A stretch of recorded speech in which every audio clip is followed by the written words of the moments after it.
Yes, yes, family. Wagwan in the building once again. I bought all this fucking peri peri chicken and it's like I don't want to eat it.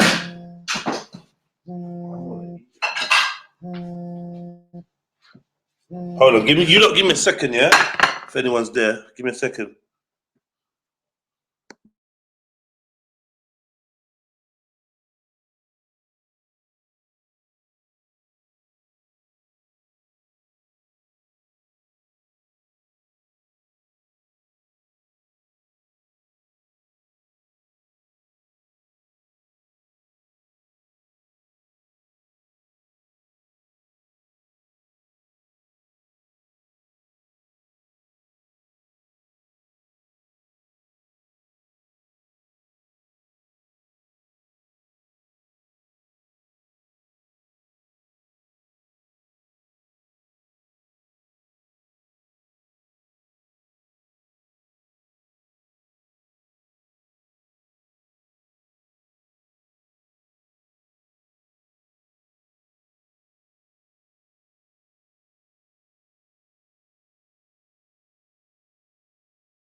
Yo, Ultra, are you even there? What did you jump on for?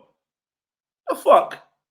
Are you even there, Ultra? Jed, hold on, bro. Hold I on. beg you, do me a favor, please, Ultra. I'm typing to you in the chats here. I beg you, talk. Like, give me a minute. Give me a minute, please. Yeah. Oh, just give me 2.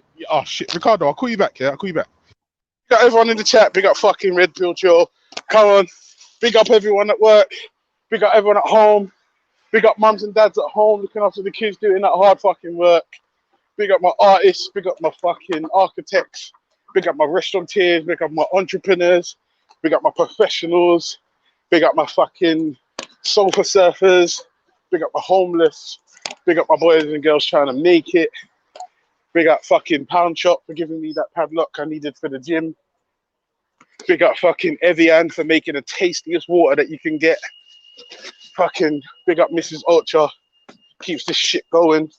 You get me? Big up Baby Ultra, Princess Ultra, Mr. Ultra, Papa Ultra. Oh shit, sorry babe. You alright? Nice. Yeah, fucking yeah, so big up everyone in the chat. Fuck's sake. Yeah, so I'm just at work. I'm over the cold and flu symptoms now, so it's all good. I spoke to my wife about maybe like selling myself on the streets to earn some more cash. She looked at me and laughed and said, nah. So I was like, don't worry about it, just forget it. So then that was that. Just trying to sort out a couple holidays for next year. Got stag do, got fucking Estonia. The goal there is to get Jedi at least one Estonian subscriber. That's the goal. Got a wedding in France. Fucking, I gotta lose a couple pounds. Fucking hell. This shit is, it's tight. It's a lot. Yeah. Big up my musicians. Big up my DJs. Big up all them sisters that are working them ample size thighs. We love them. Yeah. Stop trying to aspire to this size 0 fuckery and looking like some emaciated corpse from a fucking crime scene. Fuck that. We love you sisters with the meat. Yeah, fuck that anyway. Big up all my brothers, keeping it real, doing right by their kids, by their missions, and all the rest of it. Big up all my church goers, mosque goers, synagogue goers, temple goers. I can't think of any more religious types of buildings. Of course, big up my atheists all day. All ye small but faithful. Come on. Big up everyone with a soul. Big up everyone who don't know what the fuck a soul is. Big up everyone that's hungry. Big up everyone that ain't hungry.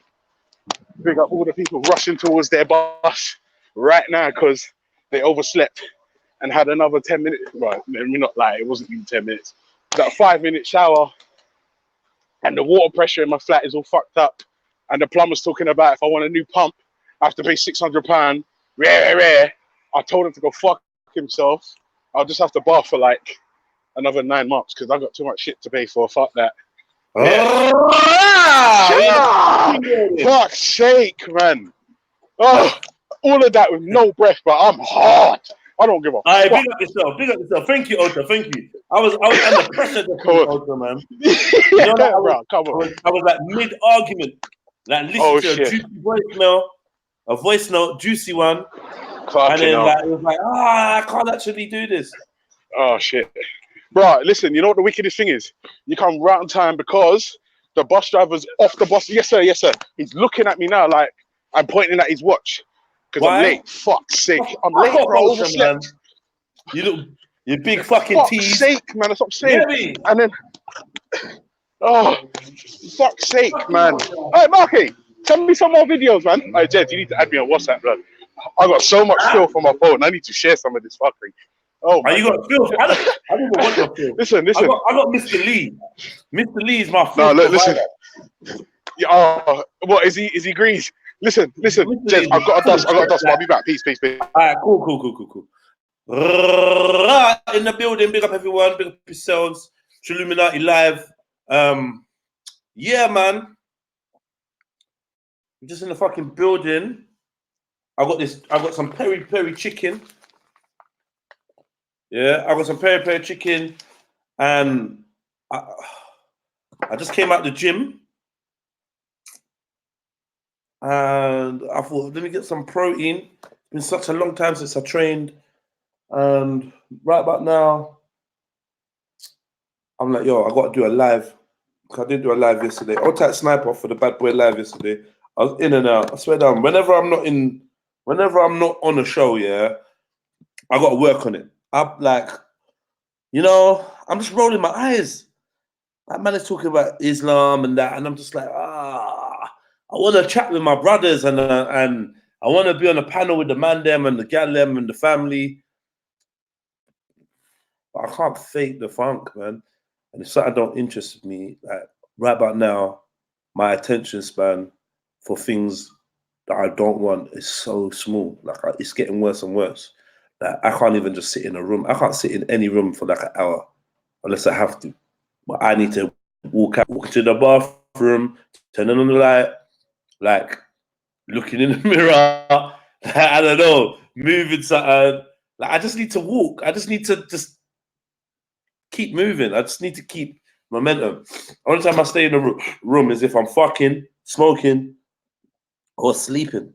Then we can stay in the room for hours. But apart from that, so yeah, man. Big up to Maku anyway, man. Nwapin Sniper TV. Make sure you lot subscribe. Cause yeah, that's my broski. He had a good show. It was going on for fucking ages. Some nice bits I was listening to. Big up man, that Soil, who's basically the co-pilot for that show. Big up I Love Soil. Do you? Yeah, he smacked it. So much knowledge. I was loving it. The Islam bit, I weren't really down for it, but like I'm sure it was stimulating. I'm not sure if there was a Mazza with Shani. I'm not sure if it was, because I know Shani was debating some stuff. Waleed was debating some stuff about Muhammad and religious things. Big up DJ Rizza, talking about halal chicken. J Trill, Jungle Jesus, up top, every time. Bibi Nana, big up yourself. True Rider, come on. Kingsman, big up Kingsman, every time. We got Red Pill Illtown. I'll take the 26 people in the building. After send a notification to let them know that we're live. Don't forget to follow me, Red Pill Trill, on Instagram and on YouTube. Follow my Red Pill Trill account. And if you're on this YouTube thing, you might as well follow Jedi Online too. Yeah? So that's my 3 channels on YouTube. One on Insta, Red Pill Trill. Twitter, follow me, Red Pill Trill.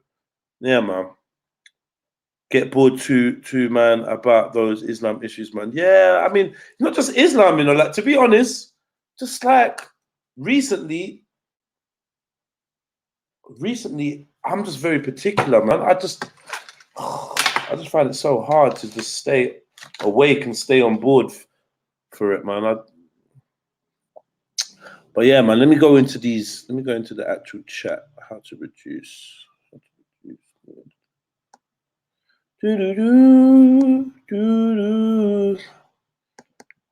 What day is it today? Tuesday. So as usual, Tuesday shaping up.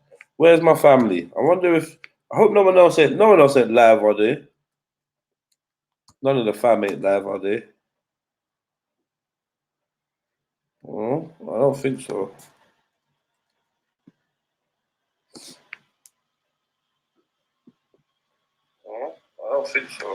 Cool. It's Wednesday today. Shit. Yeah, you're right. The 2nd. You're fucking right. It's Wednesday, not Tuesday. Shit, man. The show's where, but I'm in a time bubble anyway, man. What the fuck does these days of the week even mean? They don't mean shit to me no more, man. I just lost. Big up Rafu anyway. Come in. You jumped in to laugh at me. Yeah. Fucking. Hey. Send me a picture. Let me see it. I'll type so true as well, yeah?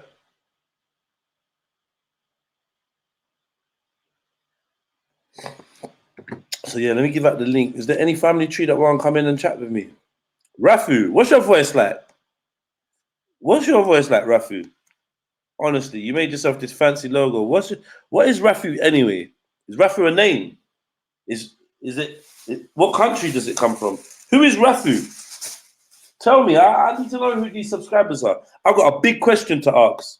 So I'm waiting for a few more people to come in. It's a massive question still. posed by my boy Southside. So I'll type Southside for this question. If you're listening, G, I'm about to ask you a damn question. Just waiting for a couple more people to come through. Damn. I'll tell you, man. I'll tell you. God is good, man.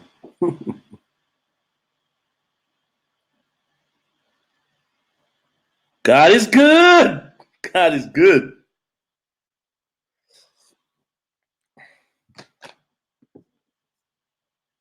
Rafu is just a random name. A random name from what? In what language is that a random name? In what language is Rafu a random name? Break that down. Where are you from? Let's start with the basics. Where are you from, Rafu? Let's start with the basics. Well, I bought a whole chicken and I don't know. I just think that's just my default setting. If I go into like one of them peri shops and I say to them, yeah, a whole chicken. But do you even want a whole chicken though? And it's all breast. That's why I rate it though. Do you even want a whole chicken? You're just ordering it because that's what you got last time. Oh my God.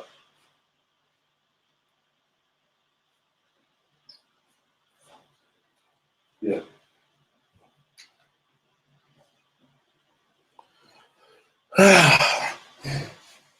Yeah, so come on, Rafu, man. Like, literally, we're just random name, not from any language. Rafu, nah, this is bullshit. We gotta stop doing this.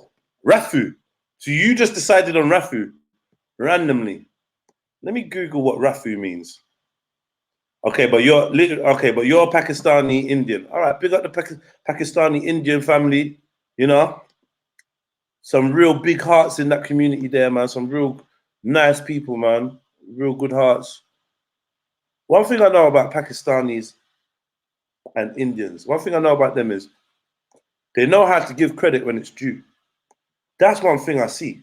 They'll give anybody their credit. Well, I'm talking generally. They do give man their credit still. They're not like haters like that. They'll tell you, bruv, like, you know, oh fucking hell, you have big muscle, how you get, you know what I mean? And or whatever. Your hair is long, it's nice, it's strong, it's da-da-da. Or oh, black woman is very beautiful, or well, like they seem to be quite honest and like compliments seem to flow from them. I might have got that totally wrong. But you know what I mean? From where I'm standing, let me type in Rafu. Rafu meaning. Let me type in the meaning of Rafu. It's an Urdu word. This guy's trying it, man. How about it don't mean nothing? What is the meaning of the Urdu word Rafu? Hold on a second. Rafu, you've been lying to me, bro. I'm gonna share this screen because like somebody's lying.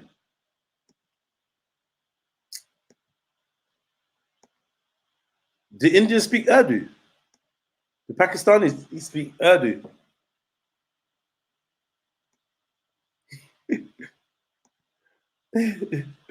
All right. It says there. What is the meaning of the Urdu word Rafu? Centralized monitoring. Where's the answers, man? Okay, Rafu. Rafu equals darning, to mend torn cloth with interlacing stitches or wounds. Rafuga equals adana. Rafugari equals the profession of darning. Yeah. The word for Rafu in English is darn. It's used both as a verb and a noun. As a verb, Rafu kana, give me your shirt, I will darn it. As a noun, uski shirt, kai jaga, Rafu ki huaivi. This shirt, huaivi, huaivai, I don't know. This shirt had many darns.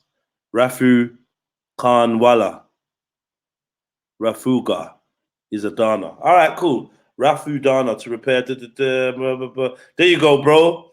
Yeah, that's what your name means. It means darning, to sew, to repair, a cut or holes in a cloth. Why so with it? So now you know what your fucking name means. No, it ain't a difference. Look, bro. Look, bro. You don't see Rafu here, bro? Bruh. You don't see Rafu here? Talking about different spelling, man. Shit. No. What is the Urdu word? What is the meaning of the Urdu word Rafu? So yeah, there you go. So you know what Rafu means. Yeah, you like to sew stuff. You like to sew holes. See, I schooled you on your own name, Rafu, unless you're chatting shit. Do you speak Urdu? Do you speak? I bet you fucking speak Urdu, and you thought you could pull the wool over my eyes, literally, with your goddamn name. Yeah. So if you want to get involved in the conversation today, whichever direction it goes, if you've got a good idea for a direction for it to go, please just hit that StreamYard link and jump in. It's very simple. Couple steps on your phone. Nah, you don't. You don't. I don't know if I believe you, Rafu. You know, I feel like you're hiding something. Yeah, Rafu. I feel like you're hiding the truth. The truth about Rafu. Big up man like Chill for Ebo. Rah. Chill the truth, shame the devil. Rah. Born Rich Films. You gay. You gay, Born Rich. my gap tooth brother. Big up yourself, King. Big up yourself. Yes. So yeah, man, jump in. Born Rich, come chat to me, man. Let's have a little convo. You know, you were entertaining cat, bro. I don't really do the talking to myself too well, unless I'm ranting or I'm angry. Big up man like Wee, man, you know. Hold tight, Wee, man. Big up yourself. So I got a big question, but I just wanted a few people to jump in, and I'm gonna let me just send a little broadcast quickly. Let me send a broadcast real quick. Spread the word. Oh, shit, that was a yawn, bro.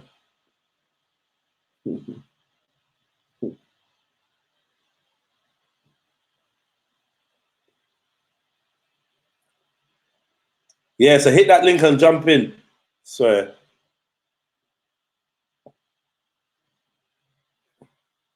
Man's at work, plantation, work. That's all I hear from you, look. Work, plantation, work. Where, man?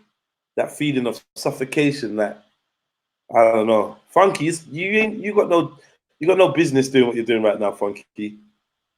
Yeah, This bro. could cost you your job. A what? This could cost you your job, Funky. Is it worth it? Why? Because I thought you were supposed to be driving. I'm at the end of the route. What from Remember, you left me? I only just took over. I'm in fucking Plough Lane today. The I don't know run's where short. that is. Sounds like near your girl's yard.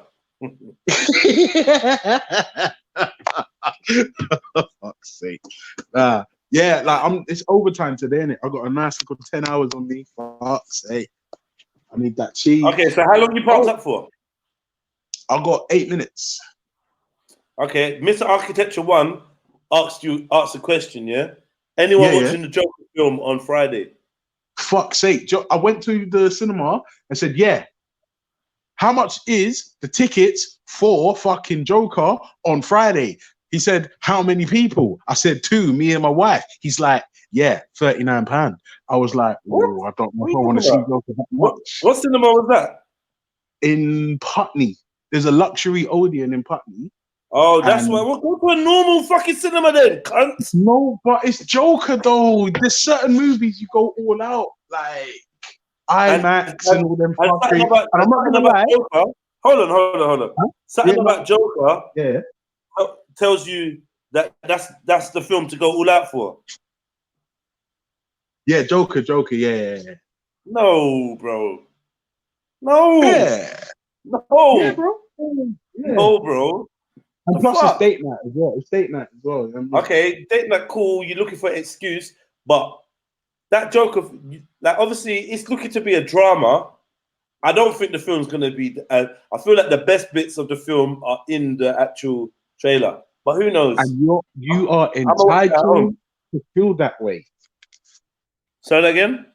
You are entitled to feel that way. I've been a However, wanker, no, I feel like if you did let me finish the story, you would have heard that the last showing is at 8:30. Film starts at 9 by the time the fucking adverts and all that is finished. But I don't finish until 11 o'clock in the evening every night until next week Thursday, when is my next day off. Okay, so what's that So got to yeah, do with there's no anything? job. So you said It's to let because I you won't be finish, but able what to was see the Joker movie. I won't you be able want to what? see the Joker movie. I won't be Oh, able to see the Joker movie, and say it again one more time. I won't be able to see Joker, and date night is And cancelled. yes, result. She's one more step of being free of your sorry ass. Eh. Yeah. No, it's too late. I married her. She can't get away, and I gave her baby. She's fucked. Oh, why do you ask me Oh, dumb shit. questions? Here's a dumb question for you, yeah? Come Jedi. on, Jedi, have you cut your hair? fucking No. idiot. Listen. No, I've not cut my hair.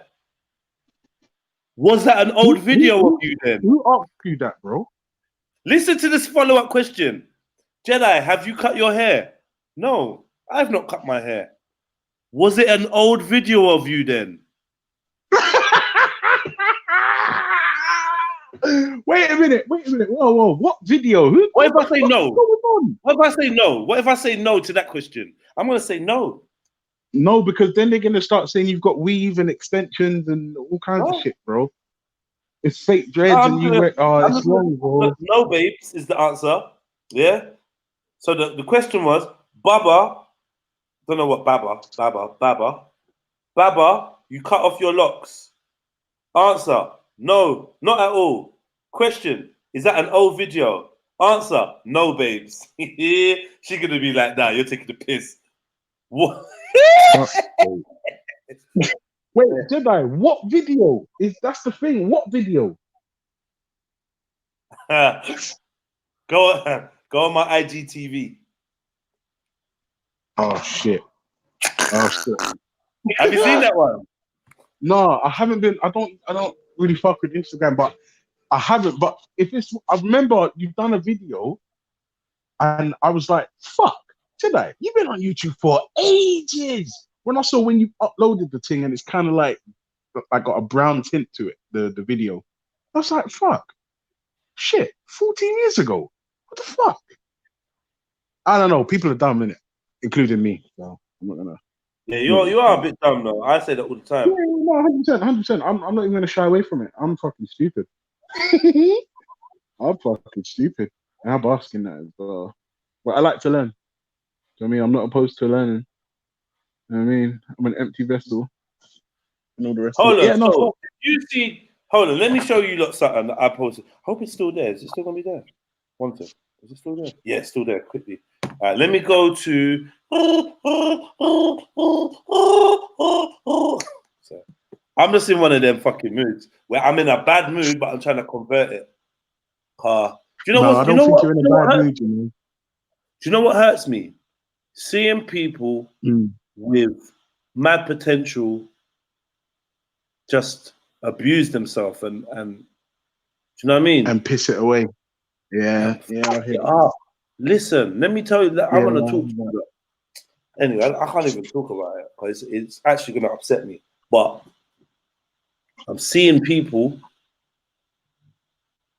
that are battling addiction and they're not winning. They're not winning, bro. do you know what? I think it's me, you know, my signal's fucked. So hold on one sec. Oh, what? You couldn't hear me? No, I can, but it's going in and out. I don't think it's you. I think it's me. Hold on one sec. Yeah, that's what she said. And she did. No, but what I was saying is, yeah. No, I, people spunking up their talent up the wall and fucking doing nothing with it. no, it's worse than that, bro. It's Oh worse than shit. that. I could live with Oh, that. shit. Mm. They've allowed addiction to come and creep in and start stealing their fucking joy and their talent and Yeah, but attention. you have to be specific, bro. Because when you say addiction, they could be addicted to fucking academia or Drugs, drug reading. addiction, class A drug addiction. Yeah, you got to ease up on that class A fuckery, man. And not even that. I just want to Like, say, yeah, everyone as that long as it's not thinks it's heroin, clever there's a to way back. fucking... Sorry? I said, as long as it's not Say heroin that or again, a that was derivative. important. Yeah. Yeah, as long as it's not heroin or a derivative of heroin, there's a way back. You know what I mean? Like fentanyl, heroin, any fucking synthetic heroin or heroin, you're fucked. Get off that shit immediately. But apparently, listen, it's long. It's long. So if you got friends that take cocaine, Yeah, they wanna cocaine's put- different, isn't it? Like cocaine's different. That's like a recreational thing. Like once in a while, you're in Miami, you're going crazy, everyone's fucking around. That's different. That's different because you can do cocaine once and never do it again, and it's nothing. But with heroin, the minute you take a one hit, that's it. It's done. You're done. You're finished. The first. How hit are you done? Man? Is that true? Not done. What, like, you're gonna get hooked straight away on heroin? Yeah. From the first hit, you're done. Like there's nothing you can do from there. From there, it's that's not true. That's not true, bro. I'm not gonna lie to you, bro. I don't want it to be true, but from the things I've read, the things I've seen, the things I've watched, I won't lie to you. For me personally, heroin is like, in terms of things I fear, like outwardly fear. Robbie's done it. He's saying Robbie's has done it. He's saying that's not true. No, Robbie ain't done heroin, bro. What he done was somebody ripped open a tea bag and sold it to him, and he's pissed. So you're basically saying that Robbie is a liar, Charlie,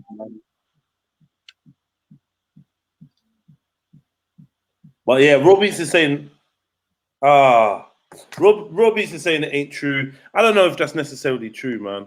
But I feel like the attitude towards cocaine is what is actually very dangerous, because like everybody nowadays is just like, there's a bit of coke, and it's like, I don't know. It's like no one thinks it's that deep. I think coke is worse than heroin stuff. I've heard a couple people say it too, that they think coke is worse than heroin. But obviously, like heroin addicts, they're not really that pretty, innit? They're not really that good. That you don't really want to be near them or like look at them. They don't look that great. Whereas coke heads, they can look really good. You know, they could be like models and shit. Yo, Raw Beats, what you saying to me? Yo, family. You said, can you hear me? Yeah. So we saying you took heroin, you never got hooked. Nah, fam. Nah, man. Easy, man. And just in and out, man. Get me? Like, it's a bit of excitement, you know? I'm joking. Nah, but obviously, had a bit of experience being around people with that. Nah, it depends on how much you take. If you take a big hit straight away, then yeah, you're hooked. But if you're just on a small thing, nah, I don't think you're just going to get hooked like that. Nah, I think that's a big... Is there anyone that's taken heroin that can tell me that, yeah, it's not straight away addictive? Is there anyone that's taken heroin? If you're in the chats, let me know, man. If you're in the chats, let me know. I want to big up. I say alcohol is worse than heroin. I say alcohol is worse than heroin. Because I think alcohol is probably one of the drugs that you can literally die of when you stop taking it. Like you have, well, you can die of, yeah. You can get the same thing off heroin though. That if your withdrawal symptoms could kill you, innit? Yeah, for real. Right. All right. So I was just gonna Banksy style. What have you done with Zubaydah? Who does Jedi? What have you done with Banksy? I done that with Zubaydah, man. Oh, fuck's sake. Like, try to palm her off onto me for. I ain't done that with Zubaydah. I hope it's cool, but alright, but get me. Last time we all heard from Zubaydah, she and her husband were separated, and I think she's taking a little break from social media. Yeah, that's the last thing I remember. Yeah. That's true. Big up Western Goddess, my beautiful ladies in the building. Mr. Architecture, big up Zion MC, another beautiful woman in the building.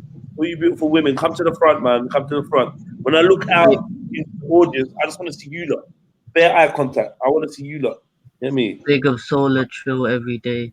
You know. If you look into the audience and you try and make eye contact with the audience and you see Kemo, you're gonna be pissed. He's gonna be looking at you and the fire exit. So. Uh-oh! What? What are you doing to the chill? Are you covered in it or something? What are you Sosa? doing? Nah, Sosa's covered in something. She's got stuff all over her. What did I? Oh shit! What did I type? Oh shit! Yeah. I'm so slow, ain't I?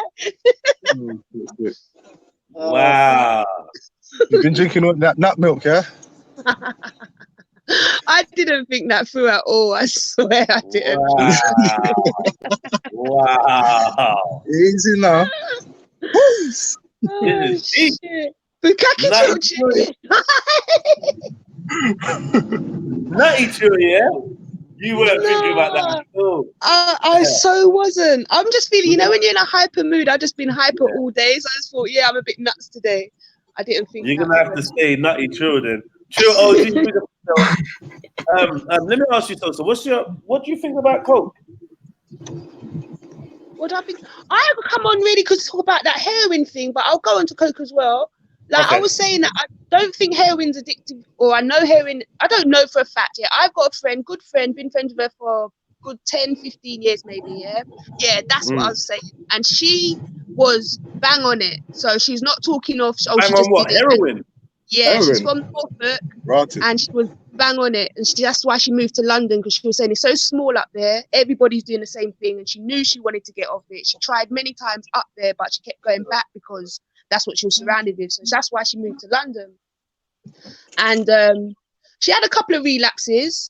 And basically she's saying that, you know, it's not that it's addictive like that. It's the fact that once you stop taking it, once you come down or whatever that is, you start feeling sick. And to feel like your body aches, your bones ache, you sweat, you actually have sickness. Yeah. So she says that if you're strong enough to ride that sickness, you're not gonna, you know what I mean? And you're not gonna go back. But most people will go for the heroin because it instantly gets rid of the sickness. Yeah, but isn't that part of the addiction though? The sickness? No, none of them want to feel the sick. That's why they keep doing it. A lot of them keep doing it because of that illness feeling they get when they stop. I mean, like your body is kind of telling you, no, you need to take this now, otherwise I'm gonna make you sick. Your body's making you sick before it doesn't give you no warning. It just makes you start feeling sick. Yeah, that's the withdrawal. So most people go back to counteract that withdrawal, is what she's basically saying. Yeah. It's just a fucked up cycle then, basically. You just keep going around in circles. It's basically like you can't get away from it, you know. If you can get through that, and obviously you put yourself in a different environment, like she did. She come to London. She didn't know. That's why you need that rehab and to get away and all that, isn't it? Yeah, she didn't even do rehab. She did it herself. She did go to a doctor's, and she was on, what's that, methadone, I think it's called. Methadone, yeah. She did do that, and then she stopped doing that because she would stop that cold turkey, because she said that's kind of like a addiction in itself, because you kind of look forward to, at least you know you're going to get your methadone sort of thing. So she recognized that and she just stopped doing that. Coke. I think you can take any drugs in moderation though. Yeah, but I want you. That's what I was going to say about Coke. Yeah, because I know a lot of people who take Coke and they only take it in certain settings, i.e. they're raving. They can rave, yeah, and if they're raving, say with a set of friends that don't do it, they're happy to rave without it. But if they're with friends that do it, then they will. But when they stop raving, or when they're doing their everyday life, that's the last thing on their minds. Do you know what I mean? So I don't believe Coke's addictive. I think it's an atmosphere thing. It's definitely addictive, man. Is it? It's definitely, yeah. People being ruined by there's different types of addiction, though. Don't you think? Like, obviously, if something makes you feel so, you're gonna want to take it again and keep taking it. Ain't that's addiction, isn't it? Mm-hmm. Where's all my cokeheads that are gonna, not cokeheads, but where's all the people that have taken coke or take coke Okay, I say it's not addictive because I've dabbled in coke and I've never. Okay, let me be real. Yeah, when I had a certain set of friends, if I raved with them, I knew that was probably going to do MDMA. We might do some coke, whatever. I come, you know, you're going to get a come down halfway through the week. You feel a bit shit, but my mind never ever thought, oh, I need coke to feel better. It was in that moment. We had fun and we got on. Partying? Did you ever feel like partying wouldn't be as fun without it? No, that's what I'm saying, because I had another set of friends and coke just wasn't in their psyche, and I didn't think about coke. We'd drink alcohol, we'd have our fun that way. That's what I mean when I say I don't think it was addictive. It was because I was with certain people who were doing it and I thought, fuck it, yeah, let me get a grab as well. Do you know what I mean? You're a very valuable member of like my friend's circle, you know. I think you're a friend. I don't see you enough, but I do regard you as a friend still. And what I wanted to say is, because I do too. Yeah, what I want to say is thank you for sharing, because you know how these platforms stay in that people quick to like, you know, take what you say and rare, but thank you for sharing. Yeah, a few times you've just been really, really trill. Like you've actually lived up to the name trill, because it's difficult when you got fuckers like you or whatever. So yeah, big up to you. I just wanted to say, like, big up to you, because this is what I wanted. Someone that takes coke, it's got to be more than so true that's tried it. Yeah, someone else has tried it. Tell me. Did you stop it because you thought? No. I know people that's took coke and they stopped it because they're like, "Yo, I loved it so much. This is gonna fuck me up." But you know, because from my experience, obviously it must have had an effect, but I didn't. All right, because I'm a weed smoker, always have been. So I didn't know what it was what effect it was having on me, and probably because you're out raving, you're not taking it in. Do you know what I'm trying to say? But obviously, I realize I talk a lot, or you're just hyperactive, but you're not realizing that. So I didn't know what it was doing to me. So it never had that thing of I want to feel that again, because I felt like that if I drank alcohol. Do you get what I mean? I didn't actually realize what it was doing to me. I didn't. How about this now? Yeah. Go on, Karen. Whenever I did it, though, so I'm saying this as well, it was never like a every weekend thing. Do you know what I mean? I could do it 4 times in a year. I could do it 10 times in a year. Do you get what I'm trying to say? It was never a. Did you do it with your chest though, or did you feel like? There was a period in time. I remember one summer, I was probably about in my early 20s, I'd say. And for that summer, I think that summer was a summer of madness. That I definitely did with my chest. Do you get what I'm trying to say? That was a summer of ecstasy, MDMA. Yeah, literally. Just doing it. It was hot. I was in Leicester Square every other day. I was just out. I had the money. I was just, do you know what I mean? I was just, So at that point, I did it with my chest. But as soon as it started getting cold and I weren't going out again, back to my weed. But what I meant by with your chest though is like, was you ashamed? Like you don't sound like you were ashamed now, but maybe that's because you've grown. Was it like a dirty secret? Was it just your friends? But if like you were in a circle and a 4th person come along, if I just rolled up, would you do it in front of me? Would you let me know you've done it? That's what I meant as well when I said I had another set of friends, and that just ain't in their psyche. I would never bring it up that I'd touched it or. Do you know what I'm trying to say? So I hear you. In that case, no, I weren't really from my chest. People always talking about cocaine and sex, but from what I've been told, cocaine means that men can't get hard ones. So it's like it makes women horny, apparently. I think it makes both horny, but you're right. I think it has an effect on guys maintaining. I just don't get it. That's like taking that's like the biggest wind up in the world, like taking a Viagra that gets you horny, but you can't get hard. That's what I'm going to do. Yeah, man. Tell me about it, bro. Talk to me, man. It's kind of in your name as well, bro. You say? I said it's kind of in your name as well, bro. Tell me about it, man. What is? Raw is. Oh, fuck off. Right, one sec. Where my keys at? You got it? Weed and sex is heaven. Yeah, I love soil. I hear you. Let me put this. In the early days, when you first start smoking. Weed and sex is heaven, and then the girl started complaining that it's making her mouth dry. I stopped giving girls weed before we had sex. You know you want the wet mouth, innit? She'll be like, my mouth's dry. I'm like, that fucking weed, man. Rodney K said take Viagra with it. Fuck Yeah, Viagra, that's not man. even a dead Rodney K. That's how man's With heart is what? exploding and people are dying. Take But Viagra with coke. listen, Oh, I had a shit. thing, Go on. like, I used to take, like, MD, like, quite a Yeah. bit still. Like, I Yeah. felt like I was having a bit of a problem. Not even a problem like you would ever know, but I thought, nah, I'm taking this a bit too much now. Too much. Because it's one of them things, it's not addictive, as in, like, your body ain't going to call for it, but Yeah. it's such a But nice the experience. experience, Fuck. it's fucking fun. Yeah. It's fun, isn't it? Yeah, it's very fun. But then you're still chasing the first high. Like the first time I ever took it was fucking amazing, but like it's never ever been the same. You just been getting, So it's one of the ones. you just got whack MD. Don't you think that's the same? Because Don't you think that's the same with everything? Sorry. nah, Yeah, from what I've heard about coke, what I've heard about crack, and definitely the truth about heroin is that the first high is unattainable again. And with MD, That's what I not mean. true. Oh, With MD, okay. that's not true. No. But I've never. No, listen. Right. First time I took any kind of substance like that, I was 19, and that was it wasn't MD, it was the pill. So that was a next experience. Ecstasy. Ecstasy. Yeah. So like, I used to be a fan of. I kind of stepped down to MD. Ecstasy is the extreme one where you just vomit like every day, I think. Vomit? What? Nah, you don't. I don't know. I do think these drugs. Like I'm not That's the promoting thing, though, any bruv. drug to no one. I don't even promote weed to people. Yeah, I'm not promoting nothing to no one. Everyone does their own thing. Yeah, I think there needs to be a lot more education and awareness about substances, what they have in them, and blah blah blah. And I think we're gonna get to that point once we decriminalize all of this shit, so it's not underground. And the same way that I can go and buy a pack of cigarettes, yeah, and they can tell me what's in the cigarettes, you can tell me what's in the E, and I can decide whether I'm taking it or not.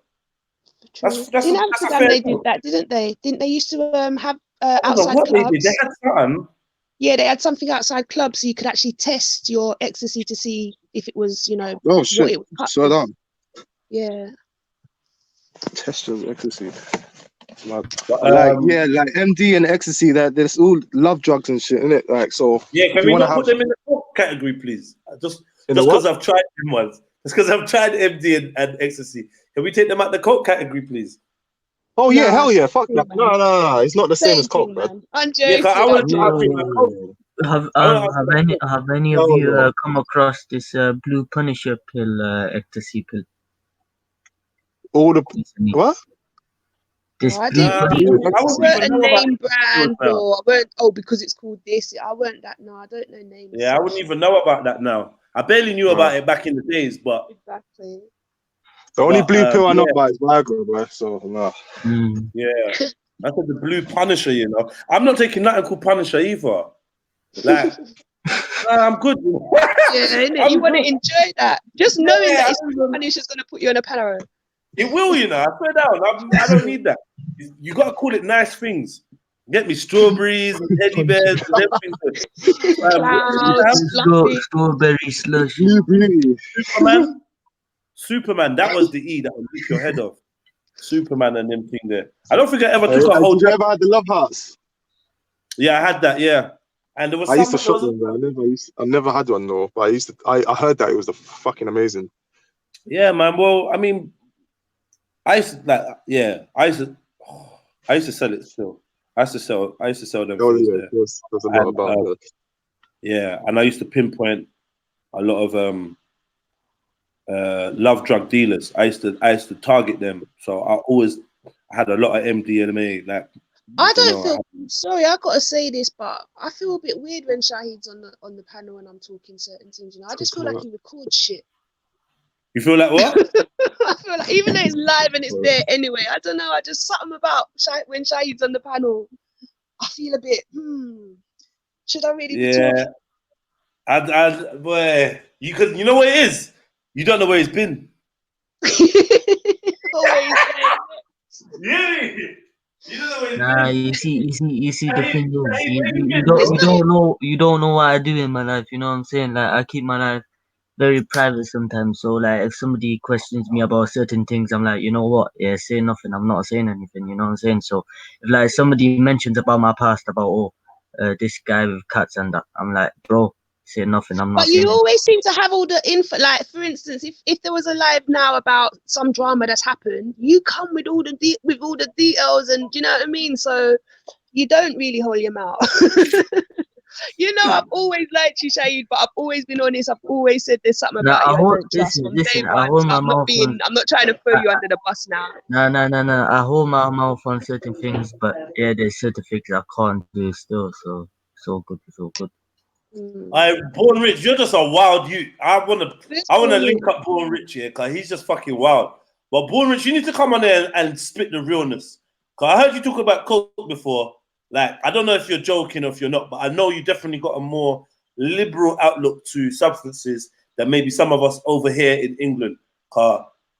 Even though English people do nothing but drugs, their outward attitude to it is very dismissive and humanizing, and you know what I mean? They're very judgmental about people that take drugs, but at the same time, everyone seems to be taking drugs. But yeah. So yo, Raw Beats, one more time. Sorry, tell me about cocaine. Is he here? Yeah. Yo, Raw. Raw Beats. Yeah. Tell me about cocaine. I wouldn't know, but I haven't taken it. So what? You know people that have. Yeah, definitely. No. Huh? Yeah, definitely. Yeah, I do. Like, I have no views on it. Hold on, say that again. Do you not have any views on it?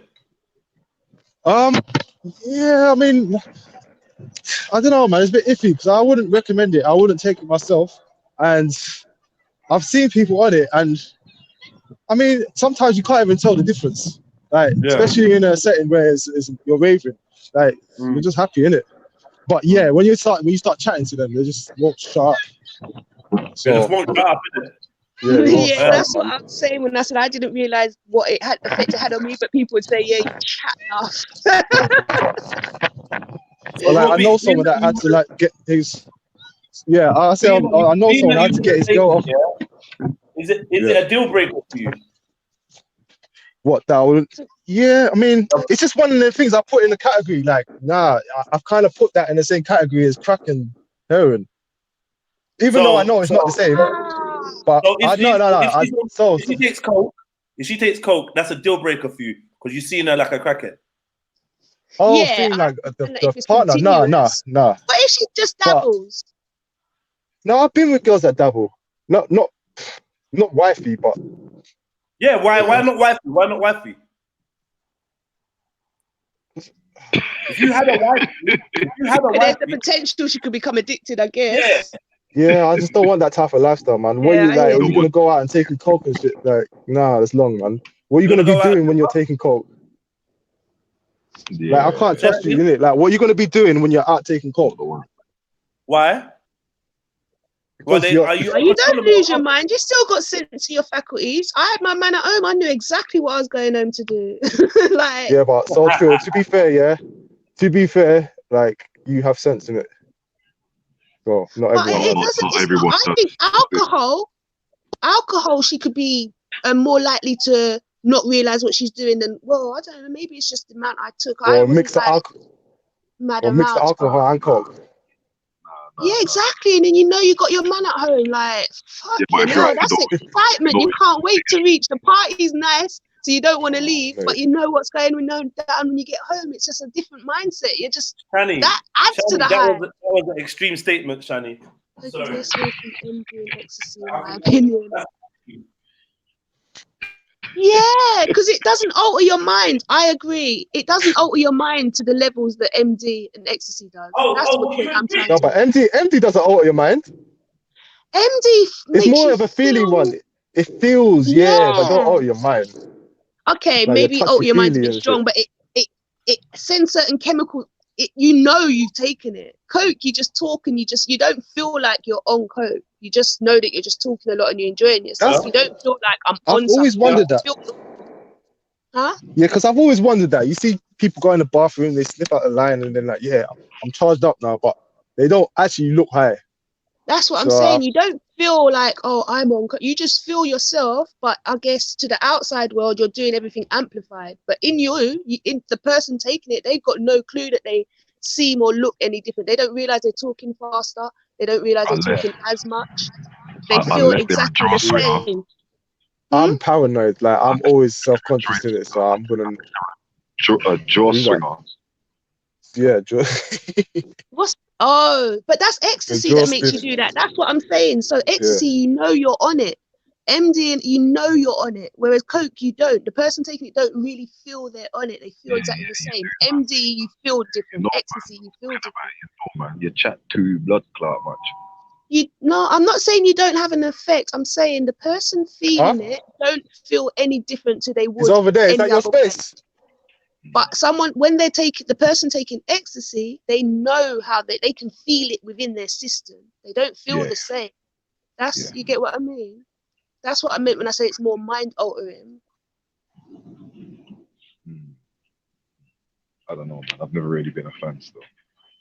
No, I'm not promoting it. I mean, I'm long past those days, long past those days. But I'm just trying to be fair with it, you know. Yeah, of course. But you're somebody that's Congrats, whatever it is, congrats.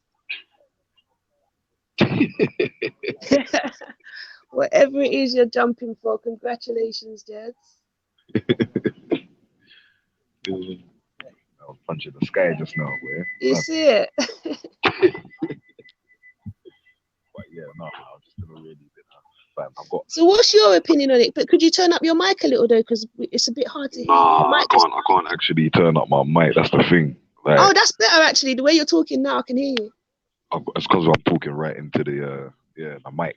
Yeah. So my opinion, I've never really been a fan. I mean, I got friends that dabble still up to now. I got friends that sell and dabble still up to now, but it's never really been a thing for me to be like, oh yeah, let me just try this and see what I want. Like, never, just never. Yeah. I think that's upbringing to do with my upbringing as well, though. Do you know what I mean? Because anybody that I've been around, like uncles, my dad, and aunties and all that stuff, they've never dabbled with that stuff. Actually, I had one uncle, but they kind of kept him separate while he was doing what he was doing. But as soon as he came off, like, he was right back around the family, and he's been cool and off that since then, which was years ago. Yes. When I mean dabbled, he was heavy in the game. Like, see, that's what I mean. There's a difference. That's not dabbling. That's what I'm saying. Like, for me, it was just literally I'm raving. Through the week, I'm at work, I'm doing my thing. Do you get what I'm trying to say? I was never... Hold on, scripture. Yeah. So I asked the question. I didn't hear what you just come in and said. Can you give me a brief recap of the story you just told? I didn't hear none of it. But I'm guessing you just told the story about...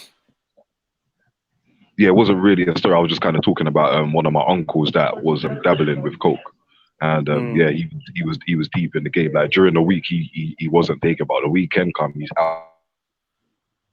He's dabbling. Do you know what I'm saying? But it got so bad. Do you know what I mean? Where he started losing everything around him. You know what I mean? And he had to kind of fix up quick, man. You know what I mean? Because it was literally tearing him down. You know what I mean? What do you mean? Why? Because what was he doing? Was he spending his money on it?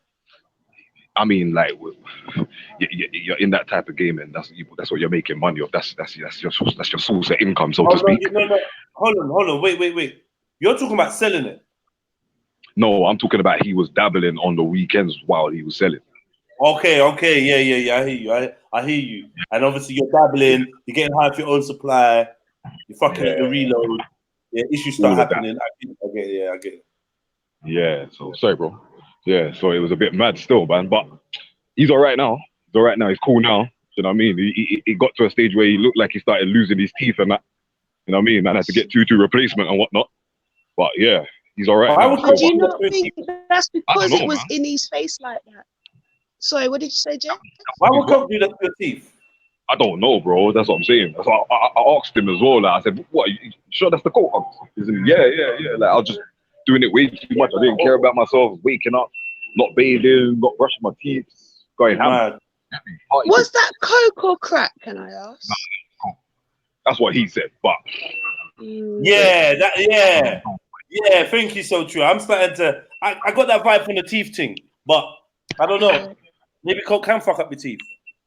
It's true, because look Maybe. at that. What's that girl that was in EastEnders? She lost the middle of her nose. If it can do that, it must Yeah. have fucked up your teeth. No, but no, that's simply because the cocaine goes in your nose and starts eating out the cartilage in your septum. Yeah. Like, it's not gonna happen to your teeth because you're not eating coke. Do you know what I mean? Yeah. Actually, Just makes you know you can't breathe properly, basically. But if they're rubbing it on their gums and putting it under their tongue, yeah, you know Yeah. what? You could be right still. It's a bit mad still. But this But shit, yeah, this shit eats away at your flesh. trust. Crazy. Trust. But Crazy. yeah, man. So, yeah, man. I've never really so you been never tried it, picture? You never tried it?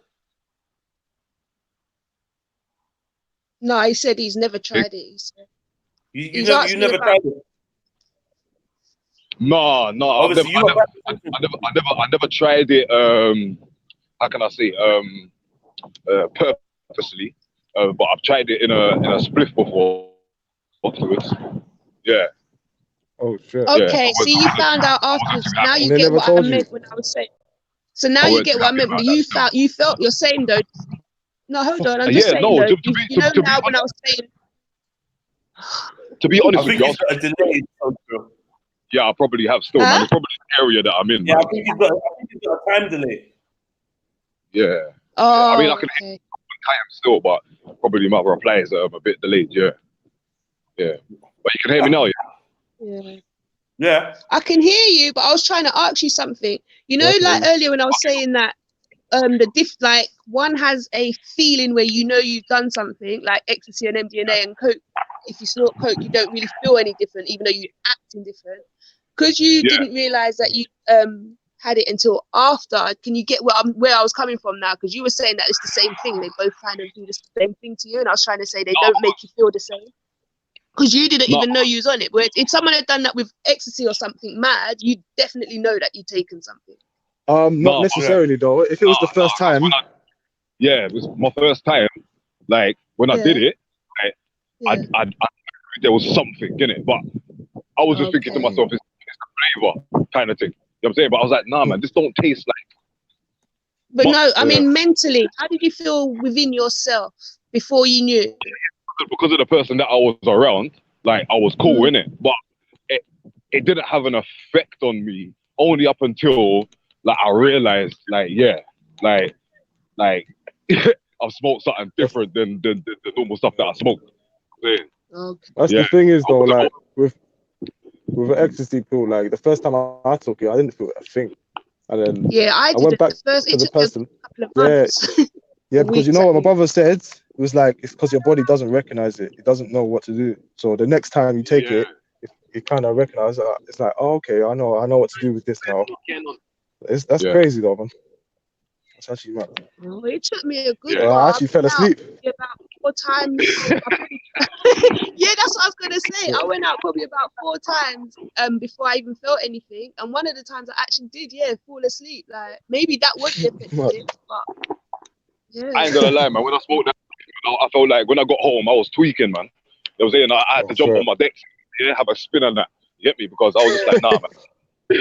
I need to do something I constructive. think it might be a personality thing because I'm naturally hyperactive. So maybe I just didn't realize, like the things that you're saying, feeling tweaky and that. I just never. But maybe that's because I'm just naturally hyper, huh? I said you never got that. You never got that feeling like you was tweaking. No.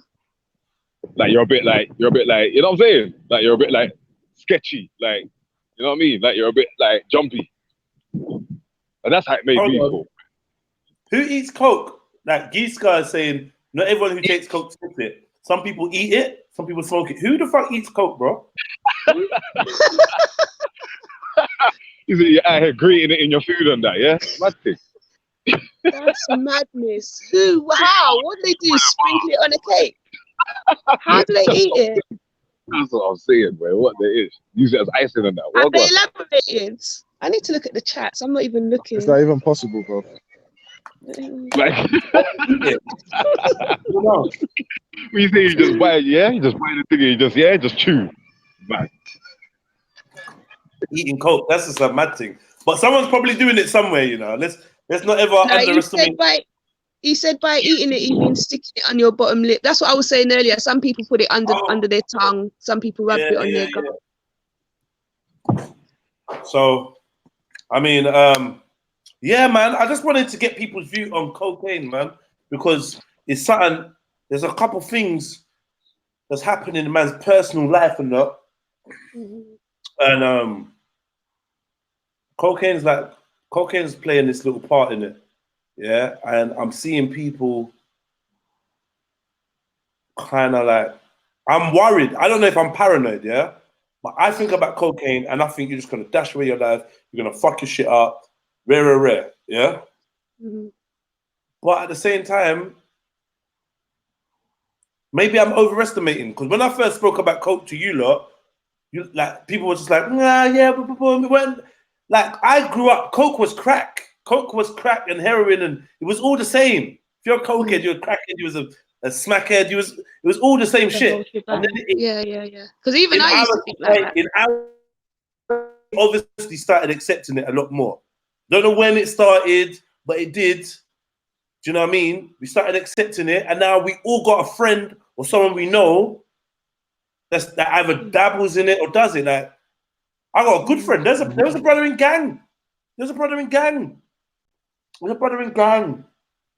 you know what I mean? It come out a little story about him and coke. And at first, no, I've never taken coke still. I've tried, like, you know, MD, other things, mushrooms, whatever.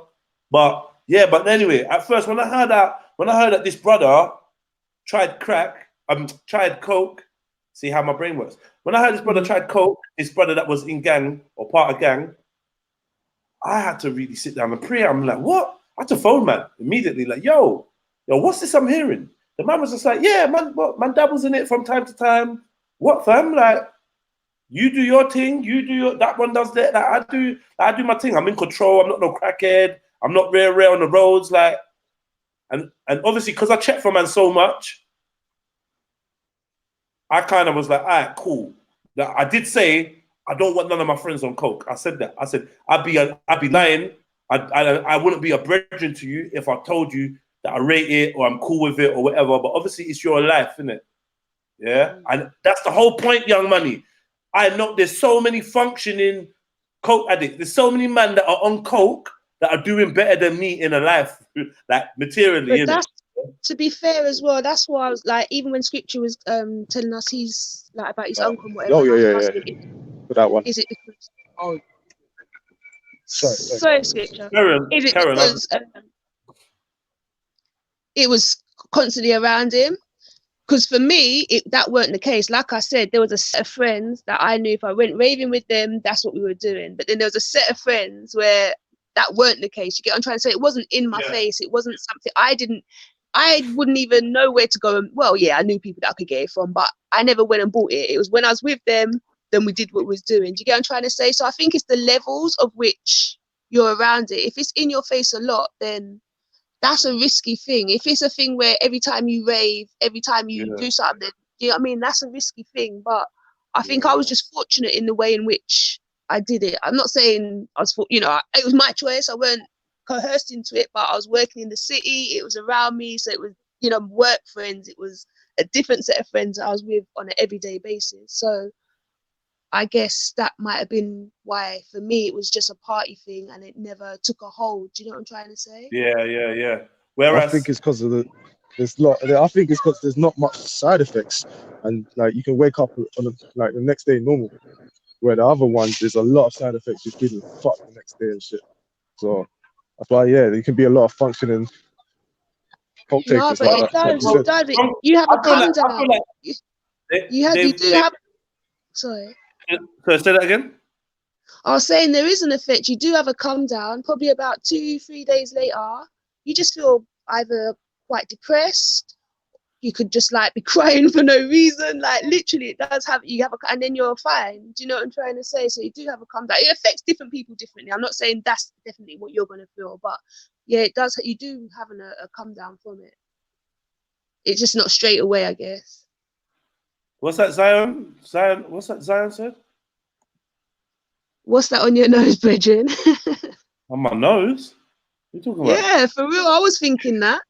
I thought you did it on purpose. No, don't tell me. Oh you yeah, don't. what the fuck is that, man?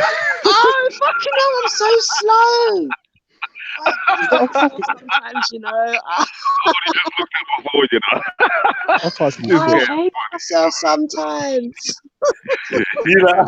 I'm What is so that? slow. That's it. And I'm sitting there thinking maybe it's some cream for something. He'll tell us eventually. Nah, I'm thinking there's no way that you lot have seen my fucking nose, yeah? And fam, your room is dark, man. You lot are serious, right? Oh, shit. That's how you know your friends don't really look on you properly, you know? They're just Fuck. like, No, I swear I saw it, you know, but I was just thinking, it's got you're gonna tell us what that is. I don't know, my mind just didn't click. oh shit. Now I got all this fucking flour on my fucking face. Oh man. Yeah. Anyway, you lot. Sorry, Miles, you'd have to go up I'm to on the city 10%. where I used to work with, you know, people like you. They'd know where to And get this is it. the I thing, wouldn't oh, know yeah. anymore. Plus, See. it was a good over 10 years ago, darling. So the city, this is another thing. This high flying lifestyle that goes with it as well, right? That's where I got into it, yeah. So is it that in order for you to do coke, you need money? So I don't know, like because I feel that some people make money just because they're on coke now, whereas no, I think it was more a thing of you've got more money than you could ever. You got more money than you expected you could have at that. Because like I was getting for what I was doing, I should not have been getting. Not say I shouldn't have been getting paid what I was getting paid, but I was getting a lot of money. Do you get what I'm trying to say? So you've just got an excess, and you just think you go out and you just do stuff because you've got the money. Do you get what I'm trying to say? Does that make sense? Yeah. Like what I was gonna say is where your I feel peers are getting less than you. you started with no money. You was getting money, and in that environment, people getting that money, they buy this expensive drug, yeah. And now it's like you got to keep making money in order for you to keep getting the drug. It's like it's reversed, and now you're working just so that you can get the drug. Whereas you got the drug because you was working and had the money, and I see a lot of man it's like if you're a cokehead, you have to keep up with a kind of expensive kind of lifestyle. If you're a proper cokehead, like most cokeheads I know have got rollies. You have to move away, have different set of friends. Most of the cokeheads I know have got rollies. You get me? No, it's true. Yeah, it's true. You're laughing, but it's true. I hear you. Keeping up with the Joneses. Yeah, they're on that thing. And it's that kind of drug, isn't it? Where rich people can feel like they can take a drug, but it's not. Yes. Another way to spot a crackhead, yeah. I mean, not a crackhead, a cokehead, yeah, or someone that's really caught up with coke, yeah. Watch their attitude towards weed. It always fucking cracks me up. I don't know why they fucking hate weed so much.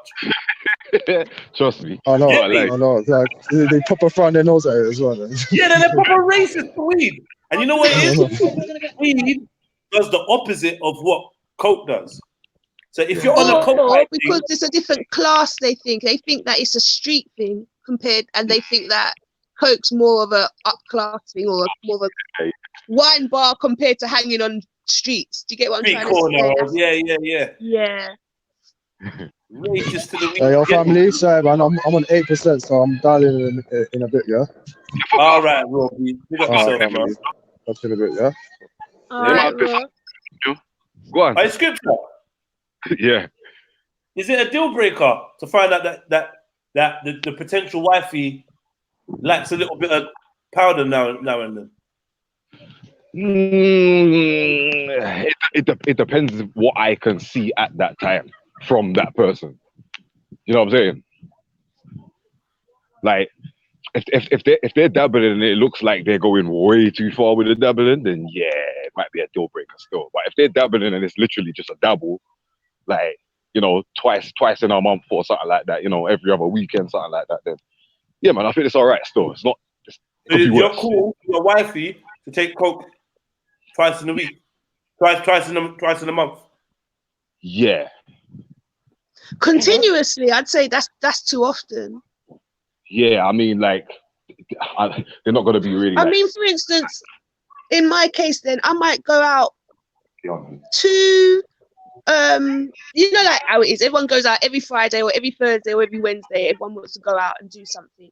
I wasn't scared to say no. Because they weren't necessarily my friends. They weren't people I grew up with. They were just people I worked with. So I would kind of, you know, I was the odd black girl, if you like. So it was easy for me to take myself away.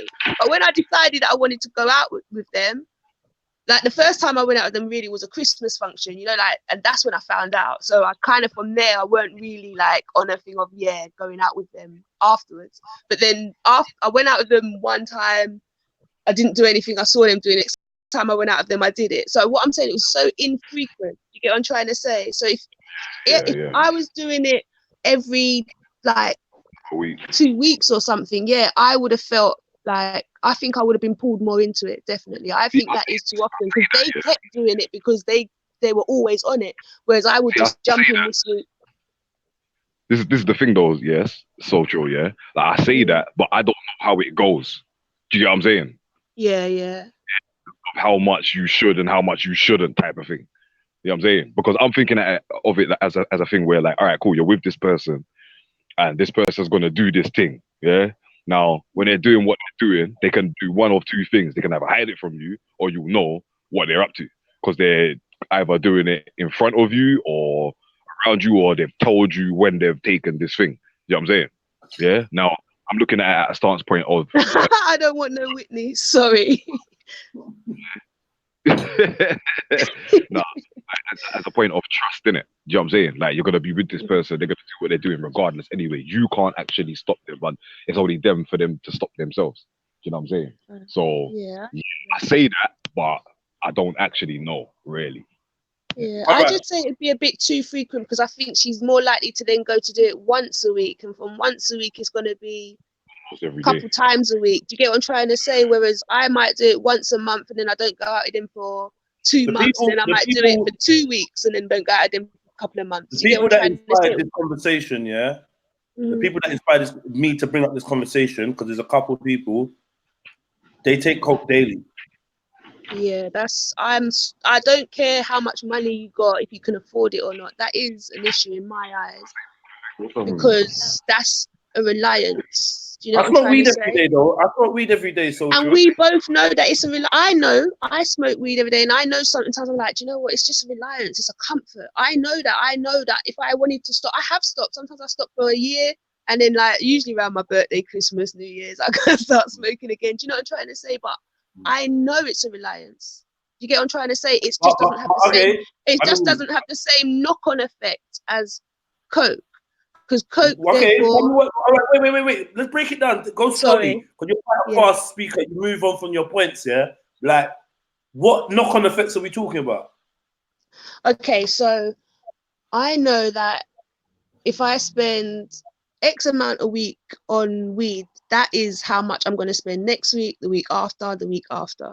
Do you get what I'm trying to say? Okay, every now and then, you're not really going to end up. You might, every now and then you might have a little, buy a little more or whatever. But you just know where you stand. Whereas your little budget, you got your budget, you budget for it.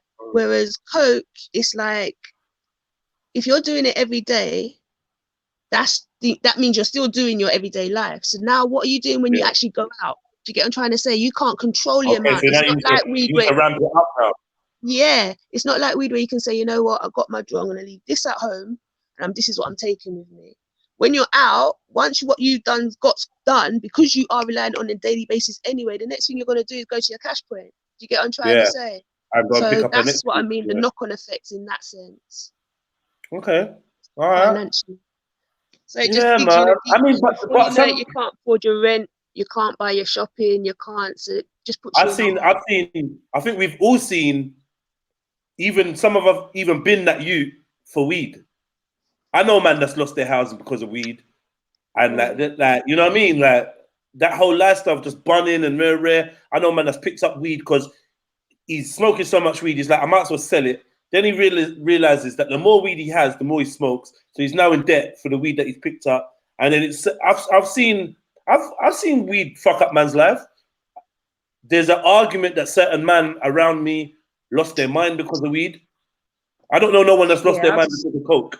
I know 2 man or 3 man that weed is linked to their psychosis. I'm not gonna say it is the cause. So I'm just like, is weed worse than coke? Is this why drugs, isn't they? Really, every drug has. I thought weed's not supposed to be us weed smokers. We got this thing where we like, weed ain't no drug. Weed is like natural. It's not no drug. But I acknowledge it's a drug. Anything that alters my mind, I acknowledge as a drug. But yes, my excuses are, but it's natural. But nowadays, I'm also aware that nowadays what we're smoking ain't necessarily the natural like it would have been one time. Do you get what I'm trying to say? So even that's been altered to some degree. Depends what you're smoking. I smoke grade, but I don't know this is the grade that my... I don't know that this is the grade that my my grandfather's brothers, or do you get what I'm trying to say? I don't know it's not been altered in some sort of way. All drug is Empress Nubian. This is that you just confused me. That confused me. On his breath. If he said in the air, I could understand, but on his breath, what does it smell like? What? So, are you deal breaking or not?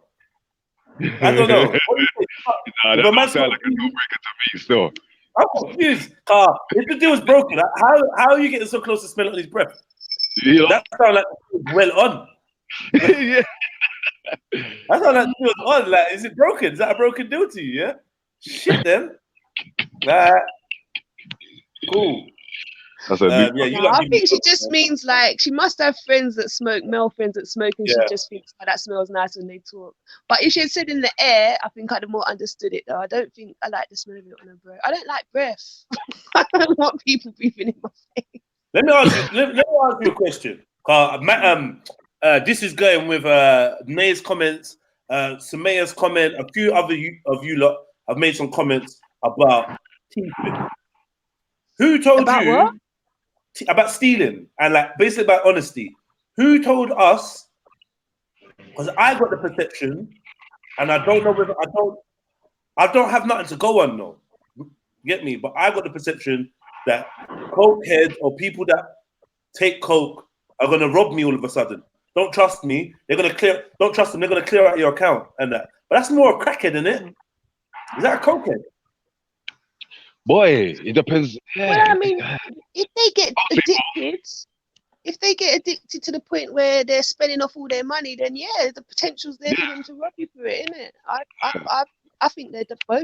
If you get to that level, you get to that level. Some drugs. What about alcoholics that steal from people, that rob them up, go in their mum's purses, and do you know what I'm trying to say? Just for alcohol. Once you get to that level with anything, you just at that level. It's gonna make you sick. I didn't hear that. No. I was talking to my son still. He's running and yamming a bagel at the same time. Mad you. Yo, family food. Just like his dad. Yourself, Nay. Why are you smiling like that, Jedaka? That looks kind of creepy still. Because scripture said that his son's running and yamming a bagel at the same time. And I said, just like his dad. And I wanted him to say how, so I could talk about him pushing his tongue in the hole of the bagel. No, that's true. I'm Batman eat bagel. On Batman and Boca eat bagel, you get me? Yam bagel, what you laugh for? Yam bagel too. Yeah, yam bagel. Yam, what's it? Ring donut. Ring donut. You like ring donut? How about that? Donut. You yam hula hoop? Hula hoop? You know about hula hoop? You yam hula hoop? Do you eat hula hoops? Yes or no? Hell no. Batty man, yeah. You are so stupid. What? You have spaghetti hoop? You have spaghetti hoop, dude? Huh? Them sitting. Where you David? Spaghetti hoop? I do some of your tongue. No, sir. I don't mean, sir. Hold on, don't you pull on a split? Nah. All of you. Nah. Nah, pull for nothing. See, Oh, yeah, them no. Every one of you put on that split. them lion. See that? Nothing. Yeah. So yeah, Nate, talk to them. Tell them about you and cocaine and your views on cocaine. Hmm? Right, sorry. Time for you to chat now, on that, you sure? Cocaine. Yeah, man. yes. I wanna hear your Yeah. views, bro. That thing Yeah, there for man. sale Everyone talk only, from their fam, yeah? chest. Sell that only, fam, and sell that far away from where you live, cuz you get me? Ain't Mhm. shit on your doorstep. You understand? Mm. But yeah, cuz. So you meet a girl, and you know she ticks boxes. You know, man, then we don't really do this shit, man. We just talk like that because there's women present, yeah. But yeah, you meet a girl, she ticks the boxes and whatnot. You like her, and you find out, saying, boom, you know what? Every other Saturday night, when she's at home with some of her friends, a glass of wine, she might slip for one line, or 1-2 lines, and you get me, have a Yeah, chat. she gotta stop that still. She definitely gotta stop that, I'll be real.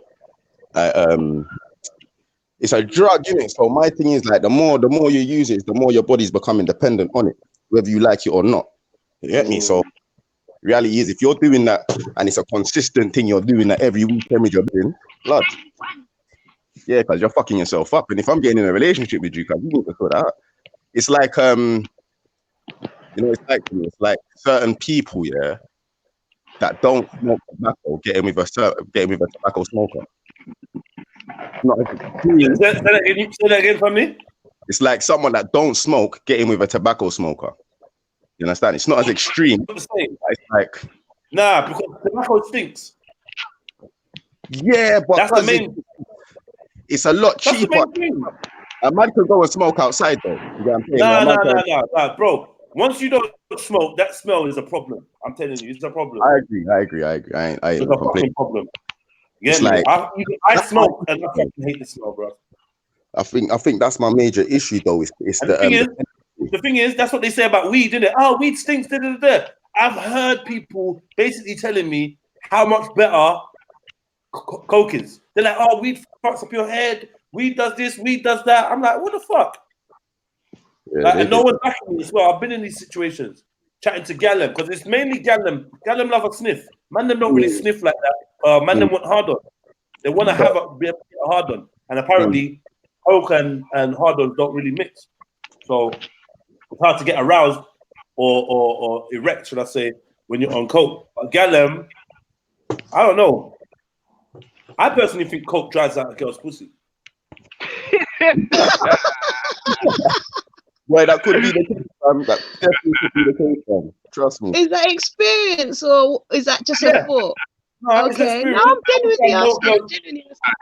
Judge is I out know, here bro. spit. I know, bro. What's that? Say that Say again? again? I said, you're out here hucking enough, innit? Hucking. Hucking, spitting. I said, yeah, what, here spitting on the spitting football? enough, innit? Oh, yeah, no, you. Spitting. No. Yeah, actually, yeah. But, why lie? Yeah. Come on, Come on, bro. Come on. Why lie? I know Skip's gonna run out and go and get the Durex play loop. Yeah? You're gonna go and go pay for it. He's a dressing gown and that. Some condoms and some lube. You know, The play loop and that. You're gonna run out for the translation thing, yeah. Go on. You say run to the petrol. The powder just dries it out down there. Boy, I mean, How do you know you weren't turning her on enough? Because like I said, I couldn't wait to go home to my man. And Lava. you know what I think it is? I think it's the amount that you took. I think if you take a certain amount and you're on it for a prolonged period, I feel like maybe that's what it is. Could dry your pum pum or dry you out in general. Like one thing I will say. no, is because people I'm that actually are on trying to coke- think, was my mouth get dry? Yeah, people that are on coke, they and look to be dry. fair, because I was raving, I've been drinking, so I didn't You got even the realize. coke breath. No, but I'm genuinely trying to think back because it was a long time still. But Yeah. Was your mouth maybe dry? actually have that effect. It may well have done, but because I was in the club, I had a drink in my hand. I just didn't realize. But I knew I I thought it was just a. I thought it was just a. like when the I thought time it was just. came. I thought it was just a given thing that that cokeheads were like kind of dehydrated. I thought that was just a standard thing. They know that they're dehydrated. They're like they got the lips. Sorry, Cokeheads, they got I dry feel lips. that more with weed. I feel that with weed, mouth's dry. But like you said, maybe it's the amounts. Maybe I just didn't take enough. I don't know. Yeah. Like I didn't do it for a long enough period. I don't know. But I just I genuinely cannot remember if it made my mouth dry. Like now sitting here thinking about it. I was looking online and it was saying that it might make your vagina have an odor to it. It might make it pussy stink, basically because of the toxins in it. Sorry, I didn't hear that because a motorbike went by. Can you say that again? Basically, I was reading online and it was saying that coke makes your pussy stink. Okay. Wow. Well, I never got no complaints, so I couldn't tell ya. Yeah. I think if it did though, I think that would be more common knowledge. No, but it's saying, Do you know what I mean? like, yo, I tell you what. Google it, and then let me know what you think. I don't think anyone would want to know that because, like, imagine, if you're a gal and you're with your girlfriend and you're saying, because I just took 4 lines, cause you get me, you know what you need to But go not even that, though, not even that. You, as a girl, you must. I've been around certain girls, certain time, and I'm thinking, I can kind of smell something from her, you know. And I don't know that girl to be a cokehead. Do you get what I'm trying to say? Yeah. So she would know. I think people around them would know. It would be more common knowledge in that sense, is what I'm trying to say. Because I don't think she could hide that. Then again, like when you're high, are your senses really that accurate? Because I don't know. I've never done coke. When I'm the high, people around her, though. Oh, I guess I hear what you're saying because the people around her could be on it as well. Yeah. Oh, you mean what you're saying is at the time it makes it stink, or continuous? I don't know. Yeah, prolonged use. Yeah, your tongue to fuck up for the rest of your life. It smell like rot.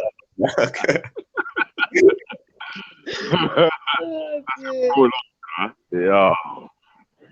We got the weed defenders in the building. Bear man defending the herbs and that. We got the herb defender. Come on. Get me? How you mean? When I know shit me, I feel too good. I want industrial bleach. Yeah, they be mixing stuff in coke. We know this. Come on now, weed, you cannot stay at the same level. Someone else said weed ain't a drug. Let me put this one on. We know weed is not a drug. Sorry. And we can't OD. So you can't OD from weed. I don't know if that's true or not. Well, boy. If you eat it, I'll OD from that shit. But not necessarily before you pass out. Bro, you telling me, if you gave a weed cake to certain people, you wouldn't be worried that they'd die? It depends on how they made the weed cake, because a lot of men are just using oils, which technically is a drug because you've got the plant and you excretiated certain things out of it for certain use. To get me, my thing is that's technically drug now. You need the oil. You need the oil to fix the THC too. That's the only way we're gonna get high. Otherwise, we're gonna eat the weed and we're not gonna get buzzed. So this is what I'm saying. Now you've done something chemically flipping different to the actual herb itself. My thing is blood. Then because something can happen, blood, because that is no longer in its natural form, isn't it? I hear you. That's anyway. No, I hear you, man. That's actually a good point. I would say that, like adding it to butter or coconut oil. Are you whipping it up in the kitchen? No, you're not. But still, it's not how it comes. So I would have to agree with you that it's been tampered with. Get me? Yeah, man. Like coke. I just want some advice, man. Like, so people feel like any addiction you can't trust specific drugs, because obviously no one's trying to trust a crackhead. If someone you know is a crackhead says, "Trust me, mate. I'll bring it straight back." I mean, to be honest, Jez, the very fact that they're a crackhead is the reason you don't trust them. Do you know what I mean? From your attaching head to anything, you're not trusting that person. If you're saying someone's a weed head, they're over excessive. If they're saying someone's a cokehead, it means they're excessive. I would trust a weed head though. I trust a weed head.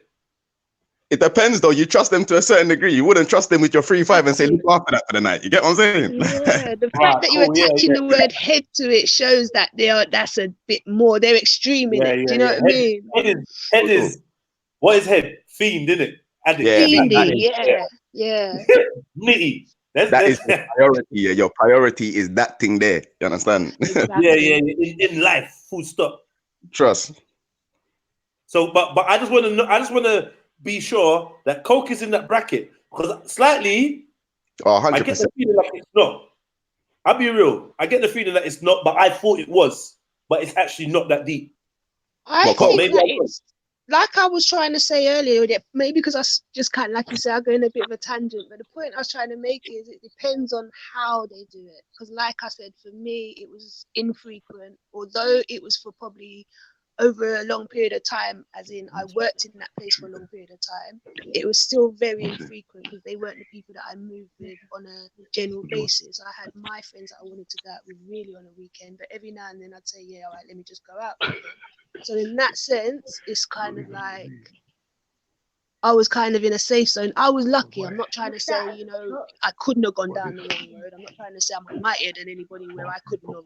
But I was just lucky where that wasn't my circumstance. So it depends on how much it's in their face. So from anybody says to me it's on a daily basis, if they've got their money right and they, I don't know, but I hear what you're saying. I do believe it's harder to stop than weed, though, I think. Yeah, definitely.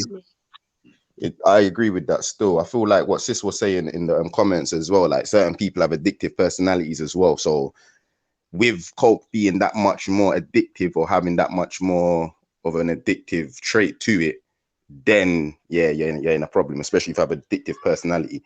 But overall, fam, like overall, I feel it is in the same category as coke and crack and flipping heroin and hard drug, because it's just that who is targeted at, who's been using this drug and why they've been using it. And when you actually understand like the chemical compositions of the drugs, what they make people want to do and how they make people feel, you'll see what coke is. And coke is just a dirtier form of crack. Crack is just it cleaned up, and both of those drugs give you a similar high, just that the crack is a lot more intense. Coke is just a lot more wayward. So, but it's doing the same thing to your body.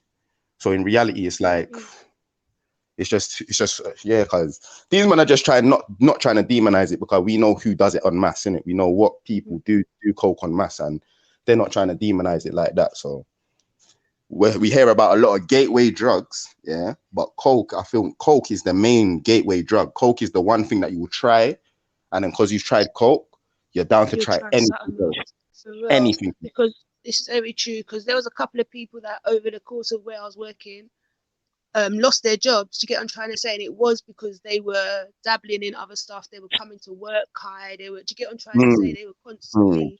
So yeah, I definitely agree with that. Definitely.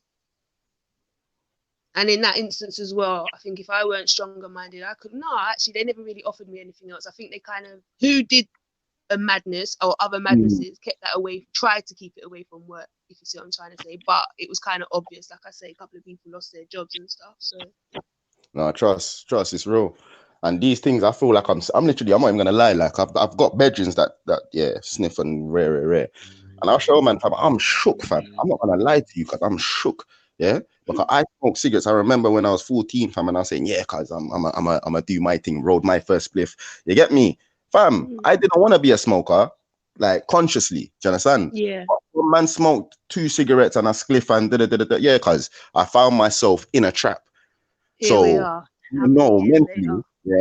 Mentally, if I was ever in a position as a young man, fam, to be around coke, fam, and it has addictive traits similar to tobacco, fam, I'd be fuck up right now, cause and I feel sorry for any youth that's around that position right now, where that's what peer pressure is leading them towards, bruv, sniffing coke and things like that. Yeah. And it's kind of like what scripture was saying as well, upbringing, because I knew there was no way I could say like go home or be around like family and say, oh yeah, I did a line, or do you get what I'm do you get what I'm trying to say? So it that also has an impact as well on how you kind of relate to it, how you deal with it. Because like I say, I had different friends that I raved with. I wouldn't even talk to them that and say that. Do you get what I'm trying to say? It just wasn't my lifestyle. You get what I'm trying to say? But when I was at work or around that crew, then it was a different thing. So it is a big, I think, Bro, Nate, can you hear me, fam? Yeah, go on. Yes, Scripps. Nah, flipping. I don't think the rest of them can hear me because basically I've just come back into the yard, didn't it? I've just connected back to the Wi-Fi and I can only hear you. I can't hear them too.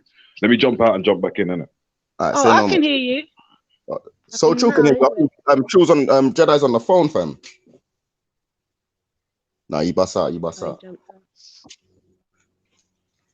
But one thing though, flipping all of this like shoulda, coulda, woulda. Supernova. Hold on. You lot. Mm-hmm. Is anyone there? Yeah. Hear me? Yeah. What about for the Supernova comment here? Which one? Oh, wait, hold on. I just did. I'm not reading the comments. Who the fuck is this? Who's this? Are you all right in your head? What the? Fucking. You know what? I'm gonna block you for these idiot comments. You know. Yeah. Fucking prick. I'm actually block you. I weren't reading the comments, so you now would have jumped on that still. Yeah, you gotta have to sit down, bro. I don't know who you're talking to, bro. Remember when you're on Badman stream? Shut your mouth, man. Your mum's a fucking whore. Dickhead. Come off my channel anyway, man. So, what happened to Nay and everyone? Where did they all go? They got to do coke. Everyone who wants to do coke now. Where's the Nay's back? Scripture said he's just connected to coke, yeah? Cause I missed that I missed the flipping that comment there. What do you mean? Cause I heard you know. Mine out, fam. Listen, straight ganja around there, cause you get me.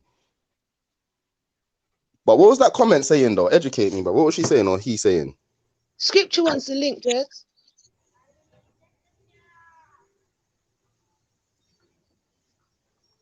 Oh, it's gonna mute. What did he say that that comment was? Because supernova, cocaine. Do you know what? I didn't catch all of it, to be honest, because I was because I weren't reading the comments. When he said it, I went back to my phone, and then I realized he put it on the screen, and when I looked at the screen, he just took it off. So I didn't catch it. I just caught something about something about woman whore or something. But I think it's a different comment that he put on the screen still. Let me go back on YouTube.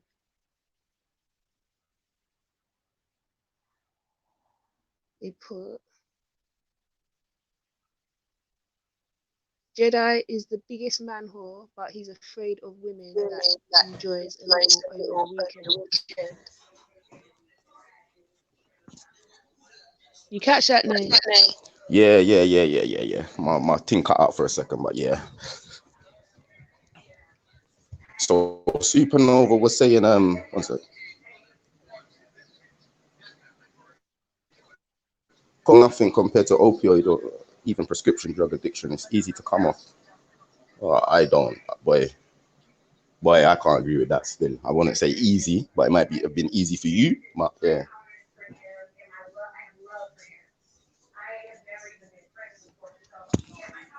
Oh, I thought he'd been deleted. I didn't even realize he was still in the comments. I was looking for a deleted.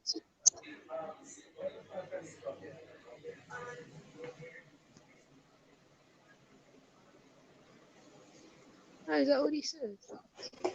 Shh, just chatting shit, basically. But one thing I can say is it's safe to say people should never be able to say never, innit? So educate yourself. The only way you can certify yourself that you won't do something. Do you get what I'm saying? Because without knowledge, boy, you can never say never, fam. Facts, definitely. Just walk blindly into things before you know it. You're down a path, down a road that you just never have seen yourself go down. But I know a bagger man, one bagger man that started out there youth with a bag of what you call them, like wooden dudes, should I say? You get me? I wouldn't yam pom pom. I wouldn't flip in. What else? Like yeah, I wouldn't eat hard food. Like I wouldn't. You get me? I wouldn't sniff coke and yeah, fam. You can never say never in these times, bro. Never say never, fam. Be same use. You get me? Get 2 years after that exact same day, man, in the club raving, trying to give the rest of the man them MDMA to drink, you know. And man, I'm looking at them like, cuts. You get me? So yeah, man. They never still peer pressure is a thing, and knowledge is the next thing. You get me? So always attain knowledge, fam, to protect yourself. Cause Even people sometimes with the knowledge, that's the sad thing. yeah, that's the truth. Still, that's the truth. I'm not gonna lie.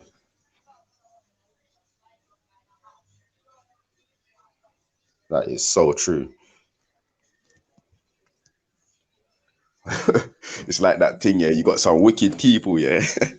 Like, man would have some conversation with some of my bedrooms, and I'm not gonna lie, I got some wicked bedrooms. Like, these men are wicked. Yeah, I won't lie to you. Like, their love, they ain't got no love. You understand? So, I will say to a man, like, right, if I had AIDS, blood, yeah.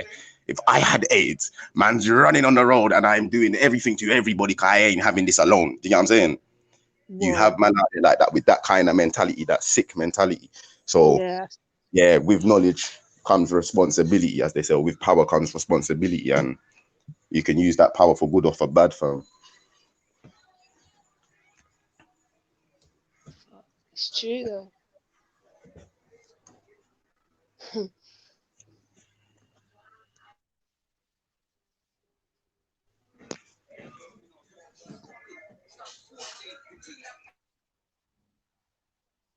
Oh, what was it? Jez was celebrating earlier. Was you there when he was? Are you on your laptop now? No, I'm on my phone. You know, I'm on my phone. Oh, okay. I was gonna see if you could copy and paste the link to send to Scripture, but What it's Scripts on his phone, yeah. Scripts. If you're on your phone, just go back to like your browser, and then the link your stream, like the thing should still be on your browser. But that's how I had to find it just now. Still. Where we at now? Where we at with this? Obviously, we just had to allow you a minute to go and sniff your thing. You get me? Yo, energy's up now, yeah. Sniper, get in this chat, man. Moving like a nitty Jedi trolling. I'm not even fucking trolling. Can you drop that? Sorry, Mill. Tell me about Mills. Sorry, Jez. Can you drop the link for Scripture? Yeah.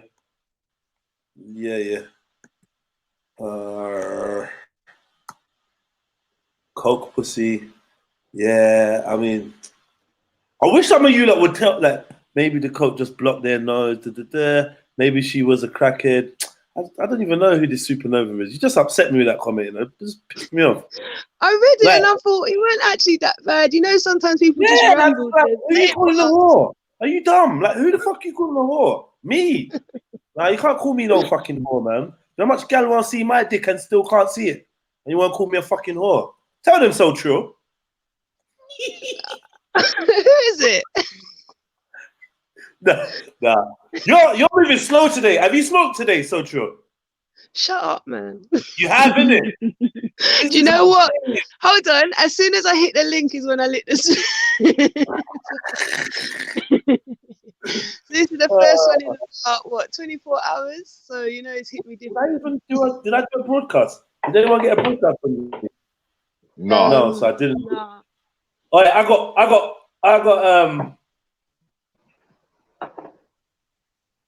got offered a job just now when you saw me jumping up and down. Oh, yeah. Wicked. Yeah. You saying tester? You saying professional tester? Professional what? Tester. I'd rather be a professional tester than a professional taster. Yeah, real talk. Who's that shots at Scripts? Boy, you. I Scripts don't have it, fam.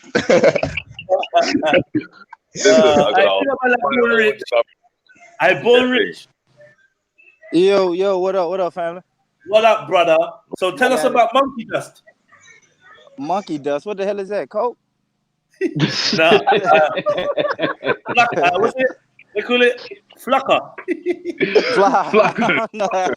I don't know. You gotta ask Sawyer about that. Tell us about your experience with flucker.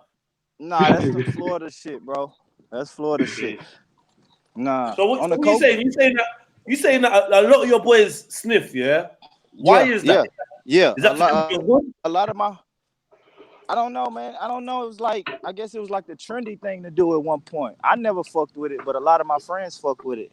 And I don't know, man. That shit's weird. And, Like you was talking and, they, about, and they like started. They started and they never stopped. never stopped, bro. And you hit it on the money earlier, bro. Like a lot of them was making money when they first started, and now you know what I'm saying. So you getting the money, and now you're creating a habit, and now the money's gone, but you still got the habit. That's what always scared me about coke. Yeah, always, bro. I seen some like the biggest drug dealers was, you know, it was cool when they had the money, but then when the money ran out, and you just got a habit, like, man, you look bad out here, bro. All right, let me ask you a question. Yeah. Okay, you got friends that do it. Do you trust your friends that do it?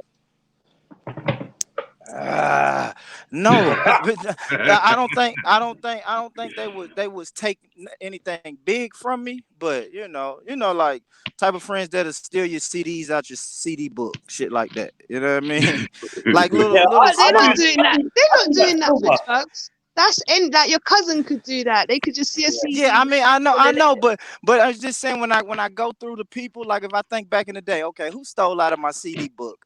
Like 95% of them are on coke now. I know it could be. Now. I know it could be I know anybody could do it, but it's just like that's a coincidence. That damn, only the cokeheads did it. You know, it's weird. And like even when I was. Like, bro, even when I was selling drugs, bro, I always sold crack. I never sold coke because it's a bunch of sketchy. It's weird, bro. I like dealing with the crackheads more than the cokeheads. Just because, like, if I give you an example, like a crackhead will call you 1 o'clock in the morning, tell you they got $30. When you pull up, they only got 10. All right, I'm pissed off.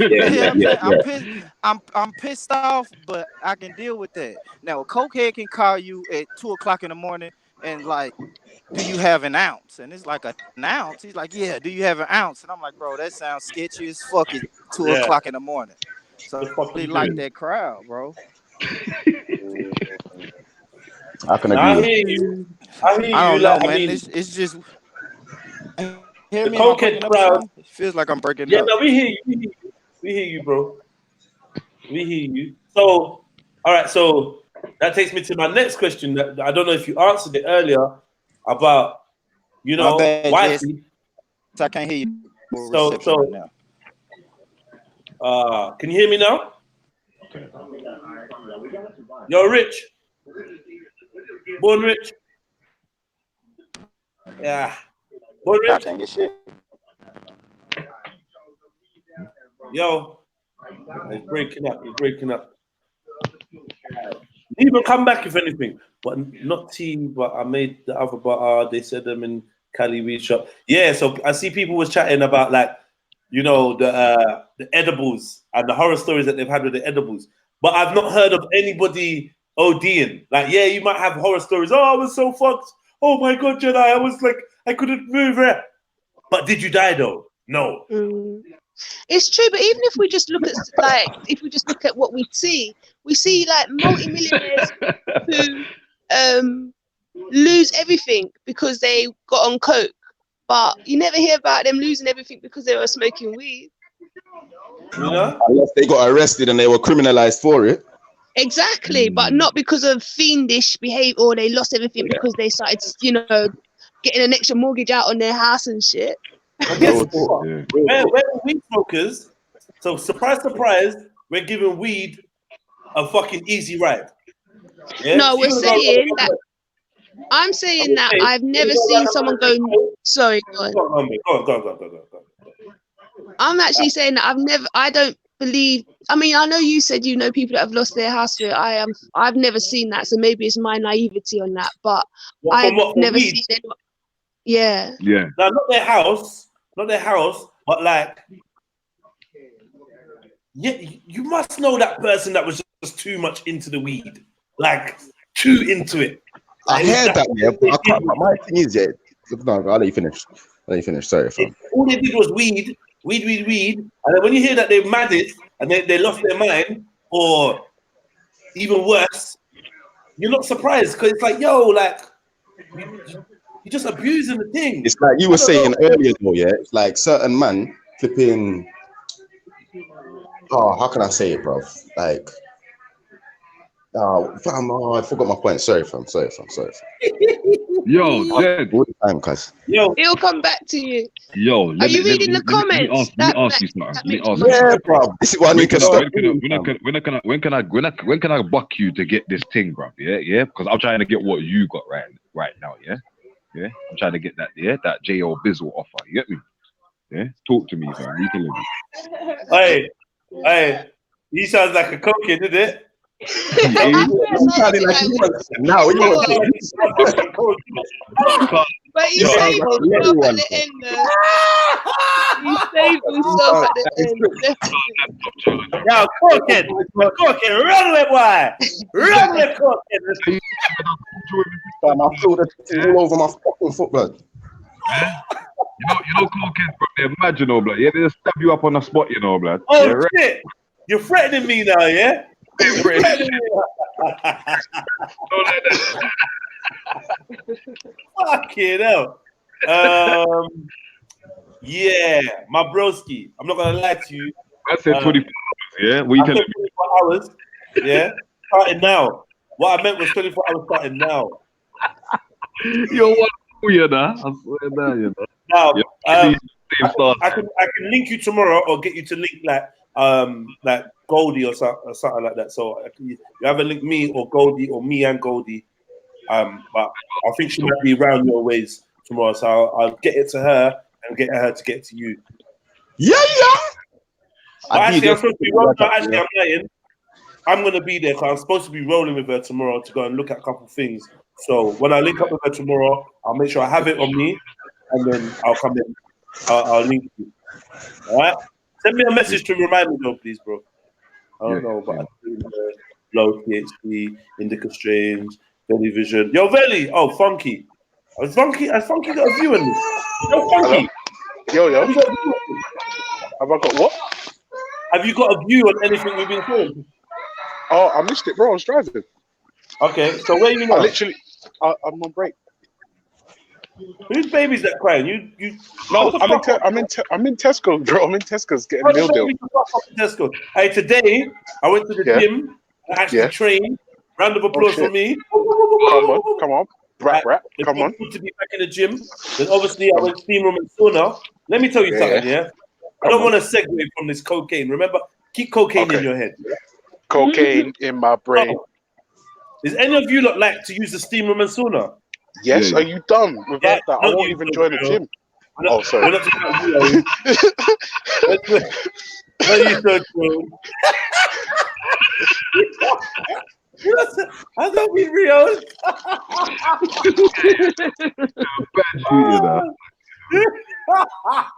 Now that's funny though. I don't know what the joke is. I feel left out. What's going on? Ultra, have you ever been? No, I feel like if we tell this to Ultra, it's gonna ruin his marriage. Let's allow it. No, it won't ruin my marriage, bro. Listen, I wanna know.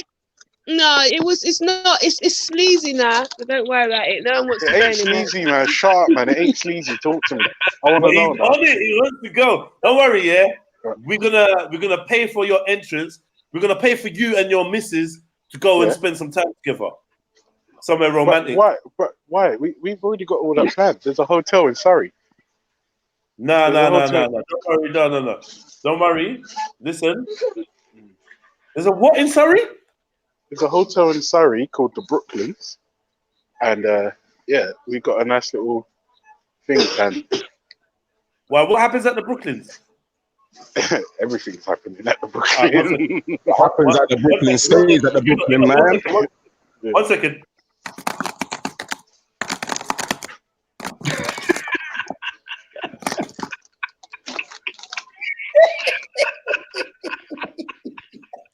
I said that. I'm fucking hilarious. The one person laughing is the one person that got the joke. You get me? I nearly deleted my whole hard drive doing that dumb. I didn't see what happened. Yeah, trust me, man. These boats be sailing, Jeds, man. Keep going, bro. Keep going, man. Got a good job going. Get me.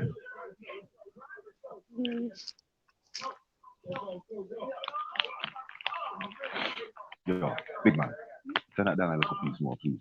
These lot are going ham.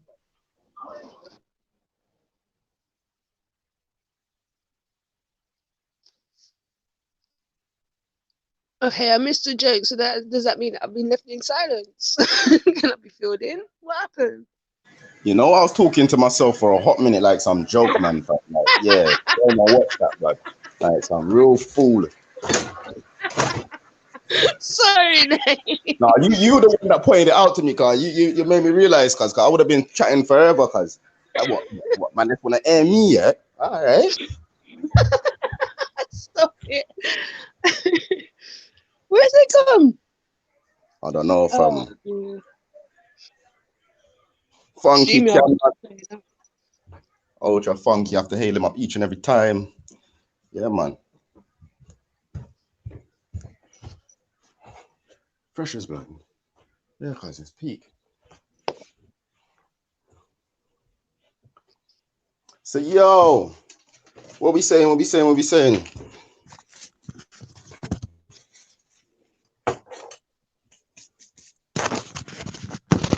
Sorry, bro. I'm here. I'm just trying to. That my phone. Right, where's scripture and red pill gun? You saying they come offline? Yeah, they must have, innit? Because they're not there.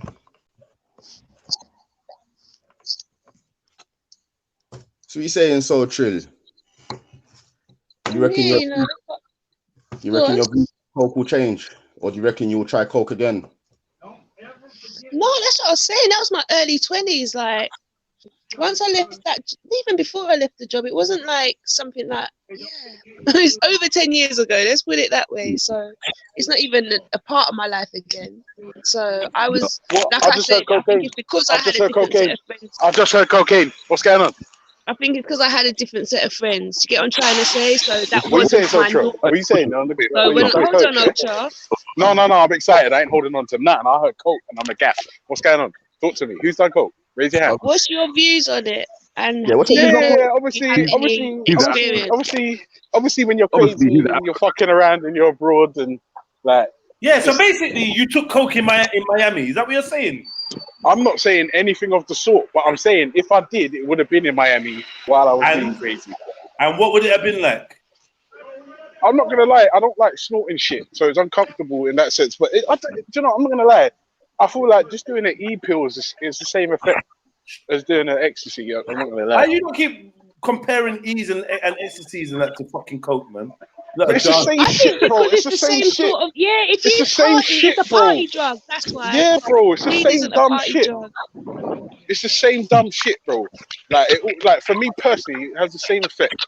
The only thing I also don't think heroin's in the same category because I don't think heroin's a party drug either. Like, it's not, bro. Heroin is a life fucker.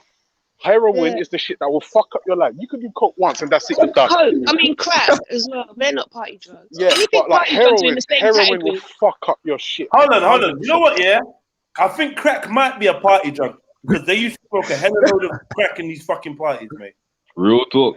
Sherman it up. Like, if you know what it is, it's one of them shadow party drugs, blood, that no one don't really like people avoid, and you get me.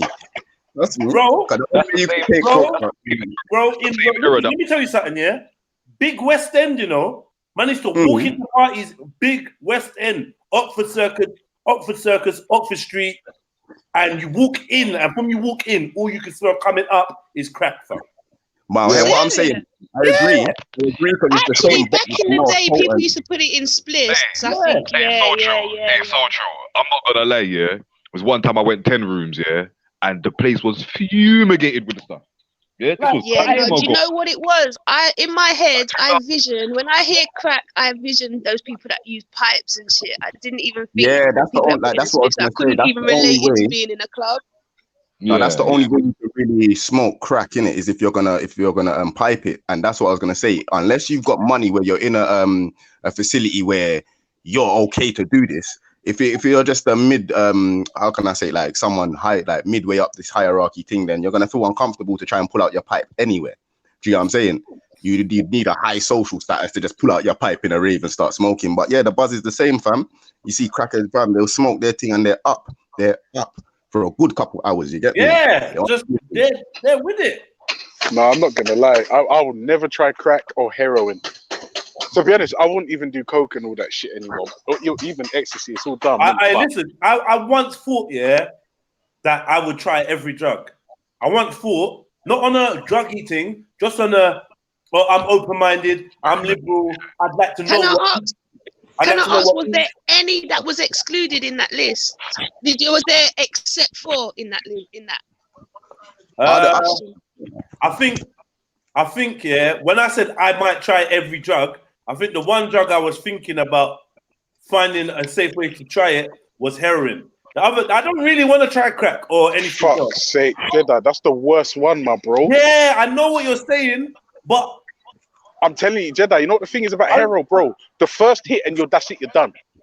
Bruv, I don't believe that, bruv. Do you know what? I'll tell you what. Don't believe me. Fine. Leave it as that. Don't try it. Don't try to prove me wrong. Don't try to prove yourself right. That's it. We're done. That's it. We're done. We're good. I like that. Oh, yeah, it's done. Fuck it. Yeah, move on, quick. Fuck it. Jedi's right. That's the end of the story. Move on. Heroin, addict. Bro, and not even that. It's the fucking the synthetic heroines, bro. The fentanyl. Yeah. Oh, for fuck's sake, my bro. I'm not gonna lie. I was close to tears when I was watching that fentanyl fucking documentary, bro. It's like where was you watching on BBC? No, I think it was Netflix. I think it was Netflix. I can't even remember, but it might have been Netflix, but it's one of the streaming things like YouTube or Netflix, one of them. But bro, I'm not gonna lie, it almost moved me to tears, bro, like a big bitch. I choked up because I was like, what the fuck? They're not even human beings anymore. They're not even human beings anymore, my bro. What's this thing called? Fentanyl. Fentanyl. Fentanyl. It's a synthetic heroin. It's like Sophia. I'm not even like even thinking about it now. It literally makes people, you know the zombies from The Walking Dead. Is that the stuff you're talking about? They used to wean themselves off of it. No, bro, no. It's a wicked thing, like, and bare people just ODing on it and like a big version in it and fentanyl. Is that the name of the documentary? Yeah, just type in fentanyl. Yeah, no, I'm putting it in the chat as well, and then I'll find it. Yeah, it's fucking. It's like a heroin version of spices to cannabis. Like a kind of, but apparently fentanyl's 50 times more. I don't know if it's addictive or stronger than heroin. Has anyone seen Clockers before? What's that? No. Yeah, but I don't remember it too much. But they went to a boarding school, innit? Like a Catholic priest thing, innit?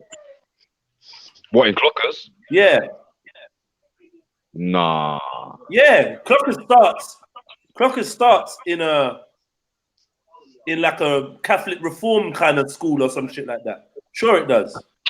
Yeah, my bad. Yeah. It's got French car and yeah. I just remember that one bit when he's sitting with Mackay Pfeiffer in the car, innit? And he's saying, if God created anything better than crack cocaine, he kept that shit for himself.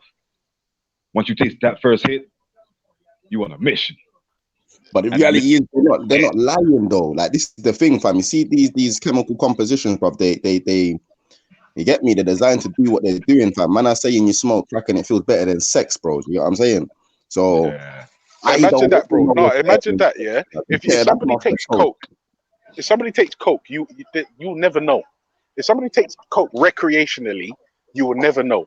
Yeah. If someone takes heroin twice, they're fucked. Bro. No. If they take it recreationally, but the thing is, I'm saying. If you take heroin, man, your body's gonna want to be taking it flipping. I've had niggas that one boy, you never know when it is. Yeah, but it depends. Doctors, bro. We can't hear you. Tell him to come to the phone. Come to the mic. You don't want to clean, bro. It's all about how you treat yourself. No, they can't hear you still.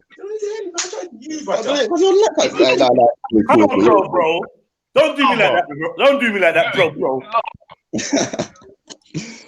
Throughout my life, yeah, bro. I could show you nitties, yeah. You would never. Come. Hold on. He's coming. Who's this, 5? Yeah, man. All about a 5. Big 5. Walk on. What am I, bro? Yes, fam. Talk to us then. What are you saying? it's all how you carry yourself, innit? And how the drug affects you psychologically, innit? I've known cells, yeah, that you will never know on food, fam, unless they literally tell you that. I'm talking about Dubs, Budge, they're on the dirty ones, and you will never. There's some people that get on the drugs, yeah, and that will replace everything else that they want in their life, and it replaces their food when they get the skincare, so they replaces the shit they care about. But I've got people, well, look, I have known people who have had good families. The Asian brother, his family them can't know his thing, but he goes to work, he eats his food, he's healthy as crap. Yeah, he's on board. Now you're right, you know. I caught that in jail. I learned that in jail when it took for me to go to jail, see certain man in jail, get onto their wing, get onto their landing, be there for a couple of weeks to find out, bro, these men are all on B. Like, these men are smoking B, like Brixton youth. Yeah. But not older. That is true, because you know the friend that I was talking about earlier, she, even when she come over and she was like had her relapses or whatever, she was still carrying her job, she was still functioning. You're talking about heroin, right? Yeah. She was still like, even though she'd come over and she tried to clean up, she had her relapses, you know what I mean? But she never lost her job. She kept up herself. So that is true. They can kind of maintain themselves. It's your head strength. So let me ask you this quick question, yeah? I asked you about cocaine. You said, yeah. If she dabbles, hell no. Why? What do you mean? Once a month? Once a month, take a little bit of heroin. Why? No, and no. Bro, she takes it less than the cocaine, fam. I don't give a fuck. What, you're not injecting. She's gonna smoke it like. I don't care. You could find the best way possible to take that drug there. I'm not on it. No. Wait, which one scripture? Heroin.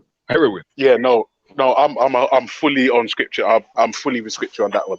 Fully. So I can't even back him enough. So ultra, put your brain in single ultra alternate reality kind of thing, yeah?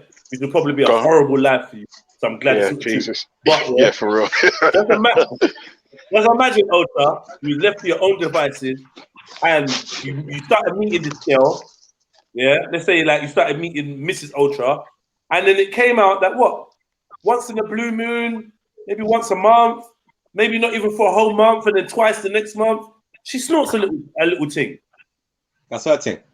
What's that thing? Just a little one snort. It's whatever, innit?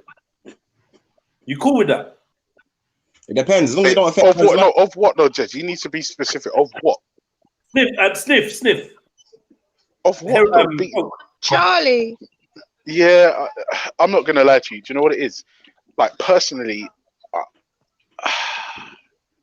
do you know what it is for me? It's just like that stuff for like the odd occasion when you're out and you just being crazy, letting your head super down. Like it's not for like recreation, an occasion. How long is an odd occasion? How long is that? And this is the thing. If I'm honest with you, for me, when you're a big man and you're a big woman and you got kids and mortgage and shit, you're supposed to just cut that shit out.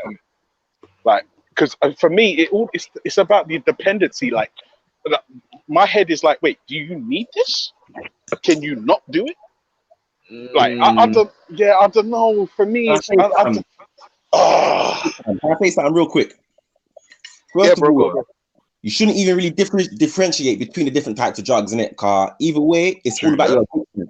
And addiction, I've seen my friends that are on weed and they behave worse than people I know that are on hard food. This is what I was trying to say from the beginning, bro. First to go buy that 3-5. Don't get it twisted. And I got cells who go out and work like 9 to 5 to go get their piece, to go pay for their thing, take it in their own space. They don't hurt no one, and they're in their recreational zone. So the type of drug it is kind of irrelevant. It's about how you use it. Cause you gotta remember these times, most of these drugs that we're showing is I disagree. I have to disagree with you, my bro. Let me tell you why. Like, if you like, it's not about the behavior. Too tough, right? Because I will counter your argument by saying I know thousands of people that smoke the occasional marijuana. Yeah, and they're fully functioning. You get me? But I'm being honest, in my experience, I don't know how you can say that it's irrelevant when if you roll a spliff or syringes tightening the fucking thing on your arm to find the vein in your arm, in your foot, somewhere, and injecting and blood and the risk of disease. Nah, bro, fuck that. Yeah, but you're mixing environments now, though, my bro. No. It's about the fucking the way. What's the word? The way to get the drug into your fucking system is all the difference, bro. Like I'm talking about, bro. I'm not gonna lie to you. I could roll a spliff. Yeah, roll a spliff. Boom, smoke like. But with heroin and certain other things where you have to put it on the spoon and light the spoon and it fizzles down and the injection and finding veins and nah, bro, fuck all that. That's the environment, though, my bro. That's like, yeah, that's because most people that taking hard drugs, they're in some rough places, isn't it? Like they're on hard drugs in rough places. They're in bandos and so it's all dirty. They're like, you go go to a bando and try to roll a spliff on the side. You don't want to smoke that spliff, or you're gonna feel like a bad man afterwards, isn't it? Yeah, it's like you go to hospital and they're giving you your the painkiller stuff, the things that numbs your pain. That's budge, and that's a clean needle in a place in a clean hospital. Back in the day when it was in China, Asia, and them places there, they had what they call opium dens, where things are set up in a sort of way where it's not like that. People bursting veins, and people using dirty spoons and all that kind of stuff. But then those people, can they not get to the level where they start doing, you know what I mean? They want more and it's fiendish, so they start. Look at it like this. Look at it like this. So you had ancient or you know, descendants of, you know, people like native Indians, yeah, and they had opium dens, yeah, and it wasn't seen as blasphemy then. You know what I'm saying? Yeah. So times have changed, and the drugs have got worse because of their chemical compositions that they have on board with. And it's all that synthetic fuckery out there now, my bro. Yeah. Legalities of it. Legalities of it. It's like When we had the prohibition and people start coming out with what's that thing called? That fake alcohol thing. Moonshine. The moonshine. Yeah. You make something illegal, and then the people who can't have the right facilities to make it, push them underground. Exactly, they have to push from underground. The underground's dirty. But that's what I'm saying, though. Suppose you go through the clean system, there's gonna be those few that fall through the crack and go underground. Do you get what I'm trying to say? Whereas, how underground's weed? Do you get what I'm trying to say? You're never gonna go to that level. You're never gonna be doing anything mad. It's just like Ultra was saying. You just roll your spliff. Yeah, some might put it on a bong or whatever, but there's none of that madness. There's no injecting and cooking up and. Do you get what it's just I'm not trying to excuse weed, but it's just it's different. You definitely a different mindset. The weed defender today. I'm just okay. I have to, okay, yeah. No, maybe I do come across. Maybe I come across as I do, but I should say that I'm aware of. No. At the end of the day, in an argument, you're just playing the role, innit? You're saying what you're saying is logical, makes sense. Like man, like, do you know what I mean? So you're playing the advocate. I'm also aware that weed does have, like I've said, I know people that have, you know, their mind's gone a bit or whatever else. So I know that the pitfalls in weed as well. But I just think the pitfalls in other drugs, as far as I've seen it in real life. But remember, you're talking about weed. What you'll find is the weed smokers. The weed smokers, the effects you see like way down the line. Whereas heroin, I mean, going mad, 3 weeks. That's you get what I'm trying to say? So if someone goes, no, I don't want to go mad. You get what I'm trying to say? But I always say, it's because they smoke skunk, which is an excuse. But that's how I see it, because they all did. So that's the thing. The skunk and the hash, all of that shit is taken away from the weed. It's all mad. I don't think how many people have gone mad off of like merch or. Like merch, man. Weed, yeah, and you lose your mind from smoking weed, yeah. It's not the weed that made you lose your mind, fam. At the most, the weed might have triggered it. But if you didn't smoke weed, then 10 years down the line when you get your divorce, that sent you crazy. Or when you lost all your peas in the bench shop, that sent you crazy. There's certain things that will trigger your mind if your mind's already weak. If your mind, and obviously the other drugs, some of them might be stronger than weed, so you might need more mind power to fight off the negatives it might bring you. But it's recreational. I agree with you still. I agree with you. 100% still. All right, so what are you saying, 5 though? Like, can your wifey sniff? One sec. For me, it would depend on the factors around it. Like, if it's Me personally, I've got a problem with it, innit? So if it's in my face, I'm gonna have a natural problem with it, and I don't really want to see it.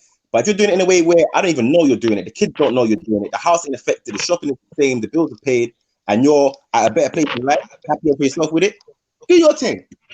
By the end of the day, someone's like 10 years down the line, 20 years from now, people are gonna look at us like, where the crack is. Like, these not smoking weed, these not smoking weed in oil, weed in hack, they're turning weed into this crack thing though. They're actually doing it before our very eyes. I'm drinking weed syrup, weed cookie. Our future generation will look at us like we're mad ones. When these times, they won't. Do you know why they won't? What they're doing, they've done that because it's lucrative, and that's when they start making it legal everywhere. Do you get what I'm trying to say? That's why it's all this the promotion of the cookies and the oils and all the little time. For example, you see, like my elders, when they was growing up, like I'm gonna talk about the crack one, yeah. That wasn't so bad for like there wasn't much negativity about it. Like, my elders used to smoke bad boy spliffs, they call it bad boy spliffs, but back in the week, smoke a bad boy spliff and go lick man down or go to a rave and them things there. And no one looked at no one differently for it. It's only our generation looks like rah, you man are rackheads. What are you doing? Bro, I didn't realize, fam. I didn't realize the same crackhead thing that we're talking about. Was the same but that's thing. because they've not set up those sort of shops and it's not come legal. So imagine when in 15 years from now, the youths aren't going to be looking at it like that because on the corner shop is going to be a weed cap.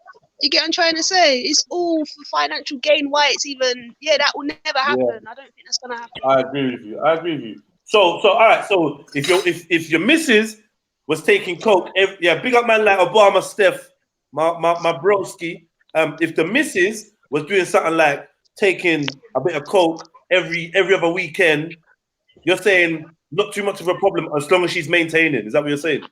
Bro, I smoke weed every day. You know what I'm saying? Who am I to turn around and look at the next person and say what you're doing is mazza? But if me smoking weed leads to me pulling out roaches from my ashtray trying to roll up a zoo or teeth from my mum's purse to buy a drawer, something's fucked up. If my girl sniffing, it's her nose breaking down, or she's getting mad skinny and tight, or she's not feeding the kids properly, you need to go change, innit? But if nothing's changing with you outwardly, apart from your perspective of reality, feel free to change your perspective of reality, because reality's kind of fucked. You know what I'm saying? As long as it don't affect your person, like, as long as it don't affect me and our kids and our household, that's your life, innit? Live it your way, innit? See, that's what I'm kind of basically saying. But I don't mind if it's done like in the environment that we live in, as long as the children don't see it. Innit? You know what I'm saying? Yeah. But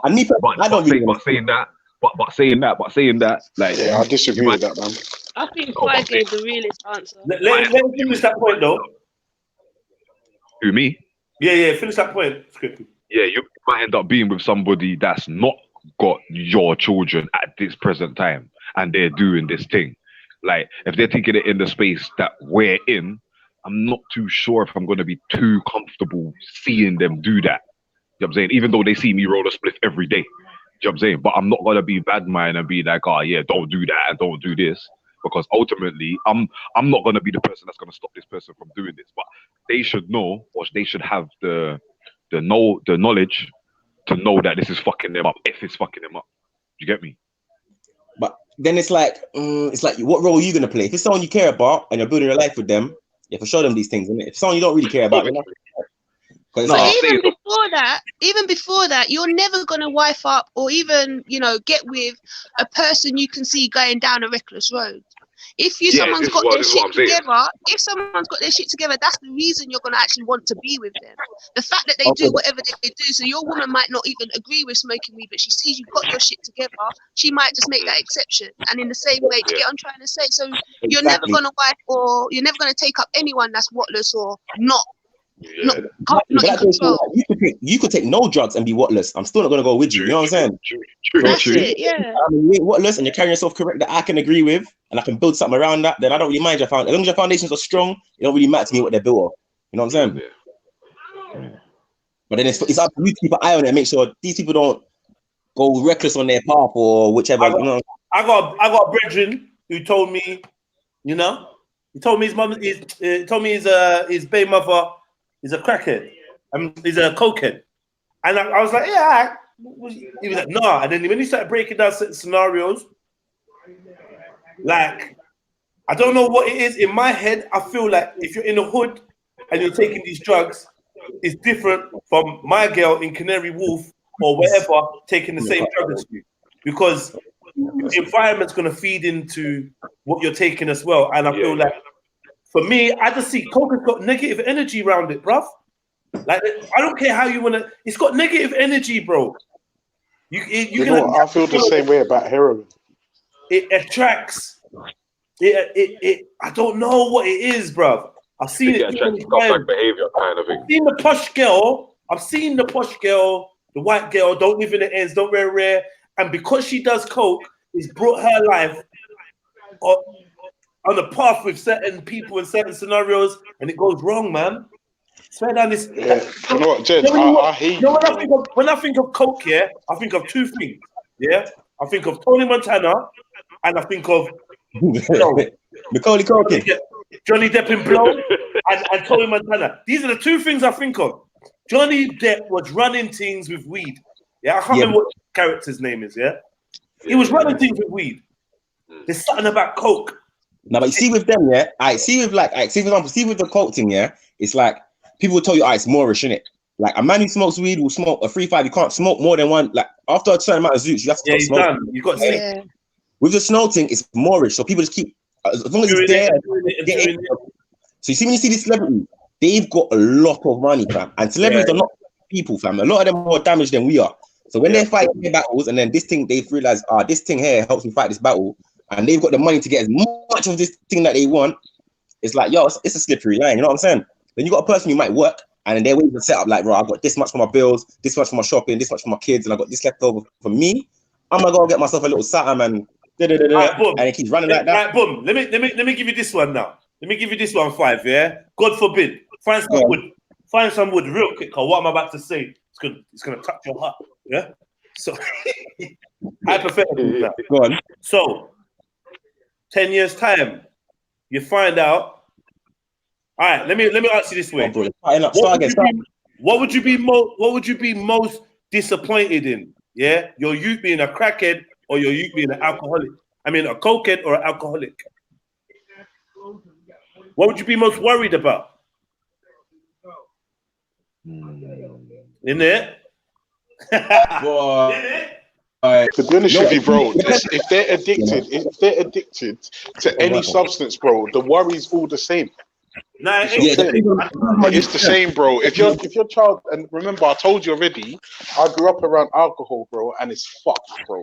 You understand? I'm from Hackney, bro. I've also, I'm telling you as well, seeing people that are fucked up on drugs is a next thing as well. The Hackney talk out your lungs, mate. Bowl E3. No.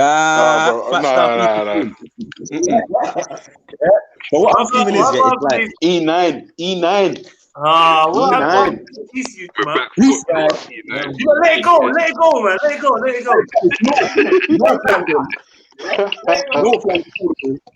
E9.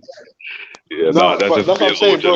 I'm from the hood, bro. I'm from the hood, and I've seen people get fucked up on drugs, bro. Yeah, but I've personally grown up around alcohol. I'm telling you. But this is the thing, though, Ultra. Yeah, we say alcohol like alcohol separate from drugs. No, it's not. But Jedi was trying to make a distinction between being on crack or coke and alcohol. But I'm saying, but I'm saying that addiction is all the same. If it's an addiction, and the addiction is when you cannot function without it, bro. You know, if I'm honest, not to answer my own question, but if I'm honest, I think you see a lot more recovered. Like there's a lot more recovered cokeheads than they are recovered. I was gonna say that still. Alcohol, bro. Alcohol is the what? See that? Everyone can decline on anything, can it? But you see the decline on alcohol, it will change your character. You see the decline on drugs, more health and desperation, innit? Like you want more of the drugs. I'm not gonna lie, coke. This is another thing I was gonna say. I realized some traits of coke and what it does to you. Yeah, it heightens certain egotistical parts of your fucking personality, and it makes people start turning eccentric. Yes. I've noticed. Yeah. It gives you I won't even say it's a confidence. You just don't know how to fear. Yeah, but that's why it always happens when you're in an office job or when you're partying big time. Like when you're partying big time or you're in an office job. Does anyone remember Explorer? It's one of them bars behind Nighttown. So that's what man see. Been where? There's an old bar called Explorer. It's behind. It's In is it Soho? Nighttown? Yeah. No, it's behind Nighttown. No, not Night. You know, there's that corner. There's Nighttown. Nah, is it really in Soho for real? No. So, but yeah, you realize when you're amongst office people, the coke's just flying around like it's nothing. Everyone's on coke, It's bro. flying around like it's nothing. Everyone is on coke right now, bro. Like it's not even a joke. The youngers are they're sniffing like it ain't that taboo that used to be there. It's not really there like that. Like, and it's not even just right now, because I'm going back to like 2003 up to 2005. Do you know what I mean? So from way back, and I'm sure it was long before that too. Mad thing. So, but listen, the most important thing to remember though is nothing's worse than heroin. That's it. Nah, you got crystal meth and them things there. Meth will fuck you up as well. Meth will fuck up a man's life. Oh shit! Even on a different note, though, I've seen man in the betting shop that are worse off than guys on budge. Yeah, if you ain't seen wait, let him break that down. What do you mean worse off though? Like I've seen guys go to the betting shop, yeah, and they go spend their change, go back home, get their savings, spend that. Or not even just betting shop, but gambling as a whole, innit? I've seen people gamble their money and lose them things there. At the same time, I think people gamble. That's another thing. Like alcohol, the gambling, I don't believe personally can be separated. Like gambling, alcohol, drug addiction, those three things will fuck up your life. Anything that releases dopamine in your brain is a drug, yeah? Anything that releases dopamine and gives you a thrill is a drug. And it's about how you feel from that thrill. None of these drugs, except for maybe heroin, which makes them kind of nod. You might do the nodding thing, have a quick little kick. But none of them do what Spice do. Spice will have man stood there like this. Wait, let's not even get into Spice. They're moving, fam. The rice thing, boy. Let's not even get moving, bro. Man's like this. The rice thing is detrimental to the world. That shit there. Man's doing a robot. I personally watched. I was in a certain place, innit? So I got to watch the whole development of rice, yeah. And that thing there is the devil's shoulder. I'm showing you now. It's the next thing. Like you see guys like spaz out on the right, they all say the same thing. Like he's coming for me, or they're trying to pull me away, or that's the next. Hey, listen. We got a brethren called Ashley, yeah. And then we got a brethren from Texas, yeah, called Ashley, yeah. He used to come on the shows. I don't know where he is. Slightly worried about Ashley, but big up Ashley anyway. Remember, he got a job where he might not be around as much. But he told a story. He told a story of like he went to a hotel room to link his cousin and his cousin's girlfriend. They're chilling in the room. So he's saying his cousin's a shotter. So when he walks in, there's bare drugs all over the place, yeah? Like drugs, different drugs and whatever. They're cooling. He looks over and sees a big pack of weed. But his cousin says to him, whatever you do, don't fuck with that shit. That shit is spice or whatever. So my man not hearing about it, not knowing what it is, thinks his cousin is just trying to stop him from bunning the thing, innit? So he bosses it and builds a big zege and buns it. Bro, the story he goes off this, yeah? I'm going to tell you. So he goes, he's in the room and he suddenly realized that he's not in the room with the people he came to see. That's the That's the first thing, yeah? So, he's saying like, who the fuck are you, like rare? So then apparently he's jumped on his cousin's baby mother, yeah, and like got her in some kind of headlock or something, like, and he's trying to move to her. So his cousin has backed out the mash and said, "Yo, like, what are you doing? This is a mad thing in the hotel, Texas. You could just imagine it, yeah." Backed out the mash, like, "Yo, bro, what are you doing?" Boom, boom, boom, boom. My man's ran out of the house, yeah, ran down the pathway, the landing or whatever, and then he's looked over the banister to the ground floor. He's on like third floor. He's looked down and he said that he's seen his dead cousin saying, "Yeah, well, go on, come and chill." And he jumped. Did he jump? And then just Did he jumped.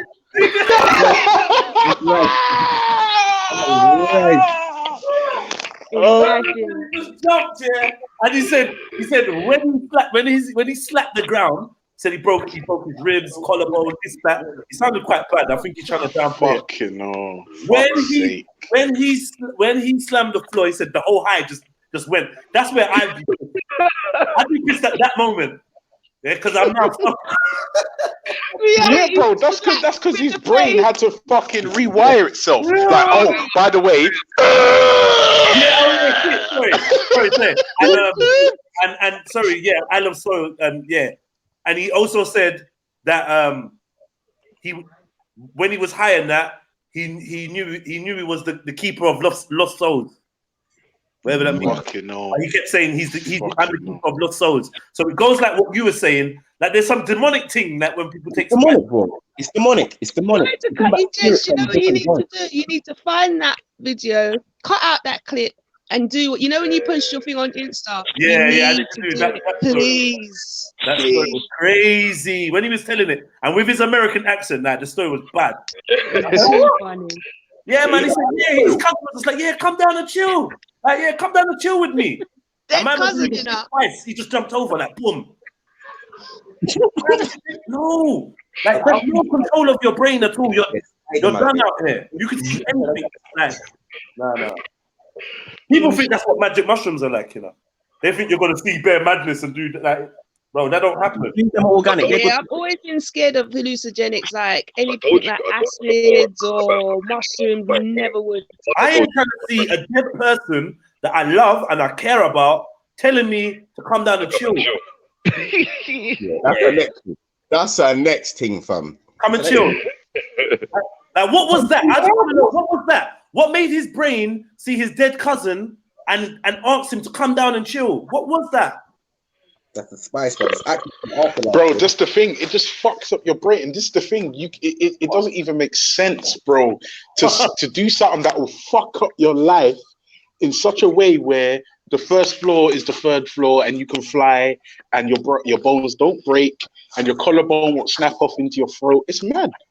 It's mad. Hey, listen, jump. Okay. Like, I think the man smoked rice, yeah? And then, like, he smoked rice to the point he's had a rice attack and he started throwing up. He's thrown up everything in his stomach. There's nothing left. He started to throw up bile. He's thrown up the bile from his stomach. Yeah? Bile and blood out of this guy's throat.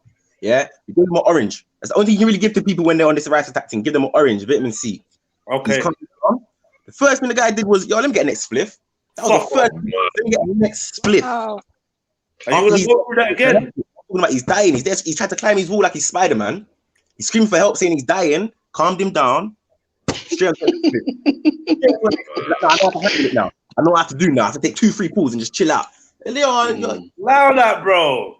The rice thing, that thing there, that's the one thing, bro.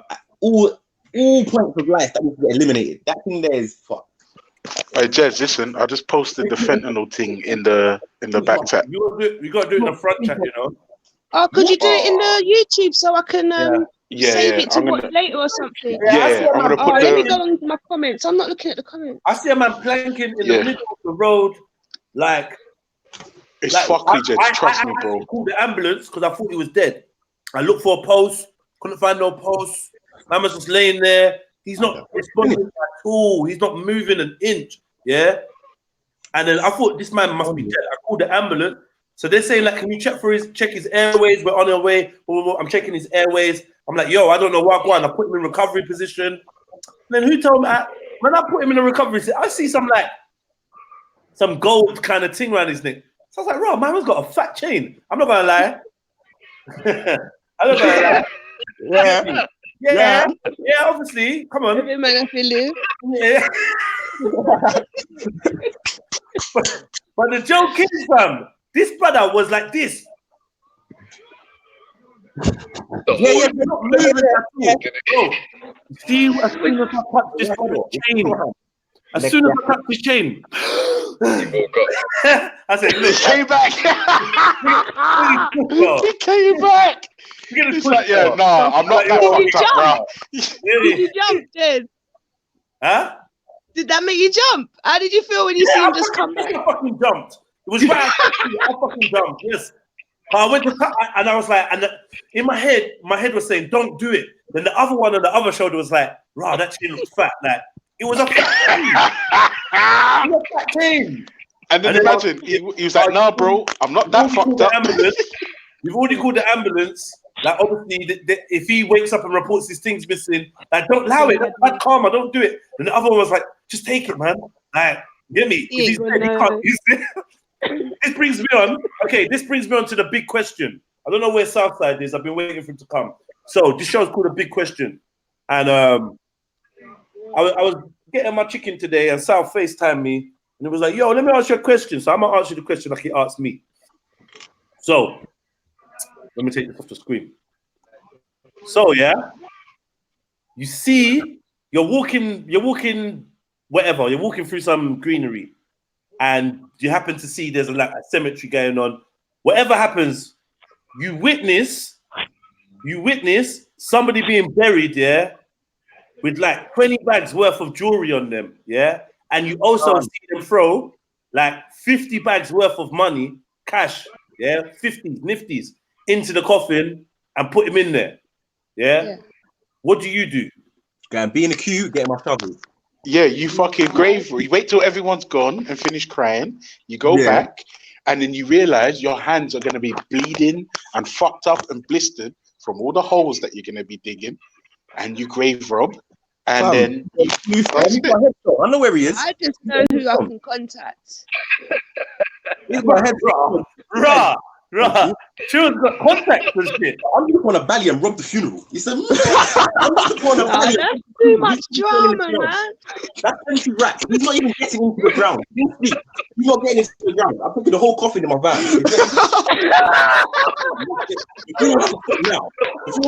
Where's he going with this team? Egypt. Not Egypt, bro. Not Egypt, bro. Let's go.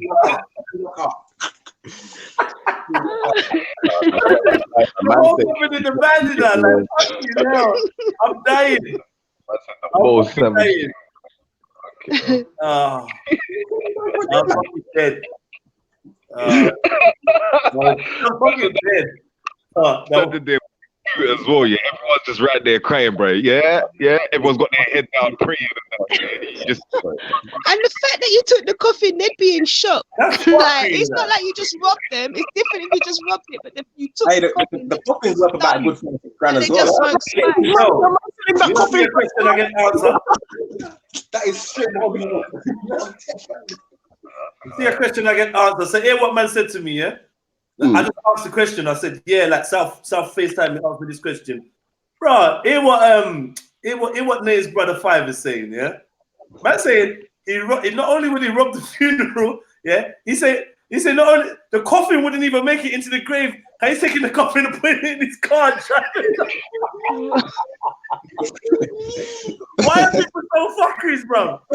I have to say that with my chest, man. Fucking hell. Well, just come to the chat and then look in the chat, and then I'll put the link, and then you can jump on like that. Furthermore, come on, Sal, man. We need that energy. You say so? Yeah, I'm on the StreamYard thing. Bruv, it's very easy. You take sorry, you lot. Let me mute this. Discuss. Yeah, let me. I didn't hear what gonna die soon, man. I didn't hear what So True or Funky Nate was saying. You're a man with morals, bro. You ain't trying to rob no grave. Who? Nate. Me? What is it? No, I've robbed the grave, bro. I'm not gonna lie, cuz obviously I'm not just gonna run up on a man's funeral, come. Like just I respect that. I respect that, mate. I'd wait until everyone had gone home. And then if I'm hearing Willie Lynch, you get me, Willie Lynch is being buried and he's being buried with 100 grand, yo, cuz. Yeah? Listen, see, you man agrees, blood. I would wait till everyone's gone. Yeah, why? I would make a packed lunch.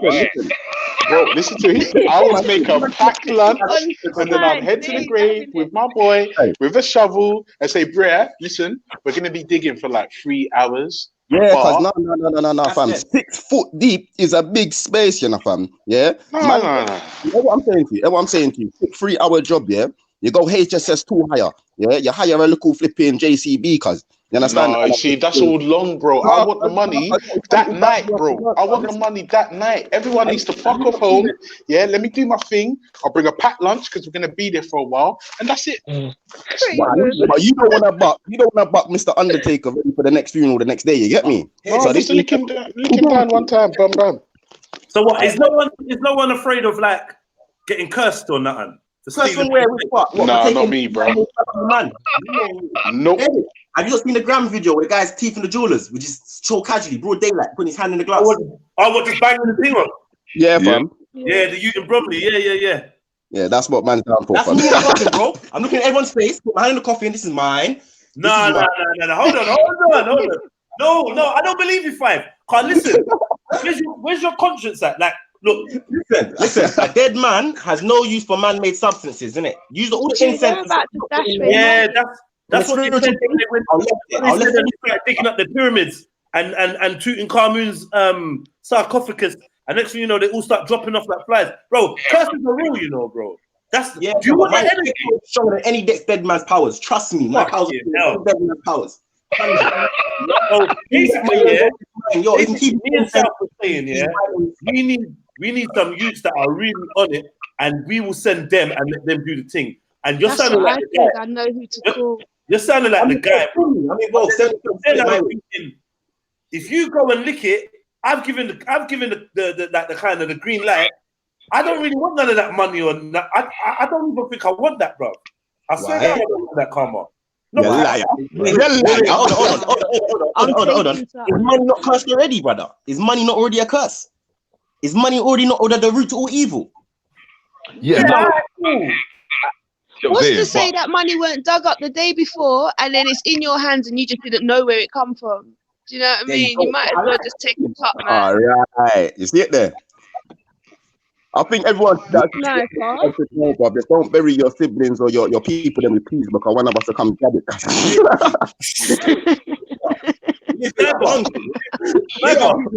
The dead people are hungry. Would you take? You ever seen the Black Tomb Raider, fam? $50,000 from someone's grave? What was that? No, I'm saying sniper because you just joined. Would you take $50,000 from someone's grave? 50 grand. Like, so the story is, I don't know if you heard the story. Did you hear the story? No. All right, so you're rolling, you're bopping, you see a funeral going on, and you witness with your own eyes that the body in the coffin has got 20 bags worth of jewelry on, and they've also put 50 bags. So this is 80 bags. They've also put 50 bags. No, it's not 70 bags. Sorry, they also put 50 bags into the coffin as well. Right. What do you do? I take the 50 bags and I leave the jewelry because the jewelry's probably got bad karma on it. So you're gonna come back. You're gonna come back and steal it. Yeah. You're gonna come back and steal it. No. If there's an opportunity, yeah, but if there's no opportunity, I'm not gonna do that. No. So would you dig up someone's grave? Like, would you dig up someone's grave to find that, to go through the contents of the coffin and take money out? Maybe when I was really young. What race is the dead person? No, maybe when I was really young. Worse than that. We'd be like doing and all of that. Nah, for real. European curses don't work. In reality, it's kind of a hypothetical situation that probably would never happen still. So we can say anything. Yeah, you can say no, but it's got to be real to you. The question is, would you do it on site? If you would do it at all, would you do it on site, or are you going to like plan a strategy, or how would you go about it, or would you just say, "Nah, this is bad karma, I'm leaving it all alone"? No, it will. The first thought would be bad karma, but you know, like if I went over to pay my respects and I just saw 50 bags. You get me? I might lean in and just tuck. Yeah, you get me a quick package up in my thing. Yeah, but the jewelry, no. I do believe that jewelry and that stuff is bad karma, bro. Get me? You're gonna carry that up. At least the money can get spent and do If it's a locket with a picture in it, left it. Yeah, Stop him immediately. You say that? But 5 is on 10 right Yeah. No long tea. number one mum rings. Number one mum rings, dad pendants. They're not safe around 5, you know. He's not even too hot. I'm a couple of times into my spot. It's a wrap. Remember, I'm not taking no jewelry, innit? I'm only dealing with cash. Yeah. Like, all that rest of that shit is bad karma, man. Trust me. But I feel like Huh? Why do you say jewelry's bad karma? Because like even like gold and stuff like that, you know, like you have gold and you have the conquistadors when they went out, certain gold that they had was cursed. Do you know what I'm saying? So the gold doesn't change. It's obviously it doesn't disappear. It just changes in the circulation, innit? So the same gold is in circulation. So a lot of gold. So what I'm saying, you can grab that cursed piece of gold and just sell it off to a next you, and he's got the curse. Yeah, I'm not wearing it because I'm selling that curse. I am selling. It might not work that way, Nate. What's to say that you've not gone to a jewelry store and bought something that's got that curse on it already? Yes. There's a possibility. There's always a possibility. That's why when people rob people and take their jewelry and stuff, I'm not really into that. You know what I'm saying? I've never been in. I'm not gonna lie, fam. My ancestors got their jewelry robbed because I ain't see no bad karma come of them. Cause I'm not even gonna know. No, there's been some bad karma for some white people, and there's been some curses. You know, black people only do curses. We're the only people. I'm saying there, like you don't know about it, but it's happened. 100%. What's that? Curses? Like man have been cursed and that. Yeah, of course. Yeah, man may have been cursed, but not to the extent where things have been returned and things are balanced. No. By any means necessary, because I'm gonna get my things back. Never touch an African man jewelry, boy. You could get your ass killed out here. I personally feel, I'm not even gonna lie, like you see these curse talks and because we are so spiritual, fam. These are lies that have been dished out, not lies, but these are stories that have been dished out to us, so we don't act upon certain things, or we think twice about acting on certain things. Because think about it. White people when like these man had no fam. If they cared about curses, like no, but hear what I'm saying. If they cared about curses, you get me, like fam. They've been pillaging, robbing, and doing mad things to tombs for over 1,000 years, cuz you understand, or let's just say a couple hundred years, and they're still in power right now. Do you get what I'm saying? So the reality some of it is not power. It's not power. I mean, obviously, if you rob an Egyptian tomb of its wealth and riches and and you take the body and put it in a museum, and then the actual person who did it gets that phone call, like, put the bodies back. Yo. But I think what he's saying though, it's kind of like myth. Like it's kind of, we only hear that sort of thing. It's like it's just pushed. Do you get what I'm trying to say? Just like religions and whatever else. So what's to say? And my man did that. It's actually something that happened. Yeah, and my man. But it's you telling me that. You get what I'm trying to say? Yeah, the common person ain't witnessed it. Yeah, but it's him telling us. You get what I'm saying? I watched it because he said it. He was like, listen, obviously I'm the creator of the museum.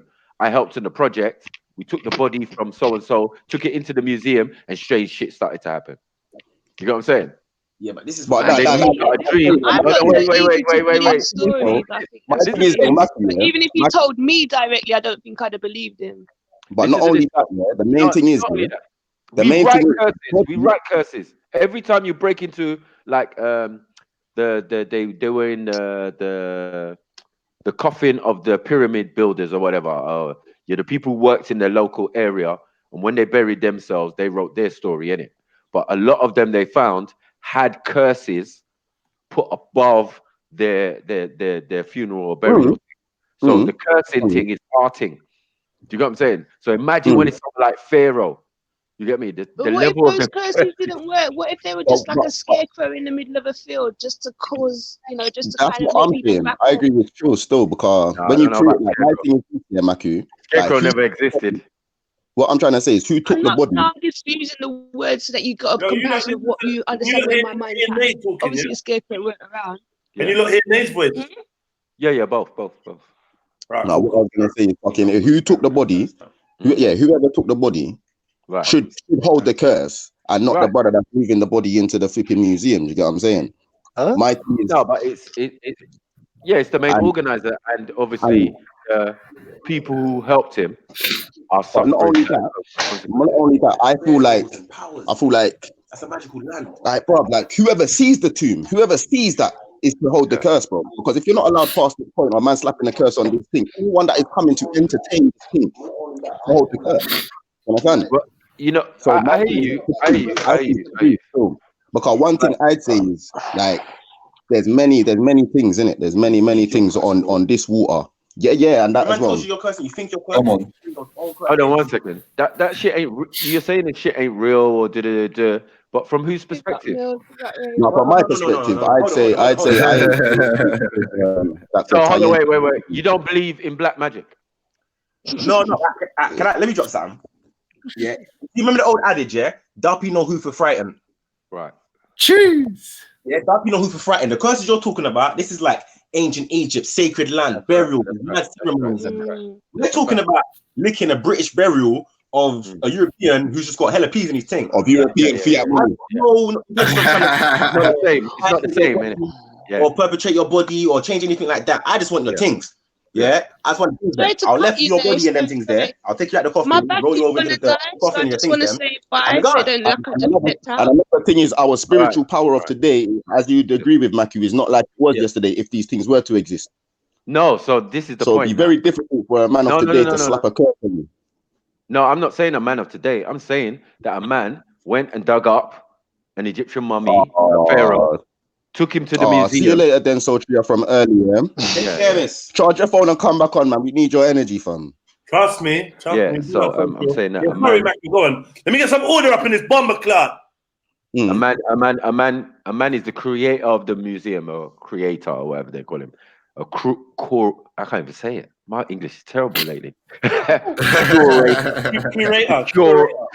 of the museum. You're right. So, the curator of the museum, Dr. Mr. Hawass, or whatever his name is. I'm sure most of you people know of the same guy. Yeah, he actually said, he was like, "Listen, I didn't even believe in that shit either." You understand? Until shit started happening. Huh? Yeah, he was a foreigner. Well, he's an Egyptian, but obviously he's like half Turkish or whatever. You get me? You can see it in his face. He's got that Mustafa face. But anyway, you guys. I know that Mustafa face, man. You know that Mustafa, that Saddam Hussein kind of look. Yeah, I've seen that Mustafa face before. Still, like something stink. Yeah, nose is squashed like. But anyway, so yeah, my man was sweating. Had his eyes bulging out of his face, and he said, "Listen, it's no lie." Yeah, he said, "It's no lie, bros. I had a dream, and someone said, go and put the bodies back. Why have you desecrated the tomb and da-da-da-da?" This nigga, the next 2 days, had a project to take the things back. They were in glass in the museum, in the Cairo museum, and man had to take them back and bury it where they found it, back. And then man had peaceful sleep. So if I'm not going to deny his experience, you get me, and how he. I don't do the grave robbing, bro. I mean, not like I've been given opportunity and I've turned it down. I'm just saying, like in my head, grave robbing ain't, nah. You don't like once someone's been buried and there's been certain rites and certain things been read over that grave, I'm good, bro. I ain't even trying to. Nah. I ain't messing with no one's remains. No one's nothing. And yeah, I don't care if it's a white European or not. Yeah. Like, because who's to say that it's just not a general curse for fucking with people's graves?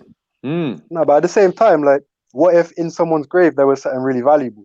That's what we just said. That's the whole premise of this thing. So what? It's called so what? So what?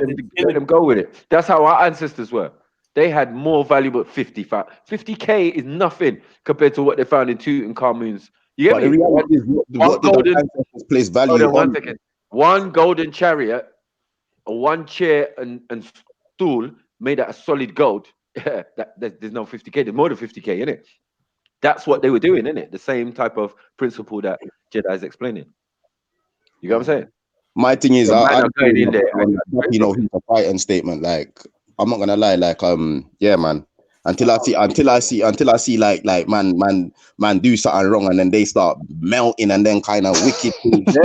I can't. I'll be real, fam. This thing is live and direct, fam. You get me? Like, You lot Hold are on, wait, hungry. wait. Nay. You lot are a hungry bunch of brothers over there. You know? no, we're not hungry. We're not hungry. The reality is, fam, man, I've seen too much. I know too much. You get me? For man to tell me, like, you get me? Duppy's gonna come for man, fam, and them thing there. You get me? If I do wrong, I've seen man do wrong, and because they were a fairer shader, man, they're living life right now. Like, they were able to leave and change their mentality. Like, I ain't seen no curse placed on me. All right, wait. Let me just say something. Yeah, I hear where you're coming from. I'm just playing the advocate now. Yeah, I need one. Yeah. So my thing is this: who's to say that these men are not living out and who's to say when this curse takes place? Now, this is what I was going to say. Like, that's my life? Hold on. Whose life? I think you know what we would do, so. Because you got people out there like. You got people out there whose youth are just gonna get strange diseases, and the whole family's dropping down. Every firstborn is dying. Like there's some families that's really afflicted with some shit. 8 members in one family die in a year. Someone did something they shouldn't have, bruv. So now this is the next question. Now this is the next question. This is also a fact with Howard Carter and all that. Are we gonna then say it's right for you to face your father's sins and them things there? Do you reckon? I don't know about this wrong or right. I don't deal with karma. So this is what I don't deal with karma. I don't even believe in karma. What goes around comes around. All I know is there's some activities, that I know if I take part in, I'm gonna feel like. So I can only talk. Me and the universe talk, innit? Me and the universe talk. Yeah. If I do that move, something's gonna happen to me in my life, and I'm gonna put it down to that. It could be in my own head, whatever. I'm gonna put it down to that. Some fucked up shit's gonna happen to me, and I'm gonna think that shit could never have come into my path of reality, of my destiny. I'm a blessed you. I'm God's you. I'm this. I'm that. And then when certain fuckeries happen, you got to look at what you've done. I'm not saying karma, but a chain of events has been set off. You see what that is, though, Jedi? Yeah, I believe that's all conscience. You see when you're saying you speak to the universe and that's conscience, isn't it, Car? Other than thieving from man's graves and that, I've done other things that I should definitely be cursed for. But in my head, it was what's the word? Justified. So my conscience. You had a clean heart. I hear you, bro. I don't have no nightmares over my things. So it's the thing like, if you do something, you're thinking to yourself, this is kind of wrong. I shouldn't do this. You're allowing negative energies to enter into your whole atmosphere, and that's when these mad things start happening. Car, they're feeding off. Hold on. But hold on, 1 second. 5, stay with that. But ain't that what you're supposed to? Ain't that how you tell yourself not to do certain things, though? Yeah, but it comes down to like your reasoning, and then your level of consciousness, isn't it? Like there's bad, there's good and bad, and then there's evil. Yeah, there's good, bad, and then there's evil. Like bad is like, you're selling drugs to make money.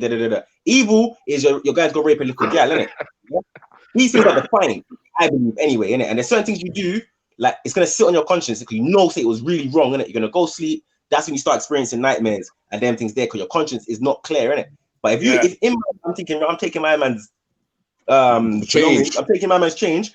In my head, my conscience is very clean. There's no doubt to come and try and manipulate my thing, car. It's pure positive. He has to be super strong to bite my thing, car. I'm not doubting myself, is it? So it's like, don't leave no space for Duffy to come and trouble you, car. If Duffy comes to you and says, right, this guy don't even scare me at all, like he's gone, he's not coming to bother you. But when Duffy thinks, right, this guy's got a bit of weakness in his mind, I can extort that. He's doubting Duffy's shit on you, bro. Yeah, bro. But that changes if you do something evil. I reckon stealing from a man's grave isn't evil. I say that's bad, isn't it? No, I say it's evil. I say for example, I'm gonna say evil. Wait. Thieving the body from the grave, that's probably evil, isn't it? Let the dead rest, isn't it? But if I'm taking your man-made stuff, from a man that's no longer alive, this is man-made things, man-made materials. What you're forgetting is, like the case of the pharaohs, it's their belief that these possessions are going with man to the afterlife. So for you to trouble that, you're troubling the man's afterlife. I heard that still, but you see my thing now, yeah. You see when you're looking at another thing though. Okay. I don't believe that. Hold on. You see when you're looking at South America now, they're going through. I think it's Mexico and Puerto Rico, 2 countries. They're going through a pandemic where people are robbing graves, like literally, because you got bare mafia bosses that died and man were buried with things and rare, and then you got. So it's like when you're looking at that society now where the shit hit the fan. You get me? The like everybody, near enough 90 some stupid percentage of the country ain't working. You get me? And there's no money. There's no actual money floating through hands in that predicament. Man robbing a man's grave or taking money from a brother that was selling drugs and like, how would you view that? Do you get what I'm saying? Because they're doing the exact same.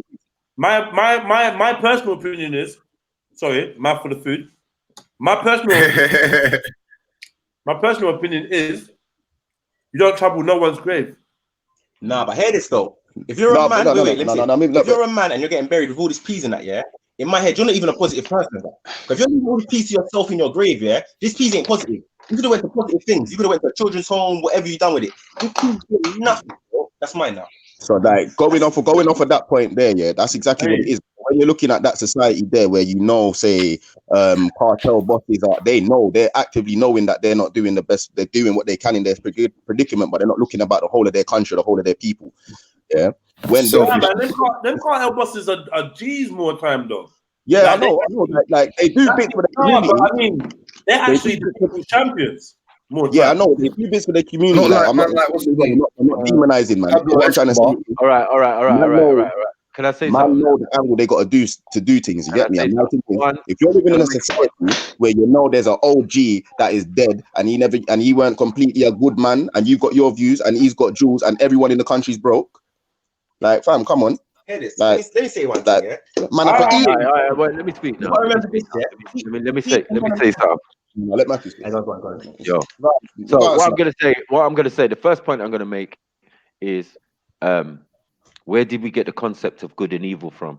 You get what I'm saying? It's not something that's naturally endemic to us, but it came with religion. I disagree with that, man. If you do something bad, you feel it, you know you done something bad. That's morality, though, isn't it? Right. So there's natural laws. The same for everyone. Right, there's natural laws, but the idea of good and evil, like, is that tangible? It's not tangible, bro. What is tangible is that people can be agreeable and disagreeable. Do you know what I'm saying? Right. So, the concept of it, even in the biblical, came in at a certain point. You get me? So don't be fooled like, good and evil and this and that. Bro, that's all nonsense. That's still part of their voodoo. You get me? That's part of their voodoo. And then we've got to talk about our own voodoo. We've got to talk about Haiti and Nanny Maroon and all of these type of people who were using voodoo, using spells, using curses. What do you mean? Do you get what I'm saying?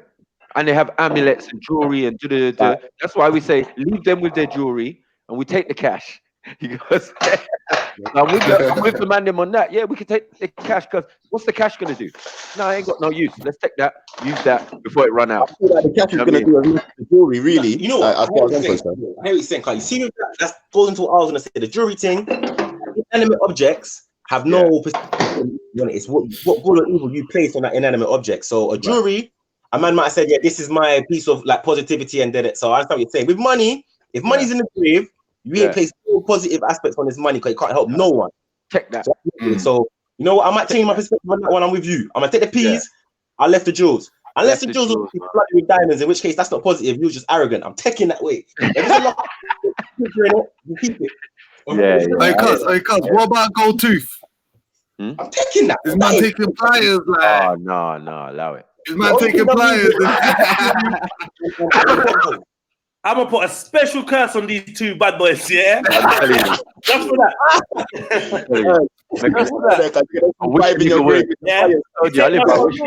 You take my code, Steve. Everything that you eat from now to the day you die is gonna taste like shit. Trust me. That's a mad thing. That's a good curse still. That's a good curse, isn't it? Everything's gonna taste like I'll come to your grave with my jerk chicken next to me, I'm putting the test.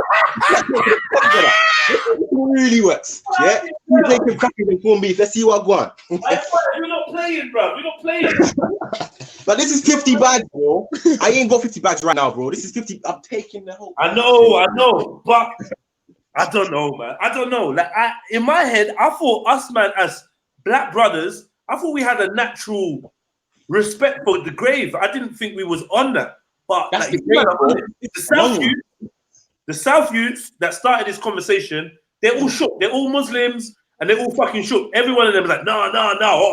Like, astaghfirullah and da. And I'm kind of on that side of things. I'm like, I don't play with graves, I'm not, nah.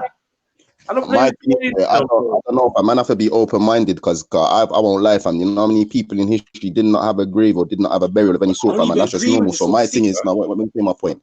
Yeah, fam. So going off of that, cause like, fam, if you're buried with anything, fam, anything, yeah, that's going to the earth, cause you know what I'm saying. Do you want anything, yeah?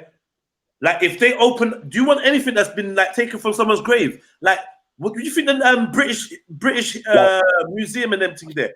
All of them things there are cursed, you know, cuz. Like, do you want any of them? Do you want any of them things in your yard? Oh yeah, this has come from this emperor's tomb. Would you want that in your fucking yard? Not really. Oh, fam. What are you gonna do? You're gonna want to put it back, like so. I just think like that. I don't know, man. I don't know. Like to be honest, I'll be real.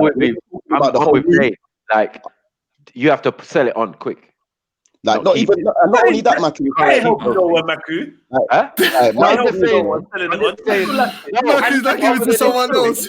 That's like having AIDS and saying I'm gonna get it to the next man, fam. Let me just say to Sochu as well, because Sochu reckons she gonna hire someone to go and do the dirt. No, it's still on your command. It's still your idea. If there's anything coming to anyone, it's still coming to you. Well, the jury is coming back to Sofria, so all the goods are coming back to her. Even though you hired someone to do it, you're good. No, even if they sold the goods and brought her the money, like either way, like I don't think you're gonna be able to cheat. We're not talking about karma, but we're talking about something, innit? Yeah. I don't think you can cheat a curse by getting someone else to do it. But what I will agree, conscious, isn't it? What I will agree is that Europeans ain't really into the curse thing.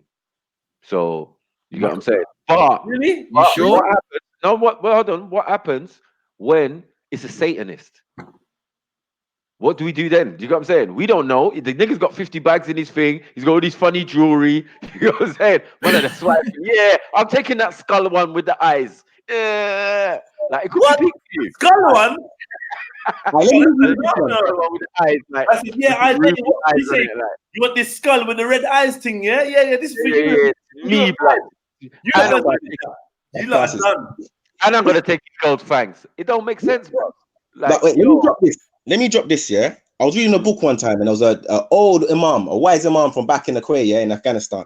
And a man come to him and asked him a question about good and evil, and how do you define it? And he said basically, the universe is on its own movement. The universe is growing. Yeah, so anything that halts the universe growth can be considered evil. Anything that promotes the universe's growth can be considered good, innit? So giving life, that's good. Taking life, you're taking away from the universe's work. That's evil, yeah? If you're gonna so now, hear this. If you're gonna go and bury yourself in a box in the ground, yeah?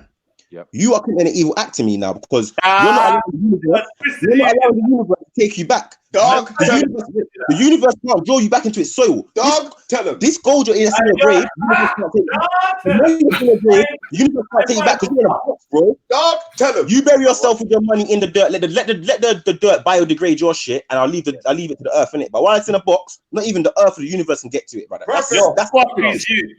I'm never gonna lie. I got a couple shovels outside, you know. Let me know when you're on it. You don't even buy the manure for the earth. Like, what are you doing? Yeah, you are. Why are you always buried 6 feet underground? I actually don't know. Still, please educate me. Because the reason that is, if it's not up to 6 feet, the body will resurface. So we would have loads of bones and things sticking out of the ground and did the skulls like this, half like they have in South America. What do you mean? Are you talking about a coffin or a body, bro? I'm talking about burial. Do you got what I'm saying? Remember that not all burials was boxes. Africans never did that in the beginning. Oh, so you're just putting the body in a cloth or something. Yeah, in the ground. In a mound. So what they would do, they would dig a mound, put all your possessions, some of your wives, depending on who you were, if you was Zulu or something, your wives came with you. I will take all my exes. Take all my exes.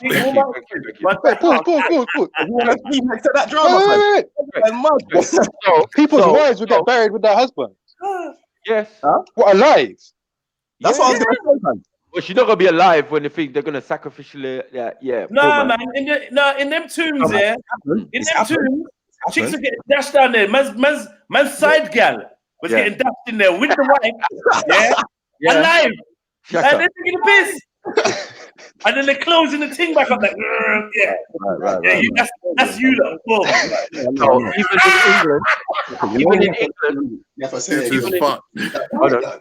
So yeah, that is the reason why it's buried at certain depth. Okay, but if you're in the box, Buried at if you're certain in depth, where you are on the the planet. coffin now. I want to jump. Yeah, I don't mean in the coffin idea either. So I'm with you on that. Yeah, You're but in the, a British, lacquered coffin. the European thing is a coffin. Yeah, go on. You're in a lacquered coffin, yeah? It's lacquered with chemicals, toxins, and that. Your body has been embalmed. So your body's now preserved by chemicals and toxins and them things there, yeah? Yeah. It's going to take, I don't even know how long, I can't speak out of knowledge in it. I don't know how long it takes for a coffin to degrade in the earth, but my head is, it's going to be a very long time. With all that lacquer on it and them things there, it's not degrading into the earth. So anything you're putting in your coffin is not returning to the source. In which case, I'm going to be the source and it can return to me. And when I go, I'll leave it in the ground. 5 is okay, that's the Oh, material. man's selling it, you know. I'm not even gonna lie, he's selling it, bro. Thank you, bro. Hold on, that's the material. Bro, I'm not even gonna lie. There's a Jewish cemetery around the corner, bro. I swear down. Yeah. Sorry. If there's one cemetery I'm staying away from, it's a Jewish cemetery. I ain't getting there. I ain't robbing no Cohen. Nah, them man there, they got duppies on duppies back in them. It's cool. I'm gonna. No, but if anybody's got duppies on duppies, bro, it's our people, fam. You should be shook to jump into an African blood clot. Nah. These men have been pillaging and robbing from the start of time, cuz, and that's the belly right there. Yeah, but at the same time, the man they can't go on holiday without some facts. Let me know. Just saying, bro. Man can't be shook at the belly, the bankers and that. Like, man don't want to go to the bankers' grave. You want to go to the pauper's grave. Hey, mad, yeah, fam. I'm not because the bankers. I'm like, I don't care. You're gonna be Illuminati. Hear what I'm saying? Let's be real, yeah. See man that deal with things like Kabbalah and that, yeah. I don't know how other people feel, but for me personally, I know that involved in their spiritual practices. Personally, I wouldn't be trying to steal anything from an African person's grave, yeah. Because I don't think it's just dumb. I think it's just dumb, yeah, and it's just nasty anyway.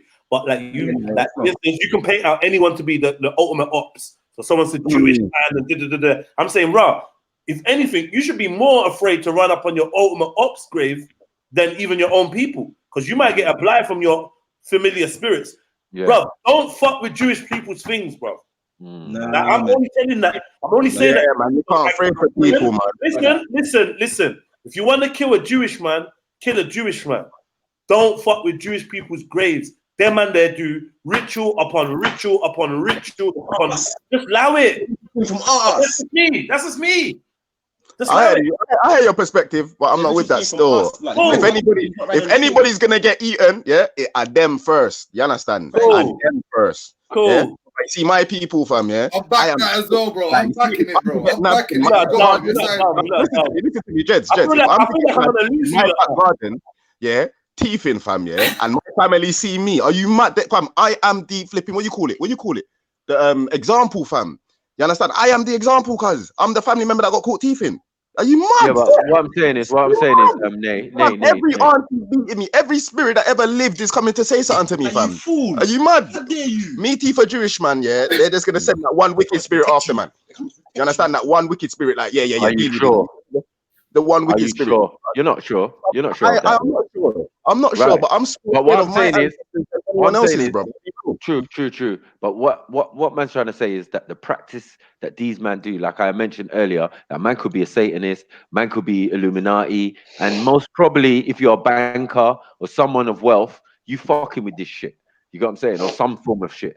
Do you get what I'm saying? I got a question. I don't know. You see, like when people talk about like a spirit coming to like visit someone and haunt them and that, like, and then just pause on that for a second. And also, like, how come when you get like spiritual people, you get some spiritual people that believe like to be able to communicate with spirits, you need to kind of like open yourself up in a certain manner, innit?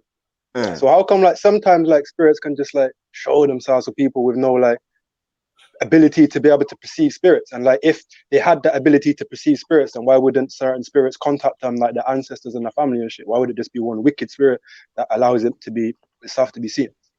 I respect that highly, fam. Give thanks. Because the spirits that know you and like you, yeah. Like they said, if they know you're not ready to accept them, they're not gonna come and on you, innit? They know they can cause fear in your life. See the bad spirits, them, they don't give a fuck. They're gonna come try their luck and frighten you, and if you let them in. The good spirits, them, they have courtesy. Like, yo, I'm gonna bother. But the thing is, man openly speak about being open to spirits, and no one ain't come to buck me yet. How do I know if a spirit's buck me? Let me tell you how you know.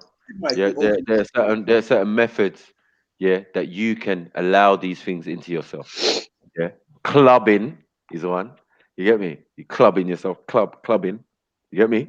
You're drinking spirits.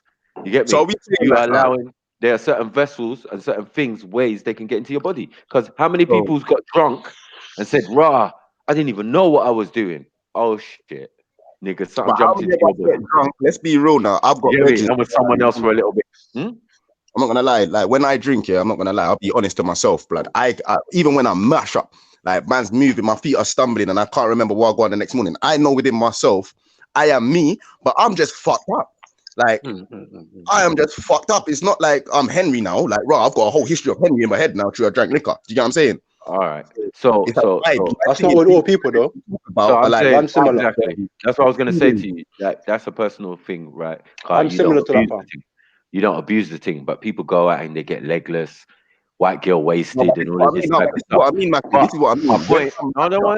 One second. But I'm saying these are triggers. These are conditions that you can put yourself in, yeah, that will allow these entities into your body. So whether you think you see them generally or not, that's not going to be the necessarily way. But if you put yourself in certain conditions with flashing lights and do all of that and alcohol and who told you that's not how they come? You know, I'll be real. Because the evidence is opposite, is counter. When people go around glassing people and they're not telling you I was the same guy. You get me? You see when man say, we are inherited, we inherit all the things from our ancestors and these things. Like you can see there's things in our body. I feel like, blood, when we're talking about spirits, we're just talking about the past people that brought us into this life here. And we've had good ancestors, we've had bad ancestors. You understand? We don't know.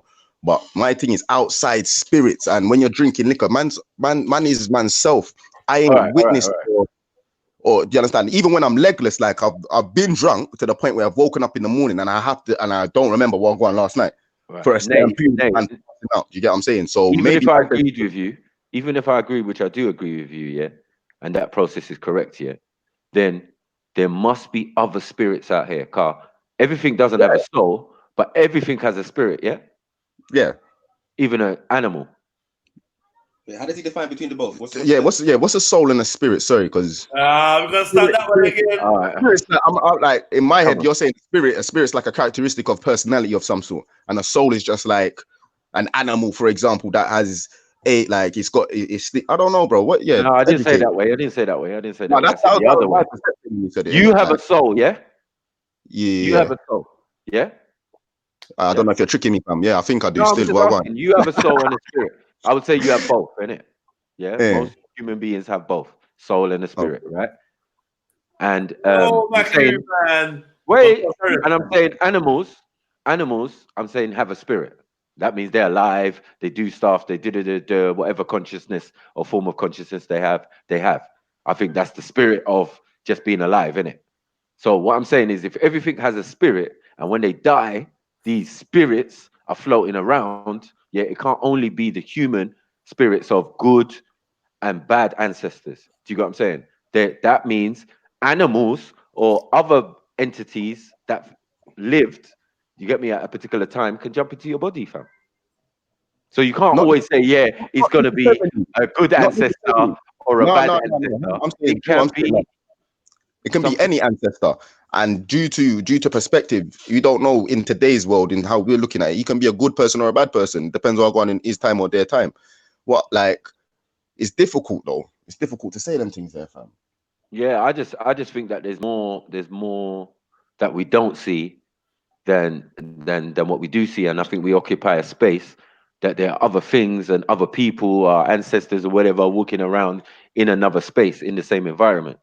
Do you get what I'm saying? So if that's possible, if that's possible, to say that, look, the ancestors is there, you know, my granddad and my grandma or whoever's right behind me right now. Do you get what I'm saying? There must be other things out there that if you So my thing is this, yeah. When you become a soul, are you banished to the earth? Is your soul like limited to being on earth? And is the earth like when you're a soul or a soul? Yeah. Does a soul can the soul basically only travel in this realm, but just unable to see with our eyes? Do you get what I'm saying? Can the soul travel? Well, the soul's not really Because trying to travel anywhere. It's in your body. Like if we're talking about souls or spirits or anything on earth, that means anything that has lived and died, their soul is roaming somewhere. It's technically how we're gonna look at it. And if we're saying that, that's only 50. That's only 50. Where's the white man's ancestors? There's only 50% because the idea of reincarnation wouldn't even be possible. Do you get what I'm saying? Without that theory that somebody has gone and then they keep coming back and they keep coming back and they keep coming back and they keep coming back. We supposedly have evidence of that with the Dalai Lama or whatever. When a man comes back, he could be any youth across the world. When they bring him his things and they tell him which one of your things out of these things. You get what I'm saying? And if he picks correctly, they know it's the same spirit. You get what I'm saying? So that's an example of that same thing we're talking about. There must be spirits that keep coming back and we can see it or we have evidence of it. We don't know how 100% is true, but there are certain processes you have to do to find out if it's the same individual. Do you get what I'm saying? So that in that case, then if the 50% is what we're working on, that means no one is ever a spirit for a longer period of time. Do you know what I'm saying? Because you're just going to be reincarnated. Well, there's no such thing as time. If we come out of there's no such thing as time if you come out of the physical realm. So I don't know what that means really in a sense. You get what I'm saying? So it's like, my thing is like, boom, all right, 50%. When you die, someone, that's reincarnation. So when someone passes, now the other 50%, is what we call knowledge of self. So when that being or that entity or that soul has knowledge of self, it will return to a different destination. Maybe the original destination it was supposed to. Do you get what I'm saying? Because that being has knowledge of self and won't reincarnate. Yeah, that's Indian. That's how the Indians look at it, isn't it? The Vedic religion. No, that's how they look at reincarnation. You get me? We're talking about not reincarnating. Just your spirit was here, enjoyed the experience, and then it left and went back to the source. You get me? Nah, because if you, I don't know if you've read the Vedas before, innit? But basically, I'll just break it down real quick. Like in the Vedas, they believe that the purpose of reincarnating is to attain God, but they say it may take millions of reincarnations to attain God. So, like, say, like in a human life, they say having a human incarnation is a very like good thing to have, rather than being like an animal or something. Yeah, that's exactly the best, isn't it? But they say, for example, like you may do good here and you may go to heaven, but you won't stay in heaven forever, innit? You may stay in heaven for a certain amount of time, innit? And then you'll reincarnate based on like your actions, and it's a continual cycle of good and bad actions in different environments, different incarnations until you realize God, innit? The Hindu thing is not based in anything. That's good. That's based in demonology. So the idea of demons coming and reincarnating only makes sense. You get what I'm saying? The negative spirits that can't get off the planet, they're in limbo. You get me? They have knowledge of their existence and the creator, but they don't have knowledge of other certain things. So they only have a certain degrees of knowledge in the spiritual realm. I don't know, Carl. Like, the way the Indians broke it down, they broke it down. I know they do talk about demons. I'm not going to deny that, innit? But at the same time, like the way they speak about demons, they speak about demons and angels and that as if they're still above humans, innit? In a consciousness kind of manner. Like, just because you're a demon doesn't mean you're below a human, innit? Like, they still may have more class and more morals and more higher standards of morality than some people have. Like, and respect and that. Like, to me, like a demon is a non-believer of God, innit? Someone who's denied God and they want to worship themselves rather than God, innit? Is it? That's how I see a demon, yeah. Yeah, but that don't make no sense, does it? Because why would God create them? Maybe because they're meant to like serve him, innit? But you can't force someone to serve God, innit? So you go against them. That means they have free will. We do have free will. Oh, we're demons. I'm talking about the demons or the bad spirits or the whatever. They have free will, obviously, to turn against the will of the creator or disagree with an instruction. Yeah.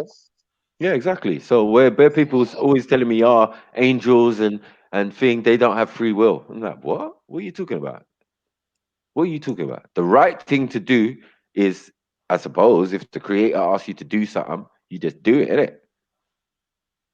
But then there are some who are like, I don't even know about that, you know. That's why I said there's no good and evil. There's only agreeable and disagreeable. Because you can disagree about something, it doesn't make you evil. Do you get what I'm saying? Like, yeah, but even like when like people look at heaven, like how do people like view heaven? Like, do you think like you're going to be in heaven, like serving God, like making him drinks and chopping rocks and cleaning things for like in his kingdom, or do you think you're just going to be sitting there giving yourself dopamine rewards, like eating grapes and having sex and listening to music? Like, Well, it's how is you that like a understand. dopamine dream or like? No, it's understanding the text, because in most of the text it says heaven is a place. Nirvana, yeah, to Yeah. reach the state of nirvana, or nirvana is a place. You understand? So like all of these places have been spotted out. Thing, you know, they say like heaven in the Bible is Oranos or Orion. So it's a place. You know what I'm saying? It's not like somewhere out in the universe and then, you know, God's got some special garden and all of this type of things there. It's like it's from the biblical, what you're saying. Do you know what I'm saying? It's saying heaven is a place. That's what I'm saying. And then Well, according to like the a Hindu, planet or something. according to the Hindu, heaven is a place. Yeah, because I've only heard that one. I've never heard that through Christianity, but I've heard it in the Hindu thing, because they say like you got heavenly planets, hellish planets, you got all different kind of planets and that. They've got dimensions and all that. And what's Haven't they? interesting is that they knew all this and they were saying all this information before Western astrology and before you even had telescopes and those things. Like they were showing you planets and all that before that. That's what interests me about that. Definitely. But it's what direction, where is the planet? You get me? It's all Quick coming out question. of Pleiades, Is basically. Hinduism, 'cause I don't know if this is true, but is Hinduism like the oldest written religion? Yeah. Yeah. Religion, yeah. Okay, yeah. I fucks with that stuff. Well, it's the oldest religion, and the reason it's the oldest because it came before people. People bucked up on it. Yeah, it's not something that someone wrote, yeah, that we know. You get me? No one in existence that we know wrote those texts. So You got so basically the author of these texts is like no one don't know the age of them. no one don't know the age, who done it. Do you get what I'm saying? Man When? found these texts. Okay. Yeah, they were found. You get me? And then a set of people took it on board. Okay. So that's what I'm saying. Like, wow, that's mad. So you're not even the same people of the texts. The origination. Yeah, origination You're of not this the thing. same people of the texts. You're the people who took on, just like Jews took on Judaism. Do you get what I'm saying? And the Torah and that. Yeah. Same with Dravidians or East Africans who went Surely to like India. Hinduism's not like it's not like Abrahamic faiths. Do you know what I'm saying? Like they must have, or do they have similar traits? I don't know. They I'm have, not gonna. yeah, they have similar traits, definitely. And the Abrahamic faiths definitely have some of the elements of Hinduism in it. Because the idea of worship, prayer, all of these type of things there, you know, repetitive actions, what do you call it? Mantras. Yeah, that same Mantras are thing over and fascinating. over again. You know what I'm saying? So all of these things came out of Hinduism and have found their way into a lot of our religious or Every Abrahamic. Abrahamic faith. Yeah, in every faith. You know what I'm saying? So it's a mad thing. And 'cause I know the Dogon tribe. I know they had awareness of like the star systems and that. But And was there similar? no, I know they had information on Sirius No. B. I know. Yeah, I this don't is know. serious. Right. But Sirius, guess where Sirius is? I don't know. Orion's belt. In Orion. The Okay. same place that the biblical people are calling heaven. You understand? Okay. So there's a connection there. Like, oh shit. Okay. Well, the Mm. Dogons didn't lie. They said their people said they came from over there. Mm. And then other people in the biblical books are saying heaven is over there. Then you got the Hindus saying, no, heaven is over here too. Hold on. And then you've got the Egyptians who've got pointing their shit directly to it. hold on, wait, shafts pointing to both star constellations. One is Orion Do you get me? The other one is Pleiades. Do you get what I'm saying? So the Hindus say that it's all Pleiades where there's his Pleiades. Okay. Where Nirvana is. Yeah. I think the planet's called Protean. Well, technically, according to these faiths, we should have then different beings that have come here at different points. So it's not like the Anunnaki have come, it's just the Anunnaki that have come by themselves. You know what I'm saying? It might be they're not in the next race, or you know what I'm saying? The Vedics talk about that though, because they talk about like religion was taught on different planets and that, and people like would memorize religion to teach on different planets and that. And like just simple concepts like that. I just found it interesting. That's why I was reading the Vedics years ago. Cause I just found it like it's just so different and interesting. It's definitely the oldest religious text. You know what I'm saying? And some of it they say is historical from the Asian point of view, and Europeans' point of view, they'll say it's mythological. Yeah, mythological. It's all myth. That could have never happened. No Vimanas, special craft that fly interdimensionally. I saw they found one of those though. Definitely. Yeah, they said they found one. Still active. One thing that I find sick is that they had like weapons in it. So they had like, say they had like a crossbow, but like they would put like their intentions or like a spell or something like on the crossbow, innit? So like I guess like I think it's like a Brahmakan weapon, I think. Like one of the most powerful one. Yeah, it's like an atomic weapon from, it's like an atomic bomb from. So they fire an arrow and they say a mantra, then they'd fire it, and then it'd like blow things up like a bomb from. I'm like that's serious. But there's no lie, because obviously in some of the regions where they supposedly inhabited, there's plutonium deposits all over the place. Do you get what I'm saying? So yeah, a mad thing. And that plutonium don't form. You get what I'm saying? Like what's the other thing that you can get? Uranium. Uranium, yeah. Uranium is natural.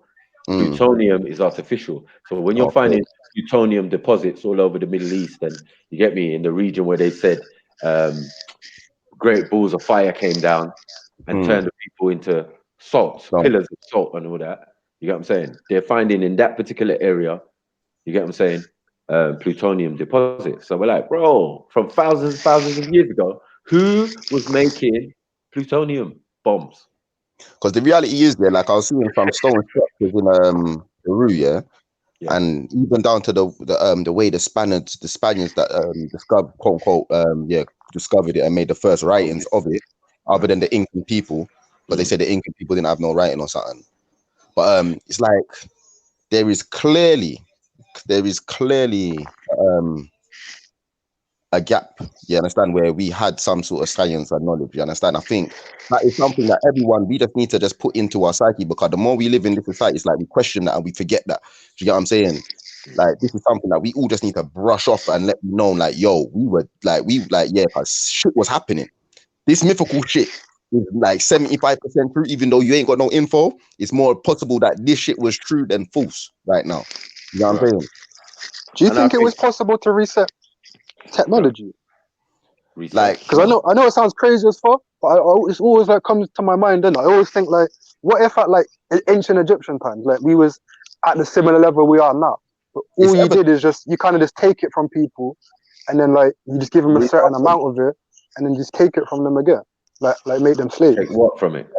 Like technology and advancement and shit like that, and just take it from them and make people just forget after like 2-3 generations. Like, for example, you see when the Italians invaded Ethiopia, remember Haile Selassie was I think he was emperor of the country for about 6 years, and then in them 6 years, his thing was education, so he was growing a lot of people, basically like youth to do open ministries, different institutions and so on.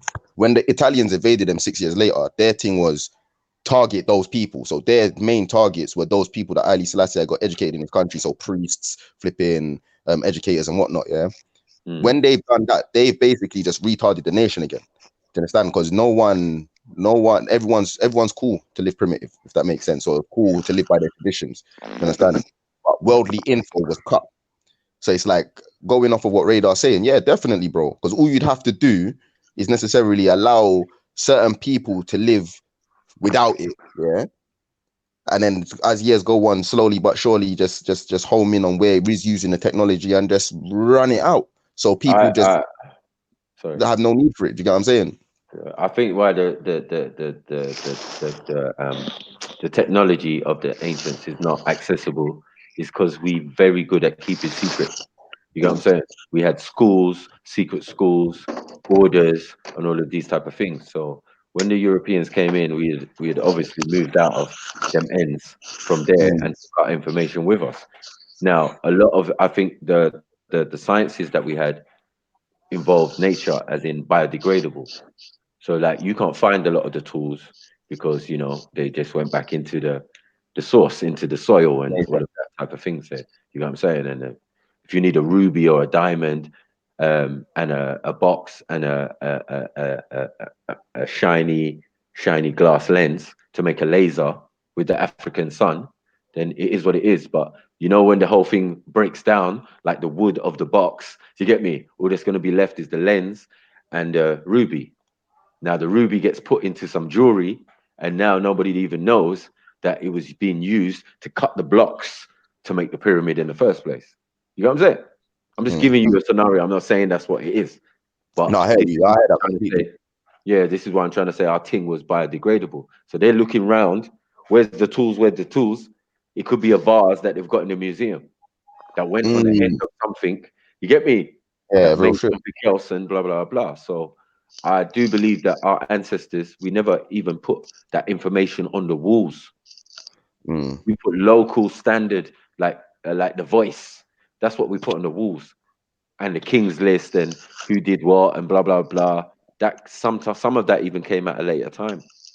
It would make sense though, because it's very rare you walk through like a union of some sort, like a plumbers union or electrical union building, and you're gonna see the teachings of level 2 NVQ plumbing on the wall. You get me? On the wall. You get me? Like the simple basic. This is what we do, and this is how we live. You know what I'm saying? Not the in depth of this is how you make water run healthily through different materials. Yeah. I feel that. Right. So that's what I said. Like a lot of the information never did pass hands, other than maybe they got their hands on some of the papers. You get me? Some of the parchments and all of that type of stuff. But it took them thousands and thousands of years to work out some of the logistics of it, to where now in the last 100 years they're catching up to what the ancients were doing. So now it's not so farcical, like what Radar said when you're reading the Upanishads. You get me? And they're talking about having craft with birds on the wings. You get me? Like it's obviously not a bird if birds are landing on the wing of this thing. You know what I'm saying? Yeah, and how big it is in size and all of that type of thing, and the technology. So the whole point is the technology we have today is based on that Hindu type thinking. Because anything that is not spiritual or soulful will need tech, will need something artificial to get the same results. You get me? Like we're doing this now. We were supposed to be able to do this without the aid of any. You get me? Any equipment and that. You get what I'm saying? So the thing is that whatever these negative spirits are, they can't get off this planet. And they've tried their best. They're making rockets. They're doing all sorts. They're trying to fly to Mars. But something's saying, like maybe physically, there's a way. Do you get what I'm saying? But spiritually, there's no way. Or soulfully, there's no way. Do you get what I'm saying? Only if you are correct, or you are energy, and you know yourself, and you know your destination, your soul will go out of this enclosure. So I think that the Van Halen belt that these people keep mentioning and now and again and whatever is more of a spiritual barrier than a physical barrier. Yeah. So, and I think that the tech is what's fucking these guys up, because that's all they have, innit? Whether they came from another star constellation, they came with tech. Do you get what I'm saying? It's physical. Do you get what I'm saying? And where we come from things that are spiritual and soulful and energy and all of this type of thing. So you can see that being played out on the planet still. Mad thing.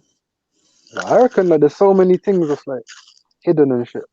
Like even like music and stuff. Like I don't know why I just got this one memory of being at college. I remember them when I was taking the music course. And I remember them showing us this video showing us like, oh, you can direct sound in one direction. And I was like so fascinated. I was like, whoa, that's very interesting. But I've never ever to this day seen like it come out. Or like I can't find it. I can't. It's fucked up. Because like they're talking about like in the future in clubs and that you could have like hip hop music in one corner, like dance in another, and like it would literally like you would just have sound in one direction. And that's bad. But yeah, as obviously I I said, thought sound travels as a sphere, and I don't understand how it can be directed in one direction. But I've never seen that come up. Yeah. sound. Because Yeah, sound's meant to be bubbles, isn't it? Which is why I'm confused. Because you see other things coming out like, oh, sound is spherical bubbles and it pops and then it turns, then it radiates. It's like a sphere. Then when it pops, it like expands in all directions, isn't it? well, I don't know about all that. I mean, I think that's a new theory that they're coming with. But I know that we use sounds and vibrations to work out certain things. We study the science of it. You know what I'm saying? In Egypt and all of these type of places, where we was talking about it yesterday, where they've got this chamber, these two chambers, and one you would go in, and they would play sound, and they would analyze your injuries or analyze what's wrong with you, and then in the second one, they would play the resonating sound that was going to heal you. I said, Ross, you got to say it. This is in Egypt, in well, I forgot that big temple. That is even shaped like a man as well. That sounds like a sound bar. I don't know if that's the same thing as a sound bar. Well, all I'm saying is where the man was like up on top, and there was a hole in the roof. You understand? So he would lean over and lick whatever instrument and whatever inside the chamber. Do you get what I'm saying? Yeah. So he wouldn't be in the chamber himself. The person would be in the chamber. So I think that's the only thing it can resonate off. You know what I'm saying? Whatever sound you play inside. You know what I'm saying? And then in the next chamber, they would have the ability to say, all right, we're going to play this tone or frequency to heal whatever's wrong with you. Hence the idea of the you know, the ladle, that early guitar. Did you know that it went on the small of your back? That's why it's curved like that, shaped. And man used to hit the strings to find out what's wrong with you and also heal you with it. So it wasn't a thing for playing music. It was actually a healing instrument in a sense. You know what I'm saying? You know what a ladle is, isn't it? It's like looks like a guitar, and it's got like a funny kind of bowl underneath it, shape. Get me? I'm sure Jedi could pull one out. But yeah, it's got a thing. But if you lie down and you put it, you see it fits perfectly in the small of anyone's back. You know what I'm saying? And then all they would do, instead of they're gonna play a tune on your back, they would just pull each thing to find out what's wrong. That's mad. You mean like a ladle, like a spoon? No, a ladle like a guitar. Like the first I got it. guitar, first type of guitar. I hate Google. You know, as soon as I say that, I scroll down and I see man playing a ladle on YouTube. you see, it's mad, isn't it? I swear they're listening to us, bros. You know what I'm saying? So yeah, I was amazed when I heard about them type of things there. So like sound is very, very, very important. Like you're saying, like it can work in all different things. You know what I mean? And we humanly are vibrating on a frequency. Do you get what I'm saying? So it makes You ever heard of sense. sound bath? Sorry? Have you heard of a sound bath? Sound bath? Yeah. It's basically where you bathe yourself in the vibrations of different sounds. Okay. A few years ago, I was walking down the docks and there was this like big red ship, and I've always looked at it and wondered what it was. One day, like I smelled like these really strong smelling incense. They smelled really nice, and I smelled them from afar, and I was like, right, it's coming from there. So I walked up there because I wanted to see like what kind of incense they were, because they were strong, and I hadn't seen incense that strong before. And that's when I found out it was like a Buddhist ship, it's some holistic healing center. I was like, right, like this big boat here all this time is some big Buddhist ship, and I was like, okay. So I looked at all the things they had, and they had this one thing called like the sound bath. It's like you pay so much money and you participate in a group, and then you all play like different like spiritual instruments. You might play like a Tibetan singing bowl, or like you just have different instruments that are like tuned. They say like it's got like overtones, the over harmonic. So when you play an instrument, like you can only hear so much, but they say like the way it resonates, it goes up into like higher frequency. Right. And like basically like we were all like they told us like different sounds resonate with different parts of our like spiritual body, you know, and you can basically heal with sound. So we basically underneath the ground because he's on the boat, but he's like on the ground floor of the boat, so he's like underneath the water basically on the ship. So the acoustics, like the sound, the way it was vibrating was interesting there. So we was all like just playing instruments, and it's so powerful, like having everyone playing instruments and having like sound all like, it's like, I don't know, it's like we were like vibrating with the instrument. And like I felt like I had like a telepathic experience with like this woman that was sitting in the opposite me. It's weird. Wow. So, you know, like I said in my head, like if you hear me, look at me, and then like, you know, she looked at me dead in my eyes. I was like, rah, like it was just some crazy experience. Oh, that's mad. But yeah, I think sound is definitely thing. This is why in Islam it's showing that some sects that saying that music is haram is not being honest. Someone's not being honest. You get what I'm saying? Because you know, in some other texts, like in the beginning was the word. And what's the word? It's a vibration, it's a tone. You get what I'm saying? So in the beginning was frequency or sound. That's why they say Big Bang. You know what I'm saying? Because that is a sound and a frequency that's supposed to resonate through the universe and whatever. You know what I'm saying? So sound is definitely important. It can be used as a positive thing, and it can also be used negatively, as you know.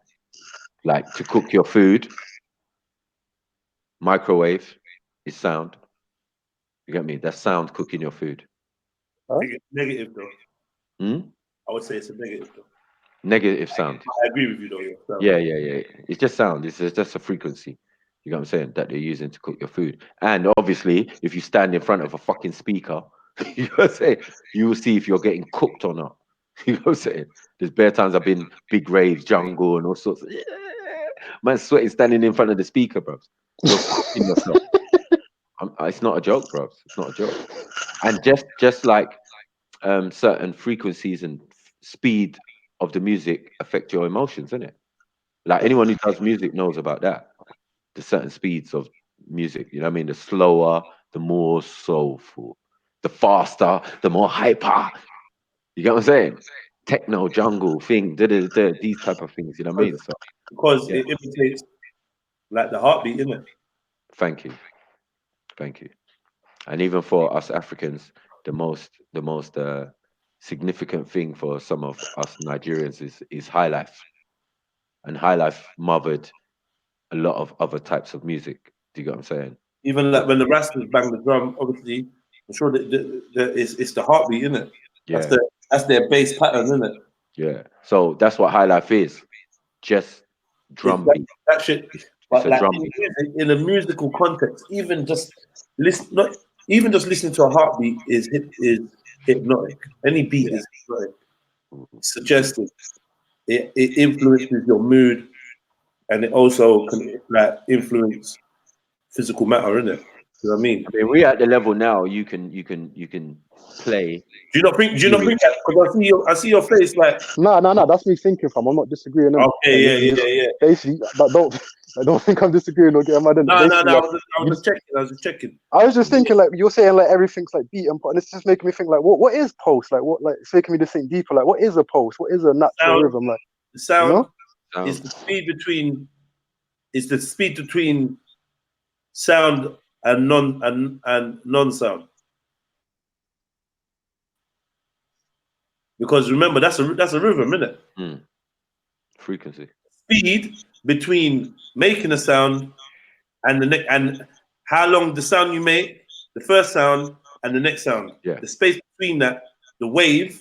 So that's noise, no noise, noise, no noise, noise, no noise, noise, no noise. Yeah. So all we're doing is there's only really sound in it, and then the absence of it. There's only really vibration, and then the intermittence between it. Hey. Hey. I know, Radar. I know. One nationalism says heartbeat's not music. Yeah, it is. Of course it is. Yeah, it's music to the soul. Without a beat, Music to my ears. hold on. Let's even break it down. Music. Let's go deeper, you know. Let's break it down. Let's break it down more. Music. Simple composition 101. You need to know how many what is in a what? Beats. Right. Go on. That's it. That's it. Really. That's it. No, it's true. It's true. I mean, you've had it before. He's like, that's it. There's no more, fam. That's it. Okay. Get me? That's music. Everything is controlled by sound and frequency. The fact that you're vibrating on a frequency, if someone could tap into that, if someone could tap into your brainwave frequency, what are we talking about? Do you know what I'm saying? So everything has a frequency. Everything. No, because people, you can. Like it's called binaural. Somebody schooled this. Someone schooled bun nationalism for me. Big up bun nationalism. But yeah, I think we got to school you on this because I don't think you're still not getting it. When was Heartbeat #1 single? It's been #1 single all your life. Oh, your whole Put it that way. What you should be asking me, yeah, and even this still doesn't even work because a cappella is still music, yeah. It's without an instrumental composition and just using vocals. But when was a cappella #1? Is what you should be asking. True story. You get me? Everything's a heartbeat, man. Whether it's an irregular heartbeat or it all relates to the beat, innit? So whatever the tempo is or the nature, the sound of it, that can all be manipulated. Whether it's synthetic or organic, that can be manipulated. How many layers there are on it? Remember, yeah, the human eye can perceive an image with 1,000 layers on top of it. So you can perceive each one of those layers on top of it, but it's all subconscious. But this is how, like, you know, subliminal messaging and shit like that kind of works. Yeah, your conscious mind don't need to perceive it for your unconscious to it's a silly argument saying heartbeat is the same as music. I don't know what to say to you, bro. Like, I really don't know what to say to you. You're obviously not grasping it, but no, but I don't think they realize that music. He's into music. It's all about the beat. You get me? The first music, just think about what you're saying, innit? Music is all vibration, isn't it? That's right. That's all it is, man. They say some things are music to the ears, and maybe not music to the ears for some people. So, you know. Remember that, like, to be fair, there's only the beat in it because music is subjective, it's perception. It doesn't really exist as a thing. If you think about it, we're just dealing with sound. This concept that we have of music is the way we recognize certain sounds in a certain pattern. We've been trained to recognize that as music. You understand? But like, is a bird singing music? I don't know, because like, don't animals even like they don't even speak in their frequency range? Like, don't they lower their frequency so we can hear them? No, I'm just saying that he asked a simple question, and the simple answer is yes. Birds make music. Obviously, you can say everything's music, innit? Because I can ride dance to rain, and I can hear raindrops, and I can hear like. You can actually rain, yeah, rain. A whole song out of raindrops. Timbaland made a whole career out of just using anything. His mouth. Whatever. Your mouth, dropping a lighter, a fart, whatever, isn't it? Like a baby cry. One of his most successful songs. The key instrument, the key leading sound is a baby cry. That's all it is. Yeah. You get me? How about them when they use the dustbin lid and do the man dancing with trash and making noise and making music out of rubbish. Come on, bro. Hey, have you not ever been to like drum circle and that? I know it's kind of a silly question. Obviously, the answer is probably yeah, isn't it? Obviously, I don't want to just presume. I wanted to get into this, yeah. I'll be real. I'm starting to pre the thing, and the best way I'll put it is this. I've come to realize you need to be careful whose beat you're dancing to. Because when it comes to drums, I come to realize some men are banging drums, and I don't like the vibe, because if you're anywhere where drums are banging constantly, it's hypnotic. Yeah, that's what, it's weird. I don't get it. It's weird drumming, fam. Because it's like it takes over you, fam. Straight away, I'm aware of the trance like state of, like, it's altering your mind state, yeah? You know what I mean? Or you're adapting your consciousness to this beat. It's all powerful. You know so why? You can talk to each other. You know why it's got that power? Because when you was in the womb, guess what? The key sound you was fucking hearing, and that's how you synchronized your heartbeat. You synchronized your heartbeat based off the heartbeat that was already existent around you. The vibration, the beat, whatever the beat was, that's what you was tuned into. Your mother's heartbeat. Straight. That just annihilated that guy in the chat anyway. So everything you relate, anything you relate sound-wise, stems from that heartbeat. FTK, there you go. Secondly, would be the vibration of your mother's voice. Like, it's debatable on whether you'd be hearing the sounds being said, but you definitely would be feeling that vibration going through from the esophagus down. Like, you definitely, come on, you can feel it if you just put your hand on your chest and talk. Do you know what I mean? Yeah. Let alone being on the inside. So, well, yeah, man, I don't know, you know. Some people, bro. But I hear you, man. Like, I think he's just, when I'm saying heartbeat, he's just hearing do-do, do-do, do-do, do-do. Oh, how is that music? But if I go, work with me, Maku, yeah? If I go do-do, do-do, do-do, do-do, do-do, do-do, do-do, do-do, do-do, do-do, do-do, do-do, do-do, do-do, do-do, do-do, do-do. Boom! Your heartbeat, mum's heartbeat, child's heartbeat, you got a track. Synchronized. Hey, you got a track. I send the link for MA. Yeah. Let me send the link, Family Tree. I'm gonna start putting the link in the description because I think that makes a lot more sense. Let me do that. You can't click it. You can't click it from the description, though. Yeah, you will be able to. How? If I put it, if you can make it like that, then you're a G, fam. Bro, you go in my description now. Go in my description now. Yeah. You can't get to my description. Well, on YouTube? Yeah. Maybe that's your problem. I'll try. Yeah, go to my I don't know why. It basically just dashed me out the chat just a second ago, innit, when I just clicked it. Yeah, don't worry about it. That's what happens to me sometimes. Yeah, I'm on YouTube. I'm on YouTube. Kick you out, innit? Now open my description. Depends what you're on.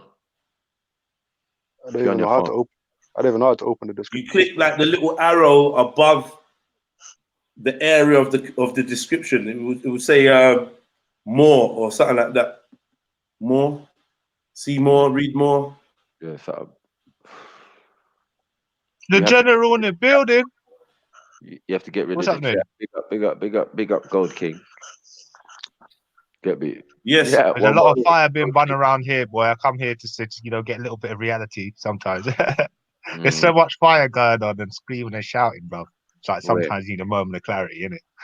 You need a moment of clarity, mum. You know what I mean? Who's screaming and shouting?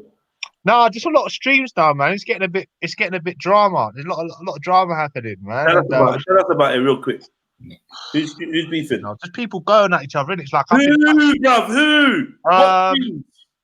Fuck. I think Raspect, innit? He's going at this surprise, this man. dickhead, some little sort of like right wing looking fucking school shooter. I don't know, he's like the next in the line of just people getting bun off because apparently he's trying to download clips and videos and pictures of Veli's family, innit? Because Veli's got one of these lies where you've got your address online, yeah, because you registered to vote. Then you've got obviously you've got family and that. They've got Facebook. You know, when you vote, you register your address. What, so if I put myself on the electoral list, my address will be on the online. Your whole address, bro. Bar like one or two details, but they know exactly where you're from, innit? No, because I was gonna put myself on it because it gives you extra points. It gives you extra points on the credit, I heard, innit? It gives you like 50 extra points. That's it. What credit? Yeah. Your credit score. You'd have like credit. Say if you like for your bank in it to see if you can purchase. So if you're man, forget that, man. Yeah, that's long. That's what I'm saying. No, because I thought you had to, because they've been sending me letters for time, fam. Like they're starting to put like red writing on the letters and shit. Like, let's say I have to sign the thing. Bro, you don't have to sign for the electric register. You don't have to fucking get a smart meter. Yeah, so they can keep more tabs on. You don't have to do a lot of things, bro. But I guarantee you, they're gonna push it onto you, like kind of like you need to do it. Radar looks like he's gonna give in still. No, because I was confused, fam. I'm not gonna lie. I'm one of those people when I see red writing, fam. When I see red writing, I give in, fam. When I see the red writing, I give in, fam. You're comfortable enough in it. There's no point trying to You gotta take that microchip for 50 extra points, yeah, Radar. Nah. Yeah, you would. 100 points. 100 points. He's like, look, this is all right. You know, you can hear the music in your head. Like, Black Mirror. He looks like a Black Mirror contender, bro. You know what I mean? Yeah, it's really like it. So there's Gold King. God, there's pure bunning. I just need to relax. I'm just like, fuck it. Take a moment of clarity, boy. Yeah. Oh, so you can't. What is that going on right now? Yeah. I think so. Yeah. I mean, you know, I think I gravitate to more chats where it's productive. So no matter who it is, really. Nah, man, it's good to bun fire sometimes. You know? It is, but as entertaining as it is, bro, you know what I mean? Like, if that's a personal thing, then you got the energy for it, innit? So that's why he's like every day, man, wake up. Yeah, that's the thing on my list. But if you're not directly involved in the thing, then I'm just gonna wait until that little phase is over. And then you're gonna fuck off again. Yeah, because he's dealing with some devilish characters, bro, doing some weird shit, talking to kids. So yeah. Hey, King, bro. MA, what are you saying to me then, MA? Could you slightly lower your microphone a little bit, please? Is it loud? Sorry, I'm just because it's popping in my ears a little bit. They can never hear me, innit? They can never hear me, so I'll just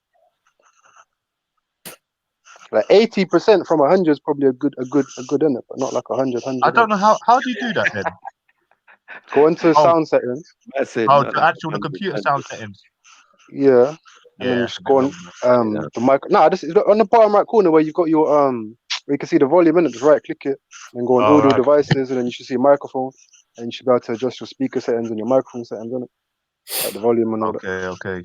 Now I'm kind of trying to project my voice as well, you know. So that's probably what it is. Cause come on, yo, MA, you know, it's the pineapple. Come on, camera gang. Are you lot thinking bad? Pineapple gang. Yeah. Oh, damn.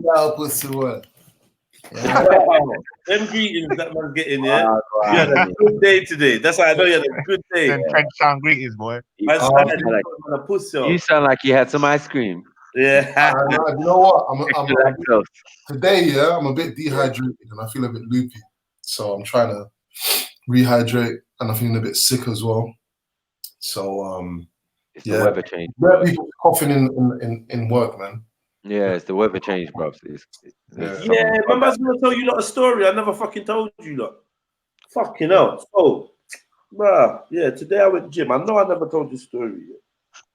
Today I went gym. Yeah. I don't know if any of you lot like to use the sauna or the steam room. Yeah. Yeah. I say I'm back. It's my first day back. You get me? So I say I'm back. No, well done, man. Well done. Thank you, man. I'm proud of myself. I actually worked out, and I'm like, yo, yeah. I can do this, man. Felt good. So, man went sauna, steam room, boom, boom, boom. It's one of them stupid gyms where the sauna is in the men's changing room, like single sex sauna, and then the steam room is mixed. I don't know why they do that fucking shit. Like, it's long. No one wants to sit in a fucking sauna with just men. But that's what they do in certain gyms.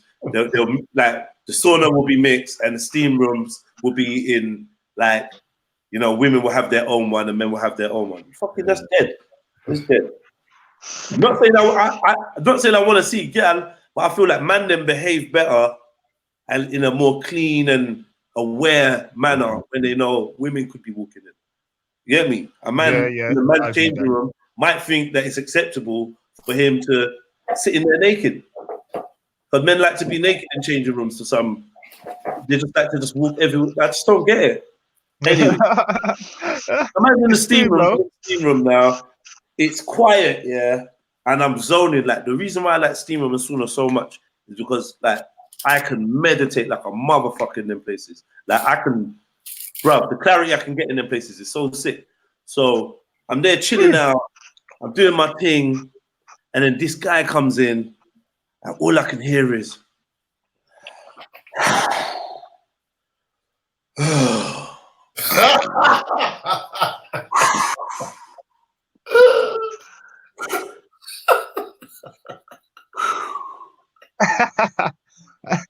so I want to know, yeah, why is it when you take yourself to a steam room or a sauna, you know it's gonna be hot, you feel the need to go in there and make all the sounds of, oh, it's hot in here, and you came in, it was absolutely silent, yeah, silent, fam, and now. Must start making it hot and shit. And then the other one is, why is it when people chat in another language, in somewhere that it's supposed to be quiet or is usually quiet, it annoys you? Why does it really annoy you so much? Because it pisses me off, bro. The people started talking, I don't know if it was Russian or Czech, and it upset me, fam. It upset my happiness, my happy place. So I wanted to share that with you. Anybody that goes to the sauna or the steam room, you know, there's always that person in there trying to let everyone know that they're hot. Leave them. Leave. Fuck Nah, you know what's worse, bro? Do you know what's worse when you go into the swimming pool? Honestly, you'll agree with me with this. You got these guys that stop, they do their little strokes, they're in their lane, and then all of a sudden they come out, everything's fine. They come on the side of the pool and they go like this. Yes! Wait. But they look for it, the bogey, and then they kind of just flick it in the water like you say, bro, you know what I mean? Like it's right next to you. I hate that shit. Like, what is that? Who's your man going to? No, that's what I'm not. I love my Arab people, yeah. Love my Arab people, but it was an Arab man. They love that shit. I've got one more for you, yeah. When you go to the swimming pool, when you go to these areas, yeah, you're wearing flip-flops to protect you from the dirty floor, right? You don't want to really have your feet out on them dirty floors in a sauna. I hate that. Slimy.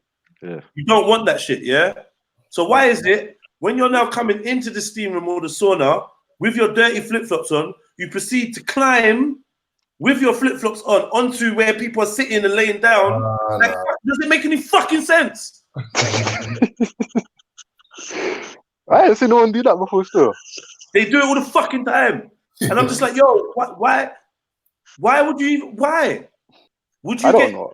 Would you climb onto your bed? You're supposed to kick them off in the corner. It don't make no sense. Kick them off. Man. You're supposed to, you take them off right where you went to step onto the platform. That's where you take them off. You take them off there. Then you step on, and then we're all good. We're all safe up here from the dirty water that's been on the floor, swimming pool, all that shit. Pussies. People are so fucking nasty, man. Hey, have you ever tried to put an Obliso on your chest when you go to the sauna or steam room? Nah, not directly on your chest, bro. It makes you feel cool, innit? Like it makes you like, it helps you to like stay cool, innit? Yeah, I don't put it that directly on my skin. I'm more. You should try it still. Try putting it on your chest. Nah, I don't like that. I don't like, and it burns. I don't like that. No, it's like a cool sensation. That cold burn. It's a cool sensation. We never had massage with essential oils and that. I've done it accidentally. I had the essential oils in my pocket, and I never closed it properly. It dripped down. I feel you. I fully feel you. That's it. Dripped down my leg, burnt my fucking balls. That's pain. That's pain. I was feeling that polo mint freshness. You get me? Like, you know, polo mint and that. All right, listen. One time, my mum gave me and my brother boxer shorts for Christmas. Yeah. So I got these boxer shorts now. I put them on. I swear, I was itching, on fire. I didn't know what the hell was going on. Yeah. And then I smelled them. They smelled fucking brilliant. You know what I'm saying? It was like mom had poured a whole thing of perfume You get what I'm saying? St. Michael's or some shit. You get me? On the ting, bruv. The ting burnt up man's things, balls, everything. Man.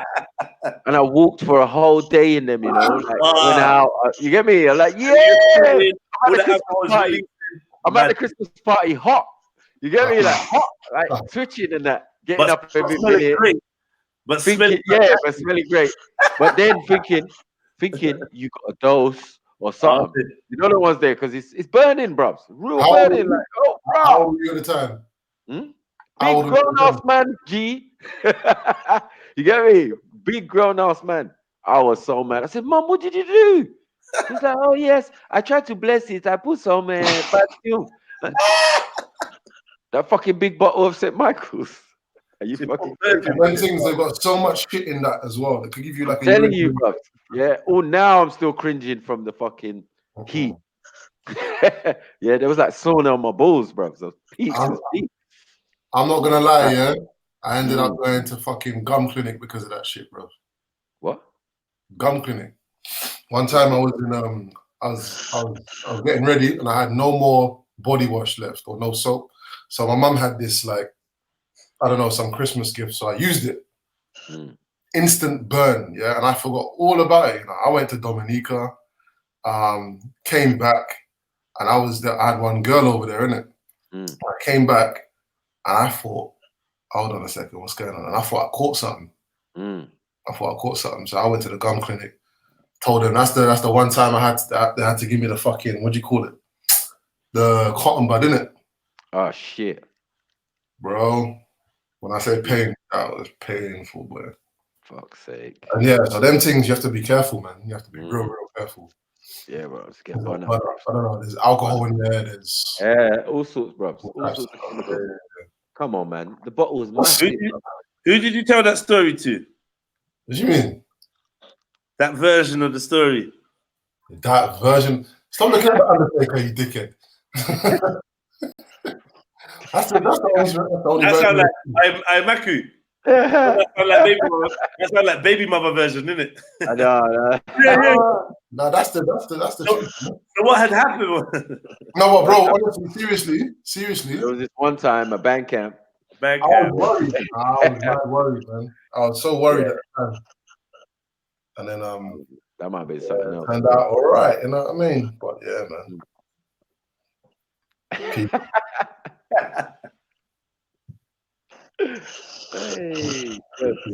I think one time I think I've had jerk seasoning on my balls once, man, by accident. That wasn't good. What? Jerk seasoning. How the hell did you get? How?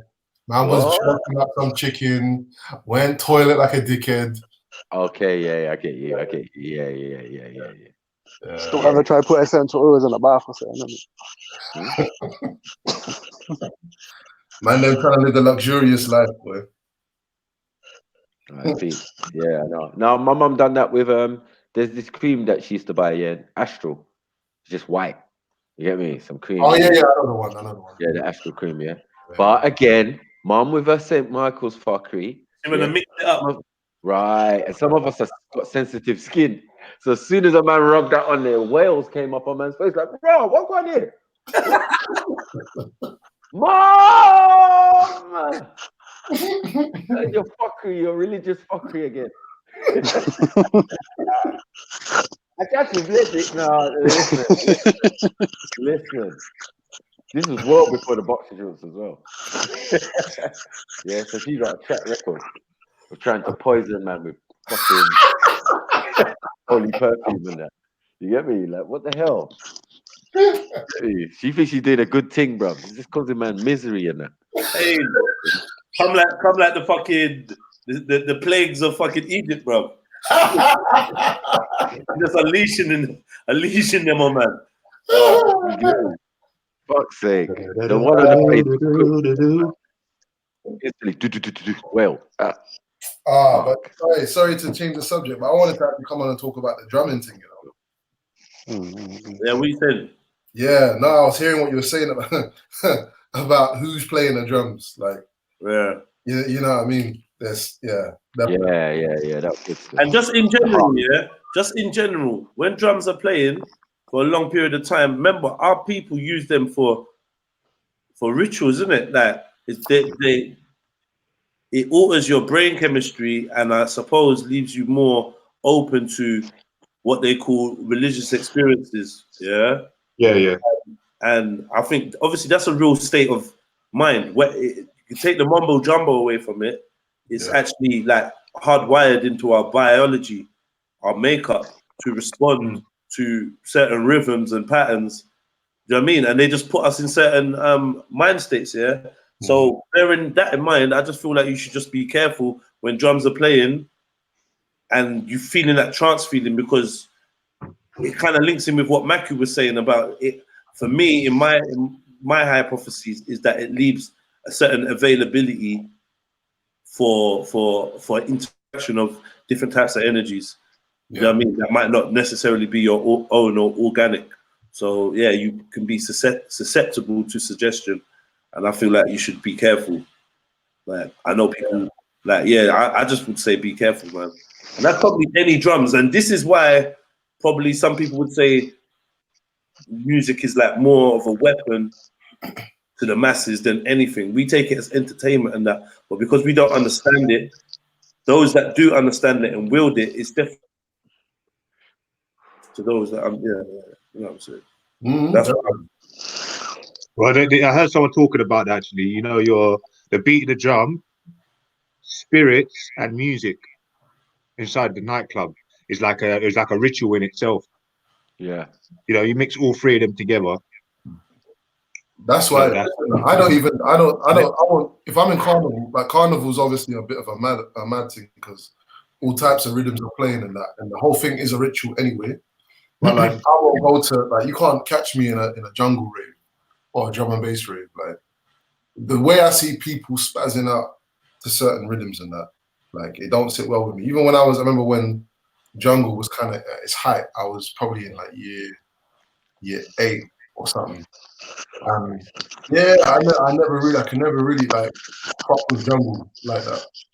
I got it, you know what I mean? And I used to like, if a carnival or a rampage or whatever, like I used to bubble to it and that, but it's too much, man. There was something wrong about it. You know, what they're saying, brother, is what they're doing. They're taking the energy, they're harnessing that energy in it. That their ritual they're doing is when all them three things come together, is like a ritual for them. So they harness. So when you're partying and all them things there, them man are praying and in circles. You know what I mean? Especially like things like carnival. You know how much energy they're trying to harness from that. You know what I mean? Like and I only started to think about it properly when I started hearing people doing seminars on this, on vibration.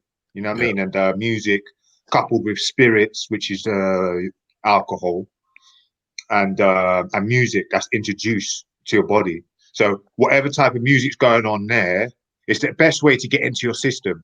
You know what I mean? Like when you're hearing it on radio, you've got a bit of, you can withhold the suggestive frequencies coming into your body. But when you're in a club and you're broken down, you've got spirits in you, that's it. You're going to eat it all up. It's a perfect cocktail, bro. Perfect cocktail. Exactly, yeah. So when there's shitty music in there telling you to do this, do that, don't do this, you know, and add you can add sexual arousal to it as well. Yeah, definitely. But I would say most people that go to a club are in some state of arousal or awareness. Do you know what I mean? It's just the nature. Even as a bouncer, it's just the nature, because you're expecting to see women. Like you go to a club expecting to see women. If you go to a club and there's no women, unless you're gay, that's a bad club and one you'd want to leave. Do you understand what I'm saying? So then, so we know that it's definitely part of the cocktail. Nobody wants to be in a rave unless you're gay. No one wants Not to be always, in a rave. though. Huh? Not unless always. you're gay, nobody wants to be in a rave with just one sex. No, because like say you go clubbing on a I know what you're saying, but like say you go clubbing on a Friday where it's just quiet. Be careful, Radar. Be careful. Like there's nothing wrong with just wanting to just go out and just listen to loud music and just have a little vibe and that, innit? Yeah, no, like, cool. Let me say this one more time, yeah. Unless you're gay. Radar, take the skate card, bro. Take the L. I don't need to say it again. This is I hear what you're saying, fam. I agree with what you're saying. I'm not disagreeing. Okay. Cool. But I'm just saying, like, you don't have to, like, clubs don't have to be sexualized. I'm trying to say. Listen. This is the thing. As a creature, yeah, as a human, as a being, as a animal, your opposite sex, you are going to be sexually aroused around them. Now, the state of your sexual arousal depends on the context of where you are, who you are, if you've already got a partner, if you've already had sex, if you haven't. But either way, regardless, if there's going it's hardwired in us, isn't it? Like it's an awareness that okay, the other sex is here. It might just make you fix up your clothes a little bit. You don't care if they're there. You got your gal, she's at home, whatever, but still there's an awareness. And you don't want to, for me, I thought it was like a blanket thing to say, you don't want to be in a rave or in a party or in anything without the other opposite sex being there. Like, I don't know. Yes, Is a lads' night out fun when, like, in clubs when there's no women, like there's no females? Fucking no. Even females to ignore you and stand in that corner, but like ain't like I don't know. No, it don't make sense. It don't make sense. You need a good ratio, man. You need a good ratio. Like anything else like gay said, still. isn't it? Anything else gay still.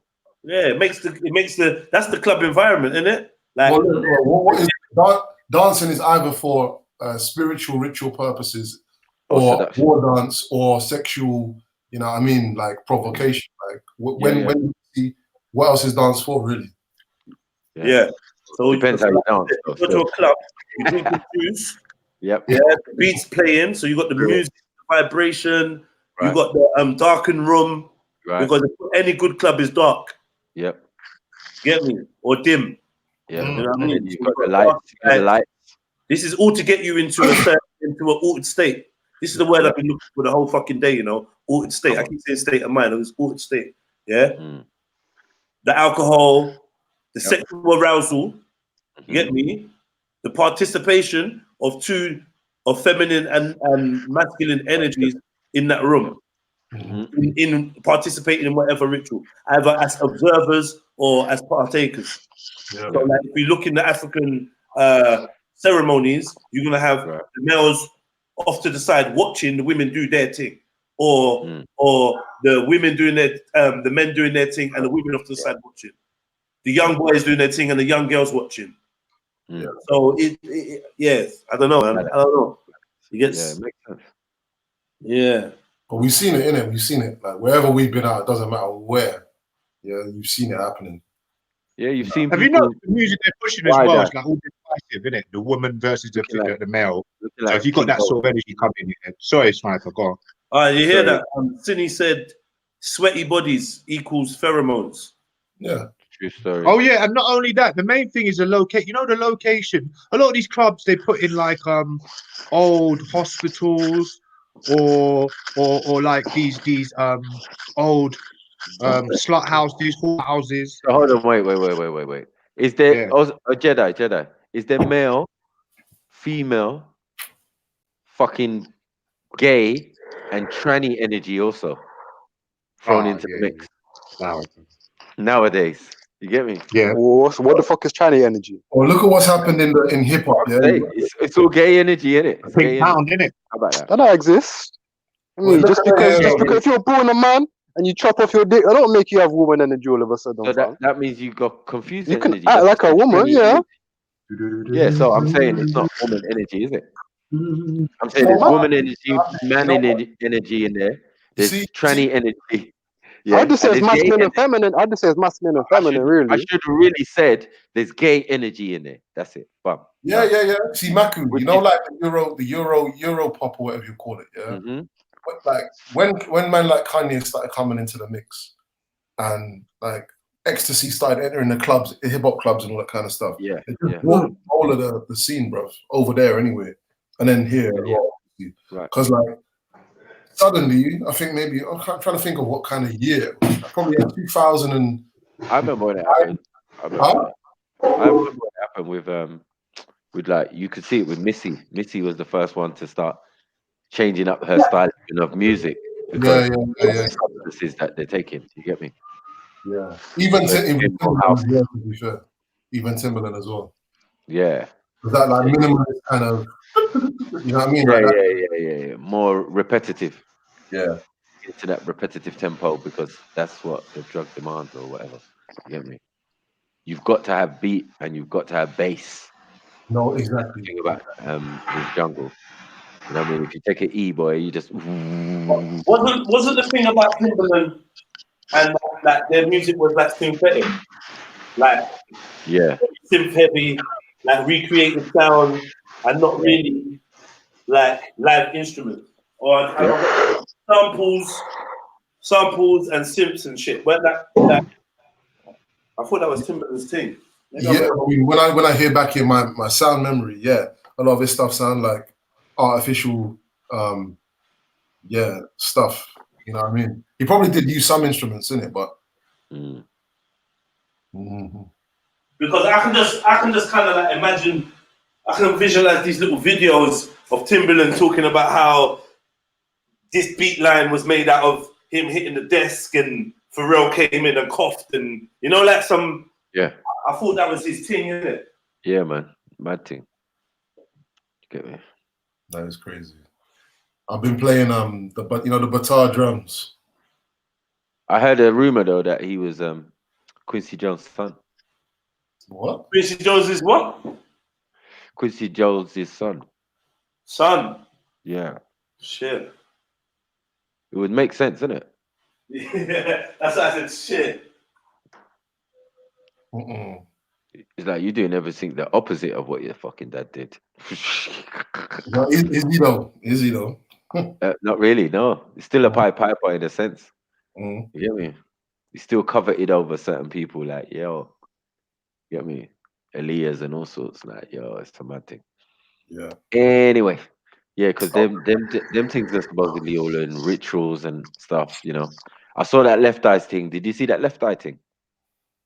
What was it? When she went to one of them islands, Belize, or one of them thing where the water's supposedly got zero what do you call it in it? And anyway, she went there for some spiritual thing because Dr. Sabi told her. And then she was in the car, and then something went across the screen, and then the car tipped over, and Something went across the screen, but she saw something and her reaction, and then that was her dance. That was it. I saw something. You get me? Like I saw something. Huh? What did you see? I saw something like black, like go across out the front of the car. Like I was like, what? What's that? But whatever it did made them swerve. You get what I'm saying? And turn over the car. I was like, raw. Mad thing. Because the angle that they were filming from was inside the car, and it was out. Yeah, it was inside the car, yeah. But you could see out into the through the windscreen. The mad thing. But yeah, that was all. I mean, what do you think of that, gents? I don't know about all that. Get me? I just thought it was some strange circumstances. Get me? Some really bad driving. No, when only one person dies in the car, that's fucked. See what I'm saying? The car's full of people and only one person dies. Who was in there, brother? No, there was some other gal and thing. A few people in the car still, but yeah, they all survived, and she passed away. Mad thing. That's crazy. Big up Left Eye. Yeah, man, big up for real. I was gonna say that I've been playing. Anyone know what the batar drums are? Batar. You should know. I'll probably pronounce. Huh? Did you say pitar or patar? BATA. It's India. Nah, it's Yoruba, isn't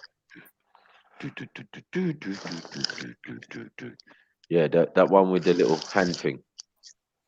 Two sides.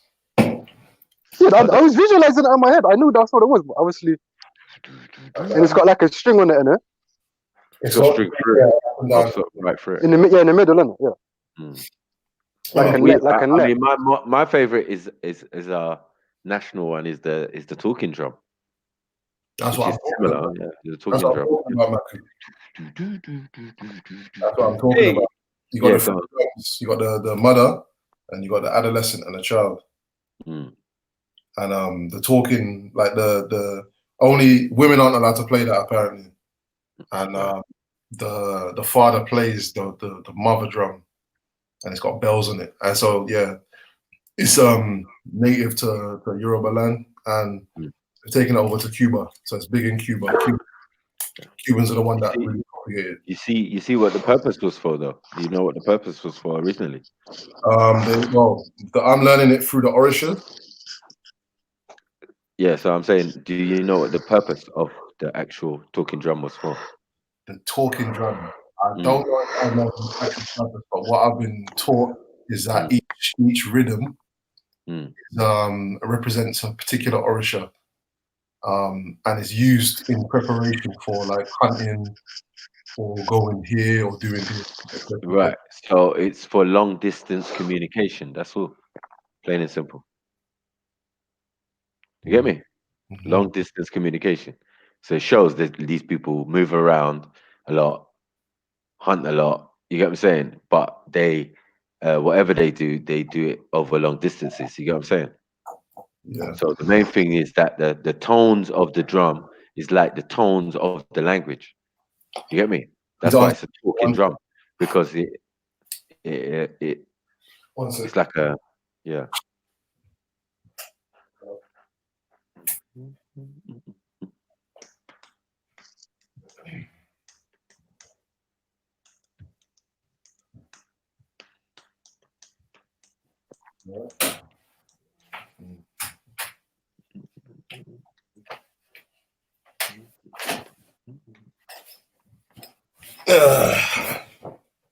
Yeah, it's just like when we was like back in the older times, when we with the idea of sacrifice, yeah, was only a communications thing with smoke signals. That's how smoke signals was done. You get me? But who were you giving smoke signals to? In a lot of the biblical texts, it was like communing with the ancestors, or you get what I'm saying? But over great distances, you got people in Africa and South America using thing, and then you've got others using drum as a form of communication. And as I said, the sounds are similar to the language, isn't it? Yeah. So it's unique to the Yoruba. So the sounds of the drum, especially the male one, do you get what I'm saying? When we go hunting, we want to communicate, do. You get me? Over long distances, yeah. And so you tell a man, look, the lion's going over there, or da, or I want you to do this, or them man they're coming from over. You get me? That's why the drum. That's why it was called the talking drum, because it's another form of the language. You get me? And communication. I'll play you lot a little bit of it. Actually. I do some recordings of my sessions as well. Hold on.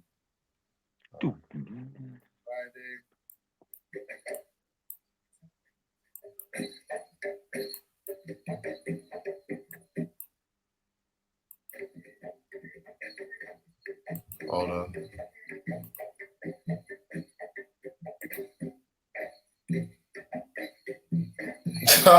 This one's just a little bubbler still, but this one's called Oshosi.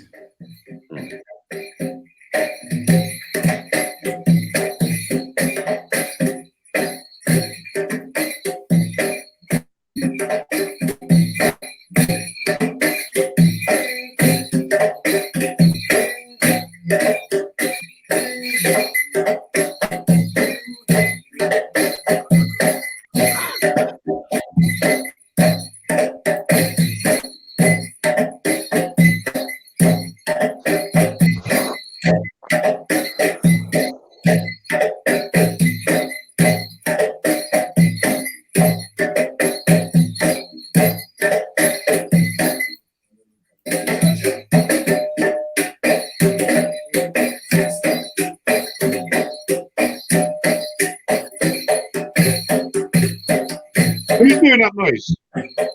You what? Who's playing that? No, that's me and some brothers playing the batar drums. Oh, okay. All right. I thought you was playing out in your room, because I've come to show you lot something. Get it that? What they had in the walls of Kent? What they had in Kemet? Go on. You see this thing here? See a little thing there? That's a bowl, isn't it?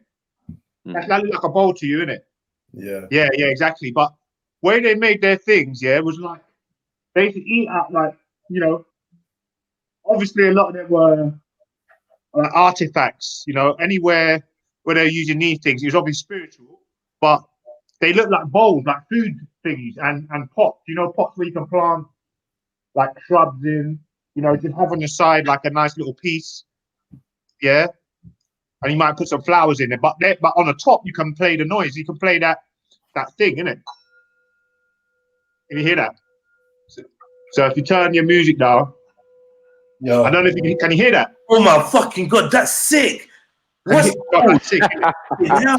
Wait. No, but I mean, can you hear it? Your thing, innit? King Gold. Oh my god. Can you hear it? Can you hear it? Yeah. What is that?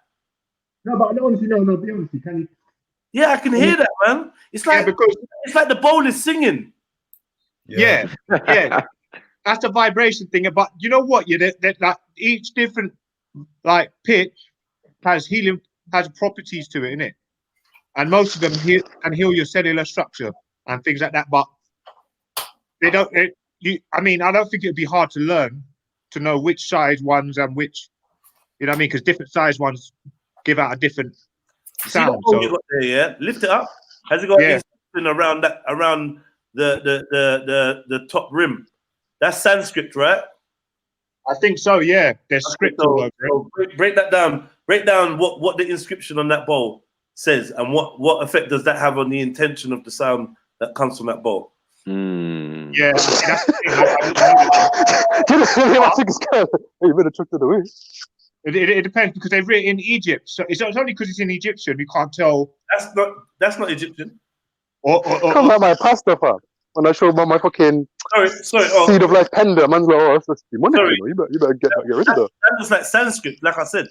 Egyptians didn't write in Sanskrit. Have I got that wrong? What is that? It looks a bit Arabic, actually. Not what like is that? I don't know. Arabic, huh? Do you know what? I might stand corrected. I don't know what that is. Like, is that ancient Arabic? What's this? Yeah, that's mad.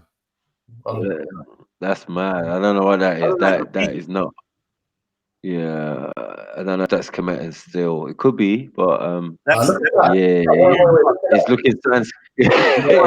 It's looking Sanskrit-y. It's looking Sanskrit-y. I ain't gonna lie to you.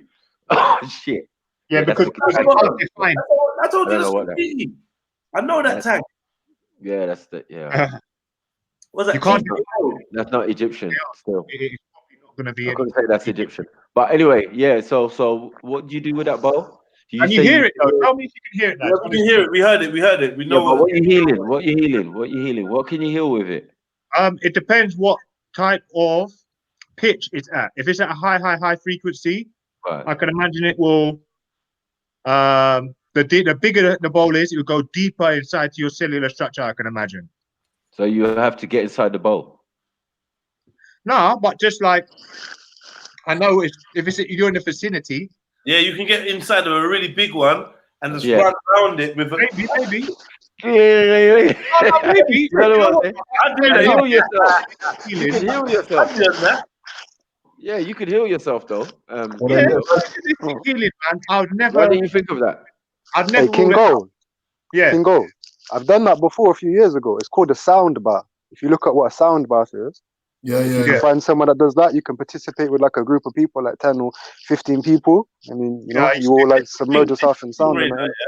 You've done so much stuff, yeah, and like you're a good lesson to people. Why, like you just did everything, fam. Everything you possibly could. You just got you was so open to everything, and like, wouldn't you say that was you got a cautionary tale for these youngsters to tell them, because you always spew stuff out, but you never really like, but be careful or caution or nothing. So if someone like followed your footsteps, don't you think there's a possibility that they could have some unwanted side effects or repercussions, just like some of the ones that maybe you feel you might have faced because you dabbled in so much? I don't think got a responsibility to tell people like, yo. Is he talking to King Gold or Radar? I'm talking to Radar. Me, brother. But it sounded like King Gold. You might not. Yeah. I don't promote no violence, kid. No, it sounds like the alcohol. Shush, man. We're gonna get back to you.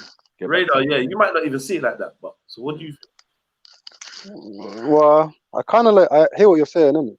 But at the same time, like, I can't be like, oh, you should meditate, but be careful because you might get unwell.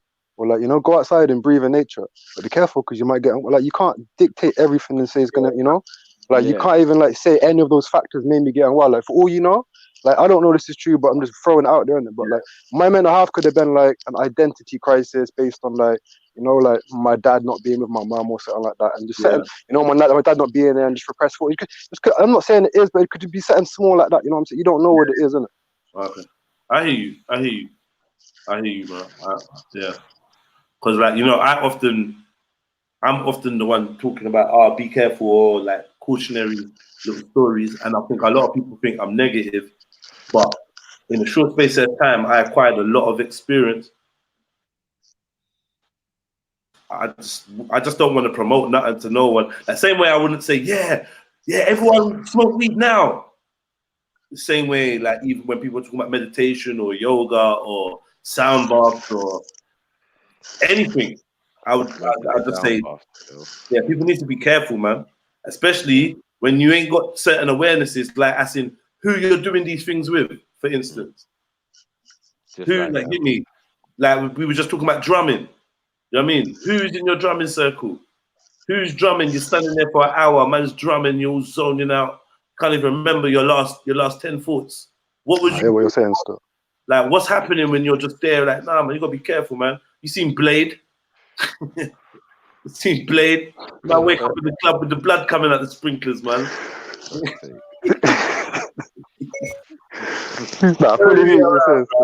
Yeah, and on a spiritual level, that I think that's what's happening. There's better vampires out here. I mean, check out the new Shining. The new Shining, the sequel to the Shining. It's called Dr. Sleep.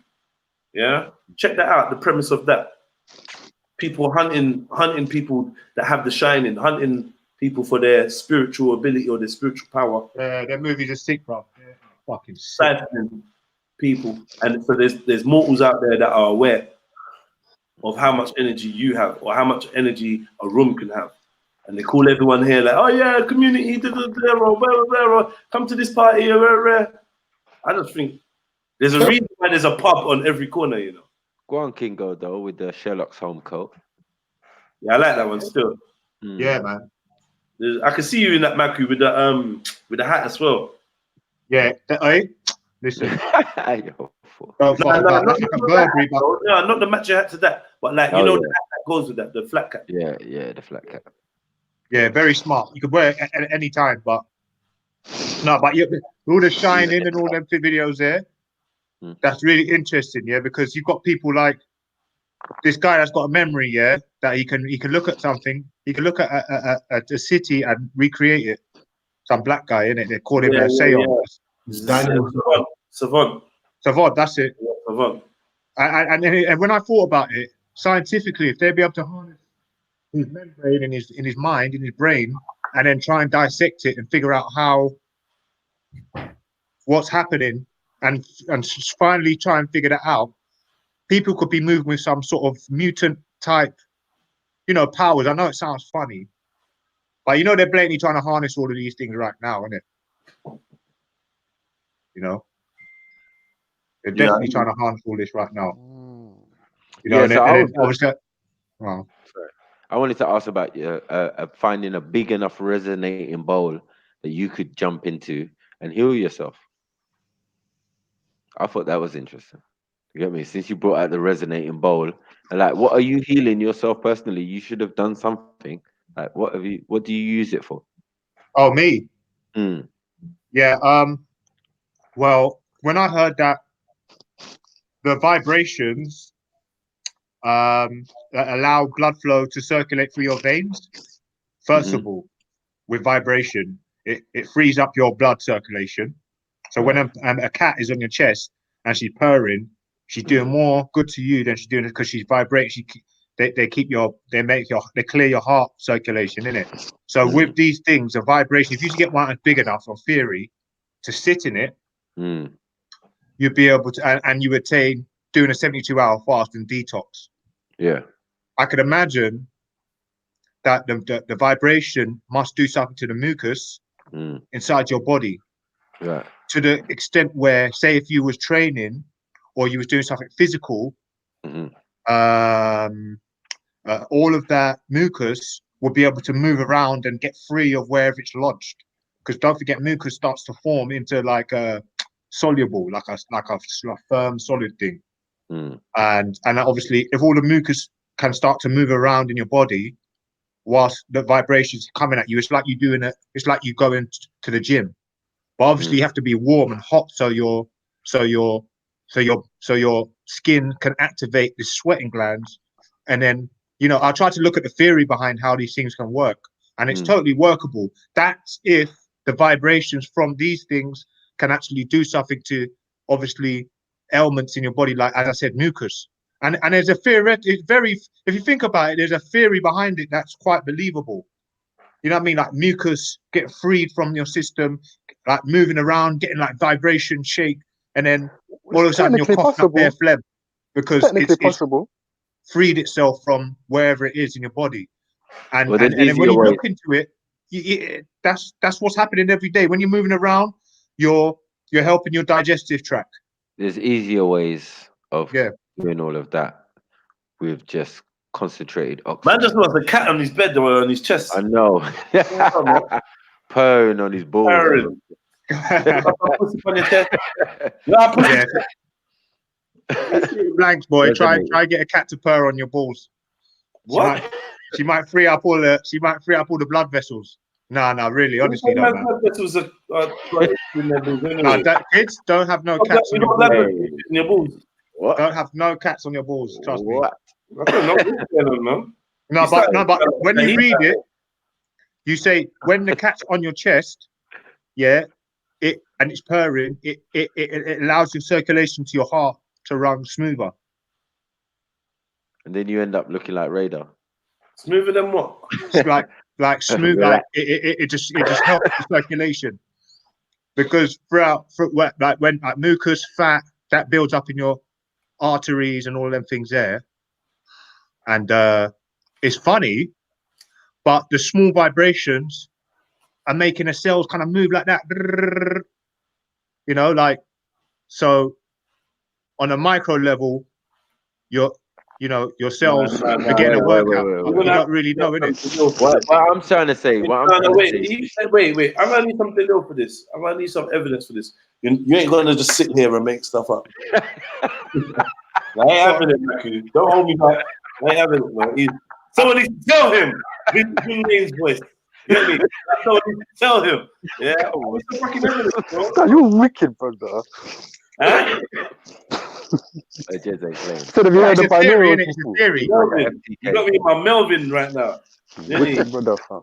No, the cat thing's not a theory. Sorry, Radar. The cat thing's not a theory. Young punk. This is young. I'm giving you evidence to defend yourself, Kim. I'm telling you the answer. Binaural. Binaural. Have you heard of binaural? No, sorry. Can I just say, like, your microphone is terrible right now, bro. It's like trash. Yeah, it's all like it's like trash. Now you've actually been serious. You just stolen them. Yeah, it's fuzzy. All right, one sec. I'll go in that room and I'll put my proper headset in. It's a bit fuzzy still. I did not want to get up from that laying on the bed position. You know. Yeah, that actually helped. Yeah. I was tired, innit? It kind of just relaxed me, innit? It's made me made me energize me a little bit. Yeah, but don't turn on the camera while you're doing it. Yeah, just lay on your bed, innit? Like, I don't know, with that hand behind your head. Like, I don't know what that was. I was feeling uncomfortable. No, I'm starting to think you man are gay, fam, because you man are always trying to think about me in some sexual way, fam. You man are kind of gay in a sense, you know, fam. You man are some secret batty man, innit? I'm in the kitchen. Maku's in the kitchen, and you just decided to go to your bed and start laying down like he's gonna have a good gossip with your girlfriend. Yeah, girl. So I just expect you to flip over on your side and start kicking your feet in the air. Nah, like basically, like I could have laid on my sofa, but obviously, like, you know, like how sofas dip in, innit? So obviously, I wanted to lay down though, right? I wanted to basically just be on a more firmer surface, innit, for posture, innit. So rather than just sitting on the sofa and then my body being all like sunken into it, I just wanted to be on like more of a firmer surface to lie down, innit. To lie in your bed. It's cool, man. You didn't want to be in a sunken place, no? What do you mean the sunken place? Don't worry. It's a Easy for private you. joke. It's a private joke. About who? Me? No. You won't get it. You won't get it. You're on about from fucking the Get Out team? Oh, see, whoa, there you go, Radar. Get me? You're not just the yeah. Anyway, Yo, MA, how's married life though, man? Tell us about it. You've been married for what? A month now? 2 months? Why did you look around to see she was just... shit. Listen. You can't do nothing. I'm gonna say the real. You can't even say the real. No, I know. Don't worry. We'll chat when I see you. Hey, can you drop the panel link again? Hey, Kasu, don't be stressing out my bridging, you know. I will find you. We'll have to invite you lot round, man. You know what I mean? Yeah. We can talk about Marxism and neo-colonial postmodernism, if there's such a thing. If there's such a thing, we've had that conversation. For real, man. You need to go and chat to Pavlov. You and Pavlov will get on. I don't want to chat to that guy, man. Such a wanker, isn't it? Yeah, proper. He would make me up. I don't know. I think I don't know, man. I don't know whether I try and swing for him, man. So anyway, married life. You were saying. Oh shit! Bro, come on, man. Do better than that, man. Stop that, man. What's going on? No, it's been. I'll tell you what. Because obviously we lived together anyway, and because the whole marriage thing was drawn out, so you had the traditional wedding in June, and then registry office in early July, and then the wedding in August. It was like it just delayed. Like I didn't really feel the moment like when man's married, didn't it? It was kind of just like a bunch of situations and engagements that culminated in me being here like that. So I don't know, man. I think it was different to a lot of people how they've felt getting married. Oh, you made that sound dead. I ain't gonna lie to you guys. You made that sound terrible. Like it was a business deal. No, hold on. Where's the missus? What the hell? Where's the missus? Nah, don't worry. She can't be in the yard. She can't be in the yard. Huh? Where's Kasu? Is she here? Yeah, but she's busy, man. Ah, man. Can she hear this conversation? Probably. Yeah, that was all diplomatic. You know me, fam. But like, you made it sound terrible. Every day. Like I don't get a day off from being me. So I need to really ask. So you're saying you never had that feeling of like, rah, finally we're married. What did you think that feeling was gonna feel like? What was it you thought was gonna happen? I knew I wasn't gonna feel that. You know why? Yeah. There's so much stuff. There was so much compromise in the whole thing. Yeah, there was so much compromise that even before the first initial traditional wedding, I knew that I had questions for afterwards, innit? Like I can't do something and not understand it and be at peace. So there were so many things I didn't understand that, or that was questionable. Like, you know, like at the end of the day, like African cultures are also amalgamated with other rituals from other parts of the world, innit? Say again? Are they? Yeah, of course they are. Like what? Well, you say African rituals. Say again? African weddings, you're saying, yeah? Or what? I suppose I'm saying weddings that, I mean, look, Ghana, Congo, Nigeria, whatever you want to call it, whichever country you wanna select. I think the people that have come to the West, definitely, at least, and the ones who are Christians have, you know, elements of other cultural things in there. Even in the giving of gifts, for example, yeah. So obviously, back in the day, you used to give cows or particular things that would actually benefit the family from a farming point of view or whatever. Now you're giving dresses and you're giving a pair of trainers and all this kind of stuff, and it's like that stuff in some ways is questionable. You know what I mean? And where I wouldn't want to disrespect nobody, like I wouldn't even ask. You know what I mean? Not until I'm a kind of person, yeah, I'll give you what you want and then ask the question afterwards to establish you know what I mean? Like I'm not gonna argue with you on such and such and such and such. I'm gonna say, okay, if that's what you're on, let's do that. and afterwards I'm going to then question you about it. That's just the way I am. That's just the way I am. I'm a person that will give. You weren't really feeling gifts being given. No, it's not that. It's about, let me be specific then. So Congolese culture, yeah, is also infected with a lot of Belgian and French culture, right? That's infected, you know. So. Infected. And okay, even African print, like we had conversations before, like we went down to Peckham, I went down to a couple of African print shops, and you know, we started. In fact, Kusu was the one that was telling me about the history of the African print. That it's not African print at all, and it's Dutch, right? And everyone's getting gassed up about wearing this print and that print and the significance of wearing that. It's like it looked beautiful on the day, but like when I know that the print is not an African print actually. It's like Dutch tartan. Yeah. And the patterns are invented by these people. It's like with certain meanings. Yes, she is now. Big up, Kus. Hi. Hi, you're right. It's all about African print. We're talking about like I'm trying to get a review of how it feels to be married after like a few whatever, like you get me? Trying to get a quick little review on that and what it says. And you know what Mark's like, he's being mad depressing. Like, but he's being real. He's saying like certain things in the ceremonies and the rituals are things that he'd question and that. She knows that already, so I don't know why you're acting. Yeah. No, I'm just giving her a recap on what we're saying. I'm posing her a question by bringing her up to date with what we've spoken about and asking. I just wanted to see what her point of view was. Go on then. No, continue. I was listening to what you were saying about the print. Okay, yeah. So the print. She don't want to answer your question, so. All right. So anyway, with the print, yeah. I'll fight you, Kasu. Like I'm not scared of you, Me? Yeah, I will fight you. Like I know you think that no one don't want to fight you. I will fight you. She's the come then king, you know. If you say anything to her, she'll be like, come then. I know what she's like. I'm just saying, innit? I'll fight you. I'll bring my dog. I'll bring Jada and I'll come and I'll fight you. Okay, I'm not gonna fight. All right, yeah, no, go on, Emma. Go on. So tell me about this print.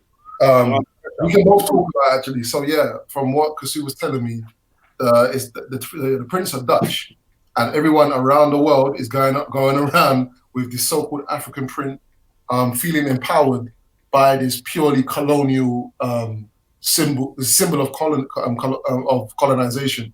That's how I felt when Black Panther came out. But yeah. We have our traditional print. Yeah, it's the Kuba cloth. Wait, they can't. Did you wear it? Yeah. Did you wear it? With my hot water bottle. Did you wear it, Cuz?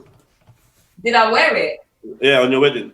No, because one, it takes a lot of time to make it. It's like handmade, yeah. It takes a lot of time to make it, and it costs it's so expensive.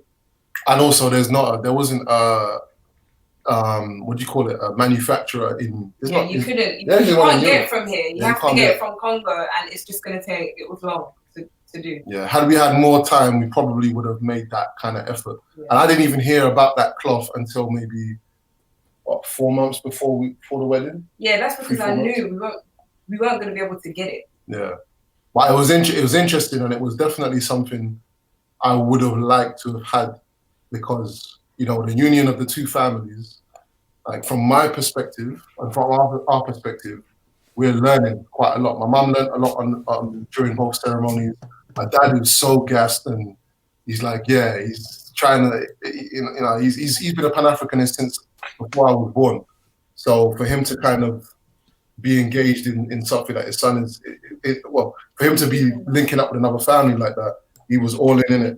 And he's trying to learn the language and all this kind of stuff. So yeah, it would have been nice to have done that. But there's loads of little things there that are over. I think with modern day African, some modern day African cultures, I think a lot of the westernized ways of being infiltrate real nicely, and you don't, and you can point it out to them, and they might not see it. Like there's this whole, what I've realized is that this whole glamorization of these events that send people fucking crazy. Actually, yeah, they go mad and they go over the top, and they don't necessarily care. In fact, no. No, to be honest, like if you're in Africa and you're having a wedding, they're gonna go over the top anyway. No, but this it's is the just thing. here because you've got like these, I don't know, huge ass buildings and pretty with chandeliers and whatnot. People go a bit crazy, but in Africa they'll do the same. Yeah, but what I'm saying is, yeah, the fact that in Africa, if you're in a village, yeah, and you've got 200 people, 300 people celebrating this particular wedding or whatever, and they've got no access to Western shit, yeah, it's not gonna, it's gonna be authentic, isn't it? If you want to call it authentic. But being here, like even outside of these weddings and these celebrations, the everyday activities of the average African person involves a hell of a lot of European shit. You know what I mean? So and that is amplified when you get to something like a wedding or a party or whatever. And that's what man sees, isn't it? Like I've never actually been to a Congolese celebration in my life. And there were some beautiful, beautiful aspects of it. And then those things are punctuated, even musically. So if we were talking about like the authenticity of African drums, for example, and then you're hearing all of these kind of Afrobeat tunes that are full of synths and all this kind of stuff. It's like, yeah, the music. The only thing that's not really punctuated by that is the food. Like the food. Are you talking about in general? Like Congolese culture. The music, our music is. No, you've got Afrobeat music, Congolese Afrobeat music that is made with synths. No, but the music that you were hearing, that's all to do with guitars and everything it's got nothing to do with it. I've heard synths. Afrobeat is completely different to Congolese music. Like you can play any music right now, and then you'll know what one is Congolese music because they always use the guitars like they make. So what you're saying is, so when I've heard loads of kind of Christian focused music, yeah, that's more. Would you say that that's more authentically Congolese? 25% of many. Because that seems to be the one you're talking about. No, I'm talking about like Kofi. Okay, give me. I don't know if you know Kofi Olomide. Yeah. Okay, give me. So let me listen to. Or Franco. Franco. Yeah. That's Congolese style. Yeah. So even with that style that Kasu's talking about now, that is more similar actually to Cuban salsa music in some kind of way. So there's obviously a connection there as well. But you understand? So what the point I'm trying to make though is. Maybe not the music, but I would say the music as well. Music, no. I would say no, but you showed me. No. Listen, you showed me a heavy metal tune the other day from Congo. Yeah, because I didn't know that Congolese people knew about heavy metal. But even in the heavy metal, what were they doing? It was the instruments, yeah. So you have the guitar. They were playing the. Was there distortion on the guitar? No. Listen to it. Okay, I'll listen to it. I think you're wrong, but we're gonna find out. So, yeah, in my opinion. Pretty much almost all of Congolese culture in some kind of way, including clothing, is punctuated by symbols of colonization and of contemporary Western culture. I think that's part of the colonial project anyway, and we're seeing the kind of end results of that now. Obviously, the language is punctuated by it as well. Probably you're not the only family, but probably a lot of Congolese families speak both the French and the Lingala mixed up, and they drop little French words here and there, and this is Lingala. Like. So yeah, I'm saying in the general culture of these of Congolese people, and I would say probably many other African nations, you have this a bit of a virus, man. I call it a virus, bro. You know what I mean? That's really getting in the way of me, for example, who has never really experienced this culture before, of me getting an authentic experience, you know what I mean? So, but the wedding ceremonies, they were beautiful, really, really, really beautiful. There was a lot of stress beforehand. Man didn't have a shirt half an hour before the wedding. I didn't have a shirt. Is Jedi even still there? Has he gone? No, we're here. Yeah, I'm here, but I'm not really involved. Like, I'm real. Like, really, what I should do is this. I was gonna say that. Go on. Yeah, bro, I didn't have a shirt half an hour before the traditional wedding ceremony. Man was waiting for his shirt to be finished. Huh? Turn off the camera. I can't turn off the camera. Turn the camera. Turn the camera. I actually don't want the camera. All right, cool. So yeah, man. So go on. So that's what it feels like to be married, yeah? Do you know what I'm saying? Like, I heard what you said. Like, are you for real? What it feels like. I didn't say what it feels like to be married. I said what I felt like during the ceremonies. Can you not hear me? Is what, I'm sorry to butt in. I'm saying that's what the question was asked though. How does it feel to be a married man after a month or blah blah blah? And obviously you told us what you just told us. So yeah. I think that's what Kasu's referring to. Thank you, Maku. How do I feel to be married? No, it's a good feeling. It's definitely a good feeling. Like, because our lives, like for 4 months, I'd say, was kind of like thrown upside down because all of these ceremonies were stretched out. And then we went on honeymoon, or whatever you want to call it. And only when we got back to some kind of normality and, you know, even in terms of money, being able to not have to think about paying for this part of the ceremony or that or whatever. Like, for me, getting back to some form of normality was welcome. And I think I said a few weeks ago, I'm starting to say wife. Like, it's normal for me now to say it. Like, for the first few weeks, it was odd. You said partner the other day. I know. Yeah. We used to say partner, innit? But for me, how do you feel about saying husband? If you say partner, I wonder if you're gay. That's for the last 5 years. Anybody that says to me, oh yeah, me and my partner, I'm like, radar goes off like, ring.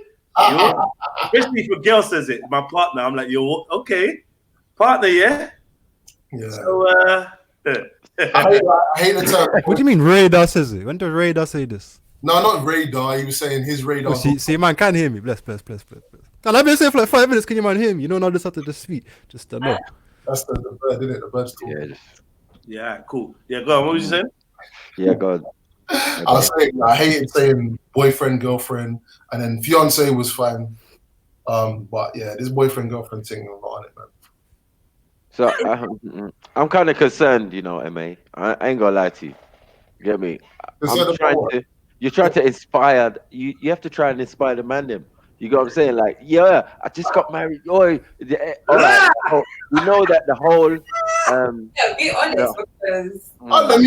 Be honest about what our wedding or whatever. Be honest because you're not being 100% honest right now. Right. Yeah. So tell them what it is so that they understand. Because he's right. You're supposed to encourage people to get married, but what it is we have issues, and that's why you're not being honest, and you're right. All right, chill. All right, so no, don't try to leave the room. I'm going to get my ice cream. Anyway. Okay, keep it 100, yeah? Obviously, man, them's things is private and that, but yeah, we're beefing in it at the moment. We haven't been talking properly for like 2 days.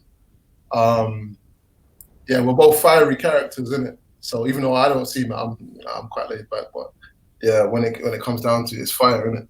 So that's the reason. And other than that, it's actually been beautiful. Like no, really, don't laugh, man. Don't laugh. It's been lovely, man. You know, and you know what the biggest thing has been for me is that we are like the two families have come together really nicely as well. And that's made us both very happy. You know what I mean? The way that even Kasu's checking for my sisters, I'm actually supporting one of her sisters now in one of her classes. And it's like, marriage is not just about the two people kind of getting together and living happily ever after and all this kind of shit. Like, it's also about the people around the people, isn't it? I think that's very important. And I think that we're kind of taught that it's all about this romance thing. And yeah, you find the right partner or the partner that makes you sweep you off your feet and all this kind of stuff. And you can have all that, but there's also other stuff as well that are really important to help you make the decision to actually marry somebody. You know what I mean? I think to actually make that commitment as well is really important.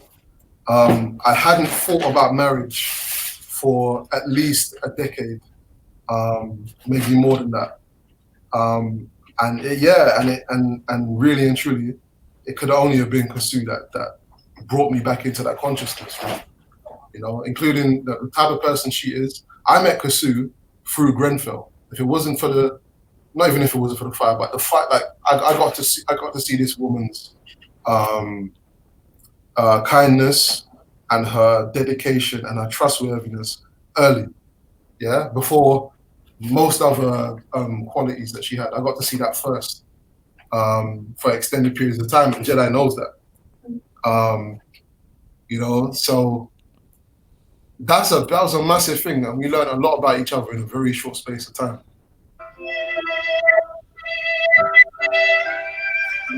It's fucking Jedi, isn't it?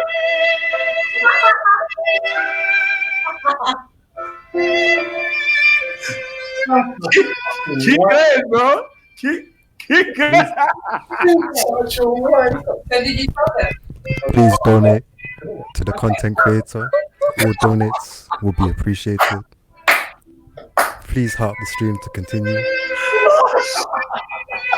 All donations are welcome.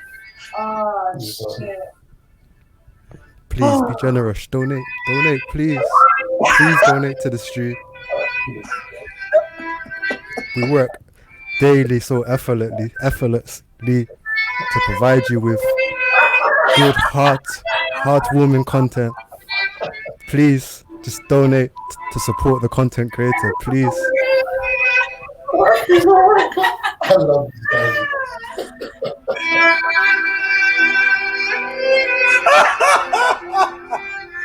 You're so dumb.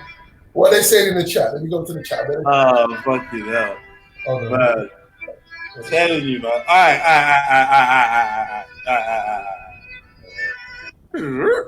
Fuck yeah. Look at the Yeah. chat. So marriage is blessed, yeah? Janet Huggins just said, why did you get married and not just live together? We was already living together, and we was already living together, innit? And that commitment, I think at some point there's a few things in life you just have to commit to, bro. Like, commitment can be a beautiful thing, and it should be a beautiful thing. To be able to actually commit to whatever you want to call it, a political position, if you want to call it, or no, you can't play the violins, man, when I'm saying this shit. Carry on, man. Oh shit. Okay. Fuck, man. What's that alien? That's my phone, bro. This is nasty ringtone. Yeah, carry on. Yeah, you gotta commit to. There's a few things you need to commit to. Commitment is hard for people, bro. Like, they're scared of it, innit? Jedi, man. Please donate to Jedi.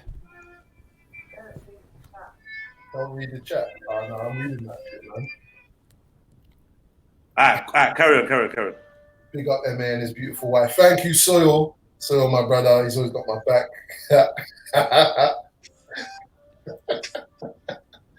But yeah, man. I would advise. You know what, Maku? I wish I actually invited you, bro.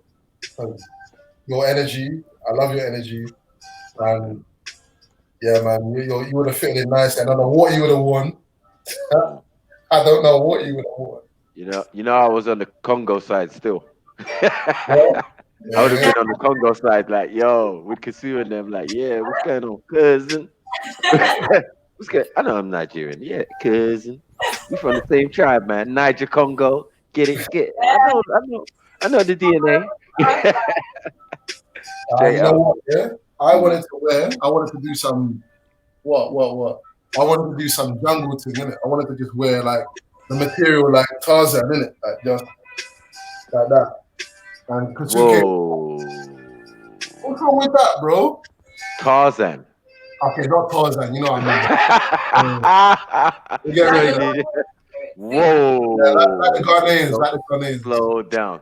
Because Yeah, I heard but you mention rock music and all sorts before. So now it's rock music, Tarzan. I don't know what's going on for you, MA.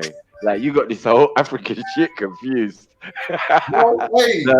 now when you get wait. Now when you got real authentic African, yeah, you was moaning and complaining and da. I don't know what you was thinking. You was Hey, thinking. is anyone gonna say anything about the mix? Bro? You guys not hearing the What? mix? Hit the mix. Still. Yeah. Come on, I'm blended with it. Coming to America. You only coming to America with it, innit? Yes. He did want it. But you know what I've said to him? I've said that he should come to Congo. Just come to Congo. Now, how am I not getting no ratings for my mix? What's going on? No, it's hard still. Your sense of humor is Yeah, fucked, he no, should fam. come. He should. Why don't you go to Congo? Yeah. Like nothing around here. Obviously, like MA, your imagination is your imagination of how things are to be like. You get what I'm saying? It's never gonna be like that, innit? Let me tell you something, Maku, yeah? I don't know. You see this woman, yeah? Mm-hmm. She'll tell me, right, like the other day she was telling me, oh, they ain't got no fucking what do you call it? Sanitation in fucking where? Oh, I'm gonna tell you. They ain't got no sanitation in Kinshasa. Because he was like, not even sanitation, sorry, rubbish collection, that was what it is. Certain things that she doesn't realize she's painting a picture for me of somewhere I don't know. I'm trying to understand. Like, do you remember saying that? Yeah, but that was where I went, and it's like it's but it's like on the outskirts. Okay, right? but then you have to paint an alternative picture of Kinshasa. But then I've Disrespect. work there, yeah, and they're not from Kinshasa. They're from all over the world. Do you get what I'm saying? And then she's telling me there's conflict in Congo, and we got a president now, so it's kind of calm down. No, you can't tell me. Look, you show me a One second. MA. No. I don't understand because, like, you say you're Pan-African. You grew up in Pan-African and all of this type of thing. Yeah, and everything you're saying is like media said, like what the media said, kind of. You know, like that kind of stereotypical Africa. Like, bruvs, where did you get this from? Like, I can't believe this is coming from you. You get me? You got knowledge for days and that. You get me? When it comes to certain subjects, I'm like, raw. How you gonna say that? Sanitation, all of that. Like, what? All right, listen. Stopping you doing what? Listen. You don't want to go to Africa because of the what? Who said you I don't don't like want some of the traditions? Cause what?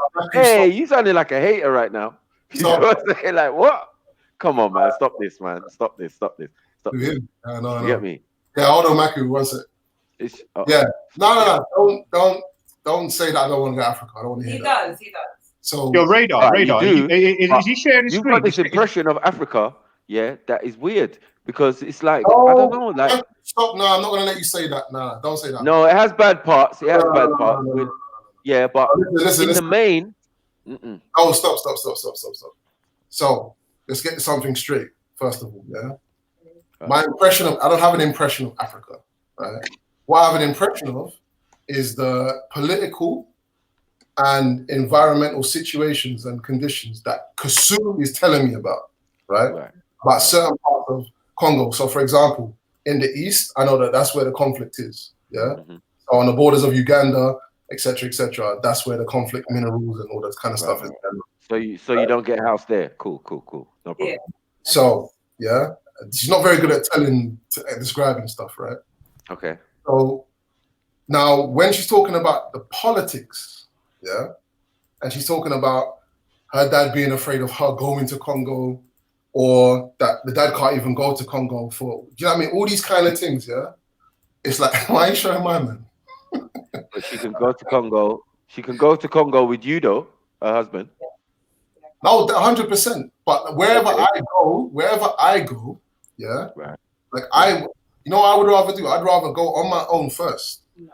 Hold on, you say no because you want. I would rather go on my own first, suss the place out the way I would suss the place out, and then go with her because that don't make no sense. Is it her country or your country? You know what I mean? I don't know. Listen, if I have to get real, I don't trust no one to establish what's safe and what's not safe for me. Like nobody else, not my dad.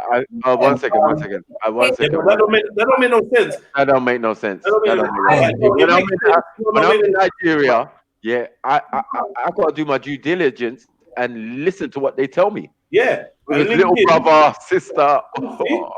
Yeah. Am I getting crazy? Listen. Obviously, one second. Fam. One second.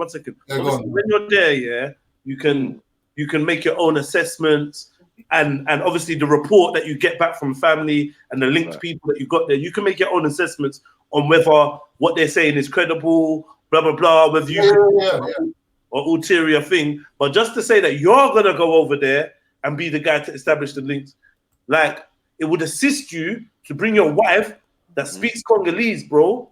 Like, and I'd rather go. Like you lot are actually drawing me out, so I'm just gonna fucking say what I'm saying, innit?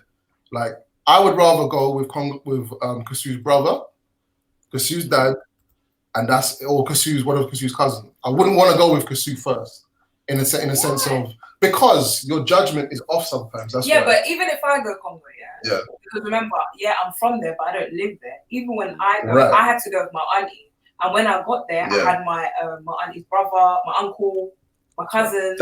That's what I prefer. Yeah, but I'm saying what I'm saying is even if we went together, I would not be showing you around. It will be them because they know better.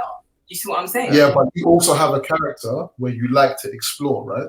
You're an explorer naturally. Of course. And you said you want to go up into this bush. Yeah, I went into the waterfalls. I want to see. Yeah, but they know how to get there. I will leave it in their hands, and they will get me there. Yeah, exactly. We had a driver that was all the way. No solo shit. No one does it's that. Not about, I want to do it, but I also want to know is it safe for me to do?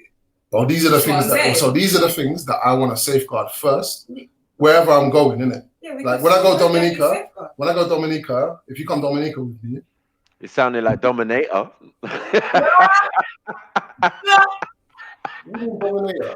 That made man like a damn army. Just domination, like I've got to do this. I've got to do this first. I've got to check the terrain. I've got. Whoa, I thought better of you. You're my brother, bro. You sounded a little bit misogynistic in that. Like, what's going on? I don't care what you think. That's my way, bro. I'm just saying, though, bro. Like, that's a bit. That's me. No, my mom is the original solo traveler. You get me? And when I first wanted to travel, I had to go with my mom. I ain't gonna lie to you. Yeah, she knows what she's doing. And when we're in Nigeria, my mom run things too. You get me? She be like, let's go here, let's go there, let's go. You sure, mom? You get me? Like, yeah, it's no problem. No, we don't go over there. Okay, cool. You get what I'm saying? Like, you get guided by the people there. Like, of course, bro. Obviously, I'm saying about Kasu. You're not listening to what I'm saying. I'm saying, but this is her country, though. I'm saying it's much easier. If we're going Dominica, you can do all the dominating you want to do when it comes to Dominica. You get me? You can go there first, survey the country, do all that, make sure everything's safe for her, then invite her over. I don't know what type of fake type of environment you're trying to create. Like everything meant to be natural. All right. You know So what I'm saying? Like, Maku. You're meant to do things together. It's a partnership. Maku. You get me? Maku. It's a partnership, a relationship. Okay, your best friend. Your best friend. Bro. Are you not gonna go somewhere with your best friend? Stop talking. Leave your best friend at home. Yeah.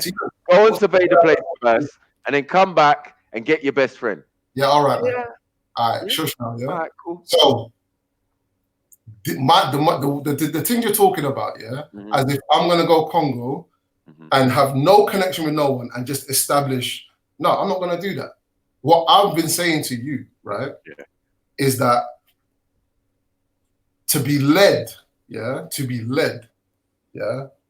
into circumstances that say they don't. Okay, say we're going somewhere and the circumstances, say one of Kasu's cousins, for example, wants to take us such and such and such place, right?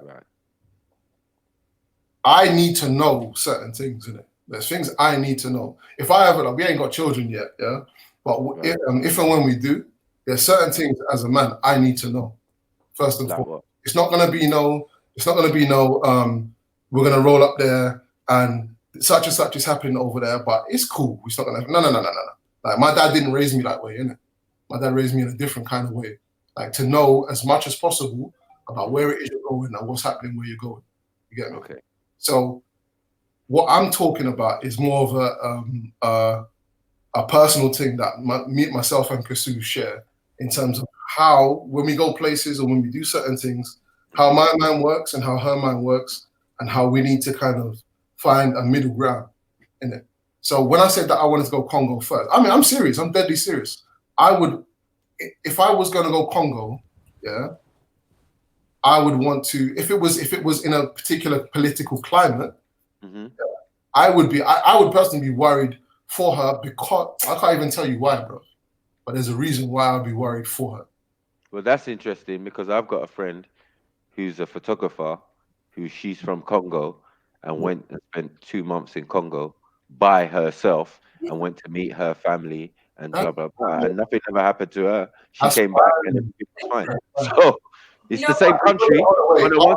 One second, it's the same country. So that's what's significant. I'm not saying that's a thing, but as I said, it's a bit disturbing what you're saying. Like, you're not seeing it.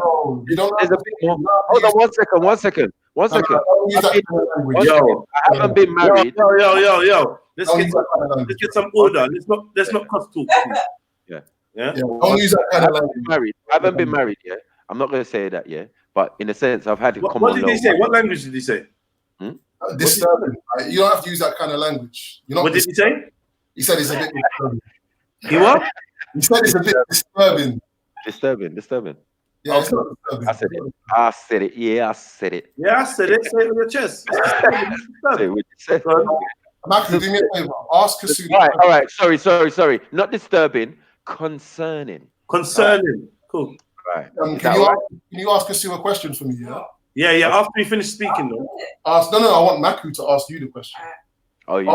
Why her dad didn't want her, was concerned, or her mum was concerned about her going to Congo. About me going? Yeah. Because of the politics that were happening. Say it louder. You can't hear. Because of the politics that was happening at the time. But I went in 2014. Yeah? Hold on, that's not the point. The question. Oh, it's all coming out now. You see, MA. You see what I'm saying? You said you wanted to go Congo with her dad, her brother, yes? Right. So who do you think was looking after Kasu before you came along? That's not the point, bro. I wasn't born yesterday, innit? Like, that is just not the point. No, you wasn't born yesterday, but you was born alone. Hold on. And you're trying to make an attachment, yeah, in a relationship. This is a relationship. News, bro. There's nothing going on, bro. Bro, I'm trying to help you. I'm your brother. You're riding. I'm a bit older and a bit wiser. You get me? So I can give my advice. You get me, on things that I think are a bit You know what I'm saying? And I could feel the energy of Kasu in the background with the daggers. That's the energy of Kasu in the background. Yeah, I could feel the daggers. I could feel it. I know you're getting it. I can feel it. You know what I'm saying? Yeah, I'm feeling it for you right now. After this, one second. If you don't go the right way, yeah, my brother. Do me one favor. Do me one favor. Go on. Yeah, do me one favor. Yeah. Man knows what you're like online, innit? Like, I know that. And I know what you're like in person as well. Right. Do me one favor. Yeah. Don't ride the train, innit? Don't jump on the train. I'm triggered as fuck. What are you talking about? Don't get on the train and start. We're having a if you want to have a proper conversation, you can do that, innit? But allow like all of this,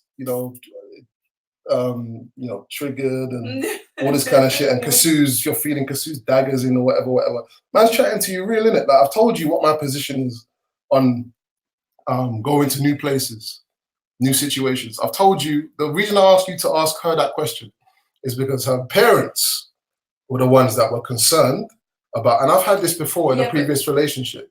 Her parents are the ones that are concerned, specifically because of political dynamics in the country. No. Yeah. Hold on, but yeah, when you went, no, but you said My mum You didn't want said me to go. right. before. So Only right. my dad, Right. from when I was young, he was like, you You need gotta to go go to Congo. to see Yeah. what how the other side lives. Yeah, that's my dad. Yeah? But your mum had a concern. My mum, but I feel like my mum, wherever I go, she's gonna, even if I go to What did she say to France, you though? What did she actually say to you when you were gonna go? And what was her reasoning? The political stuff that was happening. Politics, right? Yeah. Okay. So. And then how her people are, because she knows her people, but yeah. she's not living there. Do you see what I'm saying? My mum's always been like that. Yeah. No matter where you go, she's always gonna be scared for her child. Oh yeah, of course. I know she's a bit. Yeah. But the politics is the issue. Yeah, the politics is the thing that's a bit. Yeah, that's the only problem that I have with Congo. But like, what's he like Maku's saying? Yeah, for me, even before I went, a lot of people saying, "Don't go. This is gonna happen. This is gonna happen." The same thing like with Jamaica when I first went to Jamaica. This is gonna happen. This is gonna happen. And when you get there, it is not. Hold on a second. See now, no. You went to Ochi in Jamaica, and you went to Kingston. Right. I went to St. Anne's.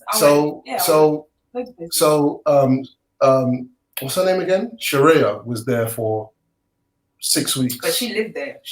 Yeah, but this is the point I'm trying to make. You can't. No. Hold on. With Sharia, she lived there, and what happened was she was making friends there, so people knew where she was, and they knew what she was doing. Yeah. Because she's on social media telling her life. So that is kind of giving. Yeah, but that does not negate. So if you go to Congo, yeah, wait, hold on. Listen, hold on. You don't have to go to Congo and behave like that, like Sharia did in Jamaica, for something to happen to you. True or false? True. What you're doing is you're misunderstanding what my point is, and I think Maku is as well. Man is not saying, man is not trying to paint a picture of a place whether it be Congo or Jamaica or anywhere. I'm not trying to paint a picture of a place being completely this way. And if you go there, this is going to happen to you. So don't go there or da. That's not the picture man's trying to paint. You get me? Otherwise, if that was the picture, I wouldn't go Congo at all, bro. I wouldn't go Jamaica at all. I wouldn't go this place at all. Who's that done that? Retreat soldier. I wouldn't go to none of these places. But that's not the point I'm trying to make. The point I'm trying to make, and I'll say it again, is if I'm getting reports from you and your family, of particular political situations where they're having elections, and my man's not getting, the one who's won the election is not being allowed to sit in the seat, and then people in the streets are running up and down in Kinshasa, on a wild thing, which I've seen, which you showed me, man didn't go and search for it on CNN or nothing. You showed me that, and all these kind of things. It's like man wants to be. I'm privy now to certain things in it, so it's like I'm gonna go there to try and find out if that. Hold on, I want to go there and find out what the situation is, isn't it? Same way if I went to Dominica and there's been a hurricane or whatever, and my granddad's roof is off and this roof is off and the infrastructure is mashed up. I want to go there knowing full well what I'm walking into before I bring someone that I love down there with me. Cool. That's not a reason for you to go without me. Do you know what I mean? No, I would. You can still go with me, and if you want to go and do the research, whatever, go with my cousin, go with whoever, my brother. You know what I'm saying? Are we going together? Maybe. What do you mean maybe? We're going together. That's fine. Maybe. So what I'm saying, I've said my piece already. If I go, it can't be on no.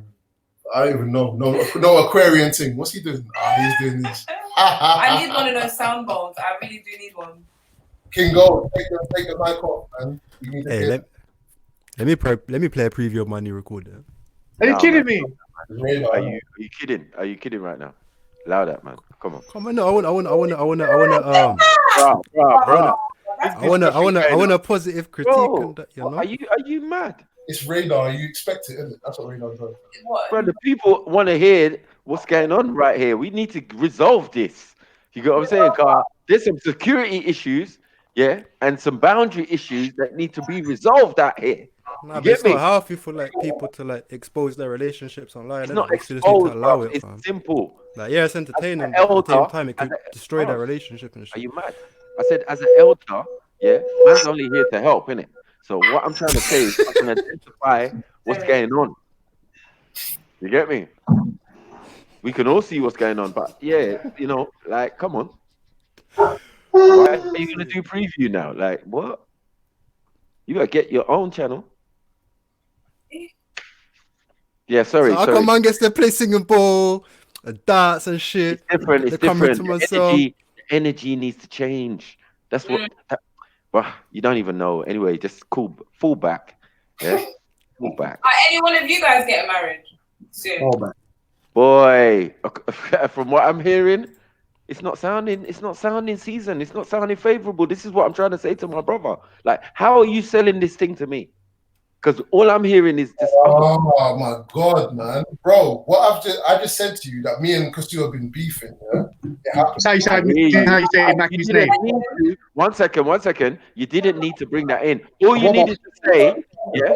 Hold on 1 second. All you needed to say was it was going swimmingly. You get me? It's like it's no experience I've ever experienced in my life. I'm happy. I'm with my life partner. Blah blah blah. You know how it goes, ups and downs. But everything is good. Bam! You sold it to me. But what I heard was something else, fam. Am I the only one, or should I just shut the fuck up? You know what I'm saying?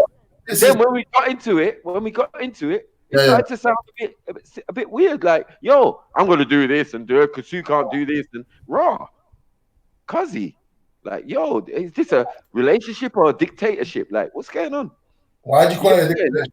Why are you saying security issues? Because according to Kasu's information, like, you could check CNN, you can check whatever RT or whatever if you want for your own self. That is like a minute away on your computer. Okay, so that's a contradiction. Okay, we know. Hold on. We know political situations change from day to day. You get what I'm saying? Whether it's Jamaica or Africa. What happens in Jamaica when it's election time? If you're not Jamaican, can you be there? Is it safe to be there? No, exactly. People have to go back to their various countries and stay there for a little bit until the election. You got what I'm saying? This guy's crazy. In Congo, that's what's going on, and it's a bit more serious because you know how it is with Africa. You got what I'm saying? You should be more understanding that not every single place is going to have violence. If they're telling you it's over in the world, then you go. One second. Why I said to you stop writing, because you've already heard me say I'm not saying that everywhere in Congo is the same. You've already heard me say that. That's why I said to you, don't ride, bro. Yeah, this is what you do. I think me and you can have a conversation, but if you're gonna start riding and jumping on a particular point, like, it's point. It's a true point though, because I've already told you that. What impression of Africa? No. Stop it. Come on. Yeah, I've already told you. Are you gonna go with her family and not? I've already told you that everywhere in Congo is experiencing conflict. I told you that in the East, there's particular conflict around the conflict minerals, the diamonds, and maybe some other stuff as well. I've already established. Is there a president now? Is there a president now, though? Is there a president now, though? Oh, yes, there's a president now. Right. So whatever's going on in the country, yeah, it doesn't mean it's permanent. This is what I'm trying to say, bro. Why are you going on? Everything permanent, bro. Finite. Whenever, bro, we could decide to go Congo next year, yeah? If there's a situation in Congo next year, I'm going to have to assess the situation next year. I'm not going Congo tomorrow. So whenever you go, it's just got to be safe, yeah? Of course. Whenever you go, it's got to be safe. That's cool, yeah? Because according to who? You or them? No, it's got to be them. Right, it's from them. So they're going to tell you when it's safe to go Congo and thing and da-da-da-da. So how can the fundamental person who you're with not come? No, I would want to, if I was going to go at a time where it's like, it's a bit hairy, yeah? And if I had that, I probably would prefer not to go at that time, innit? Like, let's be real. I prefer not to go at that time. Yeah, just don't go. Right. Yeah. Then in a normal time, it's your first time. You get what I'm saying? You and your wife go, innit? Yeah, no doubt, bro. But what I've been trying to explain. No, but you were saying about reconnaissance mission beforehand, checking the whole land was safe and all that. What was all that? That's all that. That's me. So just say now.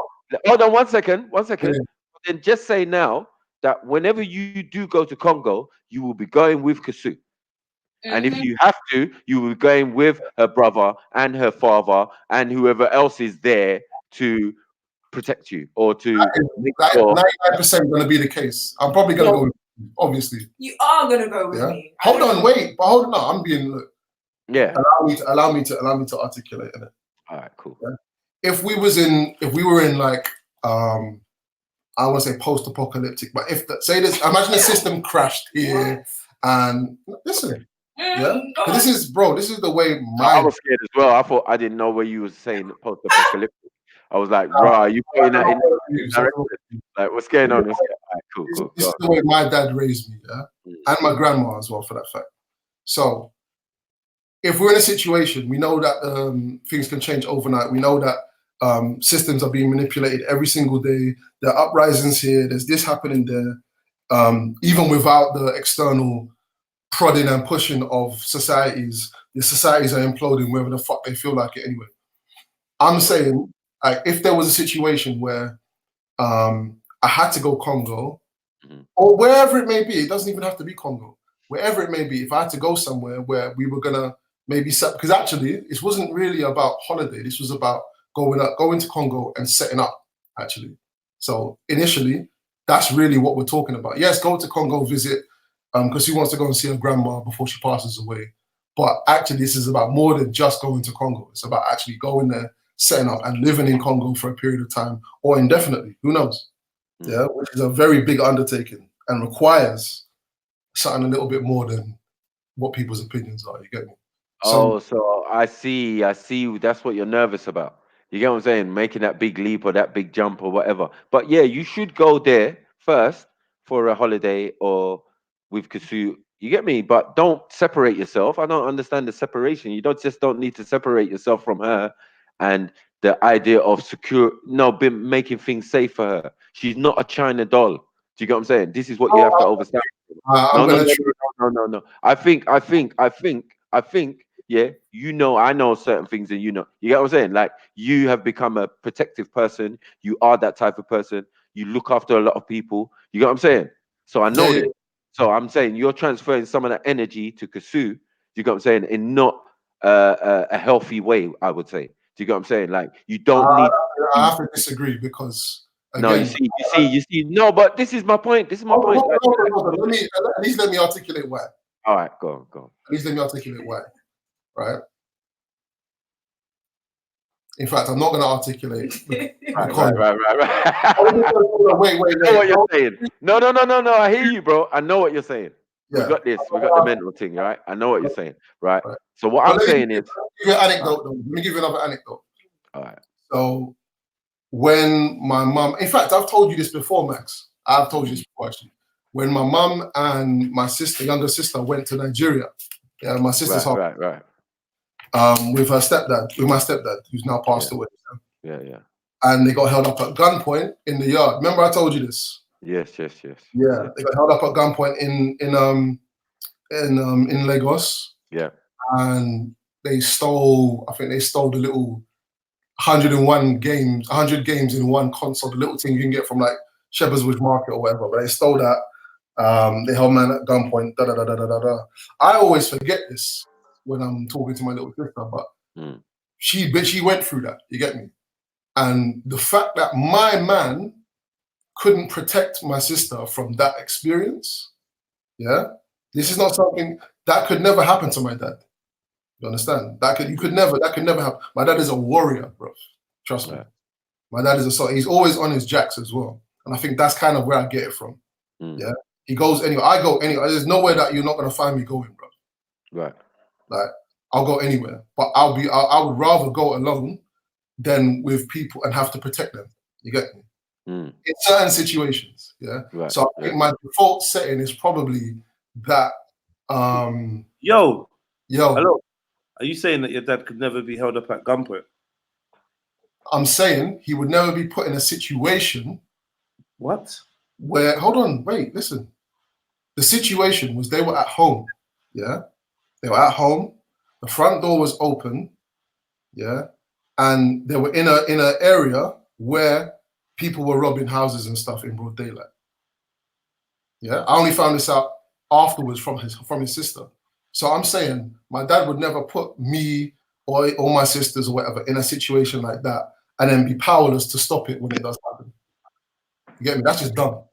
I don't know what kind of fucking idiot thinks that is a. So they couldn't kick the door down if it was locked. Sorry? They couldn't kick the door down if it was locked, or wait for someone to come out and run inside. Like, what are you?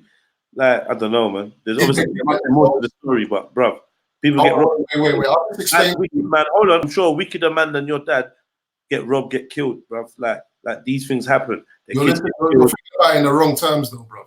I'm saying a specific incident happened around a specific set of parameters, bruv. It's not hard to understand. Yeah, I get that, but the set of parameters is that he never locked the door. No, the door was just open. So okay, tell me this. Answer this question.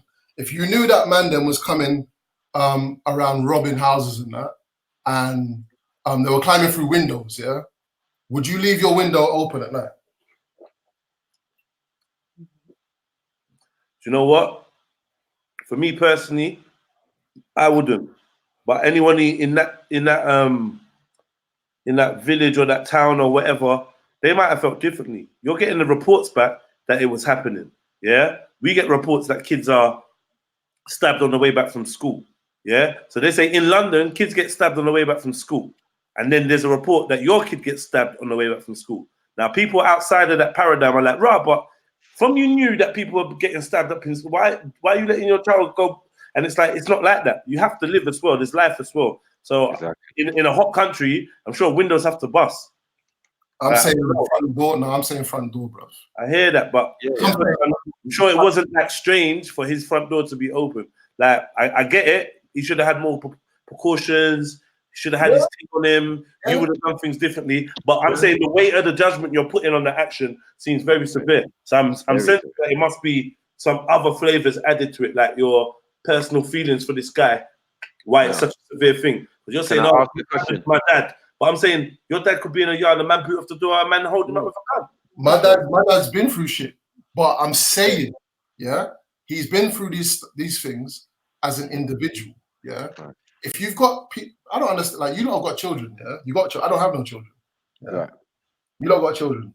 Yeah. Now, you're as far as I'm concerned, you're supposed to put yourself or your family in, and don't get me wrong, Jedi, man completely understands that you can't control certain things, and there's so many variables that are involved in whether you're the unlucky one that gets their door kicked off or whatever. Like, there's so many variables, but that's not how we work in life. We don't work thinking, the probabilities are so wide that we just fucking don't even safeguard nothing. That's just dumb. We don't do that. Yeah, we safeguard stuff.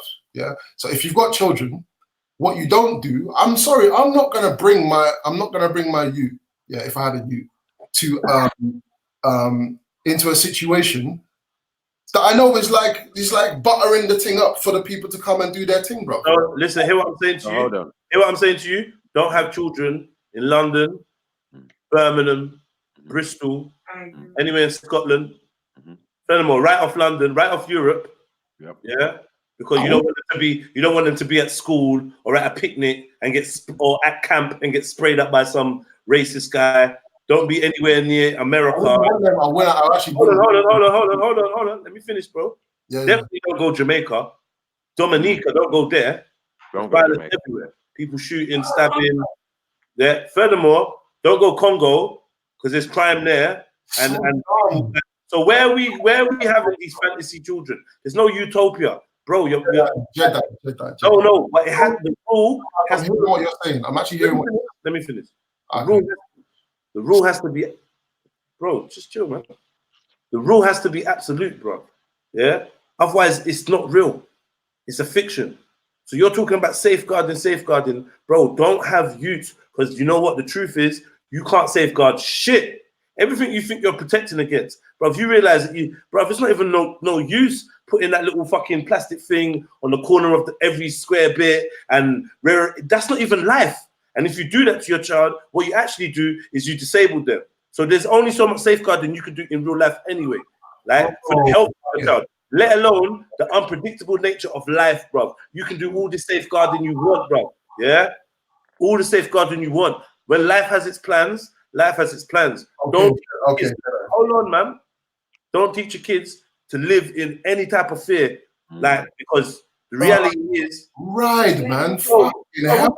man. Right, no, you're riding down the wrong alleyway, bruv. All I'm saying, I'm not understand.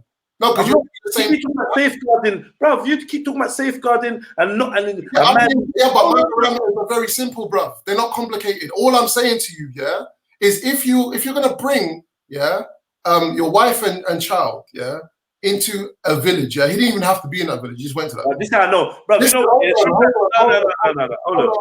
no. Sometimes, ladies and gentlemen, this is when you become so clever, you start becoming dumb. Yeah, because he thinks that his analogy for bringing your child to a certain village or a certain area or a certain whatever locality neighborhood is different from having your youth anywhere on this fucking planet. You're gonna tell me that the risks there, if you know that ends is kind of hot, then bro, you live in London. Right. You live in London, fam. What are you talking about? You got your wife out in London going to work. Do you walk your wife to and from work? If she gets on the tube, you know about the 7/7 bombings. You know about the fucking little bomb thing that they had at that fucking train station in West. You know about all these things. You know about people riding up on pavements in buses, in fucking vans and jumping out and stabbing people up. You know all about these things. You know about them. So what are you gonna do about all of them things? You can't, fam. Man saying like civil war, cool. Don't go civil war, fam. But why you going there? So while you're out there thinking you're being Indiana Jones in Congo, what's she gonna do out here? When you used to hopping out of whips and just spraying in the fucking crowd. You lot talking about? It's a fantasy in your head. Acid attacks, exactly. All kinds of fuckery going on out here.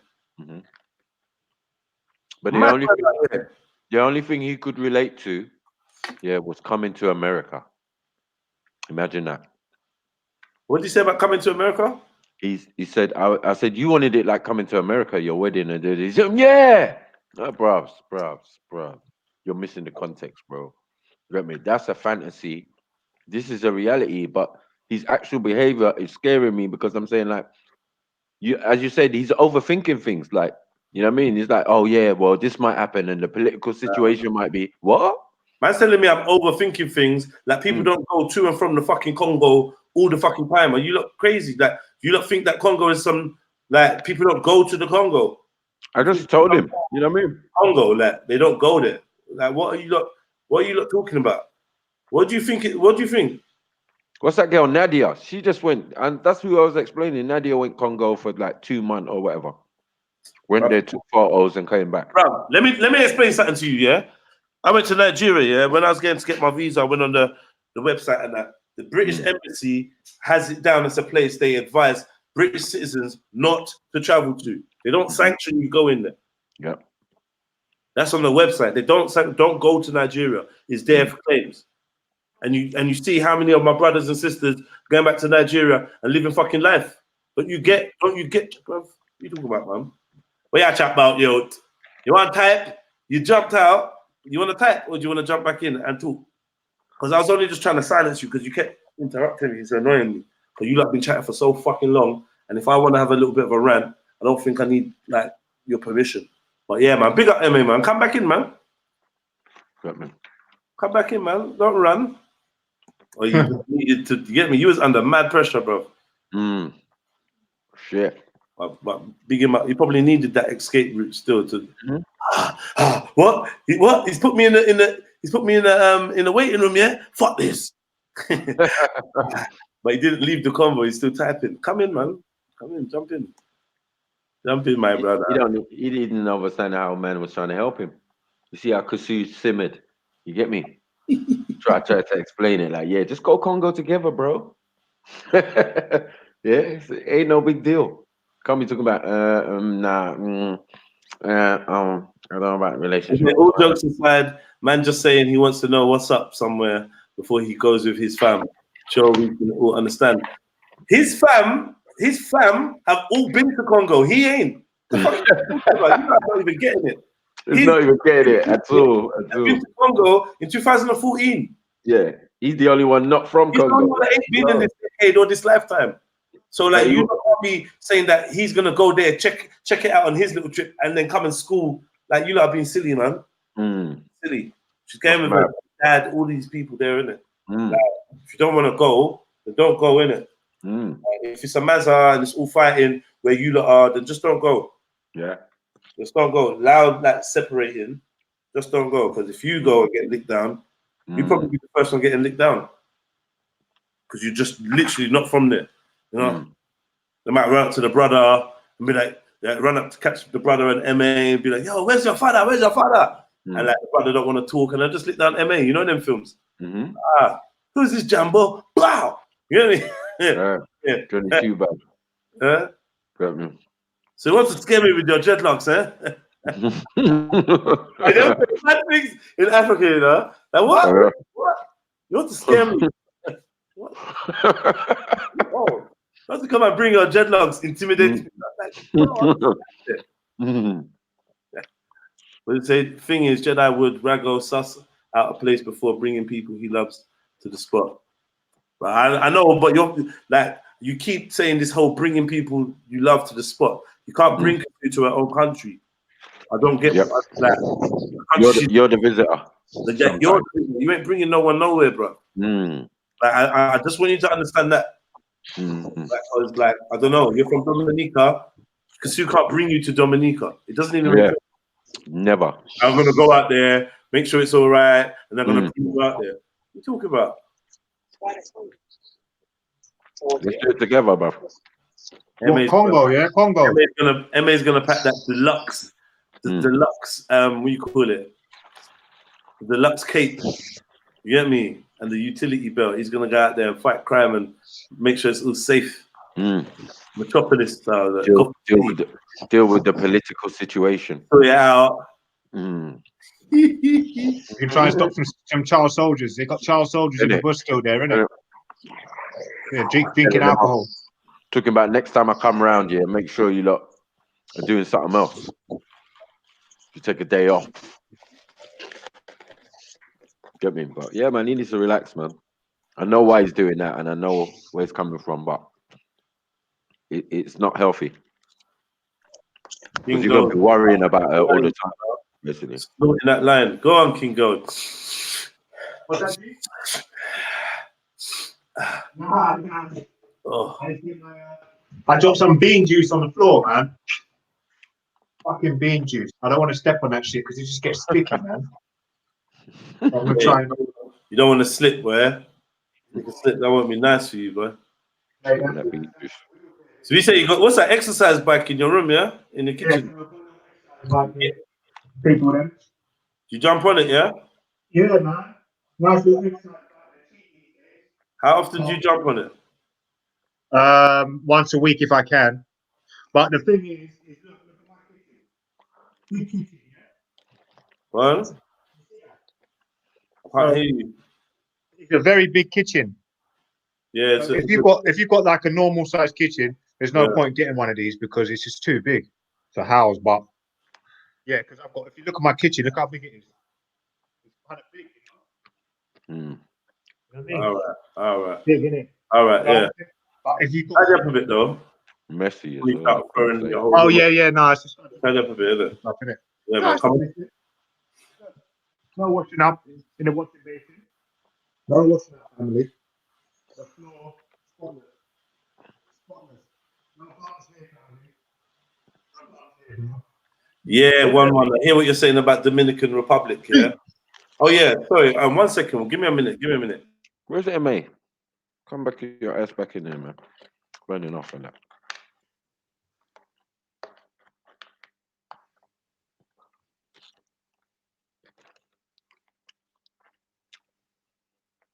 But I just want to know the subject, man. I know someone talking about Congo. It seemed like they sounded a bit scared though. Like that, like they're saying that it was like a hotspot or something like that. Yeah. Yeah, but you know, that's look, it's what I'm saying. Like, you know, Betty was trying to turf me. Big up, Betty, if you're in the chat. I'm not trying to talk about you here. I'm just saying we're having a conversation. She was like, "Oh, you're scared to go to Nigeria." You know, I've never once said I've been scared, but it's not exactly an attractive place to go to when you've got places like Spain or someone, you know, just little retreats because of the politics and a lack of interest. You know, certain places there's lack of infrastructure, so you don't really feel safe when there's not cameras around and stuff and checkpoints and da da da. Has Spain got politics? Oh, of course, it's just like London, isn't it? Has Spain got terrorists? I think they do, brother. Yeah, of course. Because don't forget they're part of the Commonwealth, isn't it? The European Union. So, and that's part of the clause is to allow a certain amount of influx of people to come into your country. No, so everywhere, huh? It's not that. It's not that why they have terrorists. They have certain Yeah, groups. exactly. That's what they're trying to stop, isn't it? They've got Basque separatists who are ETA. You get me? And they commit bombing attacks in Spain and blah blah blah. So nowhere around here is safer. You get me? Especially in Europe, is safer than anywhere in Africa or whatever. It's all the same in a sense. You know Now that's the thing, yeah. But now when you look at it like this, look at Somalia, they're in war. You know, it's hardly looks like paradise at the moment because of the civil war. But you hear all the families saying we want to bring our kids back to Somalia. Certain individuals because of the youth, a bit crazy here. So people are taking their kids from London to these places that you'd have thought was war torn and just ghetto, but they're bringing their kids there. So obviously it must be a slightly easier for them to bring up their children in their own, you know what I mean, their original environment. So how safe is London, and how not safe are other places? Yeah, because well, London's not safe. Other places are not safe. There's no comparison you're going to give that's going to be safer than the other in Europe or America or anywhere. You get what I'm saying? Yeah. Some are worse. Like, you're in the worst place. One of the worst places on the planet. Like, yo, people die here regular, raped, murdered, all sorts of things. You know what I'm saying? High crime, everything can do. But people choose to live here still. And then worried about places that have that in lesser amounts. Oh, yeah, MA felt the heat today, though, bro. Fucking hell, man. Tell you, cookery class. That heat, bro. Just cooking in there, man. Where you gone, though, man? I want to hear that. I was interested, man. I don't know why he ran away, man. He's just in his feelings, man. But he still wants to talk. He just needs to chill. He just wants to chill a bit. Yeah, it gets a bit mucky in there sometimes, though, man. You know, he's a brother, but you know how it goes. Like in debate and that, we're gonna have to be honest. That's why I was silent for a lot of the time, because you know what I'm like, innit? So I just tried to be silent, but realistically, bro, you're gonna get in. When you're dealing with things like your wife and things like that, and all them type of things, you're gonna get into your feelings, bro. Like, if you're not prepared for some real talk, you get me? Yeah, man. Also, the ones who will ride this, we need a revolution thing without considering the safety of vulnerable people who really deserve more protection first. But you can't protect no one anyway, bro. That's just all the illusion in your head. Who the fuck can you protect, fam? What the fuck can you protect? Women to look after themselves since the dawn of time. Read this comment though, yeah? Like, man's going on like he's fucking the Cape Crusader. Like, what could you protect at 1-1? Jedi and Maku are also the ones who will ride this we need a revolution thing without considering the safety of vulnerable. Bro, I know vulnerable people are gonna die. But vulnerable people are dying anyway with you just sitting on your fucking ass, bro, and just chatting with me. Vulnerable people are dying anyway. What are you gonna stop? Have you found like, hold on 1 second, like, I don't know. You're getting on that people don't die every fucking day and won't continue to die every day. Either they're dying for a cause or they're dying for some. Bro, I'd rather die in the act of fucking freedom than just live the basic life because you was afraid of your life. That's why you didn't want to fucking be free. No, that's not really how we're designed. That's not how I'm designed. So as far as I'm concerned, Yeah, vulnerable people will die if you had a revolution. So what?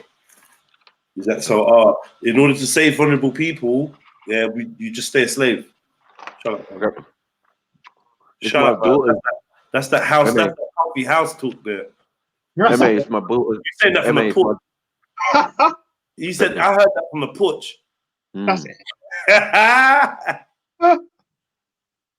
MA, it's my daughter's 22nd birthday, bruv.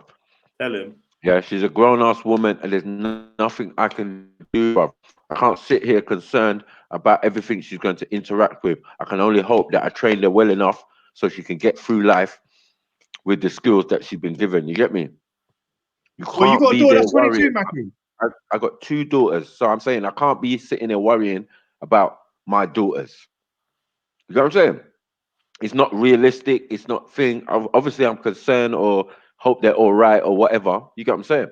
Yeah. But it can't be like, you know, I can't even carry that into a relationship. That's mad. Nah, sorry, Maku. Let me just clarify. I didn't kick you out. What I did was isolated you and put you in a waiting room while I spoke, so I didn't have to speak. Have you speaking over me while I'm speaking. Like that's it. Simple. I only really got one rule. Say what you want to say. All kinds of madness, very rare. But like for long periods of time, I'll just let the man them and everyone will just chat and have a conversation. Anytime I come in to either moderate or have my say, I don't really expect I don't expect to have to battle to like get the microphone. It don't make no sense. Especially when I've got a button that will just instantly silence you and put you in a waiting room when I say what I've got to say.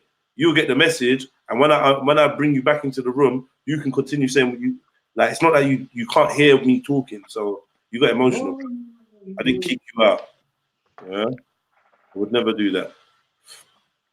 I would never do that. Yeah, man. Yeah, man. Yeah, man. Just come back in, man. Put your feelings to the side. You know, we're all men out here. Swallow your pride. It ain't no big thing. Put your feelings to the side, and let's continue the conversation, man. You know me? Don't feel no way, bro.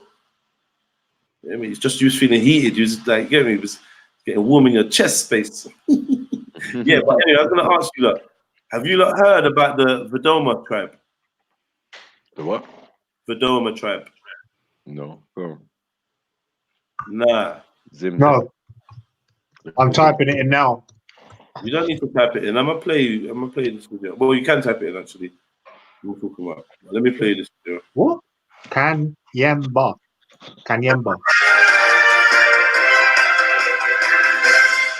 We got the research team, yeah? Shocking. Working hard. The Vedoma tribe found in northern Zimbabwe known as ostrich people. The Nadoma tribe found in northern Zimbabwe known as ostrich people who just have 2 toes. Anybody that feels sorry for them should also understand that they are feeling sorry for you too because you look quite different from them. The Vedoma people, also known as the Bantwana tribe, which means children/descendants, are a tribe living in the north of Zimbabwe, primarily in the Urungi and Sipholilo districts on the Zambezi River Valley. There are many in their community who can't wear shoes due to the shape of their feet. They only have 2 big toes on each foot. They don't have middle toes and the 2 outer ones are turned in. Who's playing that music? Allow it, man. Running is also difficult to them. It is said this condition helps them while climbing trees. Go. The elders of the Vedoma people claim that their remote ancestors were bird-like beings who came from the stars and mixed their DNA with early Earth women to produce offspring. The elders state that their ancient ancestors came from the star systems of Sirius and first established colonies on a planet within our solar system that they refer to as Liatola Physi. A substantial minority of Vedoma has a condition known as ectrodactyly in which the middle 3 toes are absent and the 2 outer ones are turned in, resulting in the tribe being known as the 2-toed or ostrich-footed tribe. This is an autosomal dominant condition resulting from a single mutation on chromosome number 7. It is reported that those with the condition are not handicapped and well integrated into the tribe. While possibly an aid in tree climbing, the condition prevails because of a small genetic pool among the Vedoma and is propagated by the tribal law that forbids members to marry outside the group. Wow. So what's man saying? Yeah, And man. this shit is real still. Yeah. When you go to Zimbabwe, if a girl ain't taking her socks off, you know what going on, innit? This is normal shit, man. You got 2 pairs of socks, one on each toe. It is normal shit. Yeah. We claim some tribe Dogons claim that they mix with Serious. with those people, yeah? And their skin is very bumpy, bro. Who these lot? Who this lot? No, the Dogons. Oh, They is got it? all these appendages coming out of their skin and all of that, like the old doggery, the old men of the tribe and shit. Like, nigga, what happened there? It's like alien DNA mixed with African DNA. It's fucked all up. You get me? Got all these kind of big lumps coming out of their face and all of that. You can look it up, you see it. Like, raw, bruv. You are definitely, if they say it, yeah, believe them. You get me? Because their story matches up with the Dogon anyway. Talk about serious. You know what leprosy is? And the nomos. You know what a leper is? A leper. Yeah, man. Leprosy. And you know that's quite strong in a gene pool. So lepers are quite likely to have another leper. What? You know, like a lot of these diseases can run in your gene pool, innit? Yeah. Yeah, so the H2BLA gene is in my gene pool, which is why I've got arthritis. Oh. So obviously, if you've got an ailment that gives you a particular attribute to your body, like you've got 2 toes or you've got a tailbone or something like that. But it's not an ailment. I say that's a gene. That's just a mutated gene, innit? Mutated gene. Well, like a leper is a mutation of the skin, innit? Where it can't be a mutated gene. It might be a different gene. Yeah, it could be a foreign gene, yeah? Yeah, foreign gene. Alien gene. Yeah, foreign gene. Yeah. I rather prefer foreign. So, yeah. Don't want to scare people out here with pseudoism. Yeah. So, yeah, foreign gene. Yeah, it's quite. Yeah, we talked about this stuff many times still. Yeah, so whereas they'll make a tale of it and then you think that it's some sort of sci-fi supernatural thing. It's just because of not saying they're disabled, but they've just got, they've got foreign genes, as we put it, or mutated genes. Listen, even in some Yoruba traditions, yeah, they mix with some form of reptiles. They have masks with, reptile around the head and blah blah blah. And I'm telling you, I see some people distinctly look like reptiles. You get me?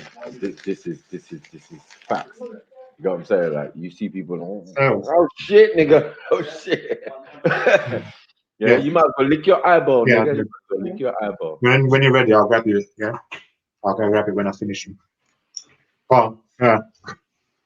Yeah, so there are things to be said that free toting shouldn't be a surprise, man. And they're telling you a story. That's the most significant thing. They've got a story to sell. Oh, they came from Sirius, blah blah blah. They look like birds. All of this type of stuff. Wow. That's Lyra, planet Lyra, where all the bird people come from, and lion people. Lyria. Yeah, Sirius B. So they believe they come from Sirius B, Sirius A. From Sirius. Ridiculous. But whichever one, yeah. This is the kind of things we was talking about of some Africans believing that their people came from the stars and other Africans feeling that their descendants came from the waters. Yeah. So this is what I don't understand. And down. There's so many different. Egypt, sky. Yep. There's so many different origin stories, but it's all from the same continent. So clearly, no one really knew what was going on, innit? It was just all theories. No, they're not theories. They're based in. But truth, they all correlate to a certain degree, innit? No, they're all truth. How about that? How about that? They're not theory. They don't even know about theory. How are they going to know about theory? Theory comes along when you're guessing, when you don't know about something you've seen with your own eyes. Along with the European language and ideals and concepts, right? Yeah, so it's like knowing and So we're talking unknowing. about Africans who've been here for thousands of years before theory. You get me? Before the idea of a theory. We don't tell lies. We don't use supposition, guesswork, theories. We don't do that. Really? Why? Why would our ancestors do that? There's no I reason heard to that. do that. I heard something like that. And there's no grey areas. It's either white or Yeah, black. there's no, yeah, thank you. Like, why? Yeah, Why would you do that? Why would you know? What I mean, you take the time to make a song about something that actually happened, or tell a story about something that actually happened, or write it down, or make symbols out of it. Like, where is the fakery? Where is the time for corruption and skullduggery and the idea to deceive? That comes later. You know what I'm saying? So we have to take them on their word. And then we have to assume that they knew better than us as well. Oh, of course, man. I definitely believe that. I just ain't fucking with no chick with no free toes, though. You get me? I don't care how African. I don't care how African you are. You can keep that free toe shit. Man, and it's not even like they're small toes. It's like one big fucking toe and another big toe. Like that's how you know where they got ET from. Remember ET? Yeah. And can you remember the Goonies or ET, where they had that little or Johnny Five. Remember Johnny Five? That little alien. And he had the split toes. Or there's Total Recall. Yeah, remember where they had the aliens inside that thing and they had the split toes on the alien. So what's alien now if people have them? You know what I mean? Like 6 toes. People have 6 toes. People have Not in Asia, in Asia. It's gone.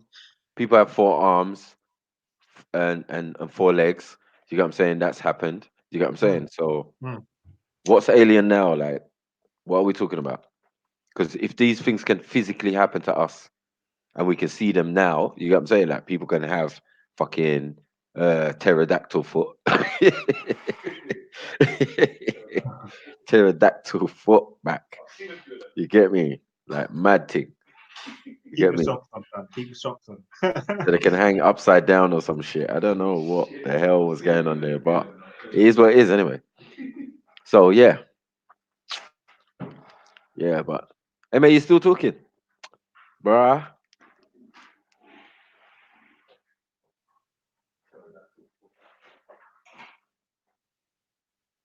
Yeah, man. Yeah, I don't know why.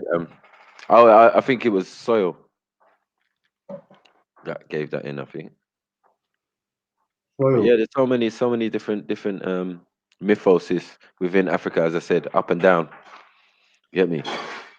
As above, so below. So up there, yeah, and down here. You get me? You would have thought land, but no, it's not land. It's got to be water. So some people think they came from the water, out the river, out the, you get me? Out the mound or whatever, onto a mound or whatever. Yeah, so these are the African theologies. And others, man, just straight from the stars blood. You get me? Yeah. Bow, And because it was oral, there obviously was someone at the top in it that passed it down. But we don't really do oral. I mean, we invented writing, we invented, you get me? Paper.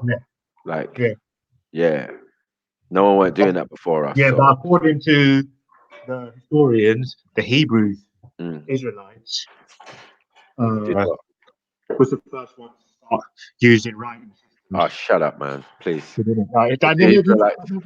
the Israelites walked their ass into Egypt where they were already doing that, what does that mean? Doesn't make no sense.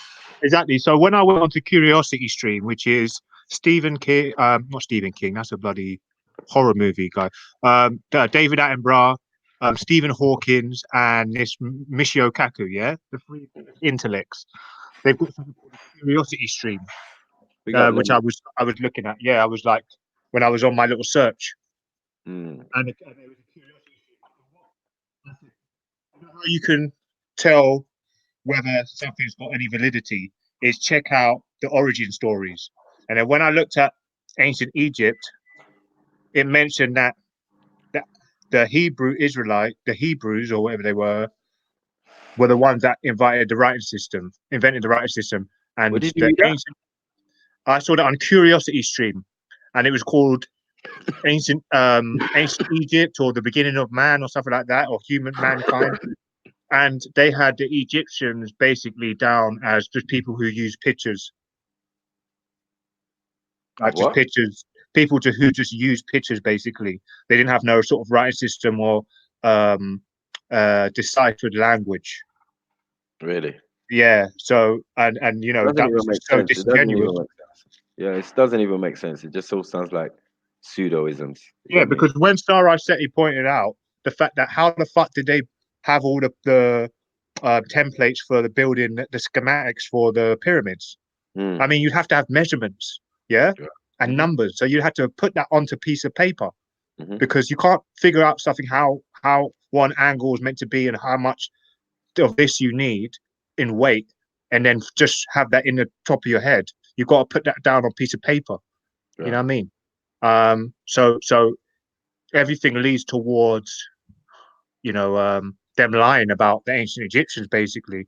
And then to say that they enslaved the Hebrews to build these pyramids is absolute madness, because nowhere in the world would like the leaders let other people build their main structures in their country. You know what I mean? It's like, why would I'm sure the France, like the Americans built their own tower. Yeah, whatever them twin towers, the Statue of Liberty, or everybody built their own things, innit? Like, to say that someone's enslaved someone to take their knowledge, because they said that they stole the Hebrew Israelites' knowledge and enslaved them to build the pyramids. And it's like, why would you allow someone to build something in? You would at least take their knowledge and then you build it so everybody can see that you're building it. So it just doesn't make sense that some people will be so lazy that they would enslave a whole other different group to build pyramids. It's just, so yeah, man, the narrative is still strong. You know what I mean? They're not wavering. They're not changing their song, the tune to the song, because this Curiosity Stream was launched in 2018 or late 2018, and it's the biggest intellects that they present to us on TV. So many kids are going to be eating it up, and they've got. Go on, brother. What I'm saying is, do you want smoke from some Hebrew Israelites? Because it sounds like you want smoke. And there's a couple in the chat who'll go there with you, bro. They'll go there with you, bro. I'm leaving it alone. Nah, but the thing is that I'm free from this. That's the thing. Shalom, Shabbat. Yeah. The Hebrew Israelites, they say that the Hebrew Israelites is not even a word to use for them. So big up. Chief Outbad. Big up.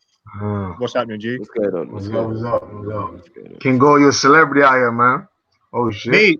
Do you know what? I'm trying not to be. You know, I don't like fame, man. I just like to bounce off of energy in it and to see what sort of hard drives people are working with and what sort of knowledge they're trying to come with, and if we can reason to make sort of some sort of progression.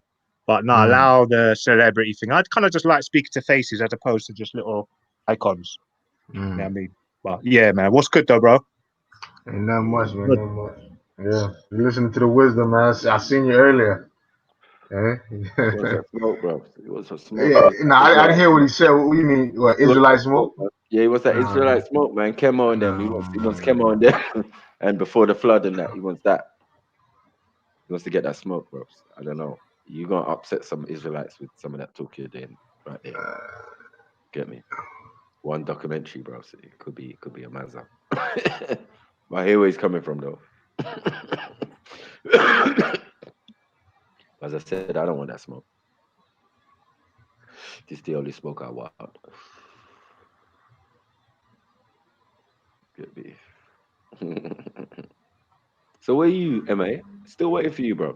Fuck's sake. No, they're having a good convo though in the chat room. Yeah, I'm part. Yeah, I was writing to my mom response to him, and then I said, "Fuck it, just come on." Yeah, easier. Yeah, now, but I hear what. Listen, I hear exactly what MA is saying, man. I'm on his side when it comes to it though, because you gotta understand, you guys are from Africa. You guys are Nigerian, and both you guys are from Nigeria. Parents are from Nigeria, so on and so Chief. forth. So what country do you think's first, Chief Akpan? Okay. London or Nigeria? That's I would say from observation, my limited perspective would be Did you hear that? Nigeria. I didn't hear his response. See, that's the logical fallacy. You get me? We live in London. You get me? People are Hold murdered. on, all right, Michael. We can bring up statistics now, like actual the evidence saying that London is higher crime rates than Nigeria. There's actual statistics saying this. Okay, do you think there's higher crime rate? I don't want to do what I think. Wait. Listen, do you think there's higher crime rate in America than there is in Nigeria, for example? In America? Yes. I would think so, because we have access to guns and all type of manner of Right. So I'm saying, like, all right, let's use Jamaica as an example, right? Jamaica and England. Do you think there's more crime and more deaths in England than there is in Jamaica? Per capita? Are we talking per capita, or you just doing this population bullshit, on a daily basis? No. Are we talking about per capita? Meaning, like, if it's 100,000 people in Jamaica and 100,000 people in London, we're balancing out like that. That's called per capita, pretty much. No. It's not going to balance, is it? Because there's more people in London than but that's a fallacy, though. That argument is a fallacy in general. If you do it like that. Because bodies is bodies. What are you talking about? Fallacy. No.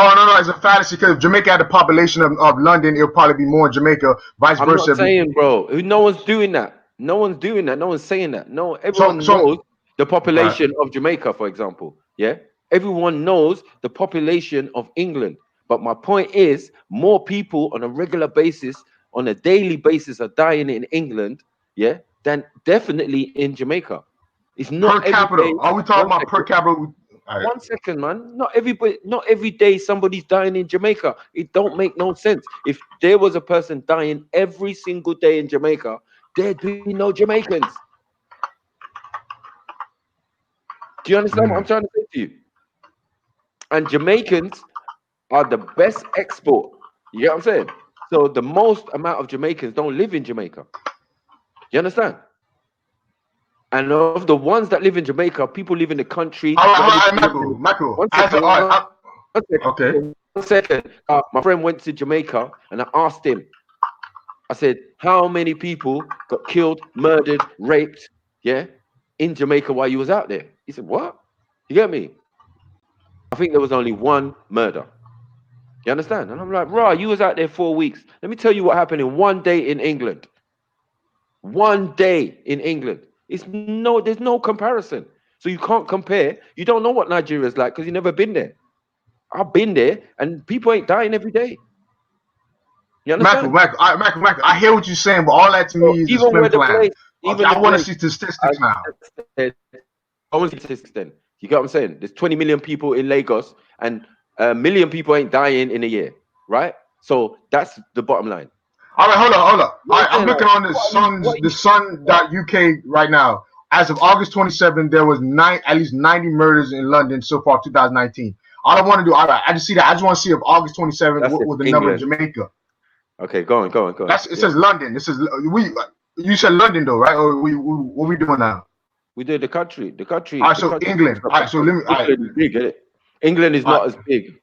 England is not as big as Lagos, for example. You know what I'm saying?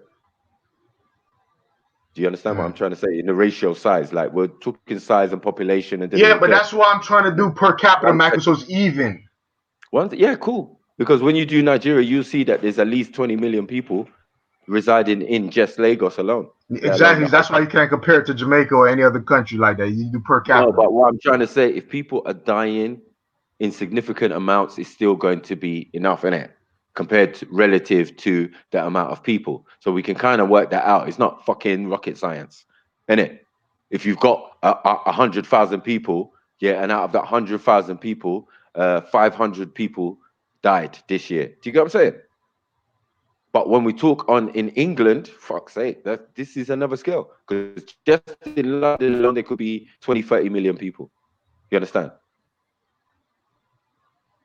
and not all deaths. And they're talking about death by knife crime and there's other types of death that occur in London every fucking day.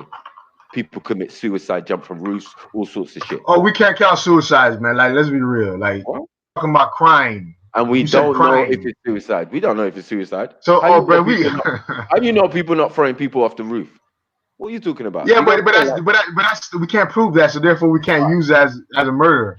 Murder rate is murder rate, though. Yeah. True. Murder rate is murder rate. Yeah, but not suicide. Wait. Let me ask you a question. Yo, you could say murder rate or death rate. Death rate. Yo, Chief. Let me ask you a question, please. Each one, nobody. Not say sword, man. Right. Come on. Sorry, not each one. No matter what you pick, yeah, nobody is beating England and America. You get what I'm saying? In the rate and Europe for the amount of murders that they compared to Africa. They're selling you a dream with civil wars all the time and all of this type of shit. That's what I was saying to MA. Like you listening to what the media is telling you. You get what I'm saying? You get me? In Jamaica, it's the same. When during election time, I'm trying to find out the statistics, though. I hear Mac. I would be happy to be proven Chief, wrong. one sec. Listen, hold up. One sec. Go, King, go. Yo. Listen. How do I unmute Chief Akpan? I'm talking right now. Unmute him. I can't hear him. You gotta leave and come back in. You gotta leave and come back, King. Yeah. But Michael, listen. I will be happy to tell you, America and England have the higher murder rate than Nigeria. Because I would love to know that, but I'm telling you, I want to see the stats though. Because it seems like I would think I don't know. I'm in America. It would seem like the murder rate is less because of the access to, I guess, heavy artillery would be vastly different in London and England versus America and Nigeria or Congo for that matter. Because we know those areas have been in heavy conflict, so they have access to a lot of artillery from opposing oppositions. So that's why I'm coming at it. So I just want to go to the stats though. I wanted to go with the stats. I really don't. Who's that civil war? Who's that civil war right now? Like, what are you talking about? Like, well, Matt, the argument was there was no president in Congo, so let's not play that game. And his wife did verify that there was no president. So let's not have a she verified there was a president. There was a president. Like, let's not do that. No, she verified there was a president. She said there is a president now. Now, but not when the premise of what MA was saying. So I said it was over in the one corner. Yeah, you still got the rest of the country. So what are you talking about? Like what? No. If I'm wrong, Michael, I'm wrong. But I thought I heard MA say the otherwise. He said that, but she never said that. She said that there's a president though. No. So things have calmed down. Let me clarify because you lot didn't understand what I said. That during the elections, when my man won the election and wasn't put in office, there was riots in Kinshasa, not in the East. In the East, it's just they don't even care. In the East, they're just rinsing minerals and that. In Kinshasa, in what some people might term like, the main hub, that's where there was riots. So let me just address something quickly because I feel like this has just gone where it's not supposed to. And just basic and by the way, on that subject of murders, apparently in 2018 there was what's the number now?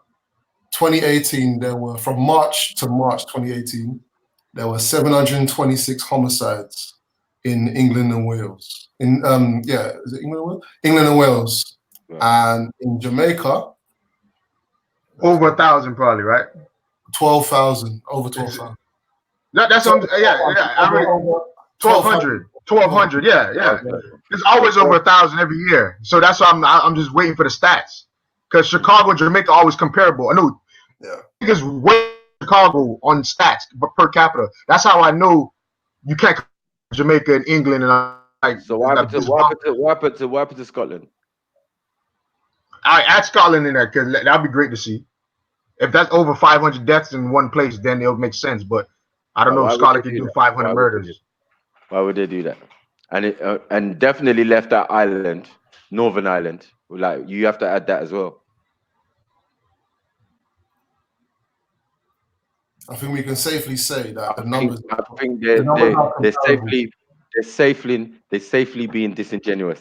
You go, they're safely being disingenuous. Why would you just? Why would you just put, no, I'm saying, why would you just put England?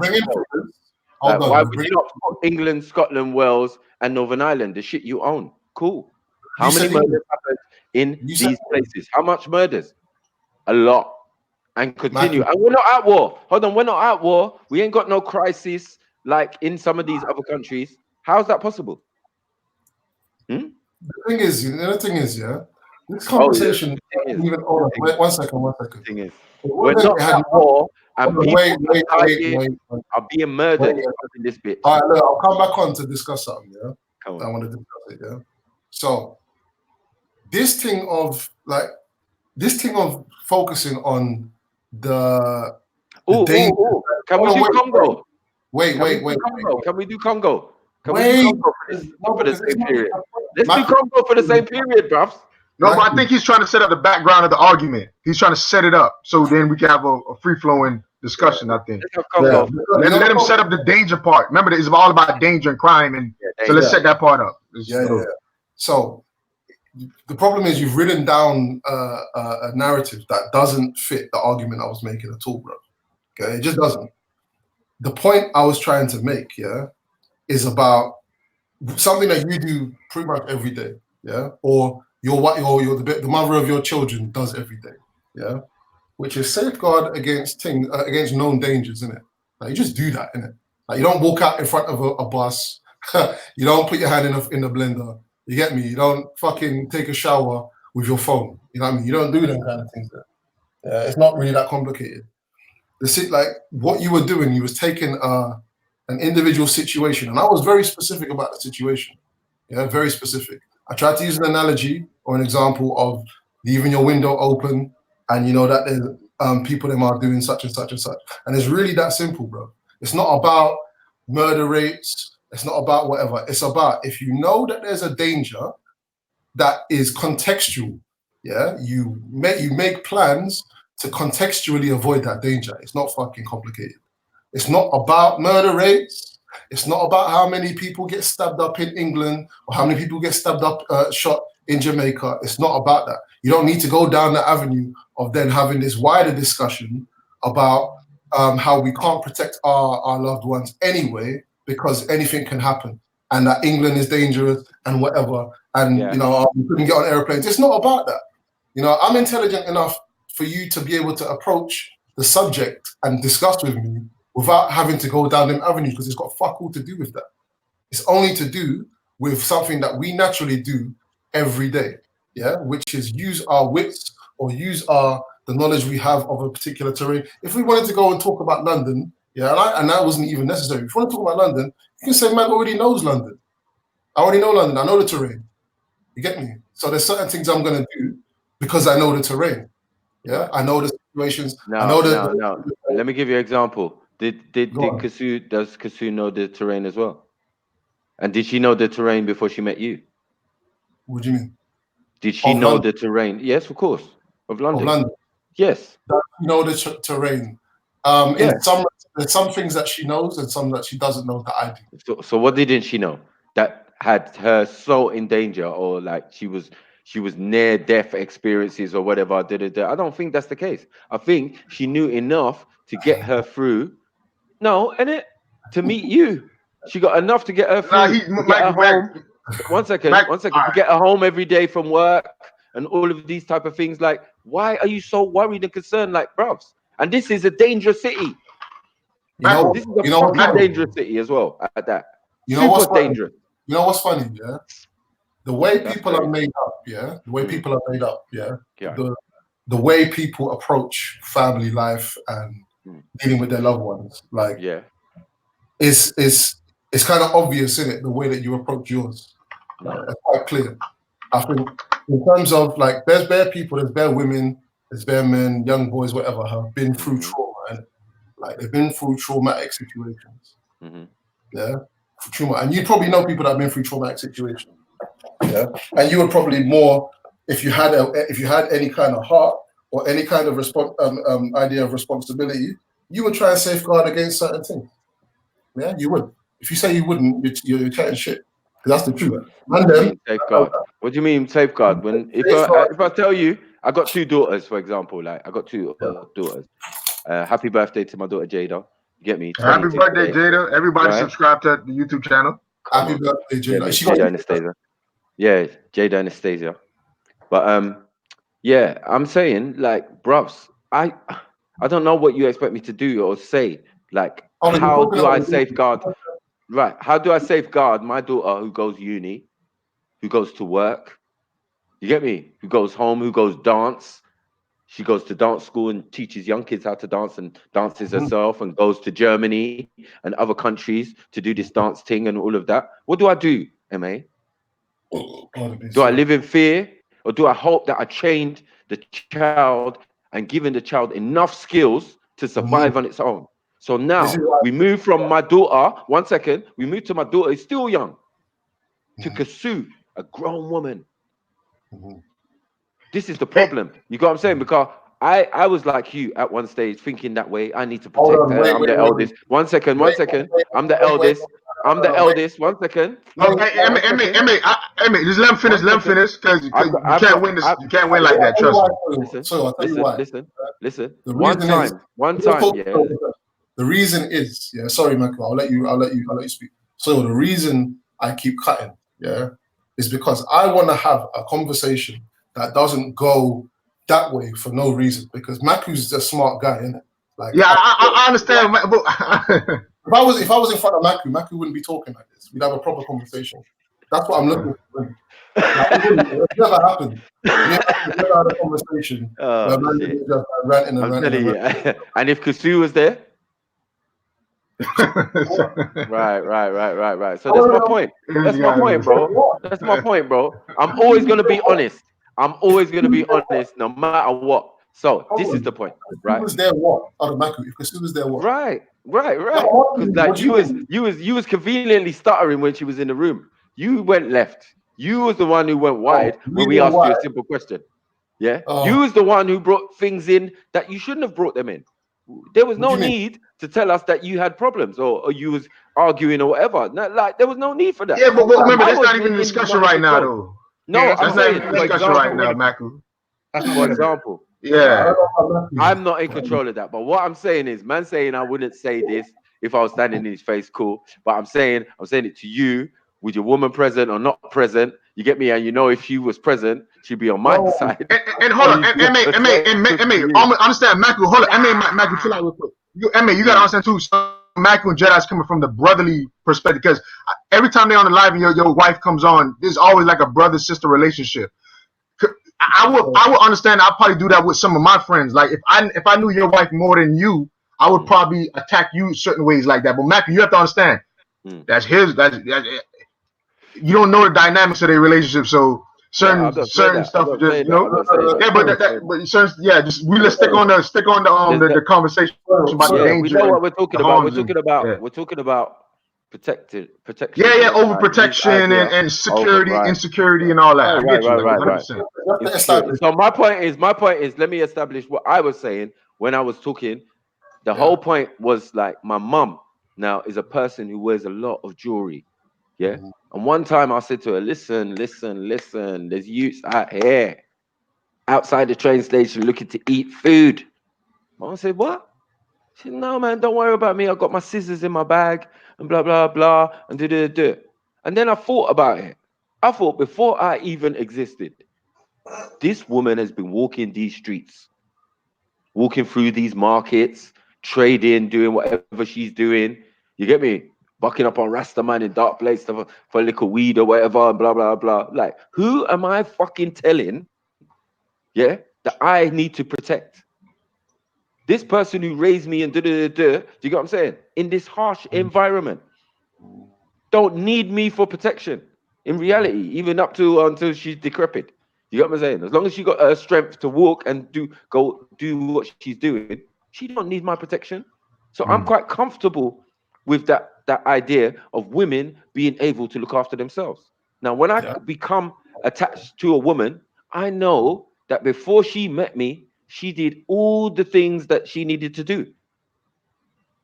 that she didn't come to me all scarred up and, you know, oh, with this trauma and da. No. So if that never happened, you know that that individual was doing the right thing. You understand? So that should be something alleviated from your mind. Okay. All right. So again, this is why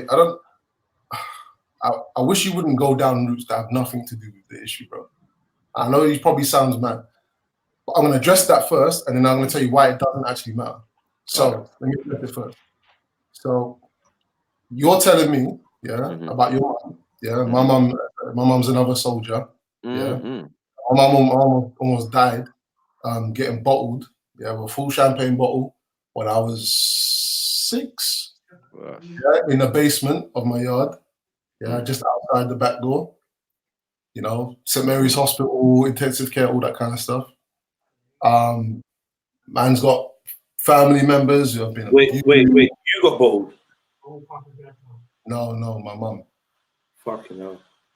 So anyway, as I was saying, so I've got a long list of women, not men, women who have been abused, prostituted, beaten, all kind of stuff. Yeah, directly. Yeah, and this is a colonial hangover. This is a result of. I have to go back to colonization because a lot of the ills that have come from it, including the whole makeup of the Caribbean itself, is as a result of that. But I'm not going to go into that now. Now, hold on. Did these things happen here or in the Caribbean? Yeah. Well, one of them happened in the Caribbean. The rest happened here. Most of them happen here. Yeah, right. All right, cool. So, what was I going to say? I lost my train of thought now. Sorry. So them things happen. Yeah, that was it. Right. So what I find interesting, like my dad was never married. Yeah, my dad was in multiple relationships, had children, etc., etc. He's always been a very protective guy though, but he's never always been around. Right? He would school us and train us. Yeah, man said this on another live a few months ago about coaching. Yeah, Jedi might remember me saying that. Coaching your loved ones to be able to handle certain situations. Yeah, that's something that I do anyway. Yeah. But what's interesting, like I'm looking, you rightly mentioned that I'm a Pan-Africanist. Yeah. What's interesting to me is that you're an African man. Yeah. Kasu's dad's an African man. There's different types of men who approach the way that they look after their families in different ways. Now, I have a look at these men, and I have a look at things that I can take from men, especially older men, people older than me. And I am 100%, of the opinion that safeguarding your children, which simply means, I don't want to use that language anymore, but simply means observing your environment, knowing your environment, educating your children and your loved ones on the environment. Yeah, because of course they're gonna go. You don't need to say that. Your wife's gonna be on the street and was it? Man already knows that. That's what I'm saying. These kind of arguments, you don't need to have them with me. Yeah, because it's just common sense. Man knows that. Yeah, my sister. I don't know where my sister is right now. She could be anywhere. Yeah, but safeguarding means if you're in an environment that you know is treacherous. In the immediate future, number one, you safeguard against that. No dickhead wouldn't do that. Yeah, I mean, you have to be a fucking dickhead to not do that. So no one can tell me that they don't do that. Right? Like what do you mean? Like you go somewhere or you're planning to go somewhere and you make sure that that place is safe before you go there? Yeah, it's as simple as that. You know what I mean? Like there's not going to be every opportunity you get to go and stake out a place or reconnaissance a fucking whole country. You get me? It's not, life's not like that. But I'm saying you can't even do that in London, can you? Nah, you definitely can't do that in London. But you can know the trade. But you where can does know. it work? Say again? It works when you go abroad, yeah? So that system more works when you go abroad. It can't be anywhere in London. Like when you're planning to go somewhere in London, anything can happen, innit? Yeah, but that doesn't. Hold on 1 second. You plan to go to dinner somewhere, with the missus and blah, blah, blah. And then just happens that some niggas do drive-by. Can you control that? You got what I'm saying? Like shit happens, bro. But let me give you an example. What Like he's you trying ain't to the say. you're trying to do some presidential shit. Like we're Bro, doing let them have their What he's business. trying to say. What he's trying Bro, to say. let them have their business. It's going. Let it look like it's going easy. Yeah, but I can see where the brick wall is, because what he's trying to say is, if I'm going there, I want to know if I'm going to the ghetto, if I'm going to somewhere that is well established and seems to have a less or a crime rate. That's what you're trying to say. Not even that. Yeah, but that I understand. Can I work in London? 1 second. You're on the same. Wait, no, wait. Let me speak to you.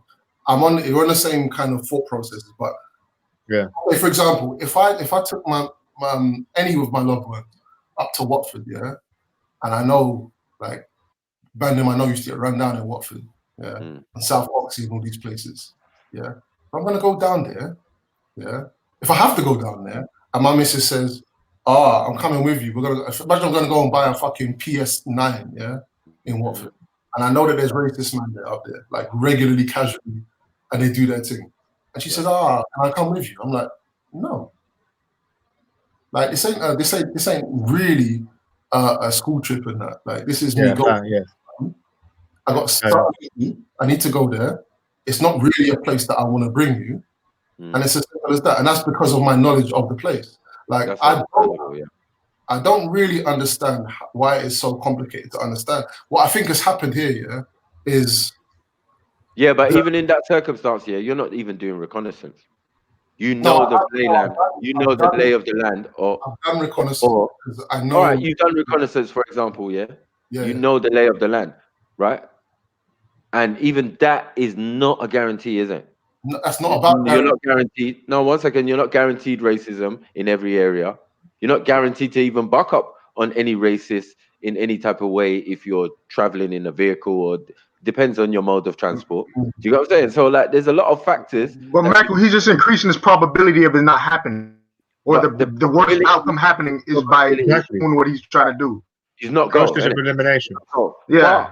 But this idea of reconnaissance, going to a place first and coming back and then taking the loved one, is not apparent in none of the story. Chief. What do you mean? You know what I'm saying? It's not apparent in there. You know what I'm saying? So I'm saying it's only for international, because it doesn't work in London. You can plan to go anywhere in London, but you cannot do. All right, put like this. Let me tell you like this. My auntie the other day.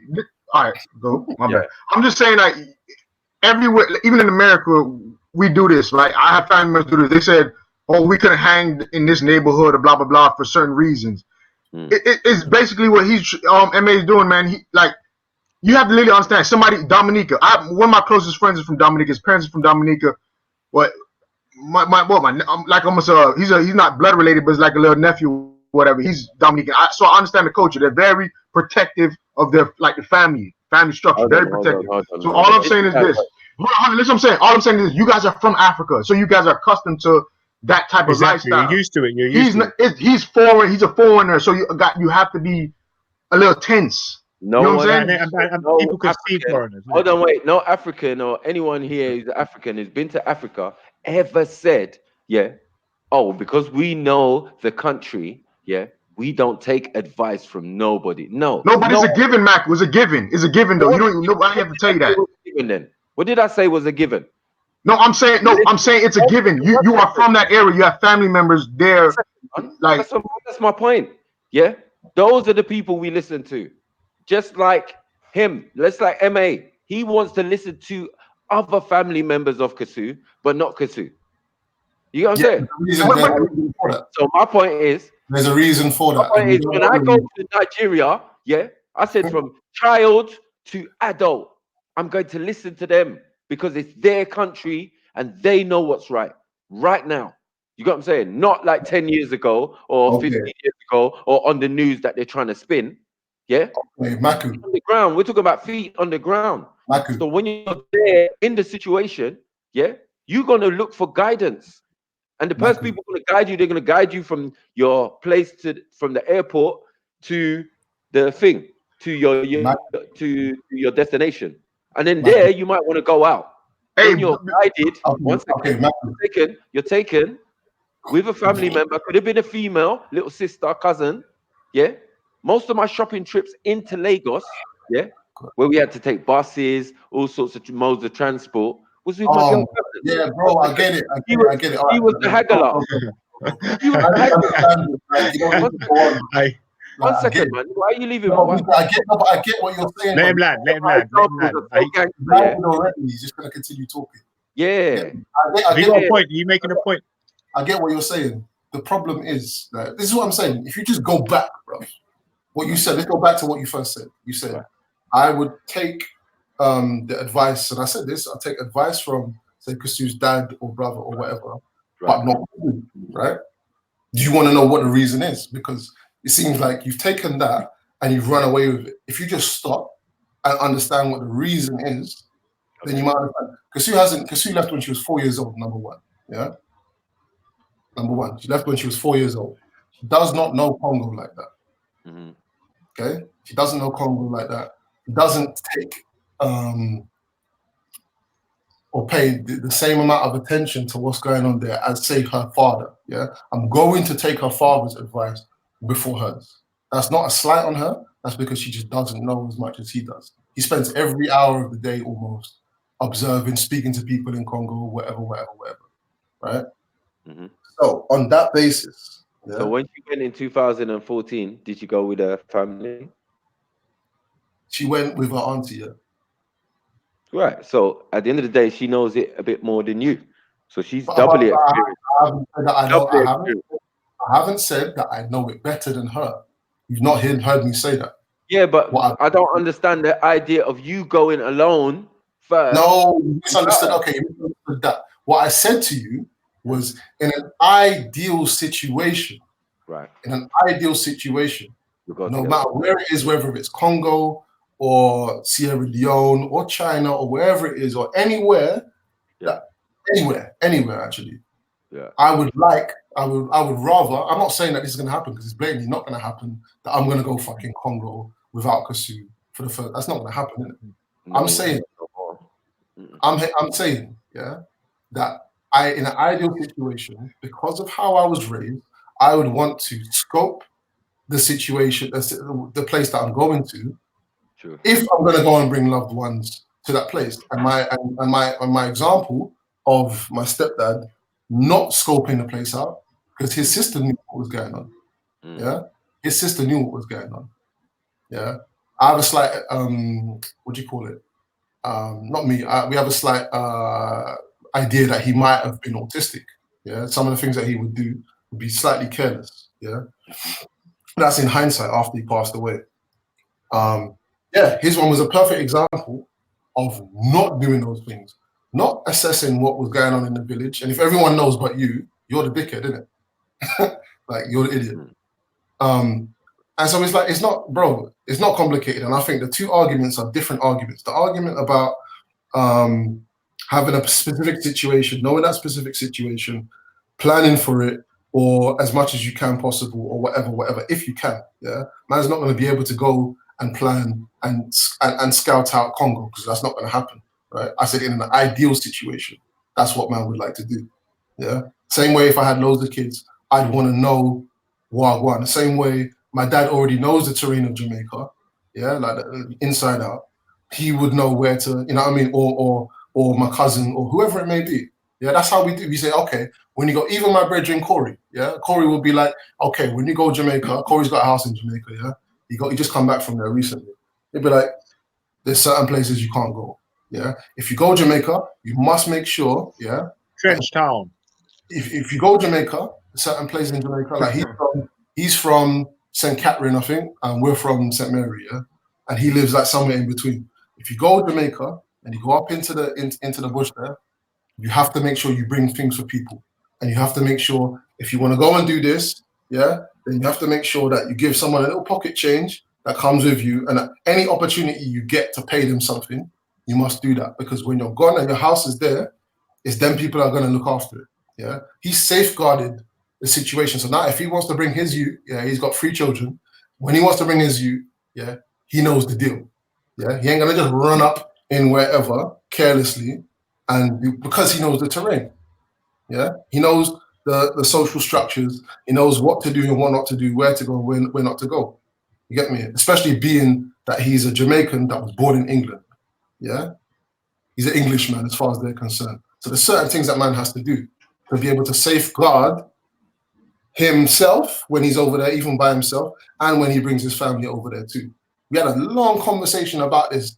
I work with him, by the way. Long conversation about this. You know, and this is a man who's been in jail, who used to do road, everything. And he's saying that Jamaica, he was even in jail in Jamaica, as a matter of fact. So these things, it's like the baddest man still knows that he has to safeguard certain situations because nobody wants trouble, innit? It's a normal human condition. It's not alien to no one on this panel and no one in the chat. Yeah, we all do it. Yeah. So what I'm saying is that issue, yeah, of knowing a certain context, a certain situation, or wanting to know a certain situation definitely before bringing loved ones there who are vulnerable, yeah, who can be more vulnerable than yourself, for example, is a different argument to the one of, okay, you might as well not have no children or not raise your children anywhere because anything can happen and whatever. That's just dumb, man. Like, Can I ask you a question? Yeah, go ahead. Are you the eldest in your household? No. Okay, this is where we differ, because I am. So you know that I was always placed in a position of responsibility. Mm-hmm. You know what I'm saying? Like I can never get away from it. Whether my brother and sister are turning 40 years old respectively, you know what I'm saying? I still feel a little bit responsible for them in everything they do. Do you get what I'm saying? Let alone having my own children. Do you get what I'm saying? Let alone having a mother. Let alone having two fathers. Do you get what I'm saying? A father and a stepfather. But at the end of the day, at no stage did I get man lessons. Get what? Did I get man lessons? Like how to be a man and what I must do and how I must protect them. Never. You know what I'm saying? From no man. You know what I'm saying? Everything I learned, I probably learned from a woman. I ain't gonna lie to you. Do you know what I'm saying? Which made me the best of men. Do you know what I'm saying? Why when you say the best? When you say the best? Well, every woman, right, who has a child, has a son, yeah, with a man, right? If that man sticks around, yeah, she will try and mold that child into the version of that man. Yes. She will try to, not necessarily. She will Some go mold- off, she will but try the mold- child will naturally gravitate towards the man if the man is of a righteous intent and character. I'm not talking about that. I'm talking about mother's intention because it's nurture. You get what I'm saying? So you're gonna be your mother leaves that impression on you and how you gonna feel about your father, whether you know it or not. So my point is, if your father's around and he's an upstanding person and a good, you know what I mean, your mother will feel that and express that to the child and try and make the child in a model of the father. If the father is not around and he's a pussy and he's a waste man or whatever, you know what I'm saying? What she's going to do is either make the child in the image and the likeness of her father, if he's a good person, you know what I'm saying? Or she's going to construct her own version of what she thinks the perfect man is. Yes? Right. So this is my point. So if you're surrounded and grown by a bunch of women, trust me, they don't want no sissy boy. They're trying to make you a real man, innit? Do you know what I'm saying? They're gonna chip you up. No. Brush you off. I disagree. Maku, well, maybe some. I'm just being the eldest. One second. Maku, maybe some, yeah. But like the others, they more try to make the boy be like a woman. Yeah. And see the world from a woman's perspective. So that in modern you ain't gonna go out there and hurt no woman with your man ways or your man thoughts. You're gonna understand a woman's perspective, and they focus on that so much that they either raise batty boys or guys like these Captain Saver hoes or these, I don't know, these guys that just got this savior kind of complex. Do you know what I mean? And some boys choose that because I hate my daddy and they might even say some stuff like men are stupid because they've actually heard their aunties and sisters and all of that say some shit. Plus, when you look on the TV, men are dogs, men are cheaters, men are that, men are abusive, men are rare. Like there's a lot of was it what do they call it? Oh, there's a toxic masculinity. There's a war on men. There's a war on being a man, and a lot of these mums and women inadvertently they push all those rhetorics, and now we ain't getting real men no more. Because I hear you. I'm not saying a woman can raise a man, but a woman can raise a child to be able to make healthy decisions and obviously give them advice and put them in circumstances where they are positive male role models for them to see. So a woman is capable of all of that. Do you know what I mean? Yeah. But that's what we talk about, nature and nurture and all of that. Yeah. What I'm saying is, I agree, but that's in modern times. Obviously, we're talking about people who just came from Africa, who's got their culture intact. You get what I'm saying? And everybody in that environment also has the same thing in varying degrees. Whether my girl cousins are more English than, you get what I'm saying? But in principle, they're still, their mom is hardback Nige, and yeah, it's a lot. So you get what I'm saying? So I've grown up with a lot of strong women, do you get what I'm saying, who never devalued the man. You understand? They raised them to a high esteem. You know how Nigerian men are. Anyway, we used to sit back. They don't do shit. You get me? The women do all the beating. You get me? All the educating, all the thing. We got to be real. Do you get what I'm saying?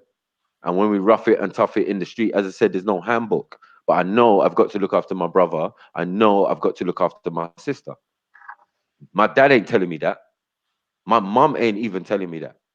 My mom might emphasize on it, like, yes, don't do this, and make sure you look after them, and because if something happens to them, I'm gonna beat you, or you get me? So you get that sense of responsibility from early. Cool. Do you get what I'm saying? But other than that, there's no other handbook. You just gotta go on your freeze. Like when I tell my brother, like, yo, bruv, you need to do this and do to a certain extent, but there comes a time where you have to let go. You have to let go. You get what I'm saying? That's what you're not seeing, MA. I'm telling you, I got 22-year-old. I can't be sitting there worrying about her 24/7 and doing like I'm the president. Do you get what I'm saying? That type of security president. Yeah. Yeah. Someone's coming down the corridor now. One second. Someone's coming down the corridor now. Yeah. Oh. Yo, Mac, come on now. Like, bro, stop it, man. Come on, man. Be realistic, like, bro. You get what I'm saying? Like, it's a bit compulsive, bro. I don't know where it comes from, because if you're not, you're in responsibility, yes, for due to certain circumstances, right? But I'm telling you, one who's always been in responsibility is saying, bruv, you don't need to be so hypersensitive about the security of individuals and people around you so much. Do you get what I'm saying? Maybe in your personal circumstances, yes. You get what I'm saying? But I'm saying partner, like relationship, it's not healthy. That's what I said to you. Maku, right. I'm gonna ask you a question. Give me a quick answer, then I'm gonna, if you can, and then I'm gonna say something after. What is it that makes you think I'm hypersensitive about the safety of the women around? The circumstances you've explained on many occasions. What specifically? So go on.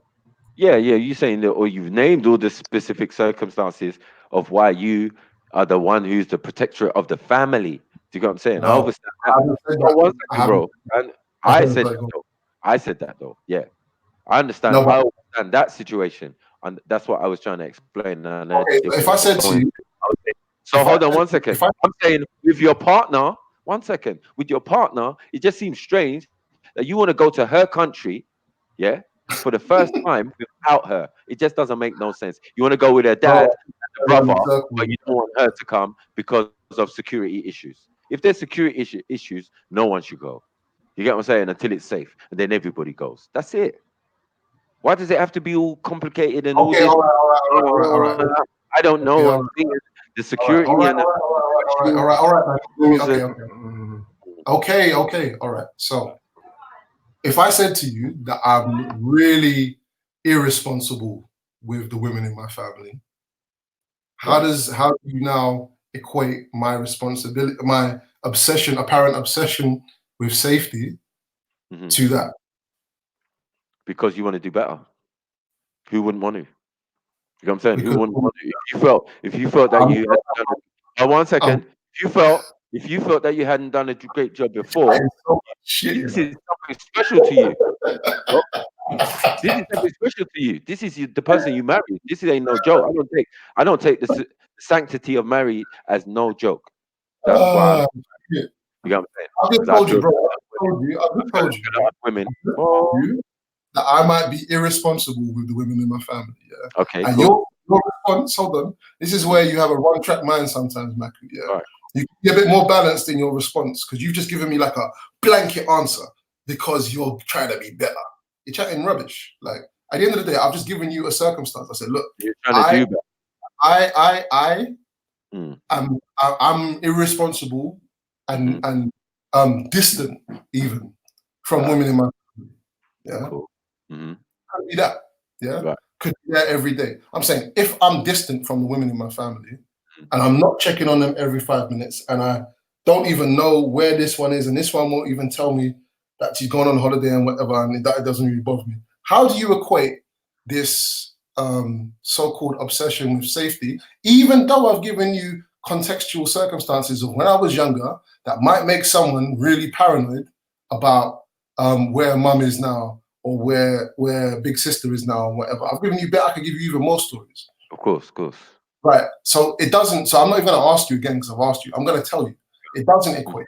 Yeah. Your logic, is going down a particular path and it's not it doesn't make any sense. This is where the frustration came, is because what you should do is ask more questions around what I'm telling you now. So am I a person who literally will call my missus at night, where are you, whatever? Am I that kind of person? Am I a person that wants to know? No, I'm not. Okay. I can go I go a whole day and I don't know where she is. I just assume that she's cool. And then she called me. Yeah. Yeah. So I'm saying apply that to Congo. Wait. Because, with all due respect, I think that we can have these conversations without running down blind alleys. It's not a long conversation to have. Yeah. It's when it goes and it's like it starts going into and people that do this, do that, and whatever. That's just fucking annoying, bro. Because that's not really what the case is. Yeah. What I said to you was, in an ideal circumstance, and I will stick by this point, in an ideal circumstance, man would like to, for my loved ones, if I'm going somewhere that I have some reason to believe maybe treacherous, whatever the fuck it is, if there's a chance that I can go and suss out this place and whatever, before they come, man will do that. What man's saying is, I'm not going to be able to do that in Congo because that's definitely not going to happen. I answered your question, honestly, and I said, yes, I would, if I could, I would. The fact that I know Dominique, or the fact that I know this place or that place or whatever, like we were going to go to Marseille for our honeymoon, and I know Marseille. Yeah, I stayed there for a period of time. But we didn't go Marseille. We went to Nice. We ended up in like the whitest of white neighborhoods, And I didn't clock that this was the Hampstead of not Nice. So we went to Montpellier, sorry. I didn't clock that we were in the whitest of white neighborhoods until we went back into the town center. I was like, right, this is where all the black people are. Right. You get me? Like we were in a I think I put up a picture before, but we was in like a little house in the middle of almost in the middle of nowhere. Yeah.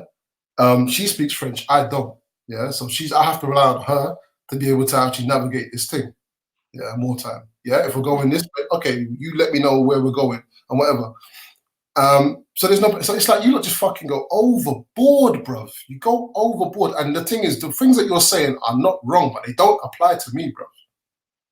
They don't apply to me at all. I've got my older sister is 43 years old. Yeah. Been through all kinds of fuckery. Yeah. I'm the guy that's there when things really hit the fan.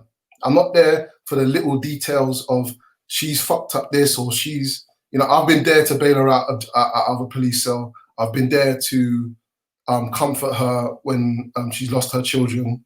I've been there to hold her hand when she was in labor, when she finally did have a child. You get me? I was there when she's having a nervous breakdown, when she had a lump. You know what I mean? That's what I'm there for. I can't be there for all my sisters all the time. Yeah, I've got 6 sisters. Yeah, I can't be there for them Jedi met a couple of them at the wedding, yeah? And I've got 2 younger sisters. One of them is very vulnerable. And I speak to, and she's an actress. And she's in an industry that is spiritually and energistically a dangerous place at times, you know. And I'll go and find, I got a Bridget who's also a theatre director, and I've like brought her to him because I know that the advice I'm giving may not be as good as this guy. Yeah, so I'll go and do that and trust my man to be able to. He's an older brother, and funny enough, it turns out he came to my wedding, and it turns out he's known my dad since 1986. I didn't know that. I met the bro on Facebook. You get me? He came to my wedding. I'm there up on the stage with my wife, and he's walking arm in arm with my dad, and he's like, "Is this your dad?" I'm like, "Yeah." It's like, "Man, I've known him since 1986. He met me when I was a child, and we only through Pan-African conversation did we buck up on Facebook, and then we just took to each other and met. And then I'm finding out this guy met me when I was a child. Yeah. So what I'm saying is, like, I know what you both are like in terms of the wider picture and trying to take case studies and then see how it wraps and weaves into the wider picture of human behavior and of how we move in this society and of what's wrong with the way we move in this society. But like, really, the things I was saying were very specific. They were concrete. I've had experiences, yes, when I relayed the story about Nigeria and the guns, it's as an example to show what you shouldn't do. And I would say to anyone, if you're going somewhere, wherever it is, and you're bringing loved ones, especially young people, not even young people, children, vulnerable children, fam, you're gonna check out. If you know that there's some kind of whatever, or you're privy to situations, you're gonna check it out. And no one can tell me nothing about they're not gonna do that. You know, in theory, you can talk and say, I'm just gonna leave it and da da da da da da. But in an ideal situation, like I even know men who go to. Listen, I've been to the best of locations, bro. You get me? Got the best of security. We live in gated communities. You get what I'm saying? If there's someone robbing or doing something, it's probably from inside the estate. You get what I'm saying? We've had these things. Like, I had my iPhone fucking taken because we didn't lock the front door. You get me? You talk about the door was open. Yeah, the door's fucking open because it's fucking hot. You know what I'm saying? Yeah. Most of the time, it can be open all night. If you feel comfortable, you got a big fucking gate. You're not expecting people to climb over and You get what I'm saying? Why have you got a gate? Why have you got a gate? What do you mean, why have you got a gate? To your compound, to your property. Yeah, but why have you got a gate? To your property. I know. I'm saying, why would you have a gate? Everybody has a gate. Yeah, but why? But he's saying, why live in a gated community, Mako? That's what he's trying to ask you. Why extra protection, I guess? No, I'm saying the gate you're talking about, the main gate, yeah? With security. Yeah, there's security. Why?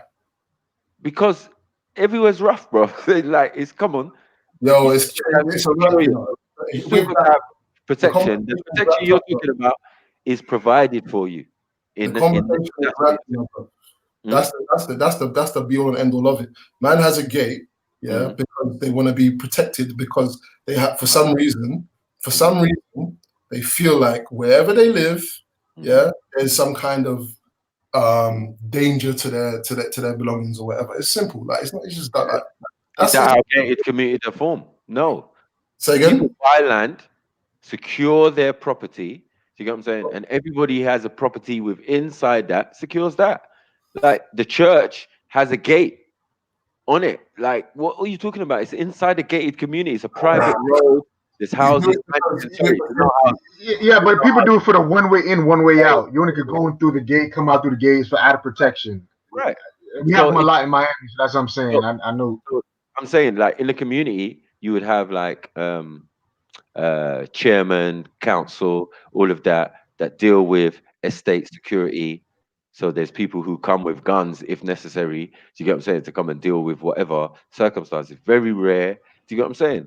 Like, most gated communities are they're nice, man. I don't understand. Like, you feel secure when you see security man waving at you, giving you the salute every time you come in and out the main gate.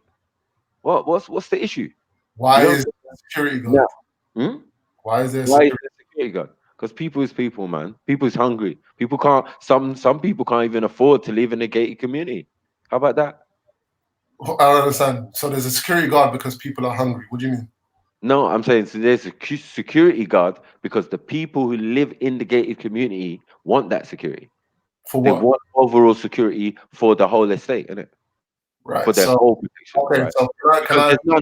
Hold on, there's none provided. We don't have councils and we don't have things like that. So it goes down on a smaller scale. In a community, you have your little round table of, I don't know, wealthy house owners or whatever, or even the developer who lives there. Like for in my dad's example, he built the first house there. You got what I'm saying? His own, and then we've got hotel, we've got all sorts on the estate. You know what I'm saying? We've got churches, we've got what do you call it? Jehovah Witness place, church, all of that. We've got little flats, we've got tower blocks, and all of these type of things. It's still developing, as in they're still building more. But yeah, you do need some form of security, otherwise people will rob and take your shit. You know what I'm saying? And I don't mean just rob like rob your house. They'll take the land and take certain things. You have to secure it. This is mad. People buy acres, yeah, and then the first thing they do is build a wall around that acre and put a gate. Like, what do you want them to do? You just want them to leave it open and it don't make no sense, bro. If they're not living in fear, though, one thing there is, one second. They're not living in fear. This is not a place where the police frequent. You understand? They frequent the main road and all the other places, traffic junctions and the bars and all of these type of places. Yeah, they're outside of the estate where you live. Do you get what I'm saying? So even those things where you could come across some dodgy people or certain circumstances are not where you live. You have to live the confines of where you live, come out the main gate, and then you're in the real world, whether you come out in your car or you come out thing. And it would be more incumbent on you to drive, to have a car, have a vehicle, because it's not about walking anywhere. You get what I'm saying? It doesn't even make no sense. You get what I'm saying? So you have to know those are the security you have to do. Make sure you get a car when you leave the airport. The rest is fucking history, bros. You get what I'm saying? No one's gonna able to. If something's gonna happen, something's gonna happen, bro. You get what I'm saying? They said Nigerian was an apocalyptic society. I went there and it was fucking Wakanda. You get what I'm saying? I don't want to hear anything from man say, oh yeah, da. Things happen, bros. But they don't happen everywhere and they don't happen every day. You get what I'm saying? Like this fear factor thing is a European thing. We live in Europe, a dangerous place. So I don't blame you for being scared of All but right. all the Stop. reports, I say all the reports that they're giving. Everything else was fine until you started chatting that mess, bro. It's What not nothing to do with Europe, bro. You're chatting rubbish right now. It's No, but nothing we live in Europe. No, stop. It's nothing to do with a European mindset. You're chatting, bro. No, I'm not saying European mindset. I'm saying where we live is Europe, innit? No, but you said no. You just said this fear thing is a European mindset. No, it's not. Yeah. No, it's not. No, it's not. It's just simply not. Yeah. It is, bro. It is. It's Bro, even in Africa. I have to. It's not even. It's even in Africa. What do you mean? Like even I have them. to. For me, I was scared. Yeah, when a bunch of houses got burgled, right, and everyone was acting like it was someone who came with a gun. Some guy was robbing yards in his pants. He was the pants burglar. You get what I'm saying? They said he was a robber. You get me? They said he was a gunman and da. The people were fearful, scared. No one wanted to give statements, blah, blah, blah, when the police came and all of this type of stuff. And I said, raw. So what you're talking about? Hold on 1 second. The Nigeria of a decade ago, they would have all ganged up, gone to this youth's house, dragged him out, put tires, put petrol, and just dealt with the case. The police would come and swept up. When you say swept up some ashes, right? So I'm saying like the people have become very, very soft. They've become very, very, like, oh my God, somebody's burgled a house. It's cool, cause they're living in gated community and they're trying to live bougie and they live in mansions and all of that type of stuff there, and they're trying to do live a better life or do better for themselves. But the fear thing, bruv, you can't live in fear, bruv. Otherwise, I wouldn't go anywhere. And now you're saying, oh, because, hold on, you're saying, oh, because you've been there. All right. Who's All living? right. All right. Who's living in fear? Who's living in fear? You're living in fear, bro. No. Wait. I need to say something now because no. One sec. Because I had Betty saying this to me the other day, and I didn't quite understand where No, she was. don't. Hey, just say only once. Only one time say that name. Oh yeah. I know. You know. Yeah, and it just seemed to me like, because I was pointing out the fact that there's less cameras, seems like there's a bit more political unrest, even with Brexit and all the rest of the shenanigans. You know, there's definitely something where it's if you get into problems in certain parts of the world, it's like the whole village just done the dance, and that's it. Your sins, your charcoal, you've been burnt by tires. You know I what I don't mean? understand So what you're saying, man. what I'm I trying really to don't. Doesn't say make sense, is, man, bro. What are you talking about, bro? what I'm trying to say. So let me finish, all right? Fuck's sake, man. So what I'm trying to say is, if you're going to a place like Africa, coming from London, you've got all the comfort in London, you've got loads of cameras, you've definitely got medication anytime you want. You've got way more structure in Please. terms of Can Wait. I, do I have to listen to this rubbish? Nah, Do because I this is have what to listen to this rubbish? Because I've been to my country recently, yeah, and I don't know what the fuck you're talking about, bros. You get me? It's a No, I didn't fucking say beautiful Nigeria. I place, didn't say bruv. Nigeria. I said in the Bruv, world. I'm talking about my country though, bros. Yeah, It's a fucking yeah. beautiful place, bros. You get me? There are Yeah, parts but that he's are talking about rough Congo and though. everything. Emma was talking I'm about saying, Congo though. oh, so cool. Let's Yeah. talk about Congo. I've got a friend who's been there not too long ago. Like, what are you talking about? Who's a female who went on her own. What are you fucking talking?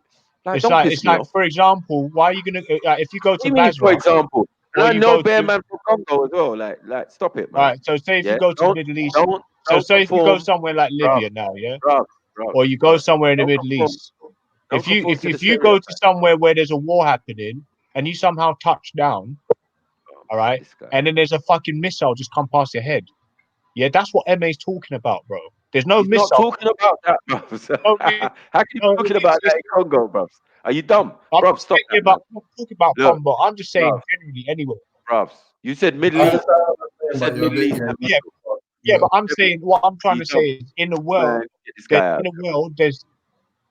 the world, there's different. It's like you're coming from London, innit? You're coming from a place where it's comfortable. We know it's different here. Is it It's comfortable, different really? here, bro. Is it rough? It's Is it different dangerous? here, bro. Is it It's rough and dangerous. dangerous in London? It's dangerous. It's dangerous, but at the same time, the laws are different. There's a bit more structure when it comes to law. How do you I've noticed compared in to where? London, Compared to even where? in America. Look how shifty them, how obviously shifty them cops are in America. How many Compared times they caught a camera doing all where? these things? Bruv. So exactly, if America is supposed to be a more civilized place and more people are dying, yeah, then let's scrap that and get that out of the way. Yeah, but that's Now, not what he's talking about. But what that's not what I'm talking about either. So fucking shut up, bruv. The fuck? You're not making I no don't know why you. whatsoever, bruv. Just How's fall that back, though? man. How's that? But no, but no, not at all, bro. Not at all. Points, bruv. It don't make sense. There ain't no fucking missile fucking going off in no fucking Congo, right? Yeah, all right, cool. So you want me to stick to Congo? I've been to Congo though. I've been to Congo. 1 second, bruvs. Yeah? The missus said they got a fucking president. Things have calmed down now, right?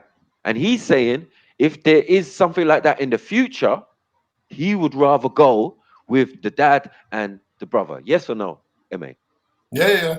Right. So that's the point, fucking King Gold. Yeah. We're not saying that Congo right now is that place. We're not saying that's happening even right now in Congo. Like that might all just be propaganda. Yeah. Because where are we? We're in England talking about it. And even the same people who are Congolese are in England talking about it. We ain't going to know anything until we all go to fucking Congo.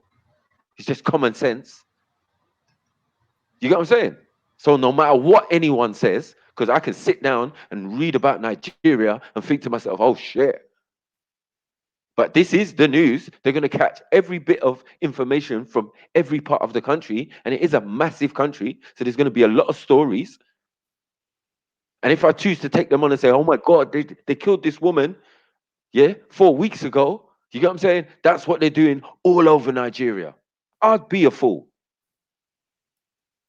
I'd be a fool. But while I was there, I didn't see one person get murdered. I didn't see one person get killed. I didn't hear no ambulance. I didn't hear no police. You get me? For no fucking wild accusations or thing that you're going on with, like, they're running around the streets with M16s and all of them type of things. Where the hell do you think you are? And I know in Congo, it's not going to be much different. Like, even when there's unrest, fam. But there are places where people just going to be going around doing their daily shopping, blah, blah, blah, whatever. You get what I'm saying?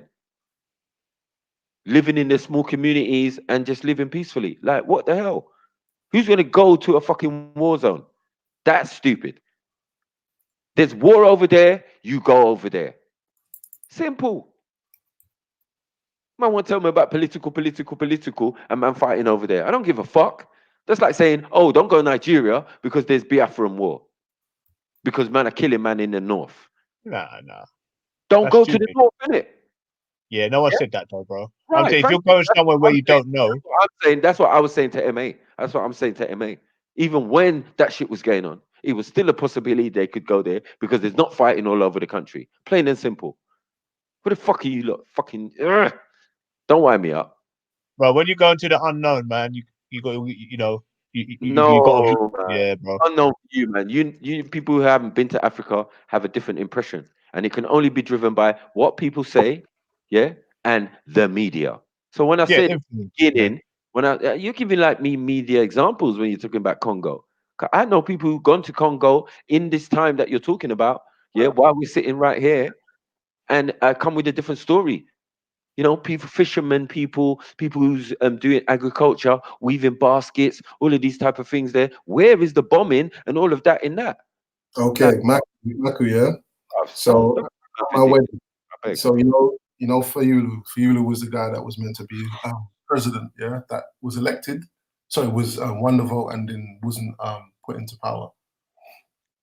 I think it was his cousin or nephew was at my wedding, just to let you know the ties that Kasu's dad has, Now he's saying at different points that it's not safe to go to Congo, right?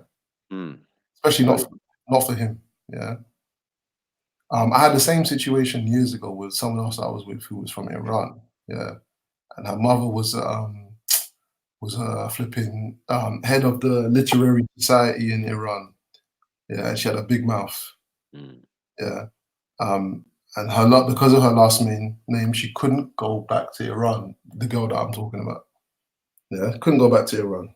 Probably still can't go back to Iran, even though things have changed and that. These things are real. You get me? There's real situations going on. You know what I mean? It's not like I'd be worried about that if I went to Jamaica. There's a whole different set of problems in Jamaica. It's not the same types of problems. And knowing what the types of problems are in the different regions is just a logical thing that man would do, isn't it? Okay, but even if you know the problems, as I said, if dad, wait, if dad, it can't be feet on the ground. If dad is in England, it's always going to be secondhand information. I can't lie to you. I'm saying. So my point is like when people are there, people who are there are giving you their perspective. You get what I'm saying? People who go and come from there. There's lots of people who go and come from Congo and have a great fucking time. And I'm telling you about a person who went to go and bury her grandmother, do you get what I'm saying? And look after a sick mother and do whatever she's doing. Do you get what I'm saying? And her thing is photography. So she took pictures of women who had independent businesses and doing their own thing. For fisher women to all sorts, women who made nets and all of this type of stuff. I watched all this footage from her. Do you get what I'm saying? So don't tell me about fucking Congo. Do you get what I'm saying? There's people who go and come from there all the fucking time, bros. Do you get what I'm saying? And all this time, there's supposed to be the same political shit you're talking about. So I don't want to hear that. It don't make no sense, bro. Stop living in fear. No one's living in fear. This is what, Michael, I'll tell you what, bro. Us Africans, we do. Wait. Us Africans, we do that. Wait, after all the conversation, we outside the country, and we talking about our country. We talking in fear. Oh my God, Nigeria is so bad. Hey, I don't want to go back attractive. It's I not attractive. ain't got no patience for this now. Bro, but I'm saying to you, we've had a conversation, a long conversation. And at the end of the conversation, after man has expressed, I said bare stuff to you now, and you're being fucking stubborn. Yeah. At the end of the conversation, you're still coming back to this thing of man living in fear. Like, I don't respect that. It's just dumb. We've had a conversation, bro. We come back and forward. You've understood some stuff that I've said. I've understood some stuff that you said. And you're still gonna come with that same line. It's dead. Like, what if he's ignorant and he's not in fear? He's just thinking, okay, maybe he's just made a wrong decision. He's just ill-informed. Bro, nobody's even made ill-informed. Wait, King Gold, because you're going down the wrong path again. Nobody has made a decision. Nobody's like, I check. Like, I don't even know what's wrong with you. Like, no one's made no decision. We've had a conversation, a theoretical conversation about if I had an opportunity to actually stake out a place that has political conflict. Yeah, I wouldn't do the same for Jamaica. I wouldn't need to go and stake out Jamaica. I would trust the things that the people in my family. I would trust what they're saying. And what would they say? They would say, "Don't come there." One second. They would say, don't come there during an election." There's no problem. You can go there during an election. What do you mean? And you're not from Jamaica. Wait, what are you talking about? Don't go there during an election.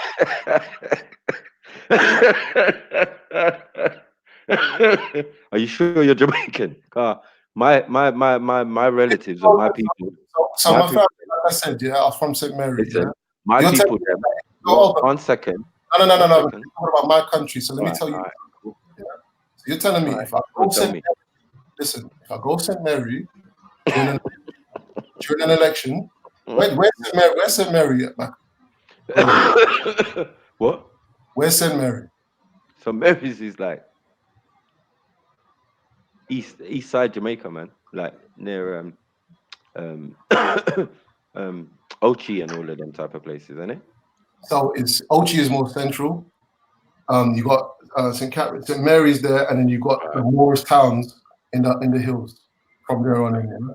Yeah. So you're telling me that if I go Jamaica and I go St. Mary during an election, that is peak for me. Is that what you're telling me? But I don't know about them places there. Right. So the same way you're talking about Congo, yeah, which I've already agreed with. It's like you don't fucking listen, bro. I've already agreed with you that not every part of Congo is in conflict. I've said for the fourth time, the east of Congo, right by the border of Uganda, there's problem. Is that where you lot are going when you go there? Hold on, I've said, when the election result came out, there was riots in the streets of Kinshasa. Okay. And where are you not from? Where are you not going when you go there? Kinshasa. Right, okay. Right. And then you've got Brazzaville on the other side that seems to be able to avoid bare conflict, and it's like barely a stone's throw away. I know. Well, anyway, that's another problem. Right. So has she got family there also? She's got family there. She's got So she got family here. 1 second. She got family here, and she got family there. Yeah. Yeah. And they're in Kinshasa. In Kinshasa, yeah. Right. So the reports that you should get are coming from them to the dad, yeah? As well as whoever else, the president-elect and this one and that one and everybody else. But they're doing it from what? From Kinshasa? They didn't have to leave Kinshasa and go somewhere else and then tell this story? Or they're still in Kinshasa? Say that again? Are they still in the city? In Kinshasa? They don't leave the city. They don't leave there. Okay, there's no reason, is there? Say again? There's no reason to leave the city, is there? It depends on the state of the politics in the area. But really, they ever had to leave the city then? People have left, yeah. Loads and loads. Hold on, listen. Loads and loads. Some of them don't have the means to leave, bro. Loads and loads. Our family, have they had the need to leave at any time that you know? Sorry. They have left. There's just a few left. So when you go over there, they're not going to be there. Bro, you're trying to, I know what you're trying to, it's so dumb, bro. You're trying to really drip your little thing and go, okay, well, because they're still there, it can't be that bad. Bro, people have left and are trying to leave even till today. Same as you get. It doesn't make sense. I know what you're asking.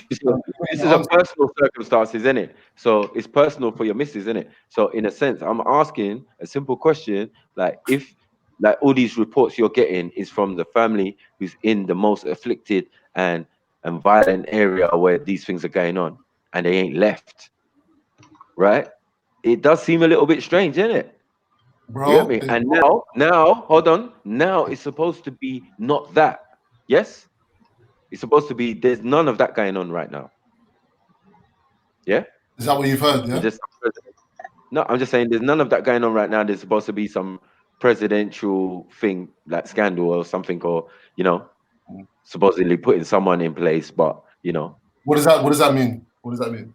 Well, I don't know what Kasu meant when she said that we've got a president in place and things are better now. What does that mean? No, but I'm asking you because you seem to know. I'm just asking you because you don't seem to know. Who's the president? I don't know, bro. You tell me.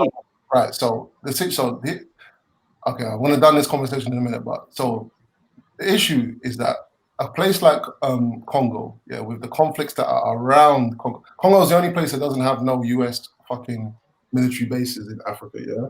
Everyone else has. Thanks, yeah, everyone else has. They can't get into Congo, yeah, like that. I know, I'm happy about that. But the area has been volatile for the longest of time. It's still volatile. Things can change overnight. God knows what's going to happen in the next 10 years. As with every other place in the world. But when you understand the specifics of a particular place, you make, like, I'm not alone in saying if you can be a responsible individual that has the ability to safeguard people from your family, when you do that, it's simple. Like, I respect Kasu's dad a hell of a lot, and the approach he has, he is one of them fear guys and then protectors and all them kind of stuff. And he has 5 children, is married for God knows how long. And man is just, you get me, like, man looks up to man in the sense of being able to raise a family and all these kind of things and be married. Yeah, there's certain men that are not married and haven't been able to provide that structure for their family. And you know, certain things happen to people, innit? Like young girls who don't have their dad around, or this one who doesn't have this one around, or whatever.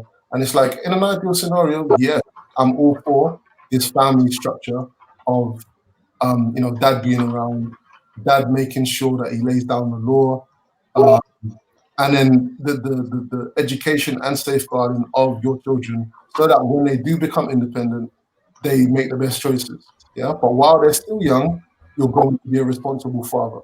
And those who don't want to be responsible fathers, as far as I'm concerned, are irresponsible fathers. As simple as that. The examples that I've had of fathers have allowed me to make that judgment. I can see what a responsible father looks like. Yeah, I can see what an unrealistic father looks like as well. Sometimes you can get people who feel like they can, as you lot were kind of intimating, that they feel that they can protect everybody all the time, and they can't. That's kind of unrealistic. But there's a difference between being unrealistic and being responsible. You get me? Like there's definitely a type of man that I would regard as irresponsible. One that neglects responsibilities, one that leaves everything to chance. Yeah, one that isn't around for their children. One that expects. Listen, I've got a friend called Michaela. Yeah, what's up? A girl I know called Michaela. It's got an interesting perspective on black men. So she's locked up at home as a housewife. I think she's got 6 kids, and her perspective is very refreshing because she's very open. She's happy to be a housewife. She believes that the man should be the breadwinner. She believes that a man who leaves his wife out there in the dunya, she's not a Muslim, by the way, in the dunya, in Babylon, to go run about when they know when in the other breath, man is talking about how fucked the world is and that this happens and that happens and we need to, you don't know how dangerous this is, or you don't know what you're fucking with, whatever. And then in the next breath, they're gonna go and let their missus go to work and be around these people. And then, or someone who might be a Pan-Africanist might say, oh yeah, we need to one community and all this kind of stuff. And then they're gonna let their wife and children just run around in the dunya like that, when their plan is to leave the dunya anyway. Like, there are contradictions in the thing. As far as I'm concerned, it's not really hard to understand, but I understand the argument to be is really about individuals and the way they live life. How you live life, Maku, is how you live life, innit? How I live life is how I live life. In terms of fear, that don't apply to me. I've already established that things are contextual. I've already established that I'm not the guy that's going to run around and save my sisters every minute of the day, despite the things that I've seen. Yeah, my thing is to coach and be there when shit really does hit the fan. Yeah, I will always be there. That's my approach. So, respect to you and your opinions and that, but yeah, it don't apply to me, bro. I hear you, bro. I hear you. But it just all of this over just a holiday and just asking man if man was happy in man's marriage. This is where all this came from. But you know what? With the marriage thing, fuck's sake, bro. It's all good. No, I'm saying it was just so simple, right? We could have just quelled it like 3 hours ago. Like, if you had just said simply, everything is going smoothly. I'm happy as Larry. Then you started talking about Congo and all this. You know what? The thing is, like, and then you started to get yourself more into a mess. Yeah, when Kasu came in the room. The timing, like, I'm a person, I can reveal my whole life online, because I don't really care that much, but then I have to think about, it's not just my information, innit? So I'm more prefer to just say everything, bro. And in the context of trying to understand certain things, sometimes you need to reveal certain things, innit? No, respect for that still. You get me? We're sharing your personal stuff with man.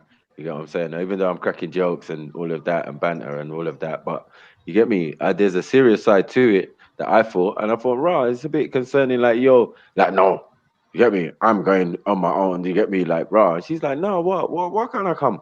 You get me? Like, oh, what's going on? You get me? That's how I saw it, and I understand where you're coming from. If you're going to somewhere like that, and there's war, and there's conflict going This on. conflict. You are gonna be a bit more concerned. You get me? But it's her country. Just take that into consideration. If it's your country, I said the rules are reversed. You definitely need to do what you said. Do you get what I'm saying? Which you would have probably done already, because you would have been to the country a few times already. You understand? So when you're going to your country now, hold on, you can never account for what's going to happen, but you're going to try and do your best to make the circumstances more comfortable for your partner. You get what I'm saying? Yeah, I think that's what he's saying. But let me ask another. Let me ask MA a different question. MA, would you follow more in line with the Abrahamic teachings of a household, or would you follow, I guess, Mac was saying, the African way or the Nigerian way, where it's a matriarchy versus the Abrahamic, where it's patriarchy, like you're the head of the household? I think that's the whole problem here. Like, there's two different perspectives, two different ideologies, and people are just combating which ideology is better. But at the end of the day, it's personal preference. So that's why I'm trying to ask you that question. Yeah, that's a wicked question. That's a wicked question. At this point in time, I'll tell you what, yeah. Rather than go deal with the Abrahamic or the African, I'll deal with kind of me being black guy, half Jamaican, Dominican, raised in England or whatever, and then exposed to all of this secular shit and this new age shit, and then a little bit of all this kind of stuff. The way that I've moved, like, with the relationships that I've had in my life, yeah, I've always tried to put more responsibility with the female, yeah. Decision making. I want them to be able to make decisions. Yeah. I hate this thing of a woman waiting for the man to make the decision or whatever. I have arguments over it. I'm like, no, decide. Yeah, I'm not going to be the one that's going to keep deciding for you, whether it be something fickle or it be a big decision. No, you have to decide. I have to be able to trust. I have to be able to trust you. It's actually as simple as that. I need to be able to trust your judgment. I don't want to have to second guess people, especially not my partner, my wife, my girlfriend, whoever it was in the past. I don't want to have to do none of that. You know what I mean? I want to be able to follow somebody as much as they follow me in particular circumstances. I've always been like that. You get me? And I'm always drawn to women who are forthright in that sense. Now, in terms of the dynamic of the family, because I've observed, in fact, because I'm observing a Congolese family specifically up close and personal, and the way that they're operating, yeah, and the responsibility that both of the main men in the family carry, and then the uncles and the way they move, it's beautiful, bro. Like seriously, it's beautiful. And I like me and Kasu went to her uncle's house, right? And they're what you call parent, which is like your guardian parents in marriage. Yeah, so they give you all the advice that you need to go to them. Yeah, and that's her auntie and uncle. And we went there, and they sat us down. And one of the things he said, his name's Tonto Dave, yeah, and he said to both of us, but mainly to Kasu, you need to understand the man is the head of the house.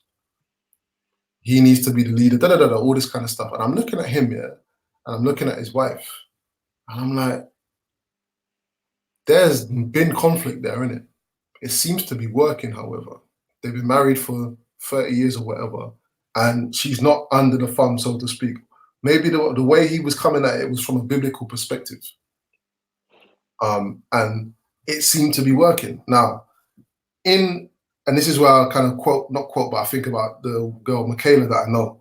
In this society, yeah, I think it's, in terms of a philosophy, I think a woman is not more than capable. A woman can often be the philosopher of the family, the person to make the best decisions on behalf of the rest of the family.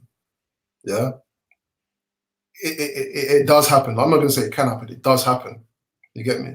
My grandma, for example, my Jamaican grandma, Rose Roper, yeah, she was the head of the family. Yeah. Nothing was happening without her consent. Yeah. Her husband that she eventually married, yeah, my uncle, like his life was pure stress because she was just the don in it. Like everything, what she said went, and that was it. And like, there's nothing you can do about it. Yeah. And it worked. Yeah. She raised my dad, the eldest, 2 sisters and 2 brothers. Yeah. And I've got to say, yeah, my dad's side of the family, the way that they move compared to my Dominican side, where there's no men, yeah, there's no men left in terms of no marriages. And my nan was never married. And yeah, there's an absence of men on that side. Yeah. On my dad's side, there's not an absence of men, but those men have high respect for my grandma as a matriarch. You get me? So that works too. You get me? And it's a very tight family. You know, Jedi would have met a couple of them as well at my wedding. And they're the one, and funnily enough, that's the side of my family that I rely on for stuff. If I have to rely on anyone, and I rely on that one, all spawned by my grandmother. Yeah. This side, like I'm not relying on them, like I'm really not. That's the Dominican side. Yeah, Jamaican side I'm relying on. So I think my position is always evolving, and I think it's probably in an ideal situation. It's an amalgamation of the two. With my relationships and my marriage, yeah, if I can address a deficit somewhere in maybe the understanding of my partner or my wife or whatever, and I feel like maybe I can impart some better knowledge, I'm gonna do that on a consistent basis as much as I can. Yeah. Sometimes I might deliver it in the wrong way. Sometimes I might deliver it in the right way, and it's not me. You get me? But I definitely want, plain and simple, I want my wife to be unbreakable. I want my wife. I'm not saying like, I'm not trying to like give her unrealistic expectations or nothing like that. I'm just saying in my heart, I want her to be unbreakable. I want her to be I want her to be unfuckwithable. Do you know what I mean? I want her to be able to, like, she met me with flaws, I met her with flaws, innit? So she wants me to be the best of me, and I want her to be the best of her. So I hope she's a matriarch, like the matriarchs of yesteryear, like people, like women in her family who have been pillars of the family, like women in my side of my family, women in your families. You know what I mean? I want her to be that, because I know that she wants to also be that. Do you know what I mean? And she has that kind of fire in her anyway, and that kind of presence. Like, she's got mad presence. You know what I mean? She's a teacher as well. Like, if I was in her class, man wouldn't be fucking nothing but learning, bro. Trust me. So yeah, to answer your question, I don't really side with either because of the doctrines. But yeah, I think in an ideal situation, you want the man, you want protection to be there for when a woman, and this is the truth, when a woman is unable to sufficiently protect herself. Yeah, and that's a reality of the world that we live in. And that's, I believe, it was the moral of the whole discussion. Like, that was literally the tip of the iceberg. I think Maku is, he's gonna have to take responsibility of his wife's father if something happens. All the blame will be on MA. So I think he's just taking precaution to make sure that if something happens, he did his best to prevent that situation. That's what I'm trying to gauge. And so, yeah. So you know what? And her dad said to me in the wedding. Yeah, he had a long speech. He was in tears, and he turned and he said to me, "The passing of the handing over of my daughter to you, she is now your responsibility." Yep. That's why I've been in my cousin's wedding, man. I seen it, so I kind of get it.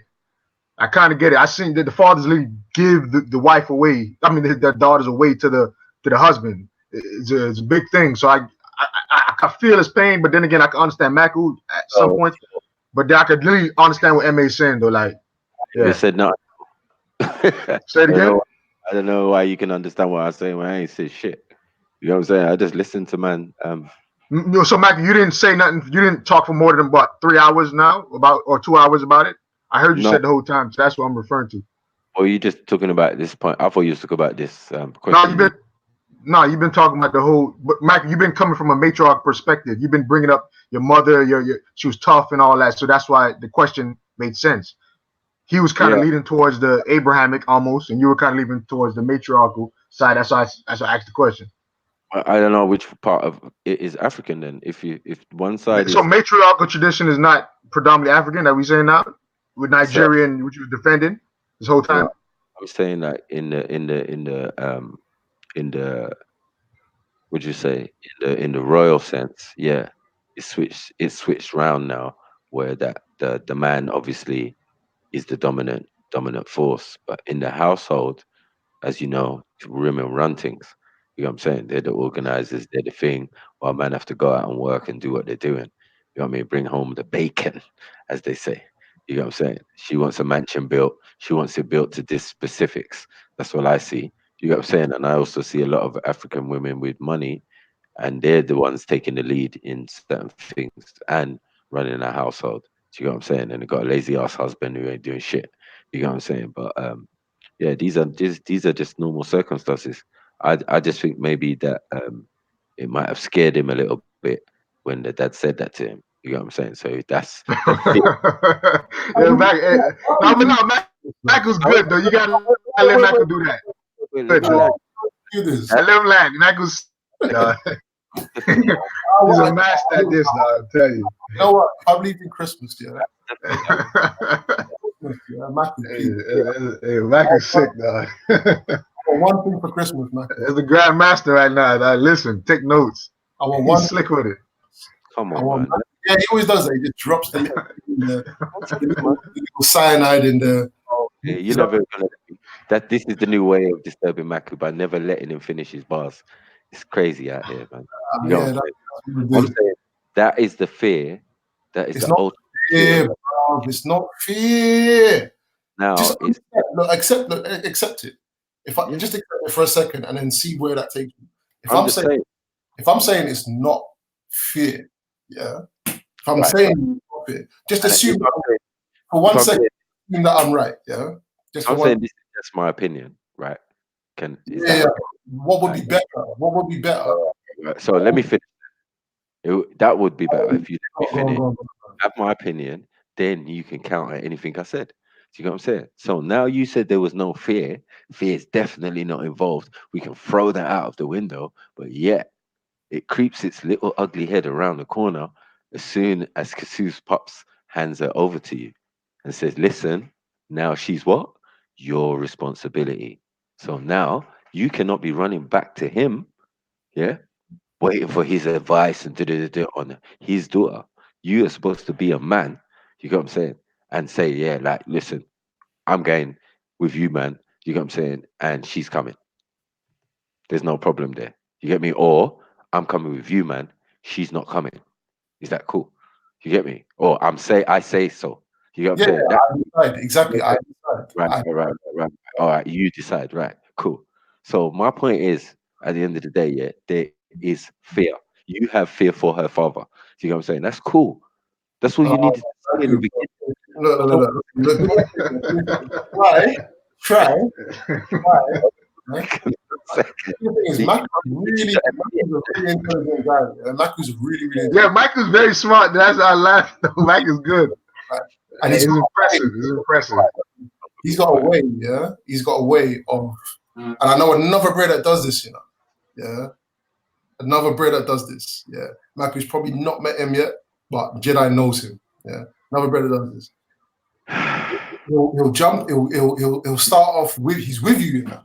He's with you, and then he goes there, and his reasoning is not false, but it just doesn't apply to the thing that you're talking about. Like you just keep you do it, and the thing is, what you're not able to do, right, is give me. What I want to see from you actually is for you to give me, yeah, a counter argument for the point that you're making, yeah, because you're into one track minded, bro. I want you to actually give me a counter argument for the point you're making, because you always seem, and this is where you fucking trip up. You always seem to be able to give a direct, straight answer without hesitation, without nothing. Yeah, and because of the knowledge, the set of knowledge you have, more time it might be right. But there's things that you don't know that are more gray areas, that are more qualitative, so to speak, that you won't be right about. And unless you can see that counterpoint, yeah, or unless you can think of that counterpoint, yeah, and then still make that argument or make both arguments, yeah, this is where you're gonna trip up. You tripped up when you were talking about the fucking however many percent of Nigerians that are billionaires, yeah, because you didn't look at what the counterpoint would be, and then you just fucking dig your heels in, bro. Yeah, you dig your heels in, and to me, it's frustrating because I can talk to you all day and all night, bro. Honestly, you're that kind of guy. I could just speak to you all day, all night. But I would like, yeah, and this is from a younger brother, advice to you, is to at least not try to see counterpoints.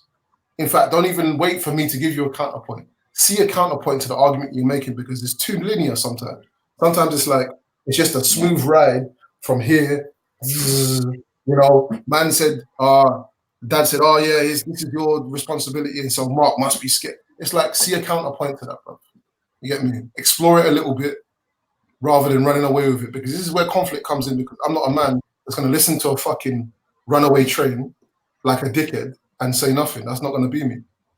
You get me? So you see, what happens is that, you know, like sometimes I am shooting a rifle. I've got a sniper rifle, like psychological sniper rifle that, and I shoot at people. I was not shooting no guns. Can I tell the audience? I'm not shooting no guns. You know what I'm saying? I was on pause mode. You know what I'm saying? If there was any bullets in the gun, they were rubber bullets. You know what I'm saying?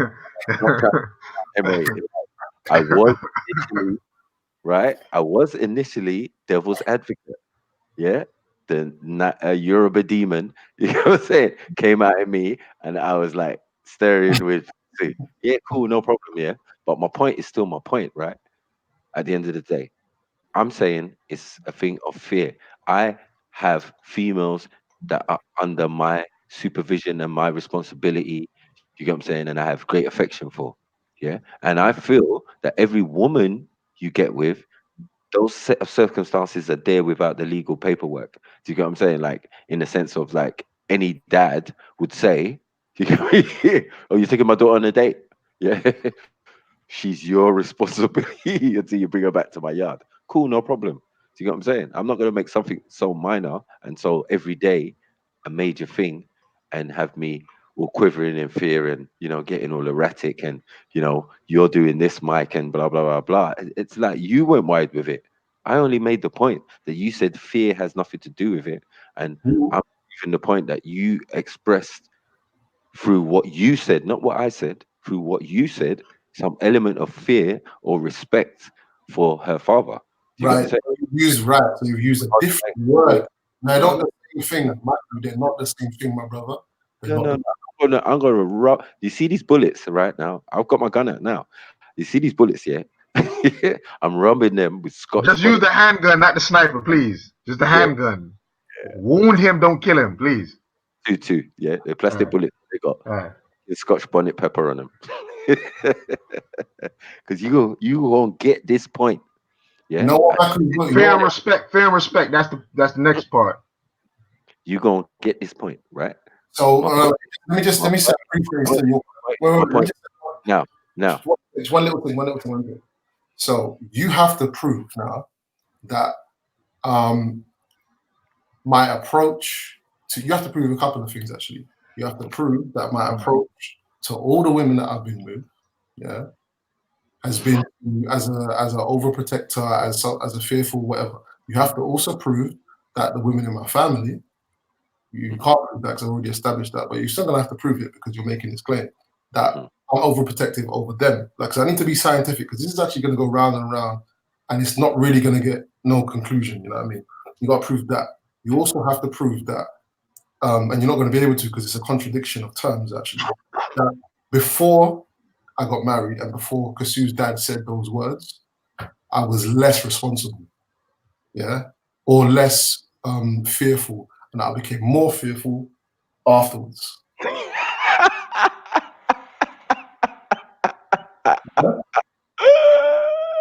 Did the man just turn around in fear? No, sorry. No, carry on. Yeah, I was more fearful afterwards. Yeah, and that, like, the thing is, you can't prove any of these things, bro. And all you can do is take stress. You can make an assessment based on the things I've said, and what I know you're going to do is you're going to take the discussion about Congo, going to Congo. You're going to take the things I've told you about family members, yeah, in terms of things that they've been through. And those are the two things you're going to take, and you're going to ignore everything else. You're going to ignore all the things I said about the actual relationship I have with the women in my family. You're going to ignore that, yeah, because yeah, your sniper, your bullet can't turn corners, innit? So it's just straight. So the floor is yours. Show me your proof. Right, you try 8th Mile me, yeah. You're not gonna. I do have a friend named Cheddar Bob who shot himself in the leg. You're not. No, that's not. There's no V Rabbit over here, my brother. You get what I'm saying? And not give yourself a hand. You get what I'm saying? You threw all you could, the kitchen sink. You get me? You even threw Kasu. Like, yo, what the? You get me? Show me the proof. 1 second. Now, show me the proof, man. I don't need no proof. The evidence came from you. Listen to this, right? You. Watch what he's gonna do. What? You told me about certain situations in Nigeria, right? In the West Indies. You get what I'm saying? Which are sound like terrible, and you got what I'm saying. I'm not gonna knock those situations. You got what I'm saying? Yeah. Am I gonna knock them situations? Say again? I'm not gonna knock them situations. I'm saying they're very traumatic situations for those individuals that they happen to. Yes. Yeah, and remember what I said about the actual way that I deal with the family members that I've explained situations about to you. So after those situations, yeah, do you have an element of fear about those countries? About what? The Caribbean? The Caribbean and Nigeria, for example. I don't fear the Caribbean, and I don't know enough about Nigeria. I don't know enough about Nigeria to fear it. So you don't know enough, but what you do know are these circumstances that happen in both of these countries. Yeah. I know, and there's bare other stories as well that I know about Nigeria. Okay, and those stories, are they to encourage you, or are they going to make you fearful of going to countries? It could be both. If you're talking about negative and positive stories, there's bare positive stories and some negative stories. Right. So the ones you have brought forward, are they negative or positive stories? Within the context of a conversation, see, Maku's dumb enough. In the context of a conversation about, specifically about safeguarding against dangerous things and all that kind of stuff. Man has obviously brought up the situations that are relevant to the conversation. Yeah? Right. Yep. So were they negative or positive? They were negative stories. Right. So this is the point. So like the fear is riddled all over this conversation. You're so stupid, bro. You don't even listen. You're so stupid. I'm out of this conversation. Wait.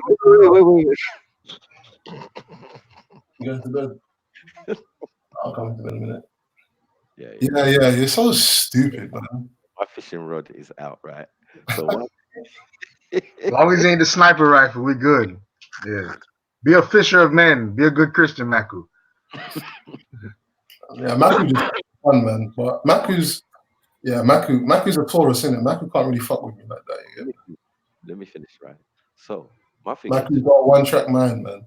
you have given us scenarios. Maku skates in straight lines still.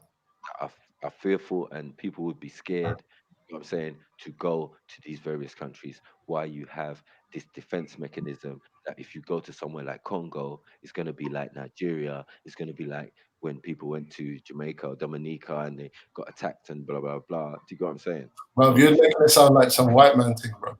You get me? Like say, man, ain't gonna go Jamaica, and man ain't been Dominica, and man won't go Cuba, and man won't go Gambia. Man will book flights to them tomorrow, bro. Like, it's just dumb. Like, this is what I'm saying. I can't have this conversation if you're gonna be like that, bro. Like, So what? If it's gonna just be all this like straw man arguments and that, it's just dumb. Really, remember, it's my time to speak. You had your 8th mile. I told you already. You did your V Rabbit thing. Like, yeah, cold. V Rabbit. Show me the proof. Show me the proof. As I said, you give me the proof in your stories. So your stories that you brought forth were only to inspire fear. Do you get what I'm saying? To scare the shit. No. Yes. Stories. You probably The story was contextual for the purpose of the conversation, bro. If you want me to tell you beautiful stories about Nigeria, or beautiful stories about the nature island Dominica, or beautiful stories about the hills and the Rastaman territory and the Moorish country in Jamaica, I could tell you that all day. You're just being stupid, bro. Like, seriously. So, sayonara, bro. So you got no fear. You got no fear. That's it.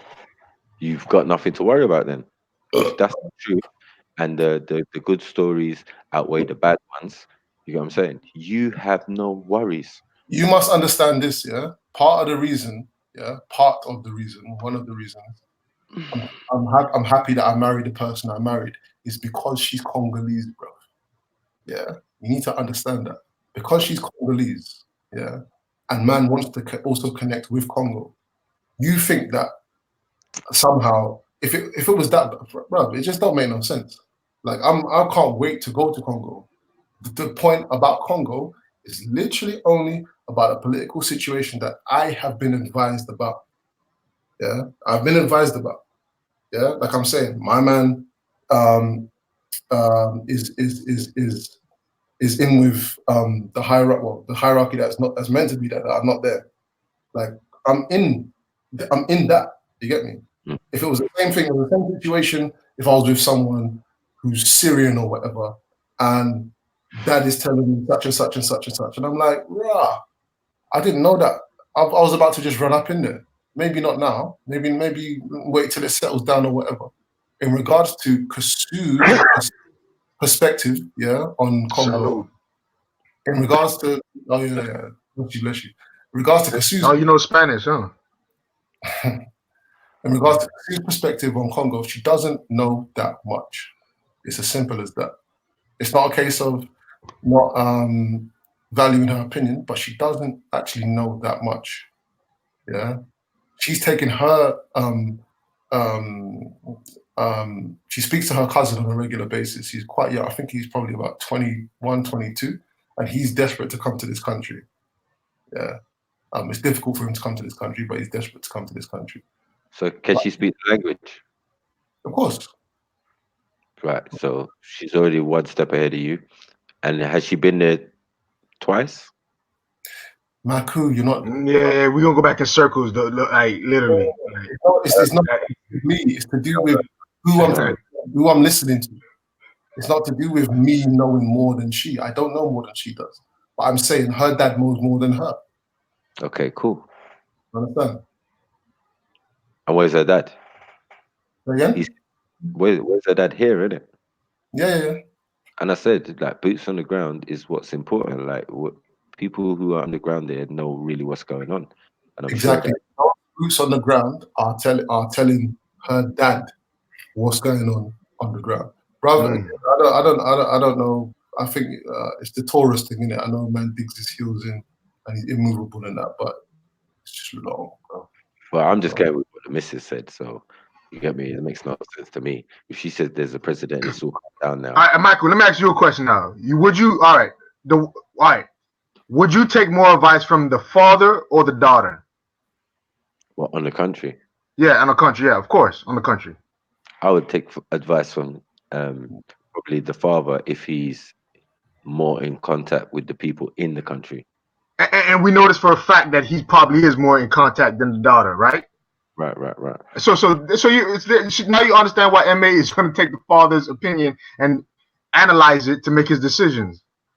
Yeah, but he's. I understand the fear. All right, MA, I'm gonna be honest with you. That fear thing, you just gotta say. I'm like an element of fear has to be in almost everything. Really, it's just that you're. It's more. I'm just saying, it's like you're fearful of something happening. So I can understand that, but it's not strictly about fear, Mac. It's literally about responsibility and what he signed up for. Literally, that's his wife. He signed up for it, so he has to do whatever he can. It's contextual. It's a nuance. I know what you're saying. It's a nuance. It's not like it's not. But the thing is, one of the things I was saying is it is normal. These men, yeah, of course, yeah. Like these men are chatting. Say they don't have contextual situations that they're like, bruh, that's a little bit more dangerous than I feel comfortable bringing this person to, or whatever, or me going myself. Like, and it's just like, cool. The channel, Jedi's channel, is what it is, isn't it? And it's like these man, they ride the way they ride. Beefy is the same. I've had conversations with Beefy where Beefy's actually. Yo, Beefy gonna come on the panel now. He in the chat room. Not a little bit, but he's actually chatting mess. Because they roll the way they do, yeah, and they all roll. It's just like, what's the point? You get me? Yeah, but don't forget, so it could be reactionary, right? Where it's like because he's used to people saying things, and people saying, "Oh yeah, that bombs going off," and it's what's this beef going on, politics wise in Nigeria. So it could be that when someone points out anything to do with Maku. No, I'm not saying. I'm saying if it could be that, and I'm saying, and Betty, as well. Yeah. Say what your chest can go, man. Come on. Yeah, I'm saying Maku it, but not gonna hit you, I don't want it to hear me, man. I don't want it to hear me. Yo, Maku loves you, man. Just say it. Shit. Yeah. So, like, when people do say something that is like, oh, I've heard people on the ground saying this and da. It's like we're not actually saying, oh, we're scared to go there. Like point blank. Oh yeah, or there's any sort of shaking or anything like that, because I know of girls that have just gone and traveled when they're like 18 to a country like to London to do it's just like, what I mean? That don't make sense. It's like we are gonna talk about things that are like, you know, things that you would have to possibly watch out for. Yeah, All right, but cool. obviously there's other things that you can talk You about. guys know the There's loads of 5 P's? You guys know the 5 P's of life, right? They say, right? One second. Proper but I don't- preparation prevents poor performance. Say again? The 5 P's. Proper preparation prevents poor performance. The 5 P's. That's what pretty much MA is doing. Is preparation, really, to prevent poor performance. I think. I think that's. As I said, with the country described, you get me. As I said, this year I've got friends who've been to Congo and come back. Do you get what I'm saying? And a young lady I hear went that. by herself. You get what I'm saying? Like, I don't understand what this guy's talking about. You get what I'm saying? Like, there might be political situations going on, and it depends on where you live or where you stay. If it's right where you stay, then cool. Don't go there yet. You know what I'm saying? Listen to the people. Say they don't go there yet. But if the people, especially the person standing right next to you, says, "Listen, it's calmed down now. It's not that." She must have got that information from her papa. You get me? 'Cause it's her papa. You get me? So they must talk regular. So it would make sense that she would know exactly what her dad knows. So I don't know. You get me? You think so? Maybe. Maybe not. This is the She- thing. This is not a show, isn't it? This is reality, bro. And the reality is, yeah, things don't always work like that, bro. You get me? The woman is right. So your linear thing is not like we can't use that as a map or precedent for far more complex human behavior, lies,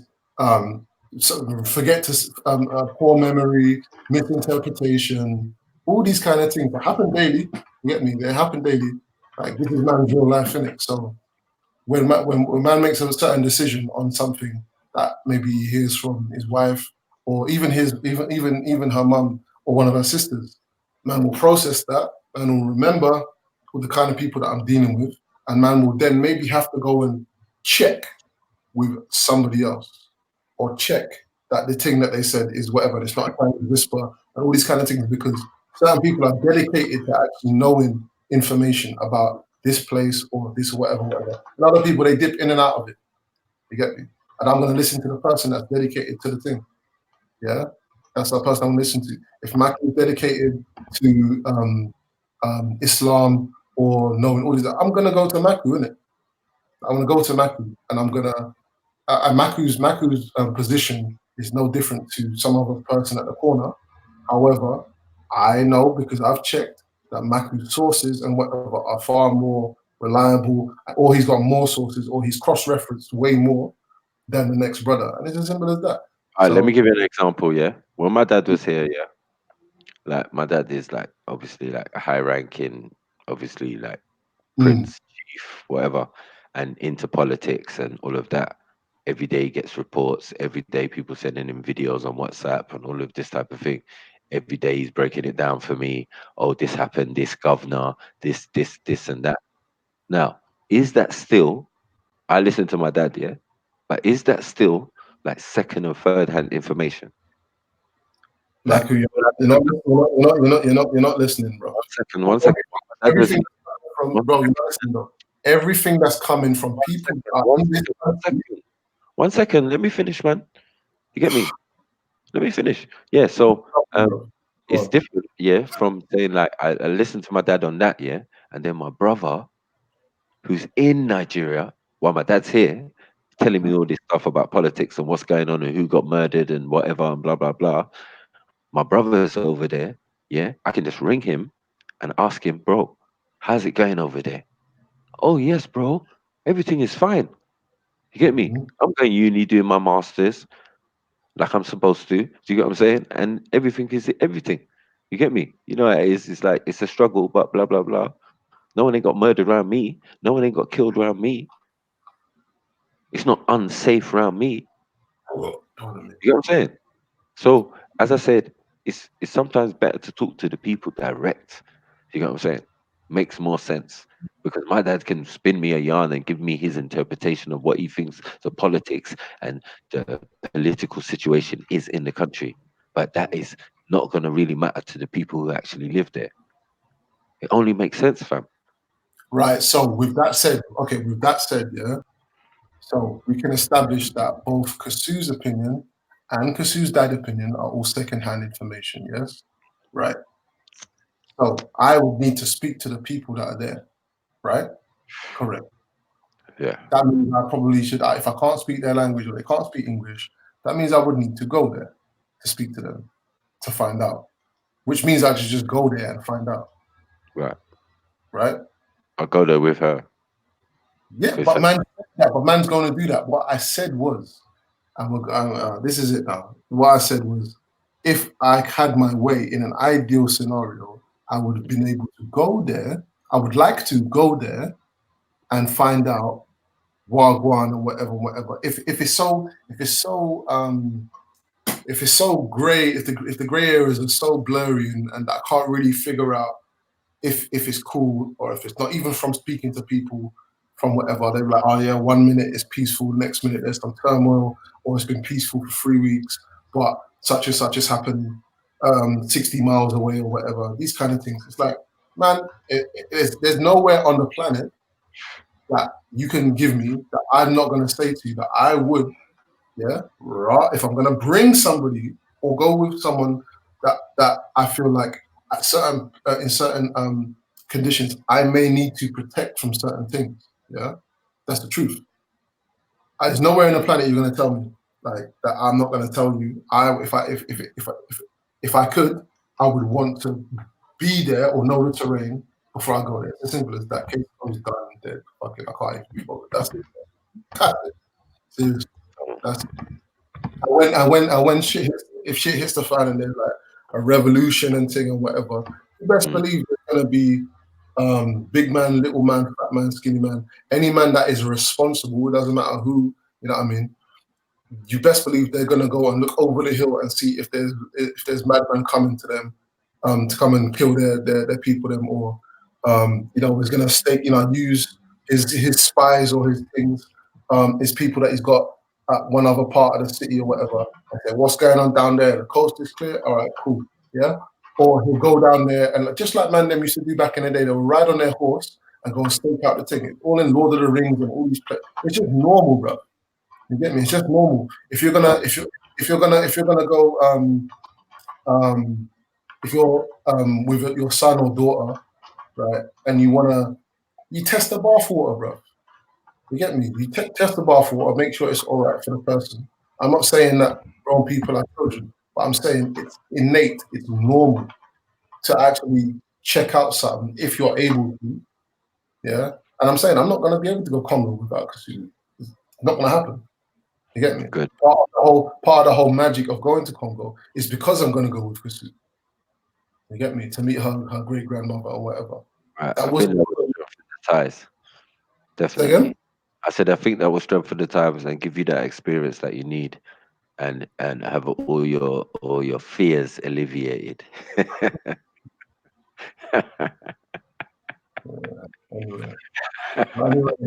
Tuesday, Maku, you know, there's a fucking there for you and that, but like I don't really know man too tough. You definitely don't know Kasu.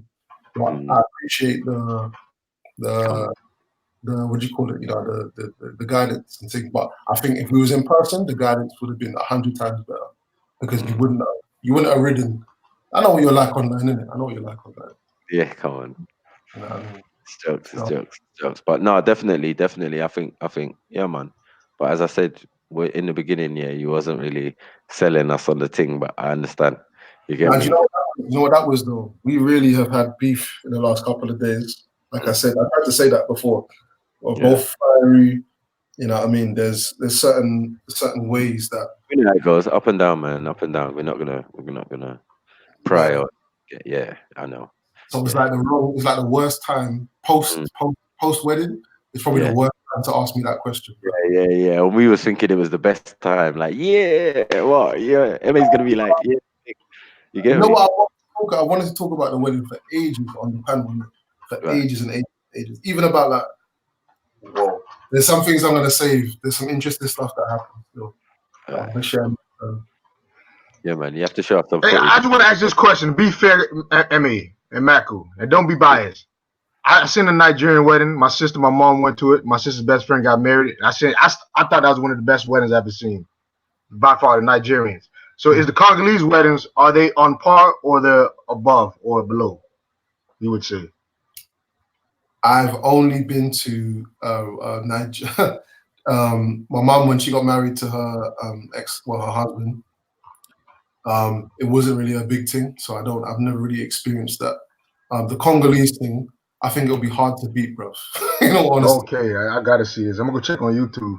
It's like, especially with, I suppose, like I would guess maybe that there's a whole traditional part, and then maybe they do the same thing, like the traditional wedding, and then like a big kind of, so to speak, normal wedding or whatever celebration. If there is in Nigerian culture as well, then it will probably be pretty much similar, with a different way of expressing celebration and different type of music, different type of food, just as much color, you know, but different types of outfits. You know, it'd probably be very similar. But yeah, the Congolese thing was, they know how to celebrate, boy. I'll tell you that. They really do. They know how to celebrate.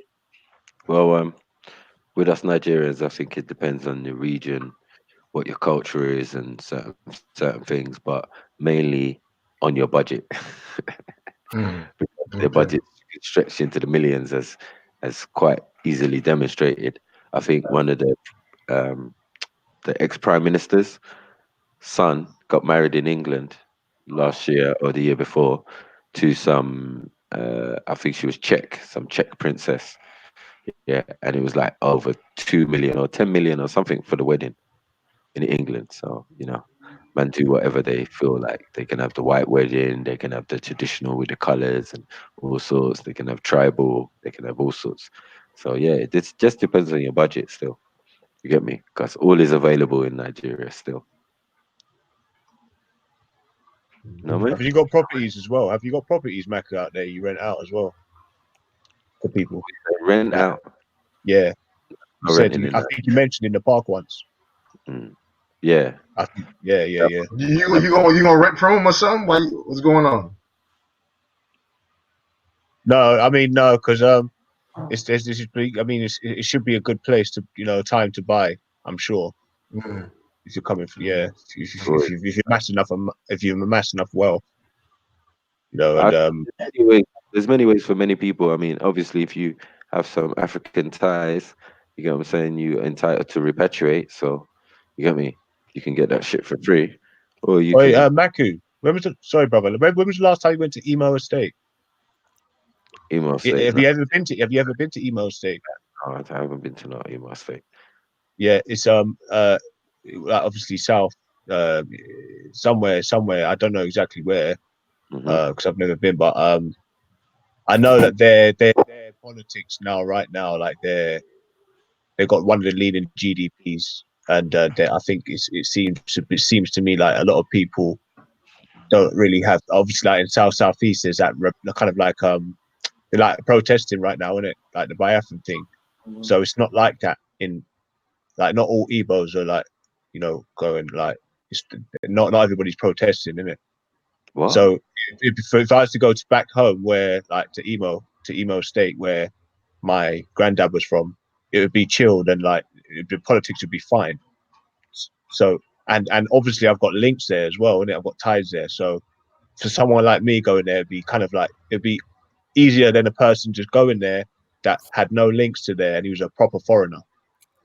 You know, not necessarily, no, because you know the policy of Africans these days. You get me? The fairer you are, the more higher ratings and rankings you get. So in some situations, like I had a fairer whole as in what? What color or fairer as in fairer as in color? Yeah. Because obviously the caste system has been firmly in place in Africa from the colonials came in. You get me? That's why we got people bleaching out there trying to look light skinned. We've got light skinned tribes, we've got all sorts, and we've got people who are fair in television and high authority, just like India. So yeah, it's just a normal thing, really. You know what I mean? So yeah, you would get the same respect like anyone, really. A foreigner gets a lot more respect than thing, even though they're respectful to each other, which I found different to being in England. You get me? Like everyone greeted you, the thing. You get me? I came out the airport with my fish clench. You get me, on the reputation and on the propaganda that I heard. But I'm telling you, the country was a lot different to What you got fish clenched to here to London? No, to Nigeria. No, yeah, okay. Yeah, when I went to Nigeria, I was like, yeah, what? Anyone try it with me? I'm a bad man. You get me? Like, yo, I'm not even in my country, so I'll do stuffs. You know what I'm saying? Like the first person came up to me, or my mom was talking to, was a military soldier. You get me, in the airport, and he was like, "Hey, you, come here." And I came over, and he was like, "Welcome to Nigeria." I was like, "Oh, thank you, thank you, thank you, thank you." You get me? Everyone was polite. I swear. Everyone was polite. No one was rude to me ever. Like everyone welcomed me. Like even if they didn't know me, I walked into the police station, all different places. They were like, "Oh, welcome to our country. Hope nothing's happened to you." Blah blah blah. Even when I was leaving at the airport, they were like, "Are there things we could improve?" I was like, you know what? The only thing you lot could improve is the fucking electricity. Like that shit cutting in and out and fucking shit is a fucking mazza. You get what I'm saying? I can bring my fucking PlayStation over here because that shit will be fucked. You know what I'm saying? Yeah, one cut out of the power and that's it. My shit's gonna be mash up. So I'm saying, yeah, other than that, bruv, the country was beautiful. You get me? They had beautiful motorways, tolls, things, towns, structures, everything I saw, I appreciated. Got the longest bridge in Africa, curving around that Atlantic Ocean. You get me? I look at Lagos like New York, Manhattan, because they face the Atlantic. You got what I'm saying? Like it's beautiful, man. Like, bro, you don't even know. That's what I was saying. Like, yeah, to anyone else, yeah, don't go Nigeria. Trust me, it's terrible. Yeah, the violence, the thing, the political situation, and all sorts. Don't come to Nigeria, please. We don't need you. Yeah, we don't want you. You get what I'm saying? Stay the fuck away. Yeah. For the rest of you, Wakanda forever. You get me? Like, yo. And I saw English people there as happy as Larry at the airport. I saw one Irishman sitting next to me, yeah, and he had bare mosquito bites on his legs. But the way he was shaking his legs, you could see he enjoyed his fucking holiday. You know what I'm saying? I only saw white people at the airport, both sides. Like when I was coming and when I was leaving, I saw none of them inside Nigeria. So they have a place in Nigeria where they go and cool out. You know what I'm saying? Yeah. But what I'm telling you is, while we're not going there, they're going there and they're enjoying. So this is the thing I'm saying. This fear factor thing of, oh, don't go to Nigeria, when most of the English people I know have been Nigeria. Some of them have lived there for years and that. Well, I've lived there for 10 years. I lived in Lagos. You know what I'm saying? So all this fear factor stuff, I'm not buying it. Seriously not buying it. Man. This is what happens when you can't be bothered to cut the bun and cheese, yeah? You just rags it. Yeah, break that, done. And then yam that like that, and yam that like that. What are you yamming? What's that? That look like a brick, man. You need to get some greens in you, bro. That's doghouse living. You know when you're in the doghouse? That's how you live, man. Peace. Green smoothie or something. Jeez. Yeah, you're in a relationship but you're single. I don't know. Yeah, man. Bro, that looks like he's eating a block of cheese. I am. Oh shit! Yes, bro, that's hard body, boy. What do you mean that's hard body? Fucking, yo, we eat cheese like that all the time. Man. Yeah, and that, I don't know. That looks like a block of sugar. What's that? Oh, I see what you're saying. You got diabetes, man. No, I'm joking. No. That's had loaf of bread in it and cheese. Yeah, bun. It's bun. I'm bun, man. Fuck, it's carbs and dairy. You saying there, man? No dinner, no. It's in there, but let me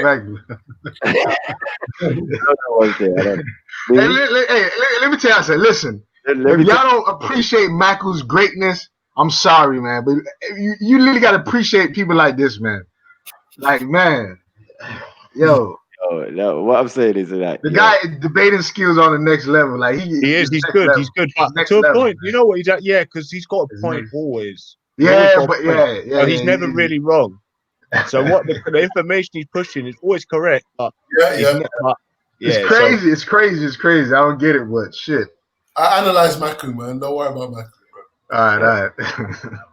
but the good thing about it is the ultimate line is like, don't be scared in it. Really, don't believe the hype in it, because there is a lot of shit talked about. Yeah, about Yeah. A lot of great information. Yeah, true. But the joke I is found like, the younger I next was, level. the more worried I was. Like the more when I thought about it, the less inclined I was to wanting to go to a place like Nigeria. You know, so booking for Cuba, we're going to get Greece. I'm not even gonna lie with you. I watched this. Yo, I'm a bit like. Yeah, go on. Sorry, can't go. Yeah, but yeah, I wanted to get like there's this guy. I don't know. There's some that guy, the Ghanaian guy who does that the tourist videos. He goes to every country, Africa, and talks about it. He's quite famous. So you must know him. But he went to Nigeria and he did a whole episode on this.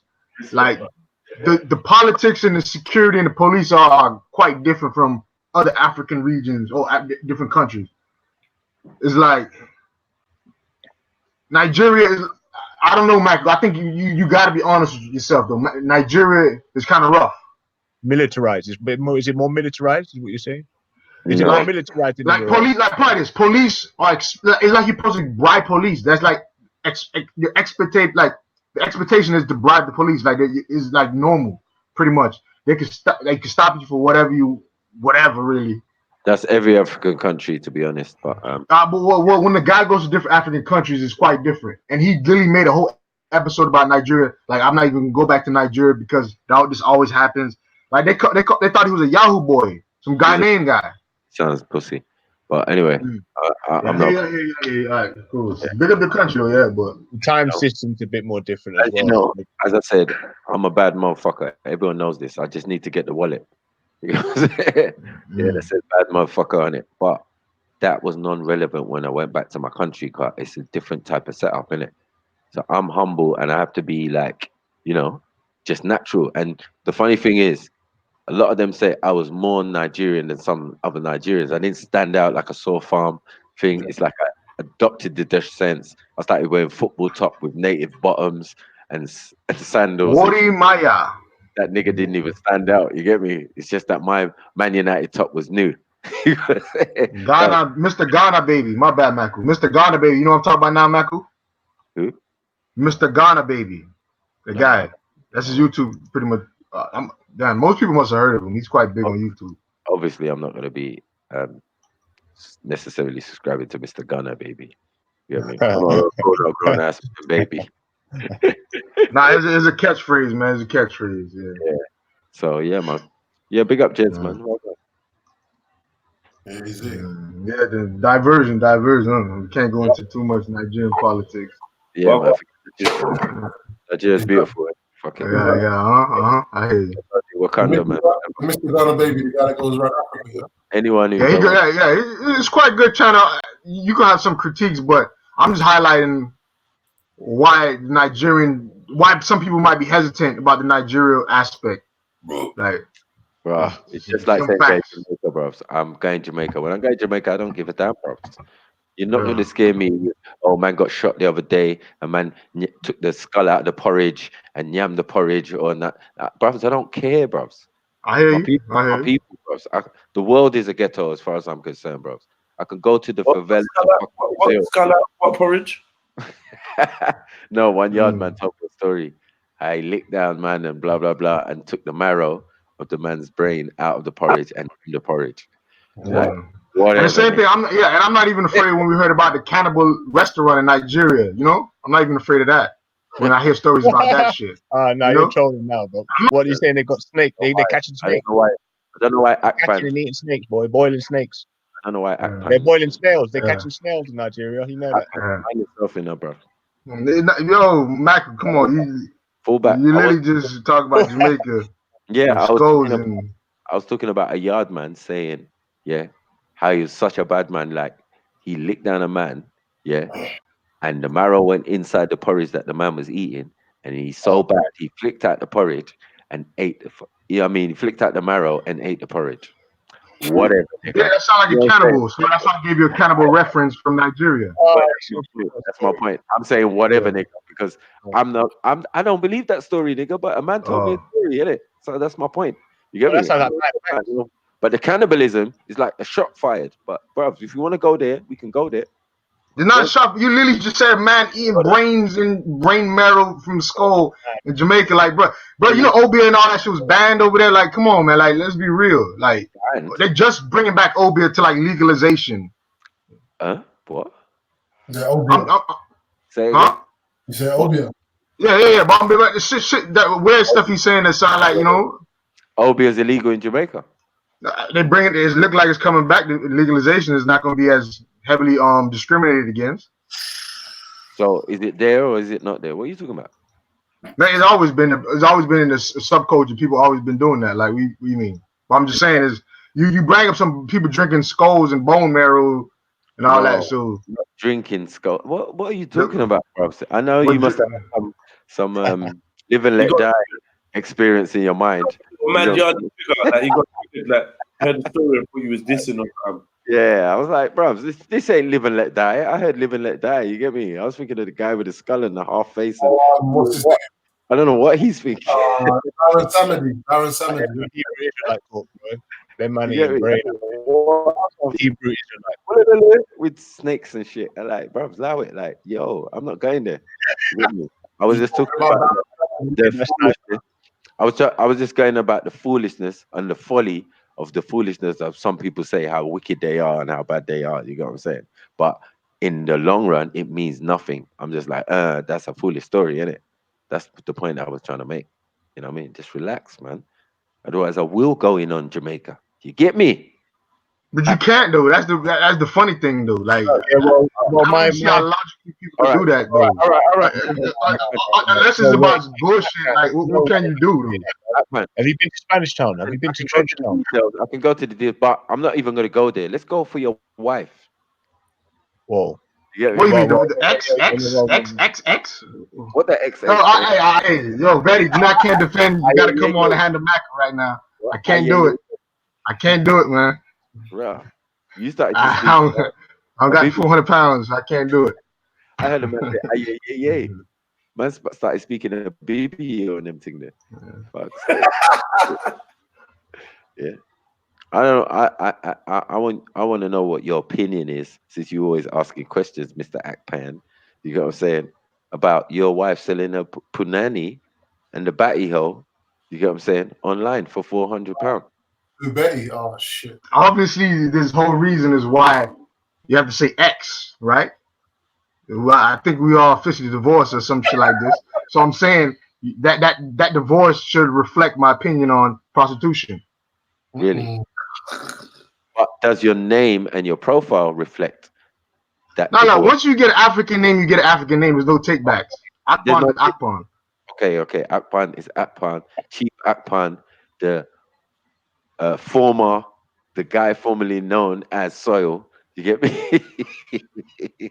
Nah, this the alter ego, man. This the alter ego right here. Was knighted, yeah, by a BBO prostitute. Like what? You know what I think is interesting? What I think is interesting is the comparison between somewhere like Nigeria and Jamaica. Because what I heard someone's story about. Kingo, you want to start it back up? All right, let's go.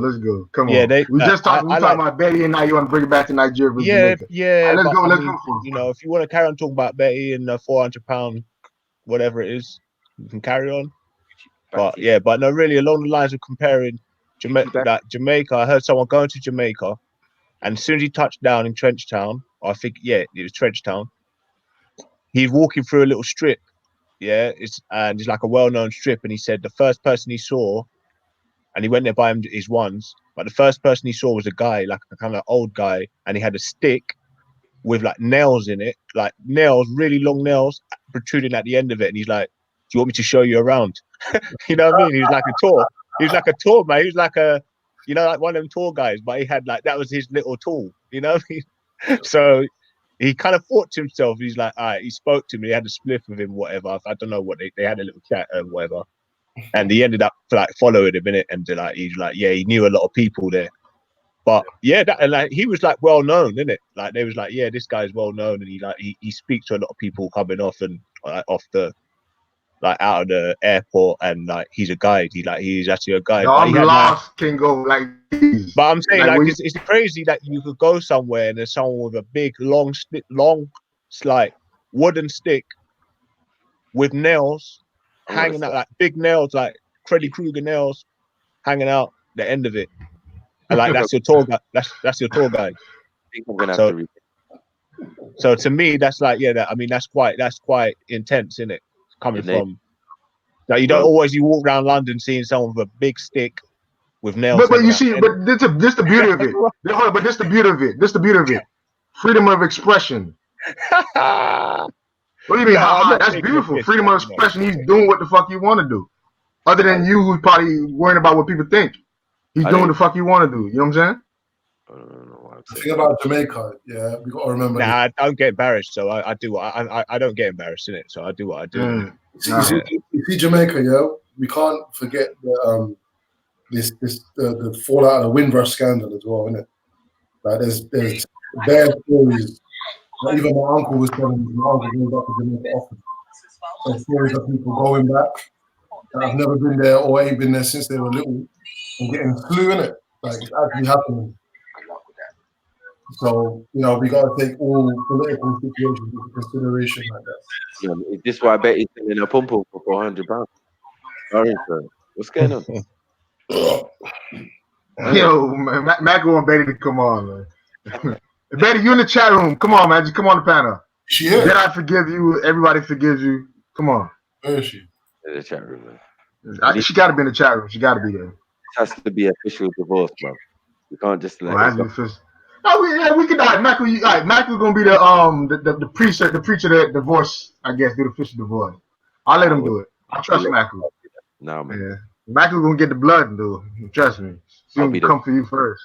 Me and MA will be the witness, and Jedi will be the judge. And jury. Jedi gonna say no divorce. Trust me. That's why I'm not saying that. You get me? I don't know what they're using. Is it going to be a BBO laws? You get me? You better turn yourself into a twin. You better turn yourself into a twin. Akpan. You get me? You gotta find it. As she said, there's no name for twin. So find that. And you sort it. You get me? She ain't coming on, man. She's not on there anyway, man. Yeah, man. Nah, this is, man. She divorced you, bro. Just hallucinating her, just Bro, thinking about her, like, hoping she's there. Yeah. What was that? She divorced you. What was that, man? I don't even know. If you saw what happened yesterday, you would. Hey, I don't get private pictures, so I'm free from this. What happened yesterday? You didn't she asked me to share them with the man, to be fair. Oh, you a good guy. No, Jedi, good guy. Big up Jedi, man. That's a good guy. She didn't send you. She didn't send you none. Nothing. I ain't getting nothing. No, she listen. She held you higher than that. That's why. No, Mac, no, I was a low on the totem pole because shit. Wifey material. I wouldn't say shit. I just look. I was like the friend. She was like, like if you was like, you know, if you was into me, would you like this? And I was like, boy, I feel like Sawyer would be on it. Like if you like the truth is, she said that she was considering getting a breast something, and I advised against it. I was just cracking up. She's like, oh, why are you laughing? I'm like, because like you've just sent a picture of your breast, get me? Like this is mad. She's like, oh yeah, show your friend and that, ask him what he thinks. Like it's just dumb. Then she sent a pussy of a kebab. A picture of a kebab. And that, yeah. You couldn't even say it right. His brain couldn't even say it right there. She's coming for you, bro. Yeah. She's there? She ain't there, man. Yeah, everybody hoping she was there. Look at that. King Gold, I heard MA getting hype. Mac was got hype. Bro, Jedi was just sweating. That's it. She gives Jedi that digital work, boy, that digital elbow. There's only one husband in here, fam. Every time I hear, I'm on only got right for one person. She can dominate you. She's not gonna dominate me. She's gonna dominate you. Your digital elbow. Listen. She sent me a picture of a vagina randomly, yeah, and said, "Do you think pussy lips are too big?" Sorry to bother you. God, man. Yo, Jedi, bro. They're not like other girls who have tiny lips and they get in the way too. Some man say my vagina lips are too big and burn and stretch or something. What do you think of them? Can you show your male friends and ask their opinion? Love, Betty. Promise I'll stop moaning once I get on Playboy cover. Yeah. And then I said, "Yo, Betty, you're wild. Listen, yo, my Instagram thing is just, yo, this is wild, Betty. But I don't even know what to say. I'm speechless. So I'm gonna show it to my mate. Big up, Betty. That was my response there. And then she was like, basically, say hello to your friend or whatever. So I told her to follow him, like, because I thought that would be funny if he woke up. You know, my Bridge and Slim. Yeah, it would be funny. And yeah, I feel like Betty was on something of like messaging me every day. I don't know what Betty's on, man. I don't know. I can't explain. You know the relationship they have. Even if somebody's married to Betty, I guarantee you, Jedi is gonna have first priorities if he wanted.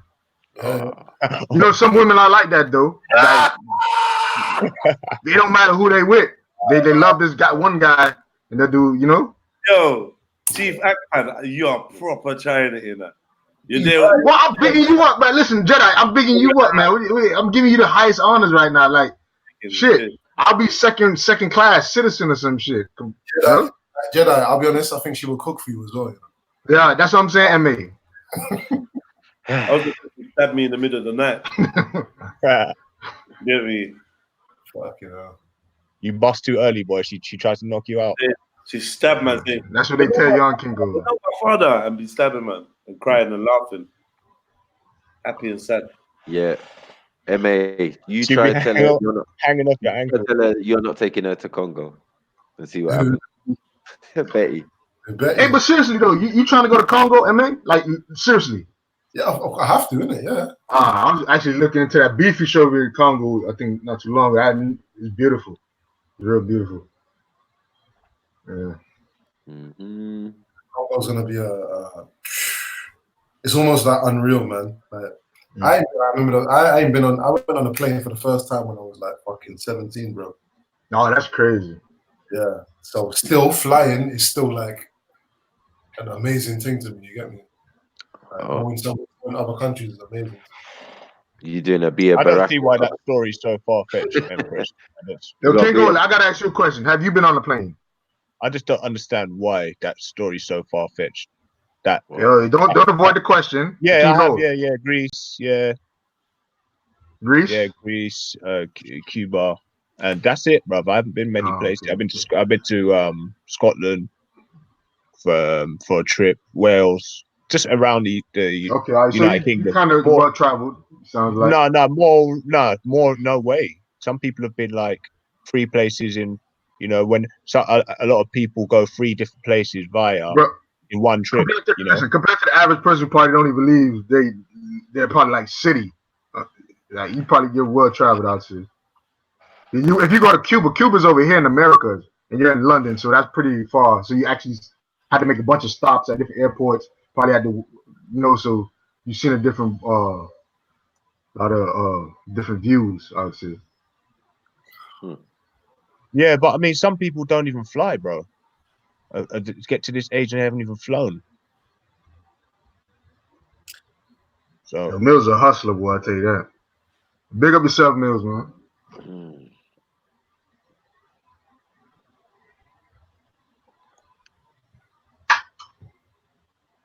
Yeah, Aki Pan, man. You're just getting on funny, fam. Not funny, man. No. I know what it's like, man. You get me? Nah, You in the I just don't like that bone marrow and porridge shit. Like, come on, man. doghouse like MA.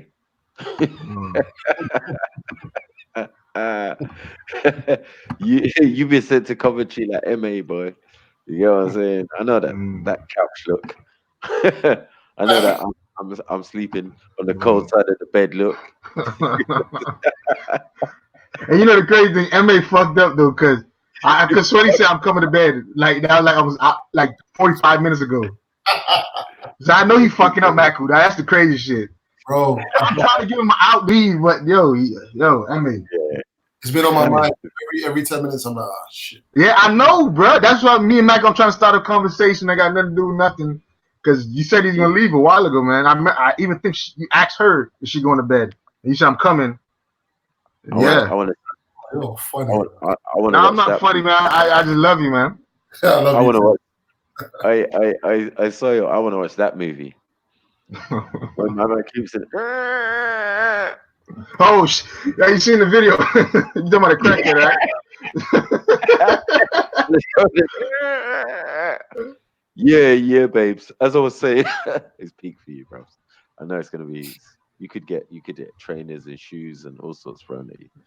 Get me? You might have to do the couch though, man. I know that. That face is looking mighty comfortable for you right now. Who want me? Mm. Say again? I said the couch is looking comfortable for you right now, like calling you over. Hey, mate. Come on. You know what? Let me be honest. Hey, tell the truth, MA. You know what the thing is? Whenever there's beef, yeah, I'm the one. I don't want to be in the bed. I'm like, I'm going somewhere else, but I'm the bitch. I'm a bitch like that. I'm like, yeah, fuck you. I'm gonna go and sleep somewhere else. Yeah, I've slept on the couch bare times, man. It's not got me stubborn face. 3 o'clock in the morning with munchies. Like, yeah, on the PlayStation. Like, fuck. Yeah, man, I've been there before, bro. Someone just texted me and said, why was Serena Williams on the page of GQ for Man of the Year? No, that's for real? I don't know. I want to check, bro. No, I don't think they'll. No, she got like a billionaire husband now. I don't think they're gonna disrespect her like that. That's a slam dunk still. I mean, if that's ever Well, true. you think she'll man though? You think she'll man, Magu? Yeah, most def. Most I know Jedi thinks she'll man. I know you gonna ask him. You're gonna. Is she attractive to you? Who? I didn't say that. I did not say that. I'm just asking. I think. I just think she's muscular, a muscular female, pretty much. All right, is she attractive to you? That's what I'm saying. Like, would you? Oh no, she's I'm gonna be like Born Rich. She's a beautiful black woman. Is she your type of beautiful black woman? No, I wouldn't say that. No. Okay. Who, Serena? Yeah. What's wrong with her? You tell me. Me? Yeah. You like a Serena? No, she's not my type, but I'm saying, what's wrong with her? Okay. Too much muscles. Like, I'm be honest with you, too much muscles, and I feel like you could beat me up. That's kind of questionable. Yeah. That just means she has to have a certain type of guy that's big enough to make her feel like a woman, innit? Man said your button was stiff. Who said that? Oh, no, wait.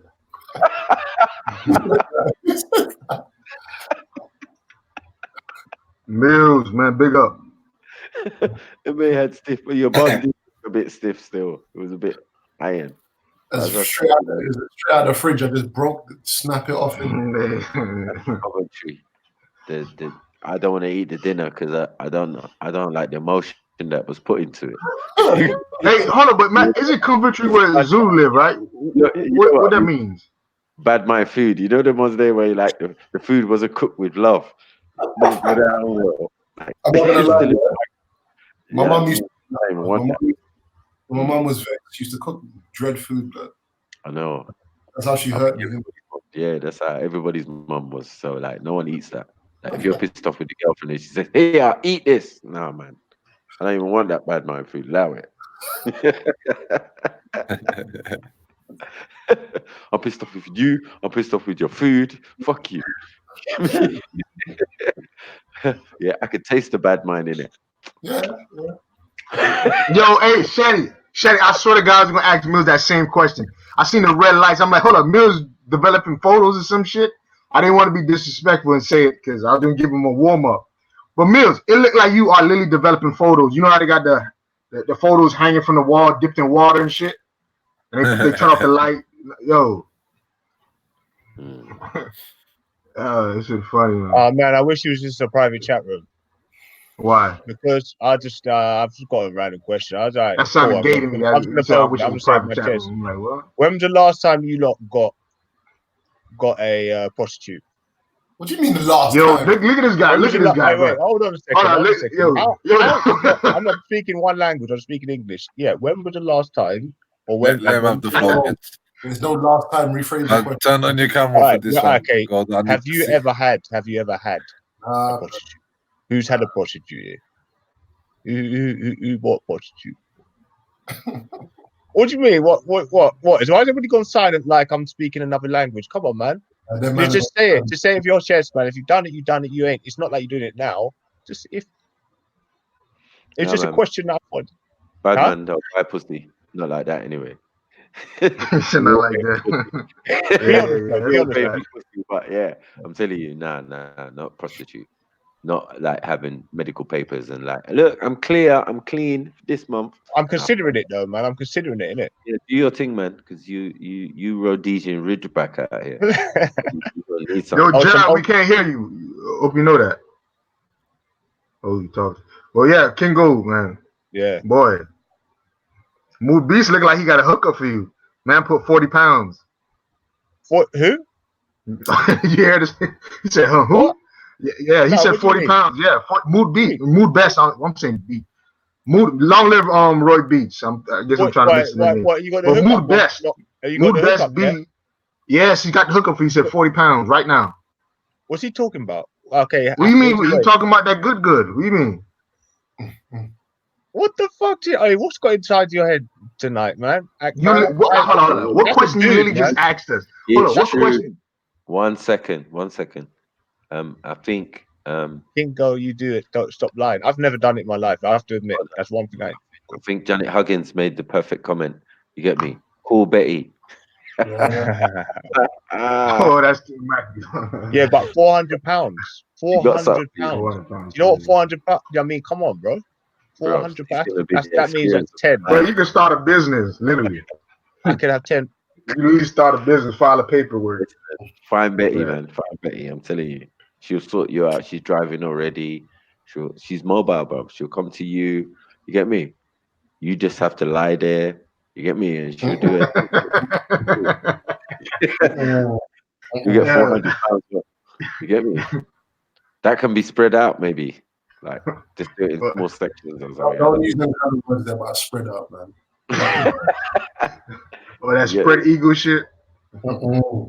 But yeah, I just wanted to know if anybody has, and what sort of price, how much they paid, and how much they paid. What was the experience like? Did they come to their house?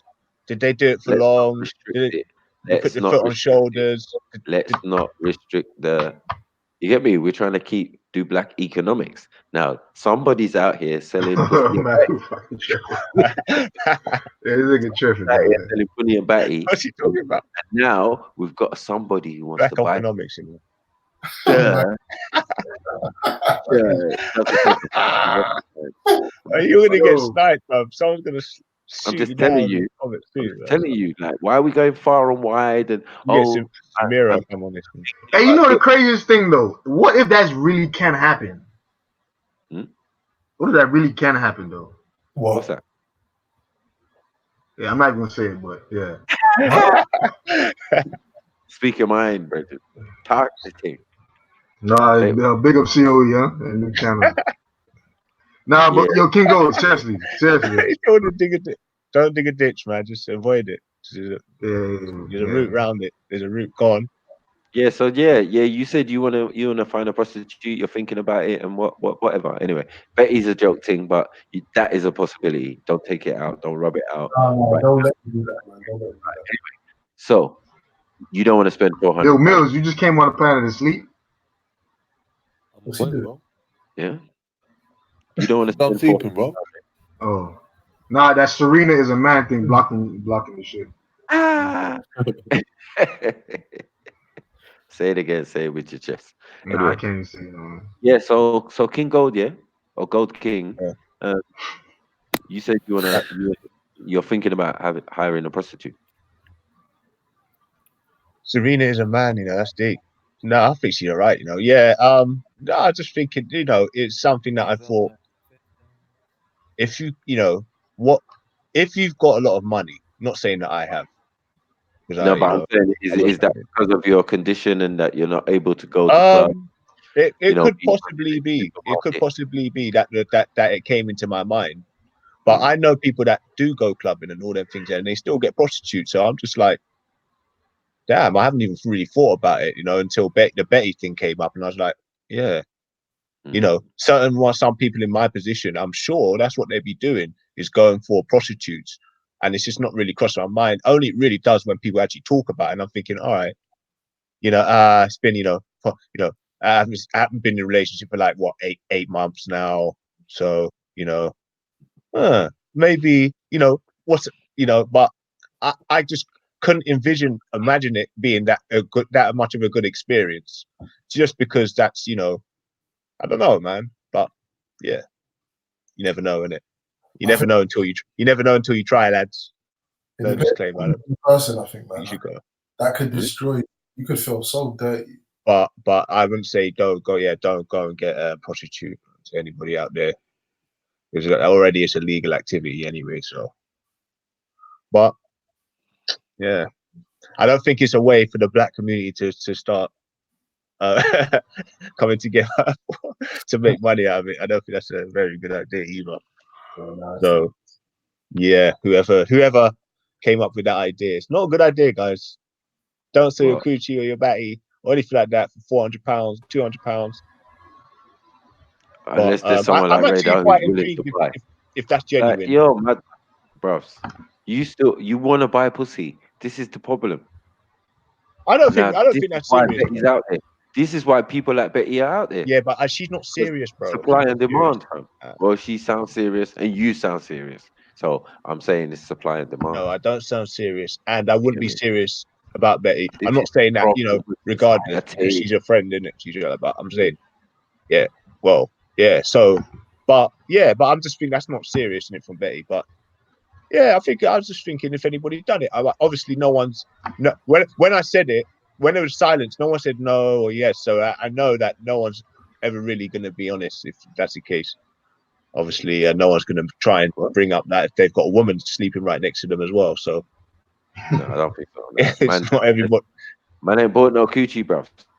Okay. Like, we want to know about you. You talking about you want to buy coochie and you've been thinking about it. No, I've never have it. I've never have done. I really never have done. And where I've been in this position, I'm surprised about having a relationship. So your last relationship was 8 months ago. Yeah. Okay. And how long Why was? So surprised about that? No, I don't know, not for long, not for very long. But which I wouldn't really consider it a long-term relationship. But yeah, it was a short-term thing. But like a one night stand. Nah, she stayed with me for a bit. That's a one night stand, last stand. Yeah, I tell you what, she was definitely demanding.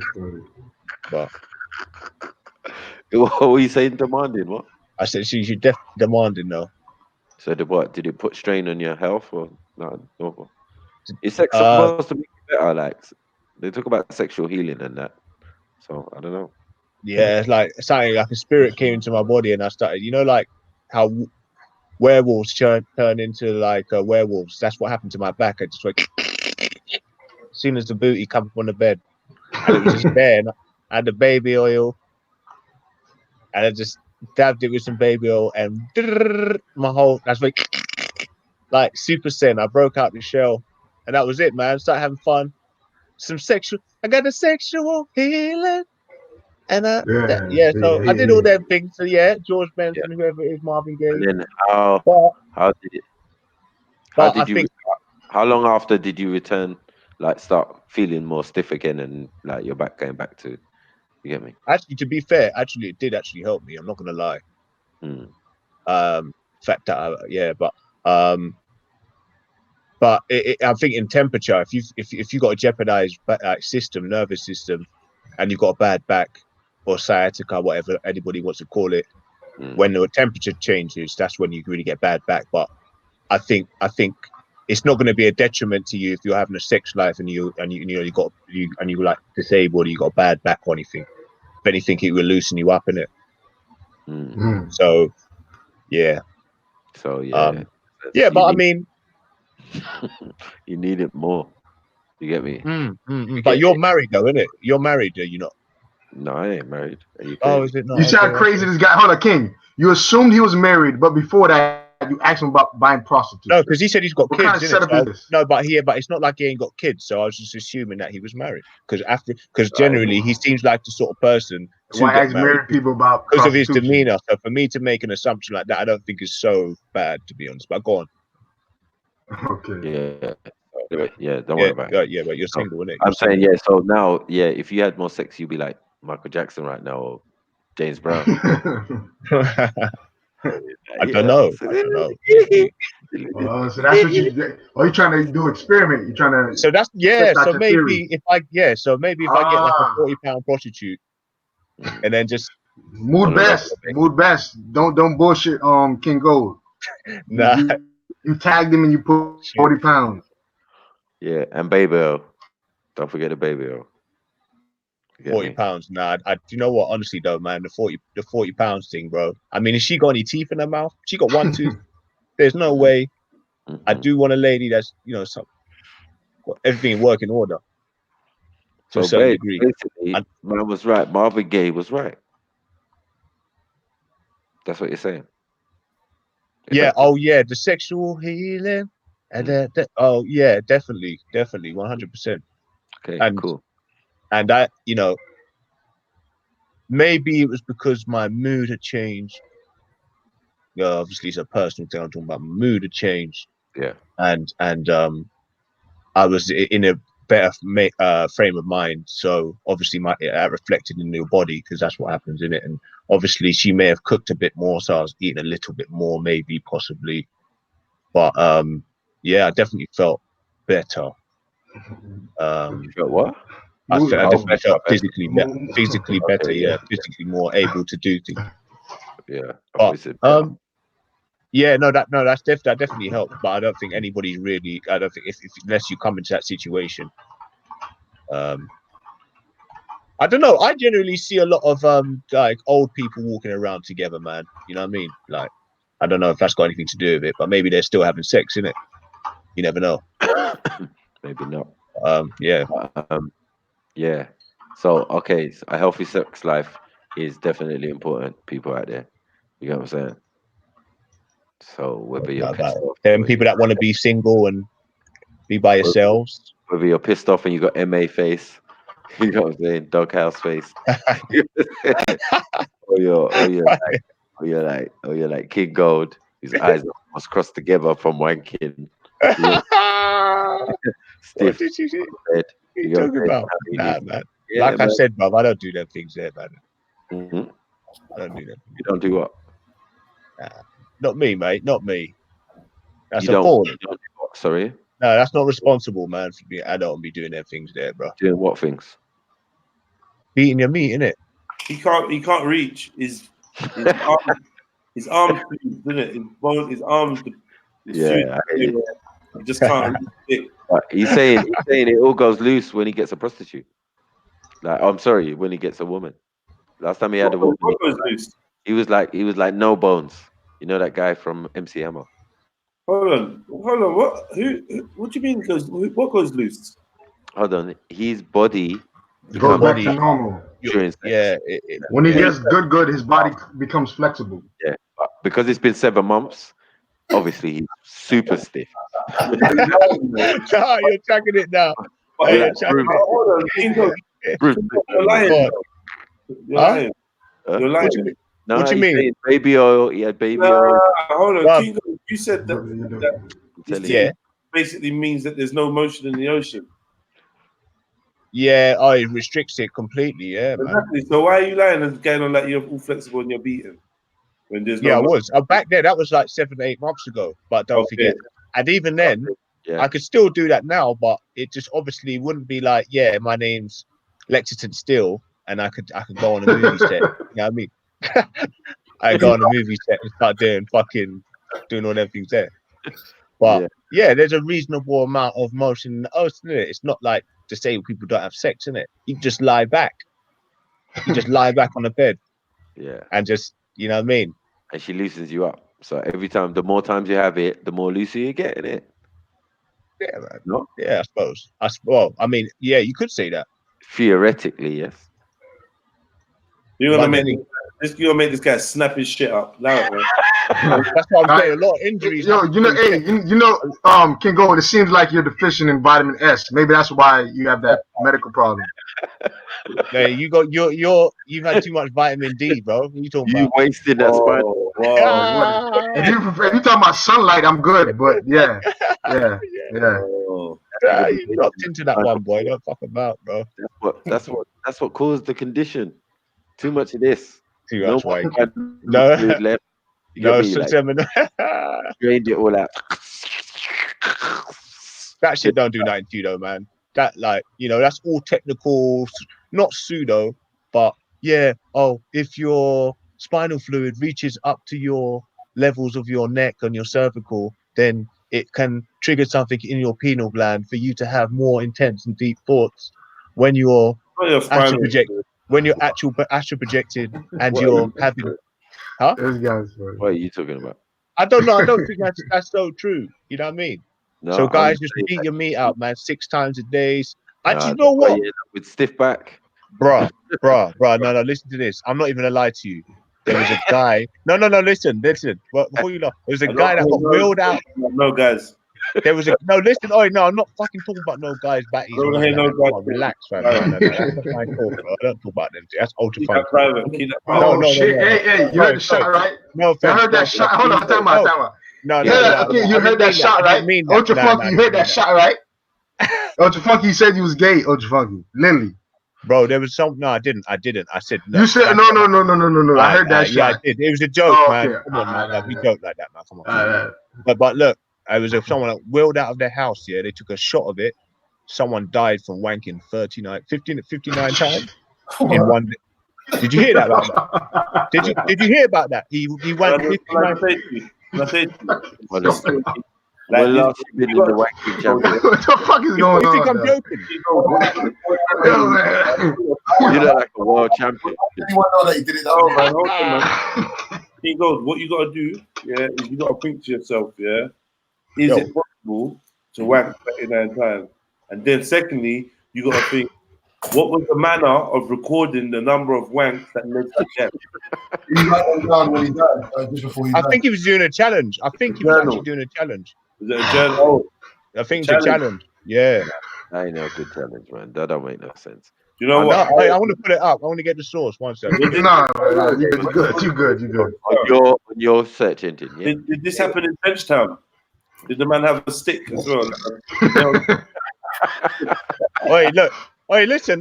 Type in Trenchtown and check out. So you can see that's definitely possible. I've seen a lot of videos. I'm not gonna lie to you, bro. Where there's man picking up fucking like big wooden sticks and licking them off, just in the middle of the street, just picking up sticks, licking man in his head. In Jamaica, like send me a link to that. Send me a link. Women with kids on their back, fucking fighting each other, licking each other with backs. Man with machete. Videos in Trenchtown. Send me a link. No, because it was Find me one act of violence in Trenchtown. Okay, cool. That you've seen before. There. I'm not gonna lie to you. Live Leak, you can go on World Star Hip Hop. What do you type in Trenchtown? Specific. Man said world star hip hop. Boy, you heard that, right? Did you type in Trenchtown specifically? What type of hip hop upload things like that? Yeah, why are you ignoring me? Did you type in Trenchtown specifically? No. For what? For what? But no, for that story. The material you've seen in Trenchtown, you've seen a couple videos of people picking up sticks, yeah? It was in Jamaica, yeah, but I didn't say necessarily say Are we Trenchtown. talking about Trenchtown or Jamaica now? Just Jamaica, Trenchtown, anywhere around that sort of area, Spanish Town. I know they're all sort of in the Caribbean. And what about no, the actual place. They're not in the same place. So you kind of cut up a little bit. But. Is Jamaica near Tivoli and that, yeah? Tivoli, what did you say? Yeah, Jamaica. Is that near Tivoli? Is that near Kingston and that? No, Kingston's in Jamaica. Kingston, Town, Spanish Town, all them things there. Oh, all them towns are in. Yeah. Stony Hill. What about Stony Hill? No, come on, bro. No, if you see, that's what I'm saying. I haven't spoke on your channel really in depth about anything too much, but I'm up to date, bro. I'm not, I know what I'm talking about. But that's the story that was brought back from someone that I know went to Jamaica, and he's my godfather, innit? Okay. Yeah, he's my mum's fella, and he went over there and he said, yeah, as soon as I touched down, I had someone try to show me around. People that asked me to show me around, and then Does his name begin with an L? Is it Lion? Yo, he went from a video to somebody told him. Is it Lion? No, he's credible. He's credible. He's a credible guy. Well, you remember you told us you seen on a video, right? You said live leaks. You said World Star, but now somebody told you. No, I see a lot of videos like in Jamaica where there's people, you know what I mean, like fucking trying to chop man's head off with not chop his head off, like slice you up with a machete, or you see people pulling out bats and pieces of wood off the floor, and just beef, innit? Just beef. But like, whereas in London you see people running around and maybe stabbing, you see stabbings, you might see people throw chairs out of restaurants or whatever. But obviously there they've got like just random things in it. I mean, if you are sort of person like me, where I check stuff on Live Leak, check stuff on World Star, just check like, anything where people uploaded stuff onto, I kind of, even on Facebook, you know what I mean? I try and sort of see, even though it's not good. That's why when we were talking about filtering, it's not really good for you to let everything into your, because it's ignorant shit, isn't it? It's like people doing out either. Yeah, I know. Why you sound like you're under the sink? Under the sink? It's under the sink. Fuck. No, maybe it's just my laptop. The way my laptop's position, I don't know. Under the sea, man. Under the sea, bro. Under the sea. There's some fuzz coming from your shit. I don't know if it's from mine. Yeah. I hear it.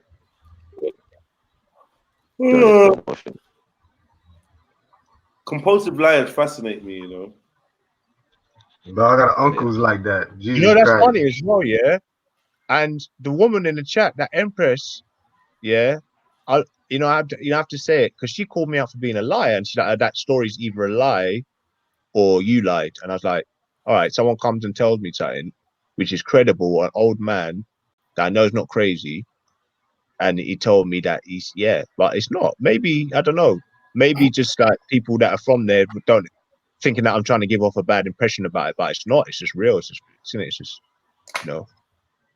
the way it was, man. I'm just relaying a story that I was told by someone credible. Because if the person wasn't credible, I wouldn't even relay the story back like to a scene from Mad Max or something.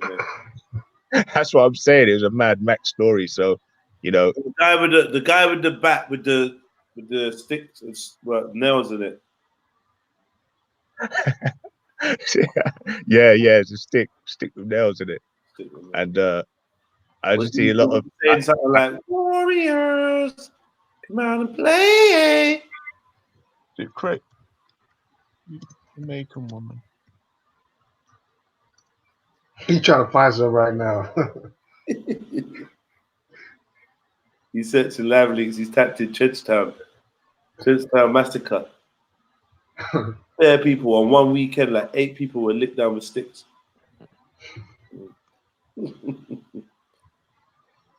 Yeah, I've got it. I've got one. I got put in the something. private chat in the YouTube chat. All right. I'm gonna copy the ULR. Yeah. Why else? Is Maku gone? Now Mac was here. Do you remember the Jamaica versus Honduras? I think it's Honduras. Huh? I see your godfather, yeah? Gold. Yeah. Did he ever say he loved you? Sorry. Who? Did he ever tell you he loved you? Did he ever tell me he loved me? I don't know what's going on, man. Yes. Why are you talking in past tense? Why? Yeah, he's still here, so I still speak to him. But he's never. No. Why is that? Why do you ask that? Why are you laughing for? Like you know what? He said he loves you. Why are you? Why? So what's he talking about, Akbar? What are you laughing at? No, because he literally asking you the question and you're diverting, man. I'm not. Yes, no, yes, no, no, yes. What? Yeah, but I'm trying to gauge. See, before I jump into an answer, I tried to gauge what you're saying. Why are you laughing? Well, I heard that was the most evil laugh I've ever heard. I need to. That was a god. So no, yeah. You know, I don't think he's never said it. No, why? See, maybe he's not a liar. Maybe he's not a liar.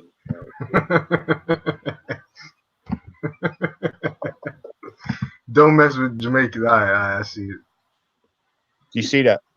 Yeah, I'm looking at it. 2008. Let me see. I see that long time, man. That's when a woman's on a platform in like Ealing or something. Have you seen that? Yeah, 8 years ago. Oh, allow it, man. Yeah, this is 2008. Yeah. I thought I had like untapped shit. You know what I mean? I thought not many people watch this stuff. Well, clearly they do. I know that. We're fucking 9th grade at this time. I've seen so much. I've seen it so many times. I don't open my heart, mate. Bro, that is hilarious. Was you not busting up every time? Yeah, funny, man. Oh, mate, I can't. I just can't get enough of it, bro. I'm not gonna lie, but anyway, What are we talking about? But I'm not gonna lie, Matthew. I'd probably be a little bit more if like there would be more of say not fear, but apprehension. There'd be more of an apprehension to go to Jamaica, the Caribbean, or Jamaica, somewhere like that, somewhere tough like that, than Nigeria. Jedi, he put a video in the private chat. There's a link. Yeah, I put it in the YouTube chat also for everybody who want to see it. Or whoever gonna share their screen. It's blurry as hell, though. Say that. What video?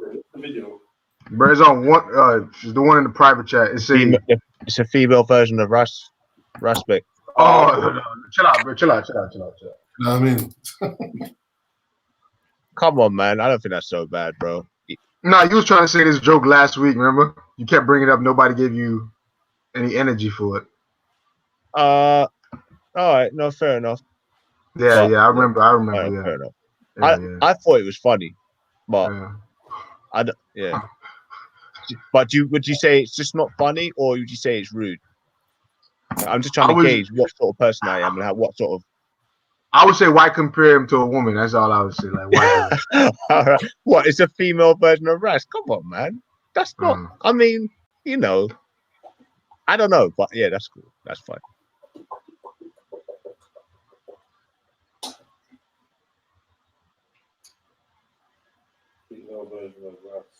You love saying that. Like, no, I said that once, bro. Once last week, and that's it.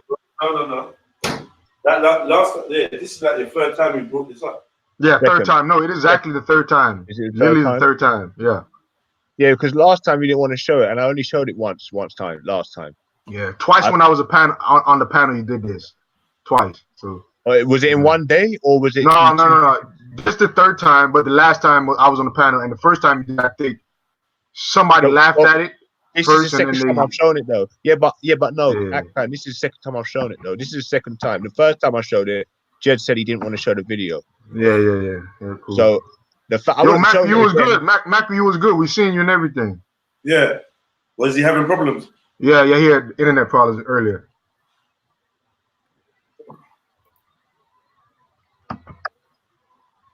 Yeah, it's not funny.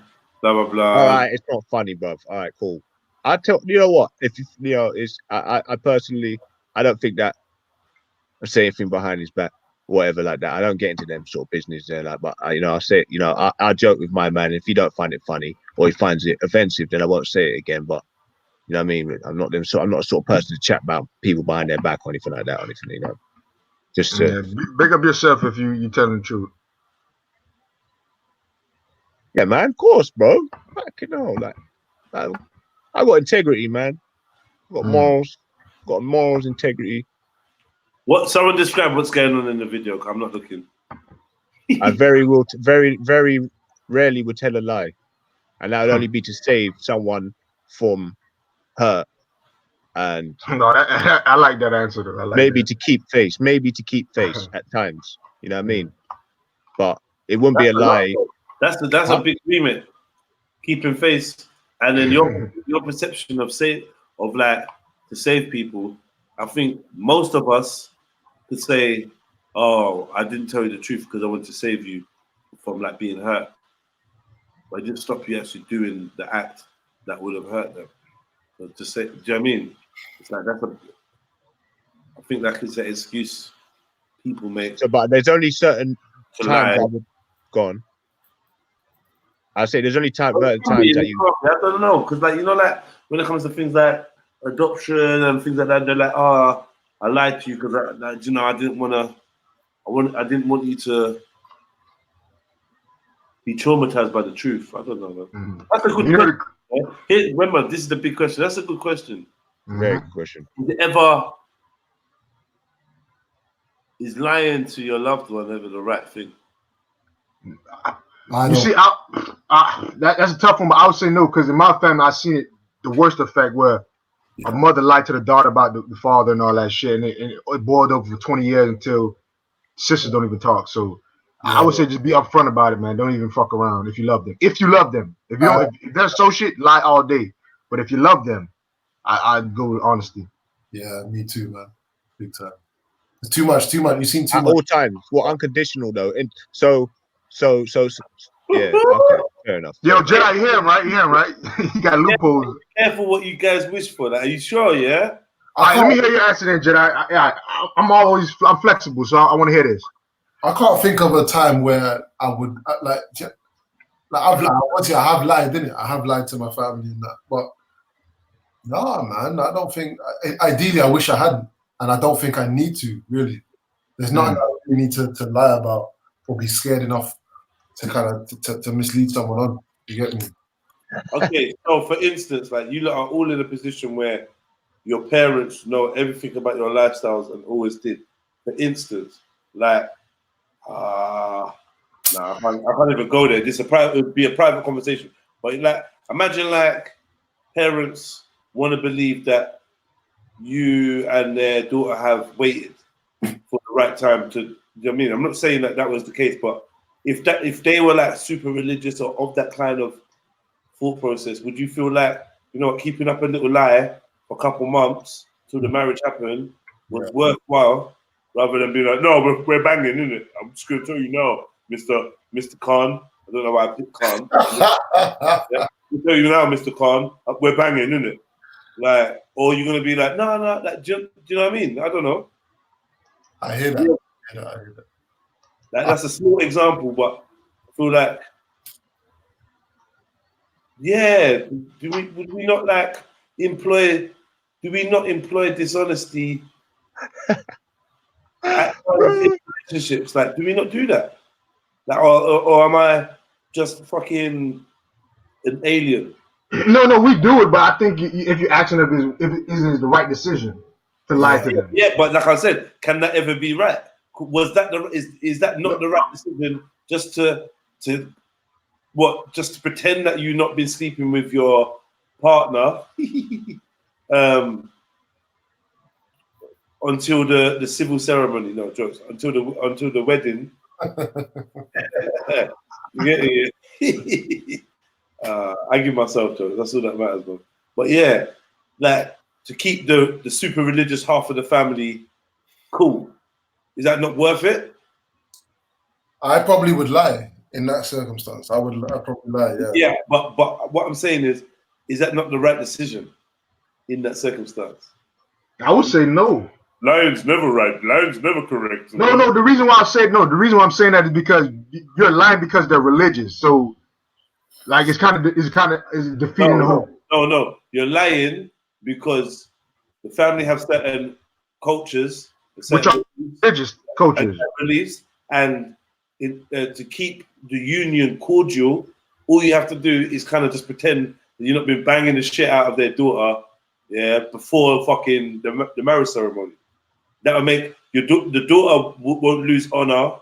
Like, like some of these cultures is I don't know. I hear what you're saying. You're saying honor kid, and I hear you saying. And you're just like, yo, what? All I gotta do is pretend. Because look, the ones that you go stay at the house, you can't sleep in the you probably have to stay in the hotel while she stays at the family house. You can't even let on, and I know people are in these relationships, yeah. You can't even let on that, this relationship is sexual at this moment in time, because the parents would never approve of the thing. And it's just, I don't know, man. I've never had to do it personally, like that context, but I know some people that have.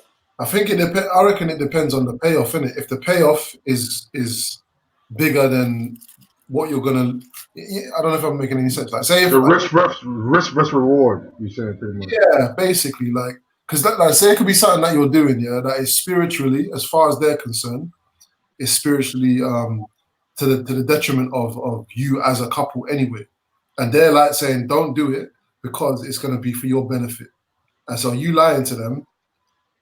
Like, you've already done it, innit? So it really doesn't matter. But maybe if you told them the truth, they'd be able to do something else to counteract that, so certain things didn't happen. All right. I don't know. One of the ones there, you go to the house where the mom, the dad's there, the mom asks, like. Have you been in this situation?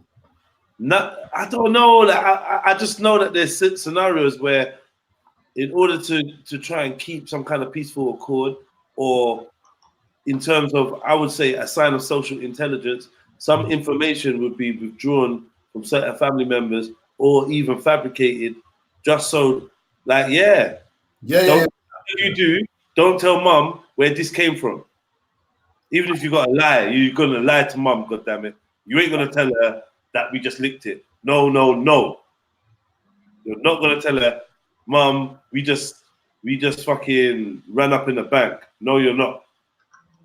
Mom, a friend of a friend got a tax rebate, windfall. I did a cash job, cashing that. Whatever you're gonna say, how you got that piece, you ain't gonna tell your mom that you just fucking flipped a bird of yay. You ain't gonna do that. Hey, sorry, go on. I'm not gonna cut you, but I'm trying to big up to extreme kind of circumstances, but yeah, I guess to test how valid our explanation is. Yeah, I see what you're saying. That. See what I'm saying? The sentence is still there. Look, mom, I could tell you the truth, innit?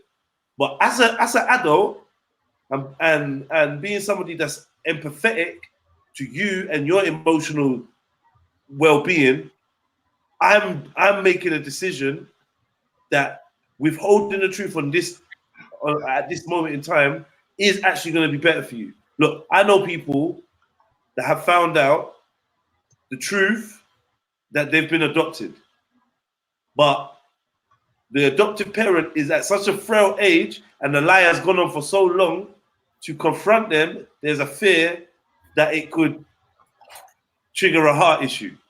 Yeah, because the old woman's got heart issues.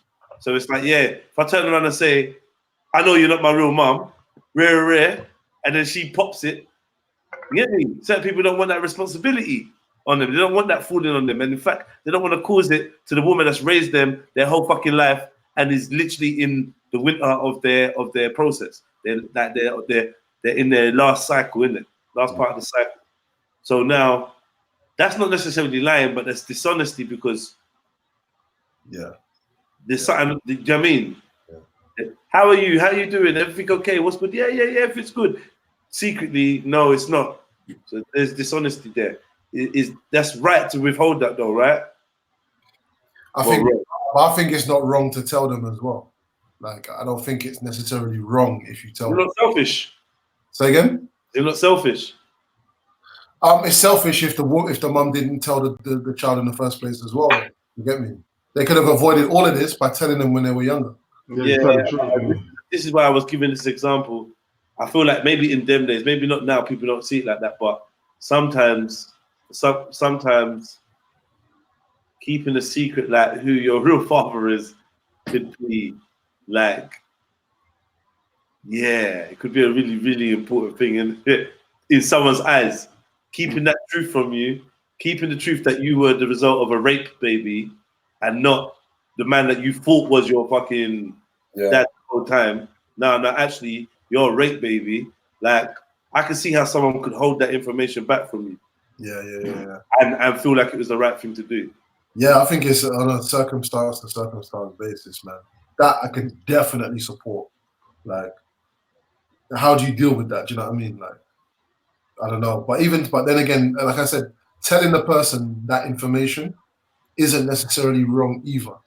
And you don't know how they're going to take it. They might have been like, I wish you'd have told me in the first place. Yeah. I don't know, man. Because maybe like, you know how... Better to tell them. Check this though, MA, yeah? How about this? The strange thing is this, yeah? Sometimes the telling of the truth is an act of a selfish person. Yeah. Like, they're doing it for their, because now, you got to think of, like, we got to deal with empathy. Like, it's your need to tell your truth. But Jedi, you see, hold up. Let me say the reason why I'm kind of like a red flag just float in my brain is because that's what the elites are doing with us. They're lying to us, not telling us the truth about stuff because they think we can't handle it. Empathy. So I'm saying that wouldn't we, the peasants, want? I'd even argue that point and say I don't believe that they don't tell us the truth for our own good. No, for their good. No, I don't actually believe that. Well, I guess that's what they say normally. Yeah. Well, that's what people say. They say. Do you know what I mean? But no, actually, no. Wait. Sorry, I correct myself. You're right, because both your national agencies, your letter exactly, they declare that national security. They don't give us certain information, and they doctor the news and mirror it because they feel that information would be harmful to us. Yep. That's what. They put themselves in that position to make that call.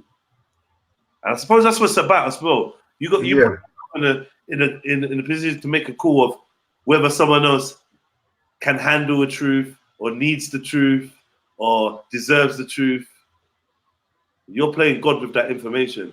Yeah. I'll give you an example. Like a kitten getting run over, and a little girl says, "Where's my kitten, mummy?" What does she say? You know what I mean? But like, did she say it got flattened? She said, "Oh, how did it die?" You know what I mean? It's how exactly. Oh, was it? It's like you know what I would tell her? I would have told her King Gold killed it. You wouldn't say. Some people say, "Oh, I don't know where it is or whatever," just to say, the hurt and pain. Nah, bruv. See, that's not even a hard example. I'll just tell the kid straight. Like, don't let your animal run out next time, innit? But I think it really depends, man. Like, I think there are cases where someone said something actually in the chat. Cindy said depends on the person you're speaking to. No, she said we say it's wrong to tell the truth because of the way people react to it, innit? So, and that's very true. So we're worried about how they're going to respond to it. That's right. So we're really projecting our insecurities on and that is selfish. We don't want to. We want them to react a certain way to please us. So therefore, we lie to them. I give you an example of mom. Listen, Soil. Your mom's got a weak heart. Whatnot, rare. You ain't gonna rock her boat, bruv. Don't lie. You ain't gonna rock her boat, and you gonna rain thunder on anybody that does. Your brother comes in and he wants to tell her this thing, and you're like, yo, listen, right about now, you only want to tell her for your own good. Let her go in peace. Like, but the man, isn't that weighing on the conscious? Like, we don't know the conscious of the mother at this time period, but wouldn't that weigh on her conscious throughout her whole life? I've been lying to my son about who his father was. I just want my son to find out. I want him to say it. I don't want to say it. I'm just giving you hypotheticals. All right, let me give you a hypothetical now, yeah? All right, yeah. All right, cool. Let me give you a hypothetical to try and... All right, so... I don't like saying these things, yeah, because it don't actually feel good. Let's use tertiary characters, yeah. So Mary is 8 years old, yeah. She's had a heart attack. She's had a pacemaker. She's got chronic this, chronic that. Her blood pressure, blah blah blah blah blah blah. It's not looking good right now for Mary. Mary's delicate as fuck. She fell down the stairs as well. She's just delicate, yeah? John loves Mary to bits. John is one of the sons of Mary. John loves Mary to bits, yeah? Mary's got another son called Michael, yeah? Michael has recently decided he's gay, yeah? And he's come to John and said, I want to tell Mom I'm gay. Mary's so religious and whatever, it'd break her fucking heart. You're like... checkmate, Jedi. Checkmate, I get you. It's checkmate. Come on, bro. Check me. I get you. Check me. Don't tell her that fucking shit, man. Don't tell her. I need to tell her. I need her to know who I am. And she thinks that and she's gonna have grandchildren, and I need her to know. And you're like, no, fuck that, man. Yeah. Get me.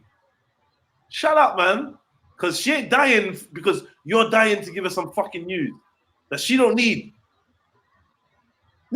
But I don't want her to die and I not to know who I am. And if he goes behind your back and tells Mary his truth and something happens, John's gonna fucking kill him, man. All right, I'll give you an alternate scenario. Yeah? Let me give you a real scenario, actually. Plus, on the end of that, also, I would say, what about if the grandma wants to know? Anyway, let me give you a real scenario. Yeah.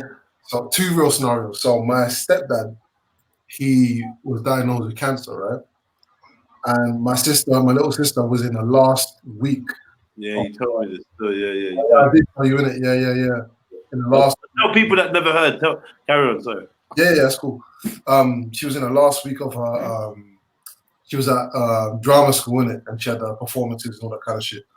So I think a month before he went to Nigeria, he come back. He smoked weed for like 40 years of his life, innit? But he was smoking cigarettes. That was mainly the thing that done him in, innit? And he told my mom not to tell her, innit? So don't tell her, da. He didn't even want her to tell any of us, but she did anyway. But when my mom told me, I said, you have to tell Evelyn. That's my sister's name. I shouldn't have said it, but anyway. You have to tell her, yeah? If you don't tell her, I can foresee this shit, innit? Like, that's just me. I said, if you don't tell her, something might happen. How are you gonna feel then? Oh yeah, just wait till after her performance. And she found him dead in the bath 3 days before her last performance. Yeah, there was no one home. It was just her and him, and he's dead in the bath. I get the phone call, wailing down the phone. My mom saying he's gone. I somehow managed to fly up to the house, and it was just, I wouldn't wish that on anyone to have to go through that. You get me? I had to hold the both of them up. My man's dead in the living room. You know what I mean? Like just lying there, and the people them are still trying to resuscitate man, and then they bounced. They took him out the bath. Yeah, they took him out the bath and tried to resuscitate him in the living room. And it's like my poor fucking little sister she's baffled. Like her whole world has come crumbling down around her. And then she started blaming herself, saying when she found out eventually, she's asking everyone, why did you know about this? Did you know? At that point, I had to tell her. I said, I did.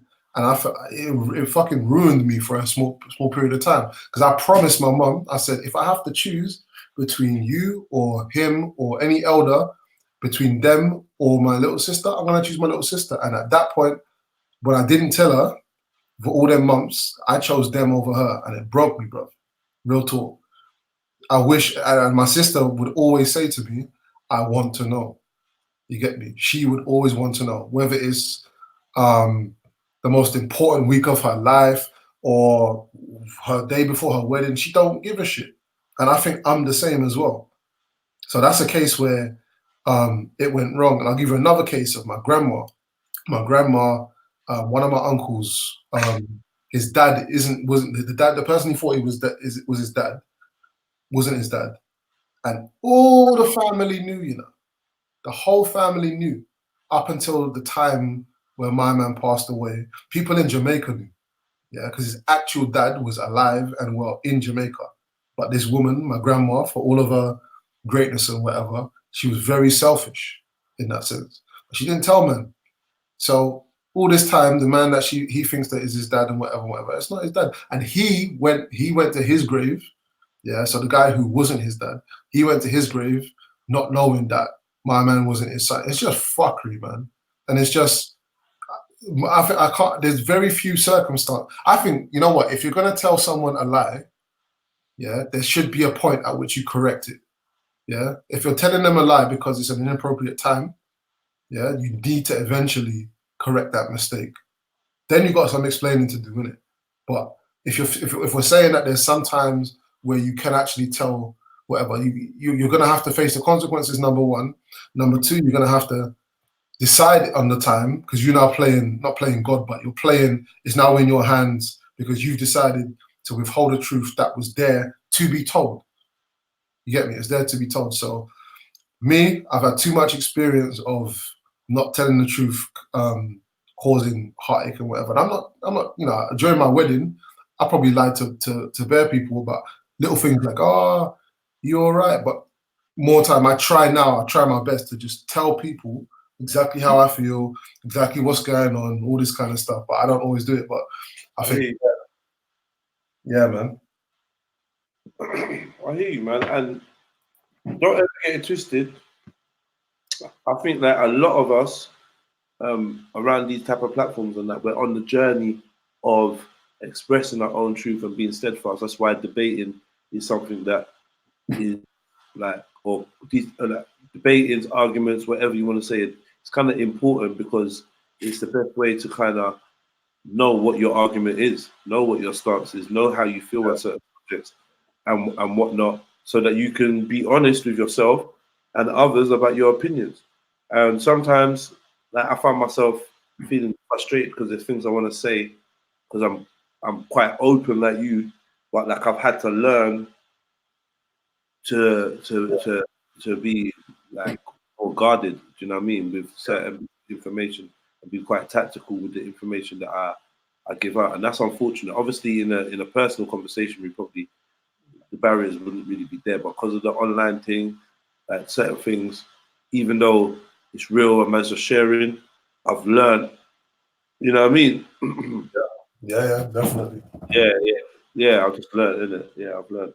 But I hear you, brother. Like, I hear you, man. Like, everyone wants to be real. There's things that man want to say in the name of realness, but like, it's like, for me, maybe because I am going down the route of public platforms and social media and whatever, the stuff that I'm into, music and all that stuff, like I got to walk more of a tightrope than I'm comfortable with because I'm a very gung-ho person. So I'm going to definitely push it to the limit. And if I can do my research, look it up in law and realize I have a right to say what then I'm going to say it. But until then, there's some things that man don't go too into. You can imagine, like, look, we talk about black economy, we talk about betterment, we talk about revolution, as you say. But like, you know, man would only ever really dance around them subjects, especially when it comes to like black freedom and stuff like that. And then someone brings up the security question, and then like, you know, we can't be as honest as we want. Yeah. No, well, we can, innit? But with intelligence, we decide not to use, like, on some occasions. And sometimes it's wise to just hold it back in it for whenever. Sorry. Hello? Yeah, go on. What was you saying? I don't know. I was saying sometimes it's just wiser to hold it back. Yeah. You know what I mean? Yeah. So in that vein, I'm trying to apply that to. There's got to be scenarios where, you know what, like you said, it may be wiser to hold back this truth right now, even though you are a loved one and whatnot. I don't know. I'm just trying to play the advocate. I don't know. It's up to you to judge, innit? Like the circumstance, especially if someone is giving you advice on it. You're like, oh, should I tell this person such and such? Like someone might, like 6 people might say you should tell them, and you're still not going to tell them. You can't really find a good enough reason. So you got no problem lying to a stranger then? A less problem, but I don't really.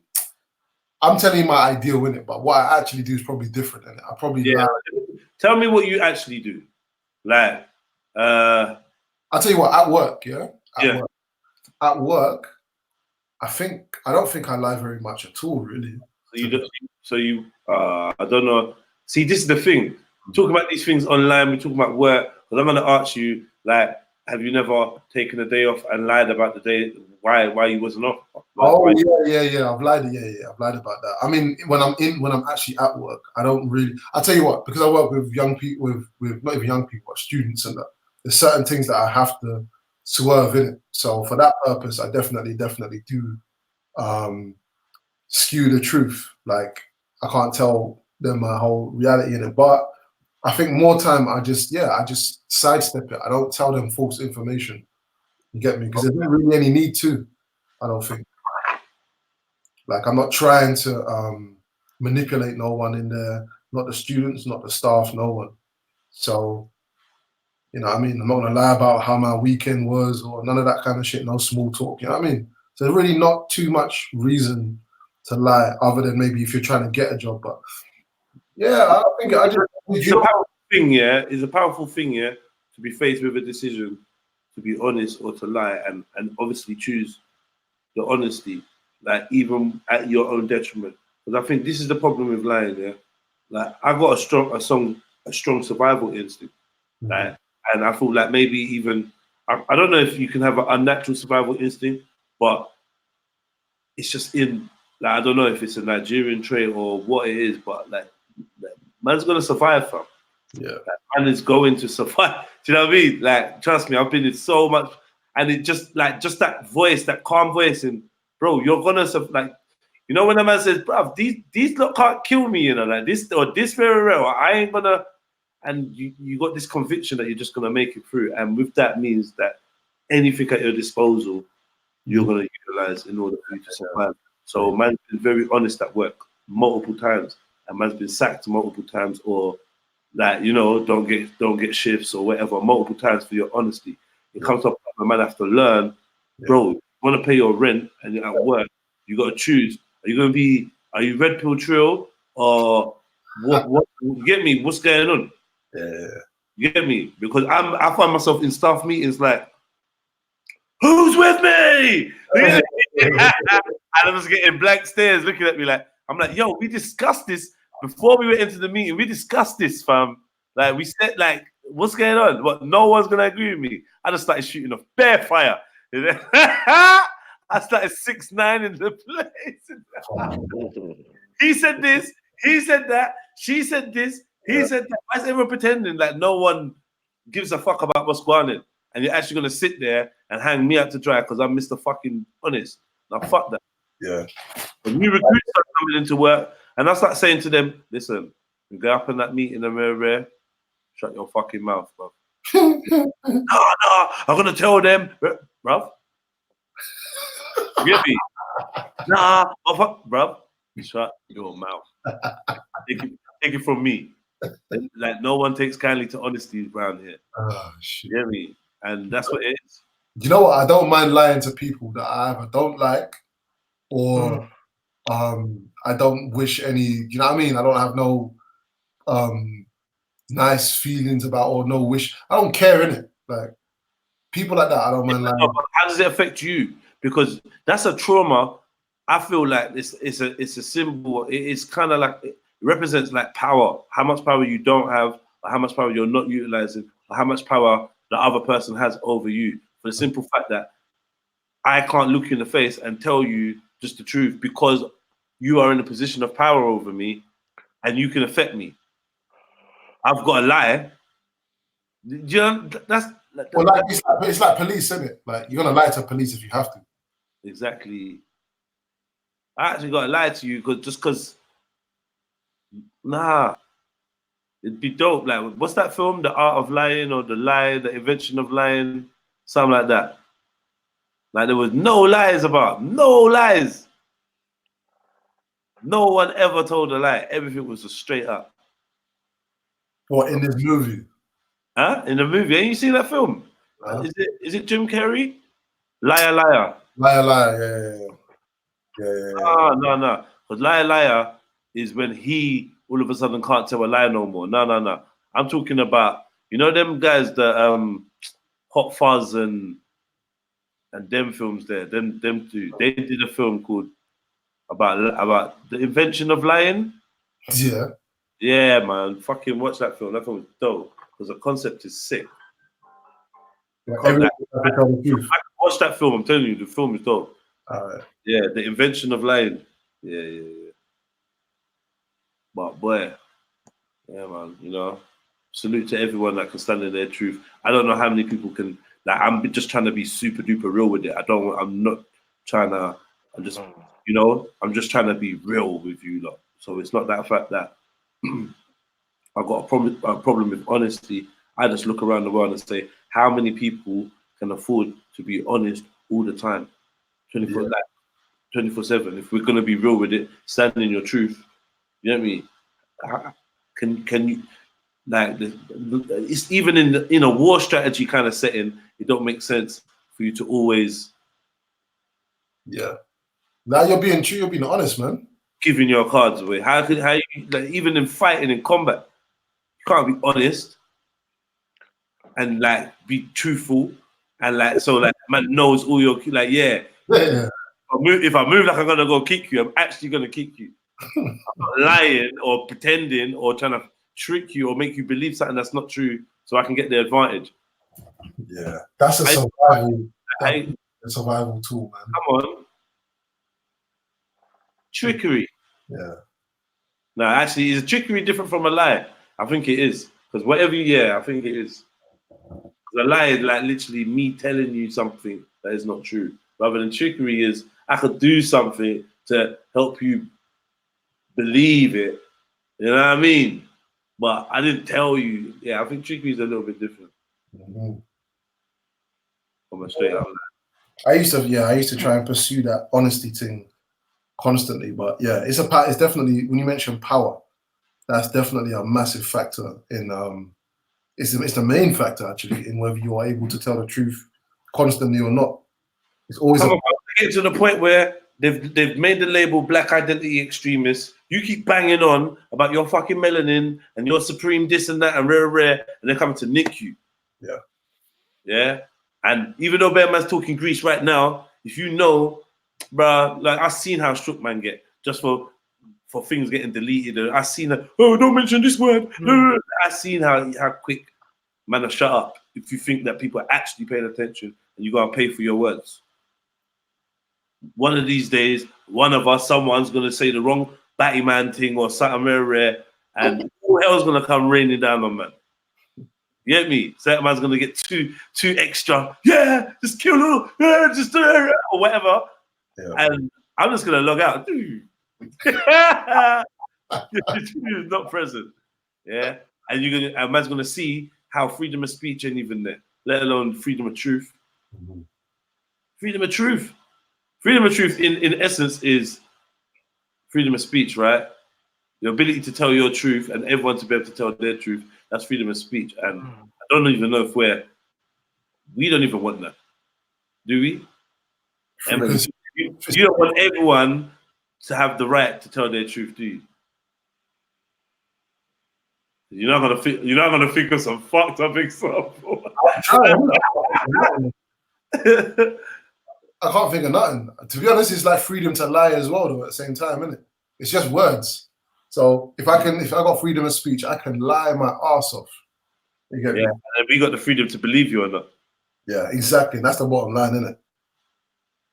The whole church was based on like how well of a lie you could tell. You know what I mean? And how much of a lie you could tell, how deep it was. And the more you could lie, the better higher position you were. Yeah. To keep talking. What are you saying? That was the beginning of the church. You know what I mean? That was like the origins of the church. So, it's not quite. It's not that far fetched that the government lied to us quite often, because the whole church, as I said, was based on how much of a good liar you was. So, you know, it's quite ironic that they're the people that you go and tell your most honest truths to. Does that mean that the truth can't exist online? It can only be face to face, the absolute truth. Like, if anything, if I could ever give you like, the absolute truth of how I feel something, it'd have to be face to face, yes. Like, in a sanitary environment. Yeah. For all our safety, innit? Because the truth is not just the words you say, because the problem with receiving information from a person is you're going to interpret not just the words, but also the body, body language and whatever, and then carry that information on to wherever you carry it on to. And ideally, you want to be able to be accurate about what you've seen. And the body language needs to match the fucking words and da-da-da-da-da. But you can combat all of that by being able to dissect and figure out whether someone's lying or not. You get me? Poker face. Huh? With that poker face on, innit? But all you need to do is prod and probe. Just probe a couple of questions. You need to know whether someone. Who was I speaking to yesterday? I was chatting to somebody yesterday. Yeah, a friend of mine. Day before yesterday, whose boyfriend cheated on her. Yeah, and she was like, "Oh, people, I can't be with him, but I'm still seeing him, whatever." And she's like, "Oh, everyone keeps telling me that I'm naive."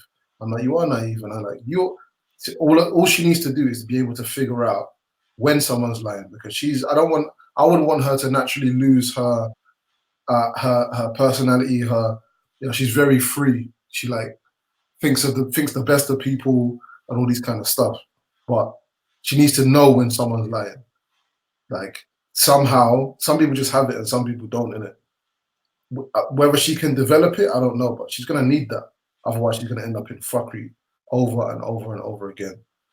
So I think the onus is on the people, on us, to receive information, decode it, decode the body language, decode everything, or assume that it can be a lie. If you take information in and you assume that it could be, I don't think I personally, my natural default setting is not to look for a lie.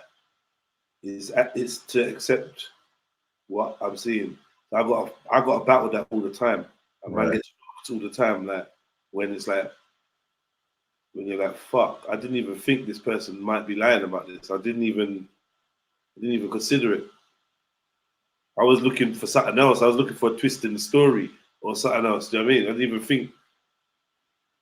Is that really how you are? I don't get that from you now. For instance, I was getting some messages, and I thought that the person had been sent by somebody to try and set me up. But it turns out that the person wasn't even the person that they were impersonating in the first place. You understand? I had not considered that it might not be MA. I just thought, King Gold has sent MA to ask me these questions and try to set me up. You understand what I'm saying? I didn't. Like, I'm very much like that though. Like, I just wouldn't even. But then sometimes I'm not. I don't know. It's weird, but I see myself as being naive to things like lies initially, unless I've got reason to doubt. If there's no reason to doubt, a lie with me can run so smoothly. If I've got no, do you understand what I'm saying? Because I don't question things unless, but you're supposed to question everything. But like, I just wouldn't. I ain't got the brain power for it, or I'm just not built for it. I'm built to accept it. I know what you mean. You know? Yeah, go on. Like, for instance, you're in your room. You're in your room. I've got no reason to think that this is a CGI background, but it could be. And the shock I would have if your background changed, would show like how sold into an easy perception. Like, it's so easy. Like it's so easy. You watch these things on TV and you're just so sure that it's who's speaking, they're where they say they are, at what time they are. You know, we go through, we have these kind of conversations all the time. Like, you see a woman, she's got a bump in her belly, she's got a hand on her back, she's pregnant. And the story, like, why would she not be? Like, you get me? Why would she not be?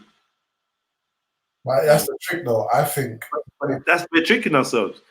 No, but I think, yeah, if you can carry both the lie, the potential lie and the potential truth, you can carry that at the same time. Yeah, I sometimes I try to do that. It's actually a healthy way to not be so emotionally attached to the words that people say, the promises that they make, as a result of being burnt so many times. Yeah, you can carry them both at the same time. So I'll be like, I accept what you're saying, or I accept this person is whatever. I accept that this person's not lying, that they really are got a bad leg and they need to sit in the chair that I'm sitting on the bus or whatever. I accept it.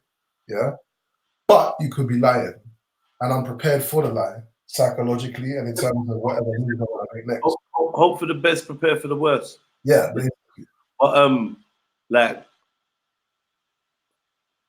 for instance, like beggars, now automatically, I'm thinking you're lying. So through experience and social conditioning. Yeah. If you come and ask me for money, I don't know from nowhere. I don't care what you look like. I've heard everything under the sun. I automatically think I'm suspicious now. Yeah. You know what I mean? Yeah. Suspicious automatically. So like, it's not like that for everything, but you learn things to be suspicious of and things not to be, or whatever. But then there's some things that you just don't see them coming. And I think when you're in that state, that's kind of where the powers that be want us in, that all accepting beta brainwave. It's not even beta, it's alpha brainwave. Like, just receiving and taking any information, whatever, and just not checking it. The borders are not, and it can be just a split second, but that's all it takes. I think that's the kind of approach that I have to a lot of stuff, especially history. Yeah, there was a time where most of my life, well, not most of my life, definitely from after high school, I was like even in secondary school, I was like, yeah, does this really happen? Whatever, do I really care? But then at some point, I started thinking, this is all rubbish. I can't verify anything. I wasn't there. Do I even know that there was a world before I was born? I can't verify that. It might have all started when I opened my eyes. You get me? I don't know. But what's happened is I've come full circle, where now I'm like, okay, if this reality is just kind of my experience or whatever, then I made it somehow, or whoever made it, and it is what it is. So I'm going to accept. There's certain things I'm going to accept. So if I accept that Egypt came before whatever, Kush or whatever, if I accept that, yeah, knowing that it could be false, I'm now dealing with how I can use that information, but knowing that it could be false. So if it leads down an alley that really just turns the camera back on me and says, bro, how could you believe that was true? I'd be like, oh, you're right, actually. I've still got that mindset of I'm not fully committed to the thing. Yes, but yes. Where it takes me, and if it continues to make sense and make sense, then I'm like, okay, cool. If at some point 10 years down the line it doesn't make sense, you could say that maybe I've wasted those 10 years under that lie, but I feel like it won't take that long for me to discover if something is false or not. That's me just saying that. We could go to the flat earth thing as well, and we could talk about that. That would be a very good subject to actually test this, whether you believe in something or not, theory on. But yeah, I feel like I can carry most times, especially when people tell me stuff. People tell You're me not easily led. You're not easily led. That's good. yeah, but I had to develop that from being easily led. You get me? Yeah, of course. Yeah. You know what I mean? Like I would, especially from loved ones. That made me realize, right, anyone can lie. You know? Like I feel like being a skeptic, if I'm honest with you, isn't second nature to isn't natural to me, but I've made it second nature to me in a lot of circumstances. Yeah. But then there's still things to do with interactions and relationships, and not relationships as in that romantic relationship, as in interactions with people, which is basically in relationships, isn't it? Yeah. There's still probably little parts of that where I don't actually no. Do you know what? That's probably my strongest part. Actually, I don't know, bro. There's just parts in life here where I'm just quite just naive to it. I just don't see it, and it's usually around like people maybe having fucked up ulterior motives, because I don't know that you've got this issue or whatever. I would never have a clue. So I'm a sitting duck for things like that. I don't really pick up people and be like, oh, I bet he secretly don't like me, or I bet she secretly has this issue. So when you hear about it, like, yeah, oh, MA said, yeah, you're a dickhead, and yeah, he said to me, look, he even sent me this message, because I'm probably gonna answer proof. Yeah. Like I'm just like, what? I'm never, because I don't, you know what I mean? I know exactly. Yeah, exactly. Yeah, I just never see them type of things coming. But I told you on a one-to-one, I remember I told you one time, I was like, I don't trust. It's one of the first times we had a proper conversation, actually. And I said, I don't trust easily. And I said, but I said it as in like, it could be a bad thing. And you said to me, maybe that's a good thing. I don't know if you remember that conversation. I said, what did I say to you? I said, like, it was just me and you in a room. And I said, like, I must have said, yeah, I don't trust people easily.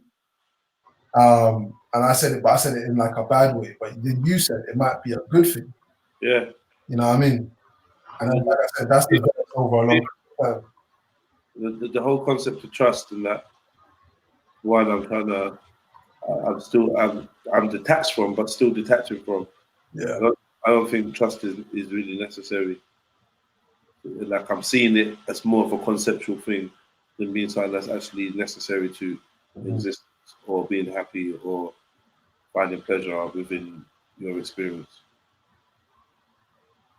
I feel like I've picked up, like, I think I've got like a lie radar that is very, very refined. Like, because I've opened myself up to so many different types of people. So I've seen so many different types of lies told in so many different types of ways. I could just pick up on it. Like, really, I've spent, where some people have spent their time, I spent far too much time watching people, bro. Probably to my detriment in some kind of way, but far too much time. People are the most, but for me, people are the most interesting things, because like it's the best way for you to watch behavior. Yeah. I mean, and man, people watching is the best thing, man. You get me? Observing people, watching like their behaviors and that. Like to me, that's the most entertaining thing. That's like you go to a club, especially like you go to a club or you go somewhere like that, and you get the opportunity to just chill and just be in your thoughts and just watch people's interactions. Watch my man like pluck up the courage to go and chat to my girl. Yeah. Get me? This dance competition over there. Yeah. Watch the DJ interacting with that person in the crowd that knows every lyric. Like just observing how people move, who they move out the way for when someone's going through a crowd. I just enjoy being around people and watching shit. I love isolation, and then I like being submerged around. Like Carnival is excellent. I was just about to say Carnival to you as well. Carnival's excellent just for watching people and seeing different people because I like watching faces as well. Because I see someone's face, and I'm like, I've seen like I put people into categories. Like I've seen your type of face before. Oh, that's a new type of face. Like I've never seen anyone that looks like you. That's your actual unique. Because there's very few unique phenotypes. If that, you know what I mean? If that. Yeah. I get what you're saying. I'll see a guy over there, be like, yeah, this Ghanaian, blatantly from Ghana. Blatantly, that's a scan on in my head. I'm just looking around, blatantly from Ghana. They're rare. That girl looks young and she's got cellulite. You get me? Like just weird things that's going through my head. And I'm like, rare. Don't want the feds to clock my zoo. Boom. Like this. Yeah, I love all that shit, man. Your head sounds funny, I'm telling you. My head's funny, man. My head's funny. It's jokes. It's jokes. I'm even laughing to myself or just whatever. I was in last year carnival. I was in a block just on like what road is it? Goulburn Road, yeah. And I was looking down, just watching people. I didn't want to go carnival. I wasn't really in it, but I was just watching. Oh my god! Like when you actually watch what goes on in carnival, my god, it's bad. It's awful. It's really bad. And this they know people like watching people. That's where reality TV and that's like coming out. They know people like watching people in so-called, I wouldn't say natural environments, but not in a scripted environment. You know, non-scripted. No, people like watching that. Yeah. You know what I mean? I don't know, man. Mad thing. That's why we got 50 people watching this at 1 o'clock. Seriously? Yeah. You know, people like watching people and listening to people. Okay. Just I think it's the most. That's what television is about, isn't it? Mainly, it's people on television, isn't it? But you see, when you watch TV, how do you watch TV? This is actually something I want to know about. I don't watch TV still. Not TV, but like if you watch, do you watch like any programs in that? Yeah, I do. Okay, so how do you watch it? Do you watch it passively, or do you try and watch it like? Do you watch any horror movies, for example? I watch everything, bro. You watch horror movies to get scared? Nah. Like I watch most movies. I watch like for some entertainment, but I find it for entertainment and just to like depends what the film is. Let me see what they're trying to portray in this. Well, I'm always skeptical. Not skeptical, but I'm always critical. Yeah. I always use critical thinking when I watch films. That's a way. That's a way. Decode what it's about. Trying to plot the plot, and I'm also trying to enjoy like I'm an actual film fan, so I will enjoy the film, but I'll also break it down. There's certain genres of film that I can't really fuck with anymore. Like space. Like I just sci-fi is one of my favorite genres, but where it's majority about space and that, like it's just jarring for me. I'm not really feeling them, and like anything to do with dinosaurs. I'm not interested in dinosaurs. Dinosaur films, space films, dead for me. So space films got to be like dimensional, like more like that kind of thing. All right, cool. But like if it's like them Apollo 1 or what, I'm just not interested. Interstellar and all that kind of shit. Obviously, none of that. Interstellar was banging. Yeah, I like it because that was about dimensions. Okay, I haven't seen the whole of that film still. But to see the way that you watch films is really good. I think one of the problems that we have is that we haven't, like collectively, we haven't been trained how to watch audio-visual material. It's just been dumped in the 1930s or whatever it was, and people have just been told that well, not told, but people have just assumed that you're meant to be immersed in this shit. When there's so many different ways to actually watch this stuff. You get me? And now, the way that I watch films is completely different just because I've had to study films, like for actual modules and that. So where I used to get sucked in all the time, now I don't get sucked in so much. And it's actually really interesting. But you said you sound like you already do that. You know what I mean? Hold on, can you elaborate? You're saying that what you're critical of the movie, like you're looking at the faults, the plot holes in it. Like, what you elaborate? Yeah. No, for you. Yeah. So when I'm watching a film, like I'm trying to think of an example of a film that I've watched. Okay, Black Panther. That's an easy one to choose because I already had a disposition towards it. I was going there to analyze the shit. I enjoyed it as well, though.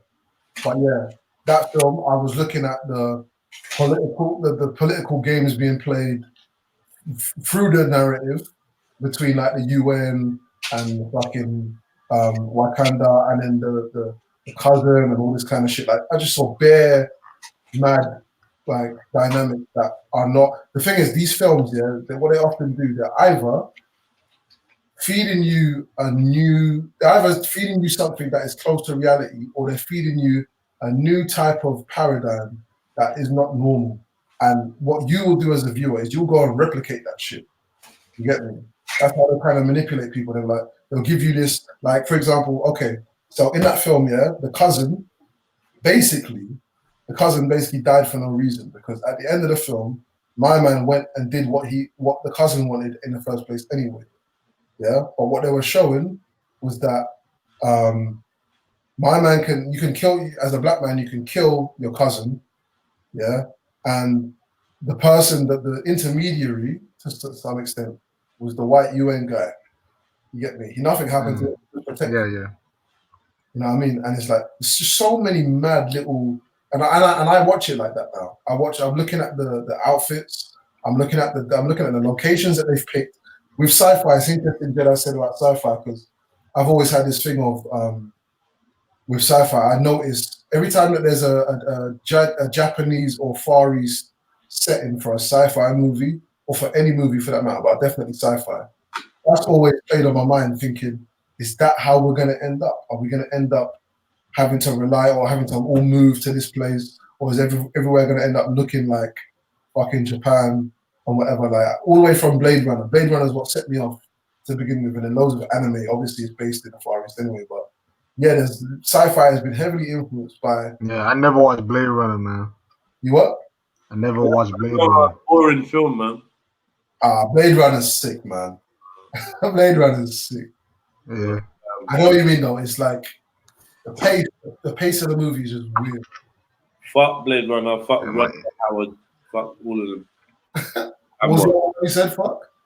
Rutger Howard or whatever his name is. Oh, Rutger Howard, Yeah, fuck him too. Anyone that wants to be down with him. Chino Excel, fuck you too.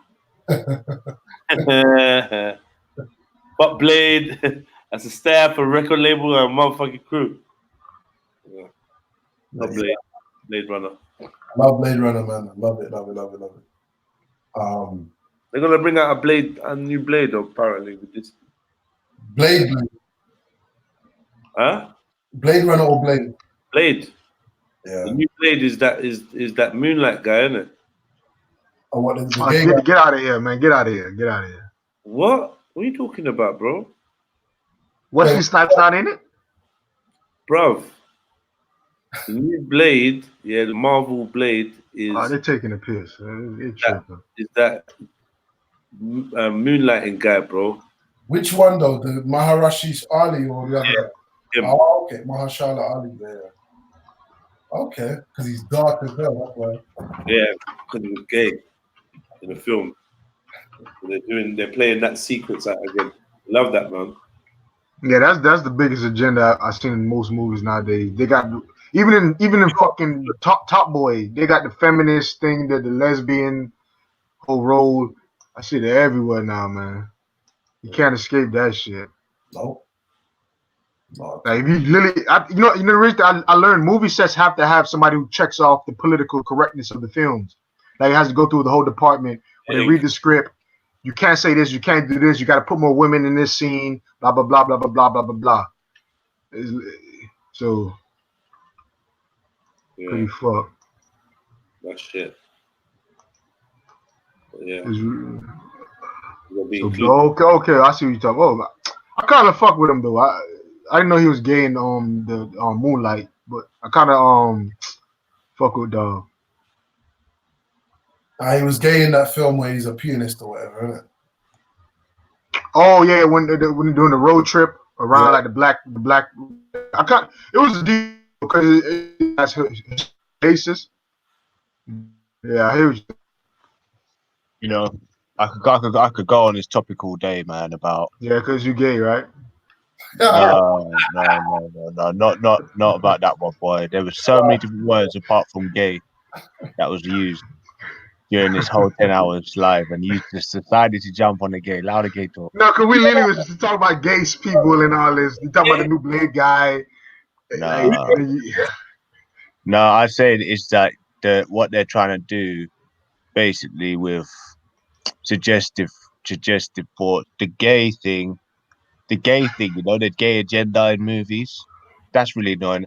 My track of my what I was the other thing that was most important that I've kind of forgotten about now because of that. I don't know what you just said about the gay thing. But No, yeah, what they're doing about the gay thing?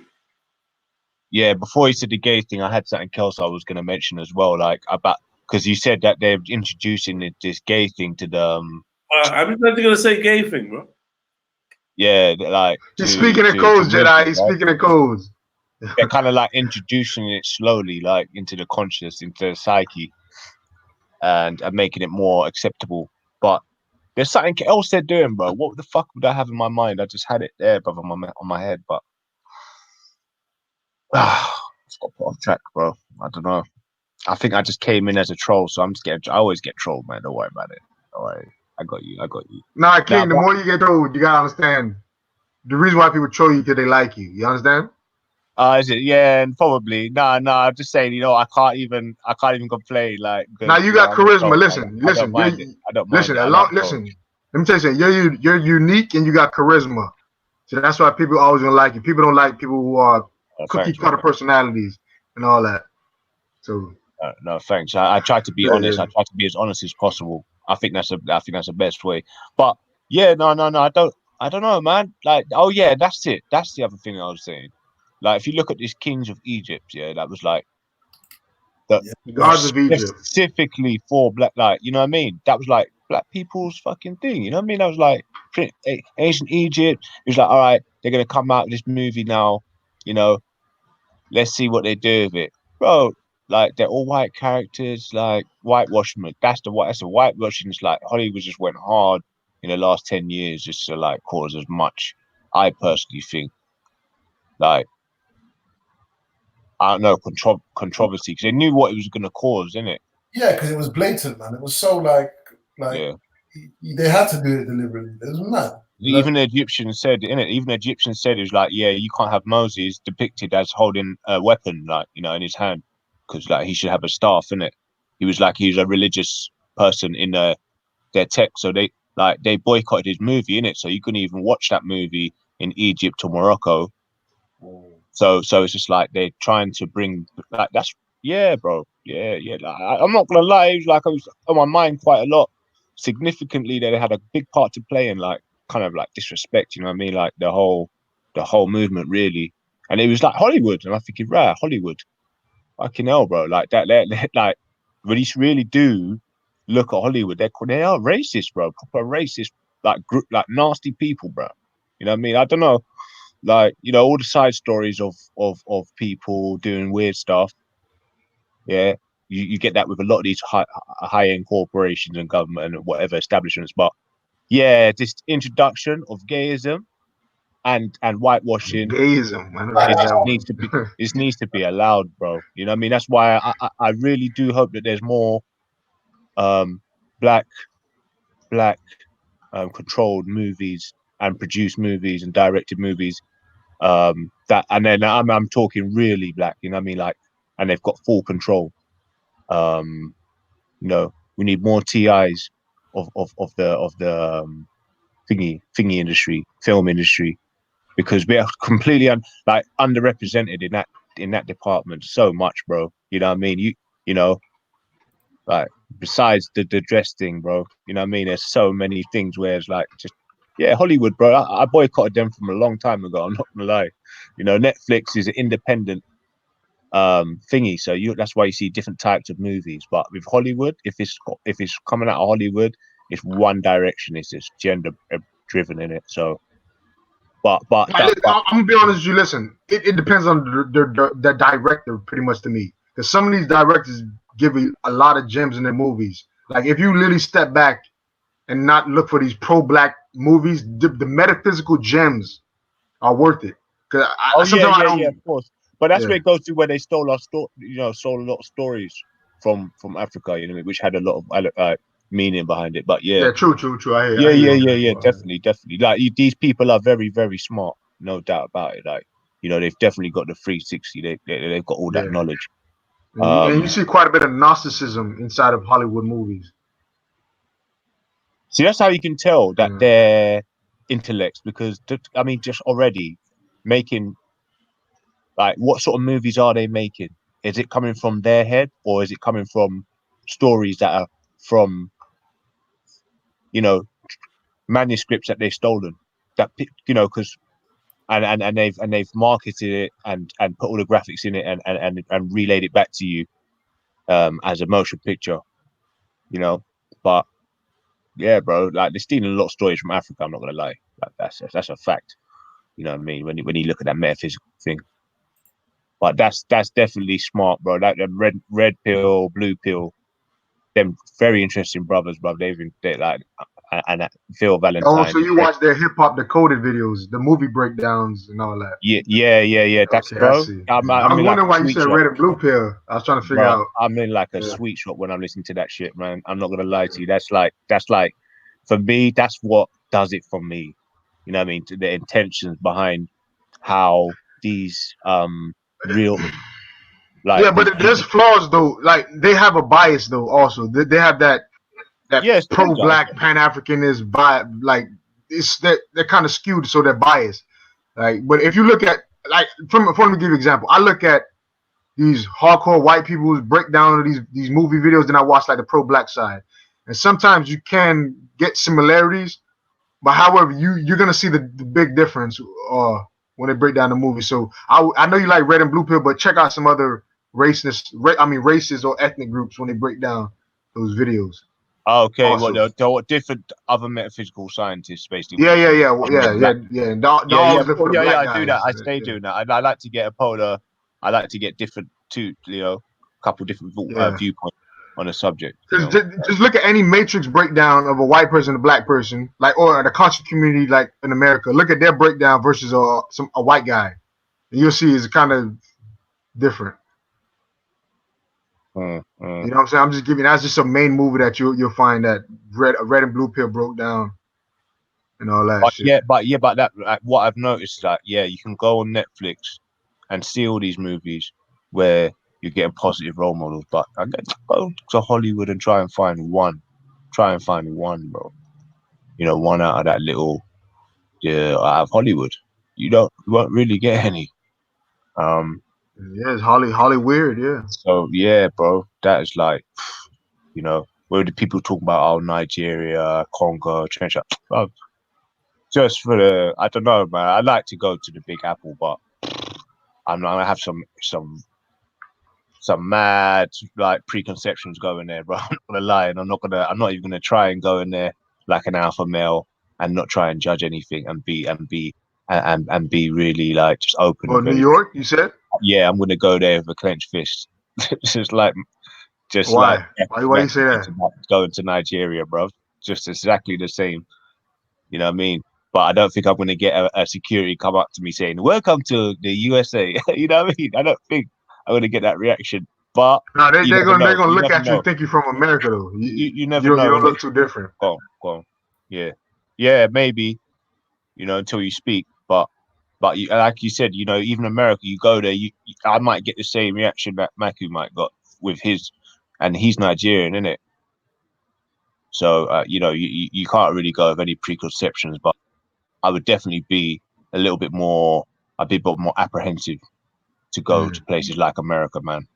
You know that. So, but don't get me wrong, I'm not fucking scared. Yeah. So like, you know, like when Betty came with the found, she's like, "Yo, this is coming from someone who's really scared." I'm like, I'm just not scared, bro. Like, I'm apprehensive, but you know, so everybody wants to be like really chilled and calm and collective and just, you know, just really comfortable. doing certain things, like going on holiday. But that in the hindsight, in reality, there's nobody on this planet that is, unless you're just, unfortunately, just ignorant, innit? Not like just kind of not that smart. You know what I mean? But yeah, man. I've always grown up to where security was the main thing that was important. So we weren't allowed to run around on the streets like you see some 10-year-olds doing on the estate. Yeah, running around with, there's like 3 or 4 different, like throwing stones or whatever. But after a certain stage, yeah, we were let out, like 16, 17. But that's crazy. Yeah, that's man. rough. Security is very important, That's rough, bro. man. You know what I mean? So yeah, you know what I mean? So I could totally understand MA saying that, he definitely like try and scope a place out before. Hey, hold on, let me say something. 1-1, so true. Tone Talks, yeah, they probably took a clip out and it sounds crazy, but Tone Talks says a lot of real shit though. Like a lot of real shit. I don't. No one telling me I'm scared of going to fucking Nigeria, bro. Yeah, so check out his channel though, Tone Talks. Check out his channel first off before you want to re-critique him too much. He's a real brother though. He's just just like one of the founders of ADOS, so that's his movement. So that's why he's pro ADOS a lot. But other than that, the man is excellent. He broke the wealth gap. The real wealth gap, which like the different age groups, different generations have, the housing market, everything. He's pretty good. But my bad. Kingo. No, I think you're just talking about. Nah, chat room. Another thing, the guy who owns the Weather Channel, the black guy, one of the black billionaires in America, he owns the Weather Channel. I forgot his name. Byron Allen. I think his name, something like that. Yeah, he comes on Tone Talks a lot. So if you can check him out, just listen to that guy. He's a black billionaire. He owns the Weather Channel in America. He's actually suing Comcast for, I think, $500 million or $250 million. There's a big case going on right now in America, so you might want to check it out. Trump actually tried to stop him from getting that money, or even try to block off the lawsuit, so it's quite big. Tone Talks always talks about that. Well, a black guy in America owns a Weather Channel. Yeah, the Weather Channel. Yeah, the black guy owns it. Yeah, billionaire. Yeah. And another black man trying to get him fucked about with Antonio Moore is his name, but you'll find out the guy. You'll see him on his channel a lot. Yeah, there's another guy you guys check out, Zoe Williams. I think he's on right now. Tone Talks is live. He just put out a video a couple hours ago. Come subscribe, so you can check him out though. Zoe Williams is another great one. Yeah. Zoe Up Morning Show. Zoe Williams. What is that? What was he deal with? Pro-black stuff. Yeah, pro-black. These are people who, if we talk about liberation, I would say, as an American, I would want you to listen to them first. Because they give you the whole entire history of it. Like, they talk about the spirituality side, like the black business side, the metaphysical stuff that we talk about, movies, everything you could think of. Zoe Williams break it down. I could say he's one of the most genuine brothers we have over here. He's in California though, also. Just better than Phil Valentine? Phil Valentine, I don't know. Phil Valentine literally said Barack Obama is Malcolm X's son, literally.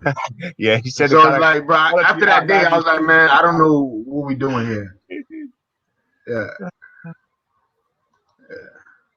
Yeah. All right. Yeah. No. Fair enough. But don't forget, like I'm not well. I haven't seen that many people that speak about metaphysical science, or listen to any. Yeah, you're in UK. You're in UK, so you don't catch it a lot. But over here, actually, people talk too much about metaphysical stuff in America. They don't really talk about too much real factual information. It's always metaphysical. So yeah, we're overly saturated over here, man, with that type of talk. Yeah, that's fucking, man, that's so interesting. Rather than being just someone who's sitting there looking and receiving all of this information and data. Yeah, one he attacks.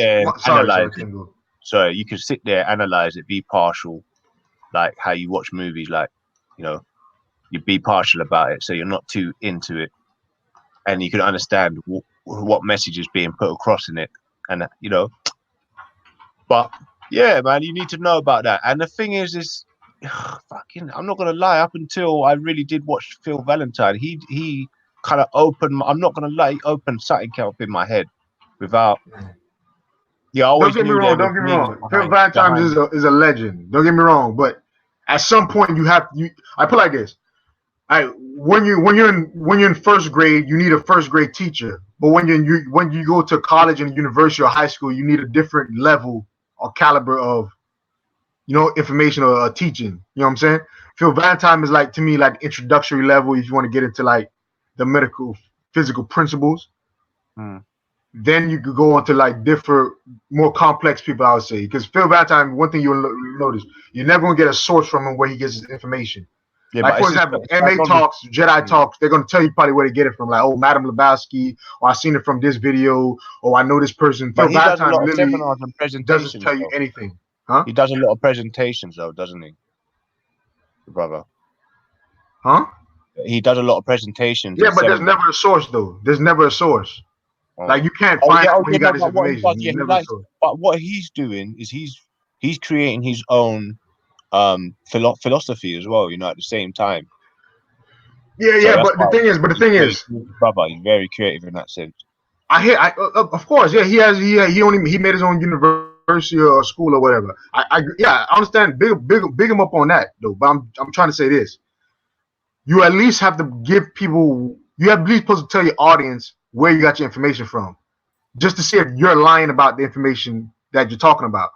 You can't tell me, oh, blah blah blah blah blah blah blah blah blah, and then when we fact check you, there's something wrong. But I'm not saying all of Phil Valentine's wrong. Like, he breaks down Egyptology, all that stuff. When I'm getting to where he talks about the planes of existence, the flat Earth is like flat Earth's not really plane with flat. Like, he breaks that like in different levels. But I'm trying to figure out where he get that flat plane theory from, so I can understand what the original person had in their mind. I understand he's tweaking it a little bit, but I still want to know where he got his information from. But you will never get that with him. But then you got people like Bobby Hammett, who actually gives you the information, the books. He literally quotes the books where you can actually look up the information. To me, as somebody who likes research and like learning information, that's all I ask for. You know what I'm saying? You know, we can just talk in circles all day, but if you don't give me the actual proof of where you're getting it from, just don't tell me, oh, I got it from Akashic Records, like. Yeah, but no matter what, bro, that man are still making peace, bro. You'd have to prove check 90 these days. You can go on there and just assume and give your opinion on things, and people are still say that, hold your word with weight. You know what I mean? You see, let me just be straight up. Let me see how real you are, Kingo. Phil Valentine was the health guru in America, right?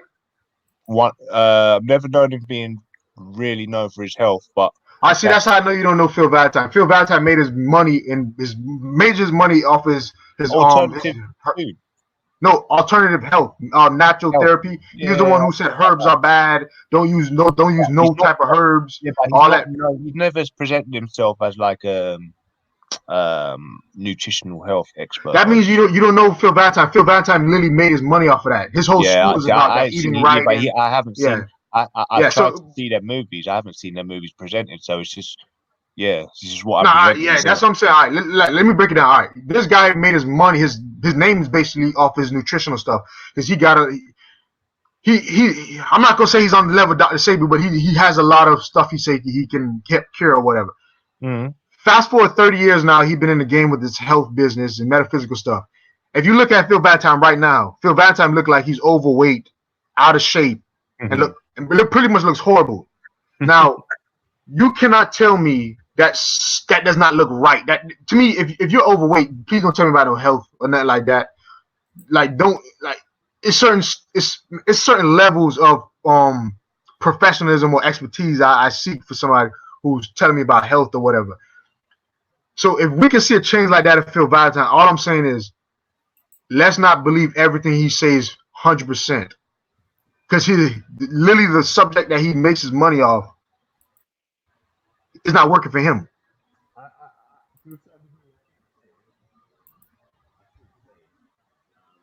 You're far away from your mic. No, to a certain degree, I can see what you're saying. But to like as I said, from what he's presented to me, from the last however many hours I watched of the guy, it's all about metaphysical science and a couple of shout outs and maybe a bit of Egyptology, and Africanism and African Pan-African mind thought and ideology and philosophy. But yeah, okay, a little bit of weight. You can't. It's not enough to discredit him, though. At all. But then. No. You see, you're going off his metaphysical information. I'm talking about the health stuff now. Like so. Look, what I'm saying is, I'm not an easily led person, innit? Like, I'm not. Like, I'd be the opposite person to say, yeah, this guy go and join ISIS. Like, I'm not like kind of easily led like that, innit? No. So I'm very apprehensive to what I let into my mind, into my eyes. So. I'd thoroughly feel out how he's talking, how he's looking, like you said, how he's dressed, what sort of people around him, who he's associated with, and just what he's saying, innit? What's coming out of his mouth, and because what he's dealing with metaphysical science is all in front of your eyes. There's nothing you've got to, you know what I mean? Most of the stuff is in front of your face, and he's just breaking down the subliminals of it. That's why I love it, bro. It's like you don't have to be very, very intelligent or have such a. No, that's bullshit. That anybody who knows Phil Valentine, you have to be intelligent. The man speaks in PhD level. But yeah, hold on, time out. Kingo. He tells you that he's a PhD level. He writes his theories, information on YouTube, PhD level that he uses for the average person. So I'm actually like every time you talk about Phil Valentine. But I'm kind of wondering, did you just watch 1 or 2 videos from him? Like, because he literally tells you he doesn't talk for the layman. He literally tells people, I'm not going to lower my vocabulary for you. Yeah. I'm actually want you to be on PhD level. I didn't say it was foundation level stuff he's kicking. I said no, but you said it's like simple. Phil Valentine is like. But I'm saying the subject, metaphysical science, isn't very hard to understand because it's all in front of you. That's complicated as fuck, bro. Metaphysical, no, it isn't. The way he presents is quite, because he's well spoken, he's educated, in it. So, like some of these words I have to double check. But in terms of metaphysical science is deep. You've got to understand, and look at it from different angles. And there's a very, very brief explanation about what metaphysical science is if you type it in. But it's when you're trying to break down, say, the Matrix, it's like all that shit's right in front of your face, but the little subliminals behind it, you probably wouldn't really know. You know what I mean? It's like, especially with something like Inception, like a movie like Inception, like he breaks it down properly. But it's not a really difficult subject. It's only difficult if you don't know anything about the subject. But once you know about it or anything to do with it, like subliminals, then you start to dissect movies differently. You know what I mean? But yeah, I wouldn't say it's such a very difficult subject, if that's what you're trying to say. All right, for anybody in the audience, please just look at Phil Valentine, listen to some of his lectures, and you make up your mind. It's difficult. Yeah, okay, yeah. I really don't got no time. I don't even got no time to argue every this. Like, 5 minutes to check out certain words he says. But yeah. So because he's very well spoken, his vocabulary is very good. He's got a good command of English. And but you see why the reason why I'm saying, I'm gonna go back to it. If you know you're speaking at such a high level, source your information, man. It's not that hard. Like I think we really got to get out of this. Just listen to anything somebody says without them proving it. Okay, so you we do it a lot on these panels. I'm gonna be honest with you. You got someone that studies psychology. He's dissecting a movie. So if he's I'm not talking about the movie. I'm saying like yeah, okay. I'm not like the movie is his own interpretation, but I'm saying like if he breaks down principles of like these occult science, he breaks down a lot of occult science. So I'm saying, why like can you just give us the source we get it from? Like that's all I'm saying, so we can do research also.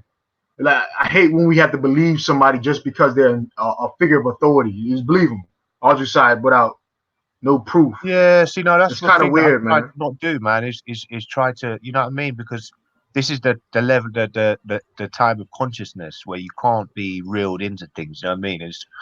So now I think everybody's a bit more apprehensive in this whole fake news thing.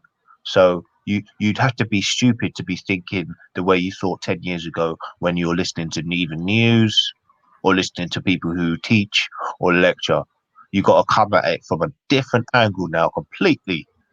Like, completely. Even what you see now is what you fucking see, because they can Photoshop this, that, and that, whatever.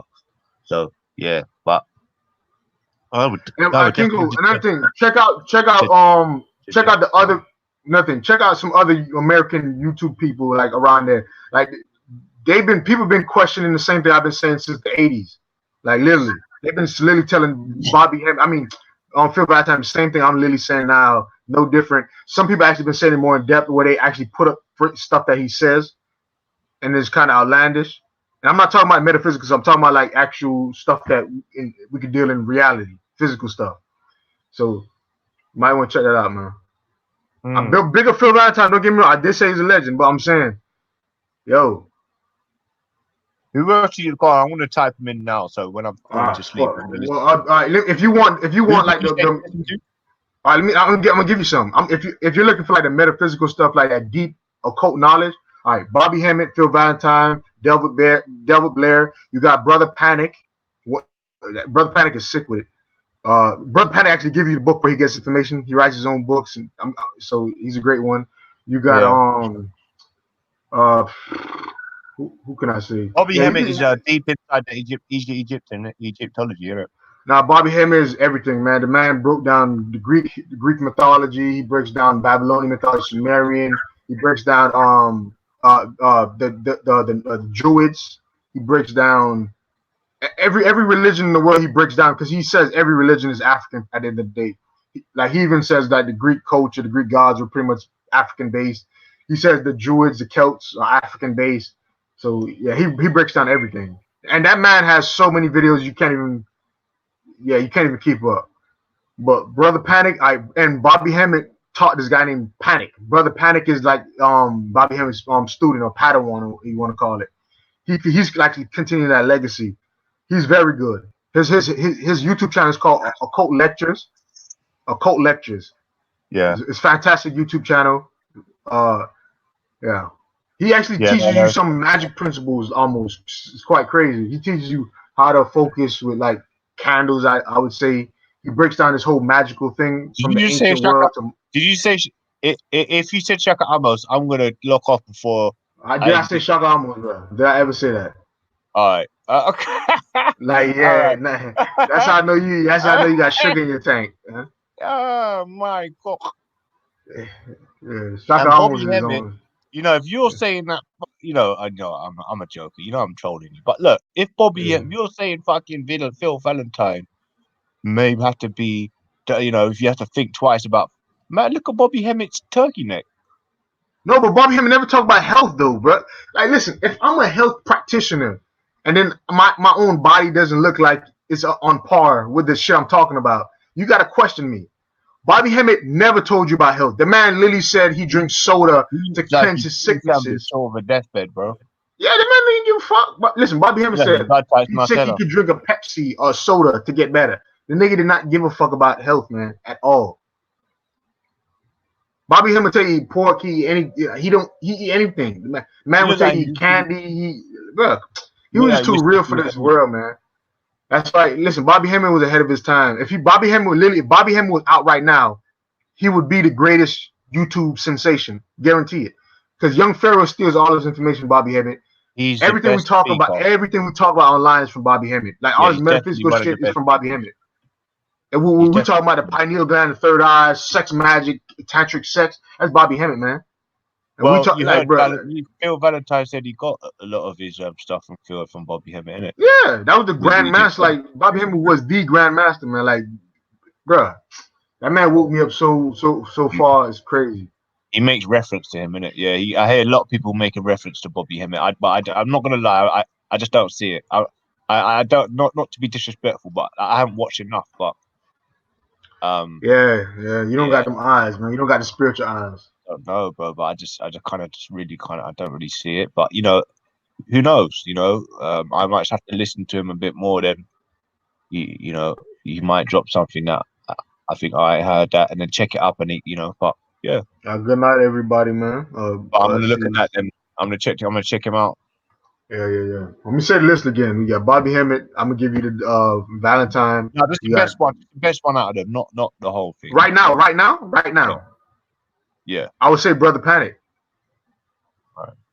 That occult lectures, literally. That's like, bro, the man's sick. Like he'll even tell you about the white people. Like I'm not racist. Let me tell you, some people got you source their books. Like he's really thorough with it, man. When it comes to occult knowledge and metaphysics, like he's really with it. Did you say Brother Panic? Yeah. Yeah. All right. Yeah. Yeah, because that's definitely something that is interesting to me. All the rest of it. I put like this. Brother Panic and Bobby. Phil Valentine and Brother Panic just did I think a event not too long ago. Black Magic 3, right? Yeah, Black Magic. Yeah. He hosted an event with Phil Valentine and Brother Panic not too long ago, so you probably can watch it on their channel. It's pretty deep. Yeah. It's about like he broke down the subconscious mind, how we can program ourselves. Who is that guy anyway? Who's that Black Magic guy? Who's he? Like a radio? It's like what? He's just that's brother Rich. His name Rich. Yeah, Brother Rich. He's a cool cat though. They got a good rapper, Kambada. He's a real good rapper. Like a Jedi type feel. Yeah, he mixes his raps with like basically matching words in it. So yeah, sick though. Yeah, Black Magic is sick. Got a unique Black Magic. Yeah. I think he copied Jedi too. They got a song called Zulu, I think. It's pretty deep. It just came out not too long ago. A couple months ago. Yeah, man. Yeah. So it seems like everybody's saying. Yeah, you can't talk about American shit over on UK, man. Trust me. That zone out shit. Oh, yeah. Well, I don't know. I just had a question to pose about how much validity he had, but yeah. Nah, he's a grandma's teacher, man. Like, yeah. I hear what you're saying, but man. Yeah, because only thing really happening in the UK right now is Speaker's Corner is getting more busy, and the weather's changed. So right now, the only thing I'm looking at is going on holiday somewhere, mate. To be honest with you. Yeah. I actually want a Speaker's Corner in America, man. You don't want a speaker's place in America. You guys have got one now. I'm sure you have got your little place where you come. We don't have nothing. No. There's no place where everybody can come to the debate, no matter your race, creed, or religion. We don't got that. Oh, that's like that'll be a war zone. And that's the only problem, man. You got to worry about people shooting each other. That's the only thing. Or somebody just shooting up the whole place, just for the fuck of it. No offense, bro, but when I see America, I don't really see much of a religion. It's a little bit godforsaken. When the word godforsaken, it kind of springs to mind a bit. I'm not gonna lie, bro. But listen, King Go. I said that when I first realized, because people was asking me. I think Jedi asking me about it's over, man. It's done. That's on these panels over here. Sorry, bro. You're cutting up a little bit. You're cutting up a little bit. What is that? Oh, my bad. You can hear me now? Yeah. Now I'm saying I think Jedi and a couple people asked me about America. I said it's pretty much over here. Like when it comes to like that consciousness or real topics, it's done. I've seen a lot more white people being racist, no? Yeah, of course. Yeah, and there's a lot of people more capturing it as well, like on their phones. And whereabouts are you staying now in America? Where you live? The South. The South. Okay. Where? What? Miami. Florida, Miami's nice, man. It's coastal, isn't it? Yeah. Yeah, so that's the difference. Yeah, if you're in a city, I wouldn't like to go to. If I went to America, I wouldn't go to inner city. You're mad. It's like going to another London. That's why people say, "Oh, go to America." Go. There's nowhere go to anywhere. It's just on the outer skirts. Go to these coastal areas. That's when you're gonna really benefit. I personally think. Like, if you're coming from London, you want some hot sun, seeing sand, just an experience. No way, no one can get me. I think that's a wasted journey. You gotta go to a coastal place like Miami, where there's a beach, or California. Yeah, California is the spot, man. Trust me. That's the spot right there. Yeah, like, but if they didn't have crazy ass laws, that would be politics. You get pulled up a lot by police where you live. Oh, really? Yeah. Look, when I was younger, but not now. I know how to move now. Oh, okay, yeah. It's all about how you move, really. Yeah, well, that's the same for me then here in London. Yeah. Yeah, but the difference is they've got guns, so yeah. If you must have just put your hands up, fucking don't make any false moves, or you're gonna actually die. You can actually die, but here, the worst they can do is just shoot you with a couple 100,000 volts, and that's about it. But yeah, man, the main thing is not being scared, and I tell you what, it's easy to get worried about traveling to these places, man. But yeah.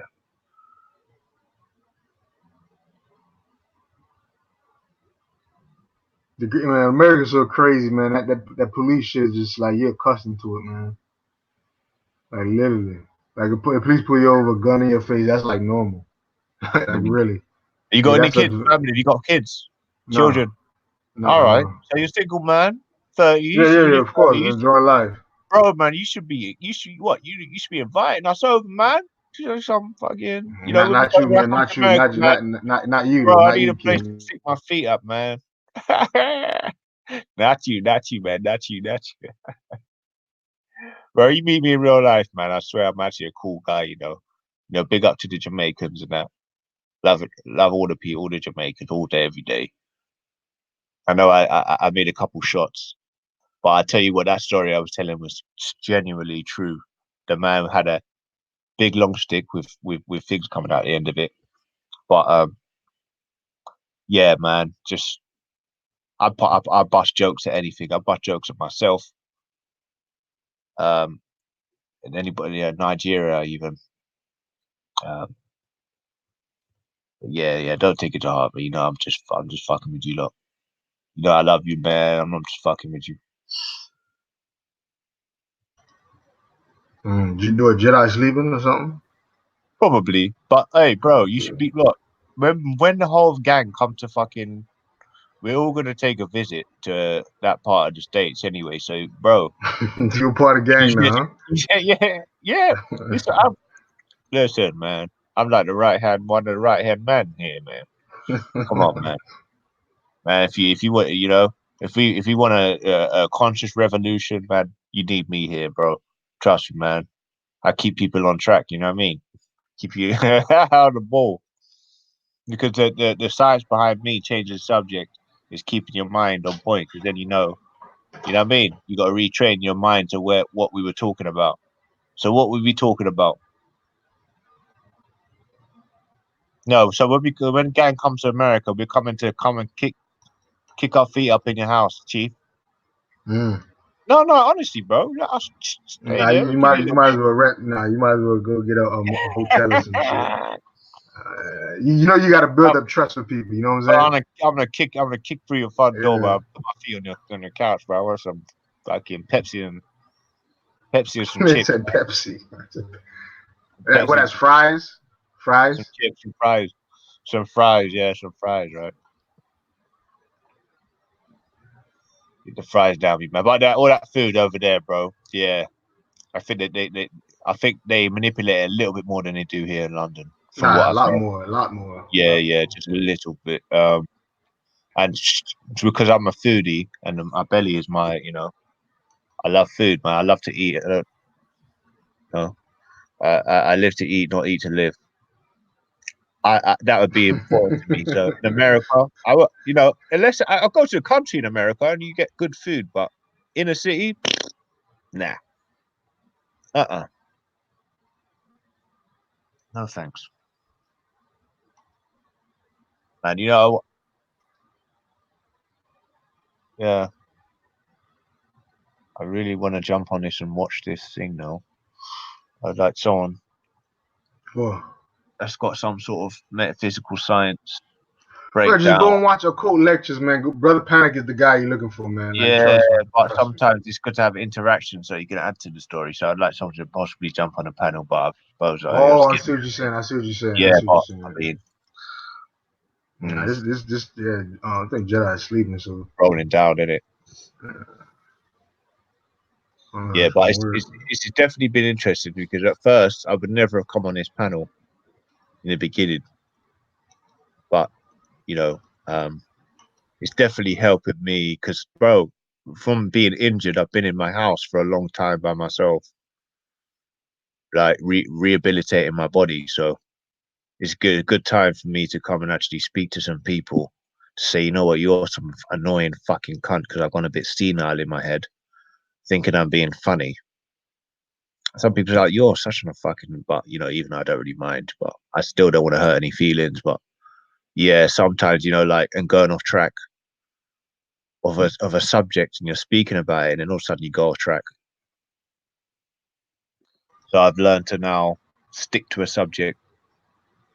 But the main thing about coming here is, yeah, it's gathering information, but you're also going to build yourself up in the process. And if you don't learn from this experience, then it's, you know, you've got to question yourself, like, you know, question your shit. yeah, I hear that, definitely. I'm not scared. I'm not afraid to say that this is a learning experience for me, and you can't teach me anything now, you know, or you know, because I was a perfect person before I came here, and I was just lacking knowledge, mate. Yo, Camel, save me, man, shit. Yeah, someone come on, man. Someone jump on, bro. Jedi sleeping, so that's impossible. Yeah, man. Big up, G. Big up, big up, big up. Wait. You know this screen share, man. I want to know how to use it. Just click the button that says screen share. Some of these things I'm seeing on World Star Hip Hop and all these things, Live League, I've just seen, especially in the last 5 days, have been such fucking interesting things to bring up in topical conversation. Because I'm not gonna lie, I know I've got a monotone voice, so fucking be actually good to come here with some. Yeah, screen share. Learn how to use that shit.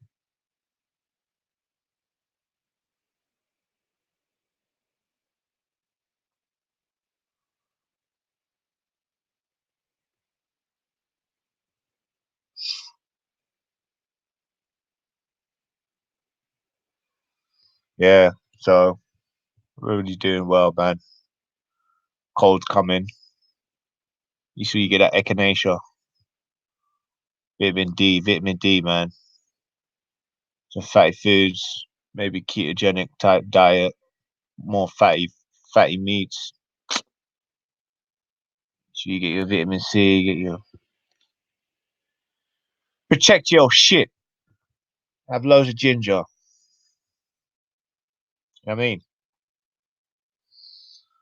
You'll be getting that pneumonia, mate. Weather like this.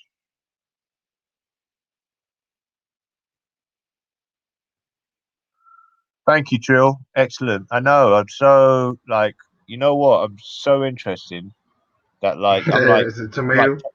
yeah, I'm like Tom Cruise. You know, like so captivating. But to have a monologue is quite difficult. You know, unless I'm telling you about a story about my life. Which, if you know, if you want me to do that, you can. Probably fall asleep though. But I tell you what, I've had a very interesting life. A bit untraveled, but I tell you what, I've had so many different scenarios. But when there's more people in the chat, I'm sure we'll talk about something. Or we could talk about something about motivation. But that's motivational. I'm waiting for the motivational Monday to come around, man. Yeah, how did you feel when Jedi dedicated it to you? last one. Yeah, that was cool, man. You know, that was I like that. I like that. And we were talking about it. That yeah, it's like he probably thought I'd come on to troll or annoy people, but really, genuinely, I wasn't. I was like, I come on this Monday show to really get motivation, and like you lot didn't know that I was like fucked up. You know what I mean? I was probably involved. You know, who's this guy coming? But yeah, I was genuinely like disabled and shit, and I was like, when I locked in on Monday, I was like motivational Monday. It's just a motivation Monday. Just helped me out immediately. And I was like, all right, what are we talking about? And then, yeah, but last motivational Monday was sick, mate. It was good. Fucking, you know, it's one of them ones where you can just have it in your ear, be running around, doing jogging, and you can just have motivational Mondays in your ear, bro, and just like have the best fucking workout, you know, like just a thorough workout or do whatever you're doing. And there's absolutely no way, even with people in the room chatting, that you can't get motivated by that, bro. You know what I mean? And then there's that one world, bro. You know, very motivational brother. Very motivational brother. He can't. You always going back and forth though with him. Yeah, I know. I find that he studies something very deep, like psychology or metaphysical science, but one of them brothers that probably won't say anything. I don't know. He didn't mention anything. Nah, he's real deep though. Yeah. Shit, man, yo. So is there anything motivational you want to say, or chat? Shit, fuck. Be in the moment, man. You got one life to live, so fuck what people say and do what the fuck you feel like, man. Simple as that. Because what I seen, man, like I'm just so with my grandpa. I seen when he was going, he literally was talking about things like he regret doing, and he told me certain things, and it's like it puts shit in perspective. Like the things that you say that you get over, like say for example, you wanted to become a journalist, for example, and then life happens where you probably have kids, you didn't do well at school, and you need that motivation to go back to get that journalism degree or whatever. You might think you got over it, but when you get older, you kind of forget about you forget about the stuff that's not important. The stuff that's important you always magnify when you get older. So for his case, he regretted not doing the journalism thing. He regret not trying harder in school and all this. So I would say anything you truly want to do, don't stop until you actually fulfill it, or don't stop until you actually believe that you tried your best. So that'll be my motivation, because it's gonna haunt you, man. It's gonna haunt you. So yeah. And I think that's really important, man. You know, motivation. Is all people so good, quick to judge and point out people's bad points, but there's not enough motivation. I think should be going on. Oh, another thing, I gotta tell you this, because he told me this. Talk. Yeah, I gotta say this for everybody in the chat room. I think a lot of people that's why I kind of like these little hangouts. He says, never use a computer or never use any electronics if you're not learning something. I think one time when I was talking to him, but he seen me, I had a laptop, I was playing some game on the laptop. And he told me, don't use a laptop if you ain't learning nothing. So I would say that don't use any, I would say, electronics or anything without trying to learn something from it. Even if you're watching a movie, you might watch the movie for entertainment, but try to dissect some out of it that makes you gain new information and makes you better. Even if you can learn while you're having fun. So always put that in mind, I guess. Yeah. Definitely. Yeah, man. I mean, if I was to give my part in bit of motivational advice, you know, one reassuring thing for me is that there's always someone else out there, very, very, very close to you on the same street, even, that is worse than you. If you think you can't go any worse off, and You know, life ain't so bad at all, man. At all.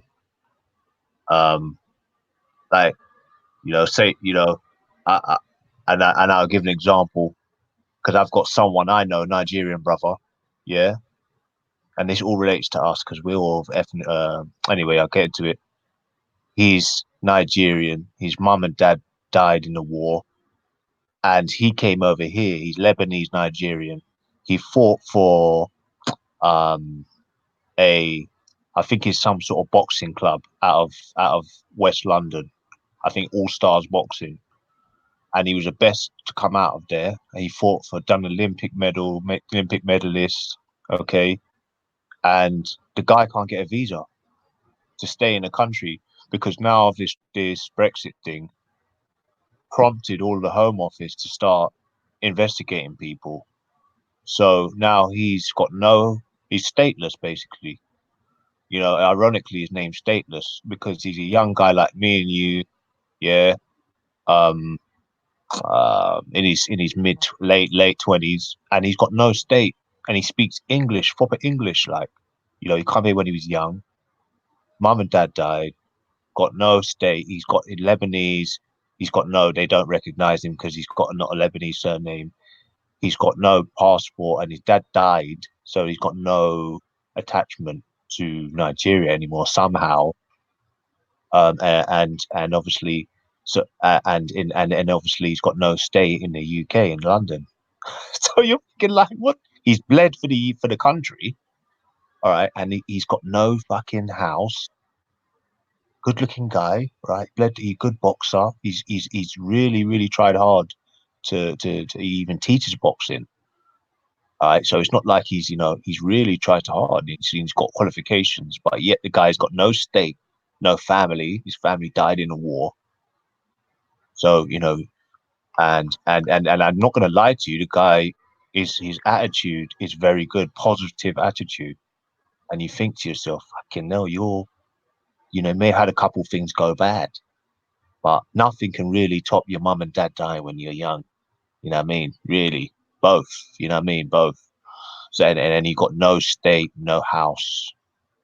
You know, so that was just an example. So if you think things are going bad or wrong, you know what I mean? It's all good, bro. It's all good. It's all good, really. But yeah, so big up the brother, though. Big him up. that's the only way you can gauge, bro. Is by going in someone else's feet, because you're so in your own world. But go in someone else's feet for a second. You know what I mean? And yeah, man. And another thing as well is you've got to learn to like understand people have got coming from their own thing and they've got their own things going on. So when you're angry, when you're angry because you ain't paid your phone bill and you're getting on the phone to that person and screaming your head off, that person, you know what I mean? That person could be suicidal. You might say something like, "Oh, you fucking listening to me, you idiot," or "You're dumb," or something. You know, you don't know what effect that can have on that person. So yeah, just be mindful, innit, that other people have got their own problems that they're dealing with. So it's not like they're brushing you on because they ain't got the time, or they're being unempathetic, or they're not paying attention. Just because they got their own problems as well. And if anything, the problem could be way worse than your little problem because you got a fucking phone bill and somehow you've blown your money on something you wasn't meant to, and you can't pay or whatever it happens to be. But yeah, he's got to be mindful of people are going through things.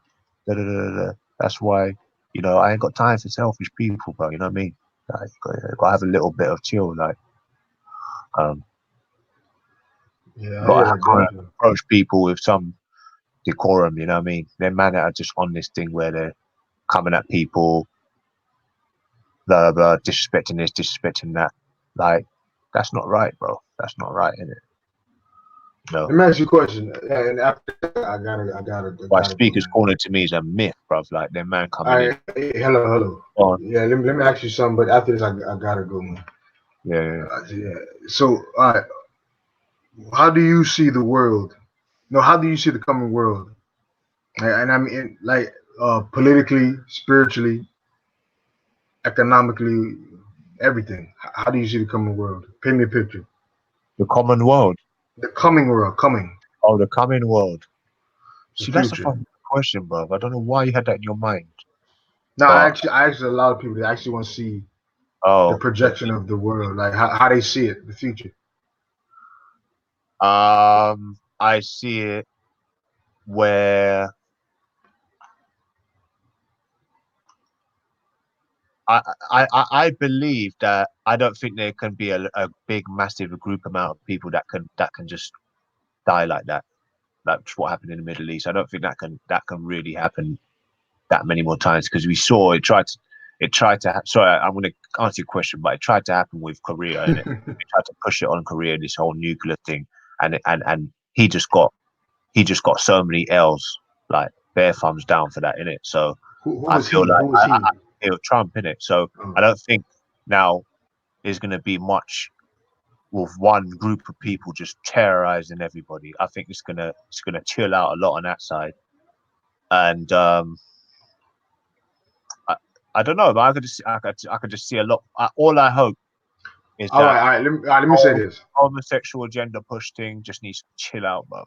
It's just like it's like everywhere, bruv. It's like it's just like. All right, so let me rephrase the question. What do you want to see in the future?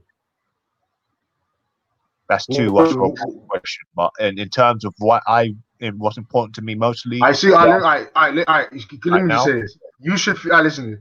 If you are talking about solutions and the problems of the world, and if you don't even know how you even want the world to be structured from your perspective, it's a pointless talking to somebody else, like the people that we are against. Like, it's literally pointless to talk to them, because they're gonna ask you, so what do you want then? And you're gonna say, I don't know. It's a tough question. In reference to the political structure, I prefer it to be a bit more social. So I'd like to see a lot less, major corporations capitalizing on every fucking corner. I'd like to see a lot less people trying to tax you for whatever you do in life. Like to see a lot less restrictions on you being able to manifest your own destiny. Yeah, does that make sense? So less fucking police, bruv. Police here, police there, cyberbullying, monetization. All of this shit needs to allow it. Back off.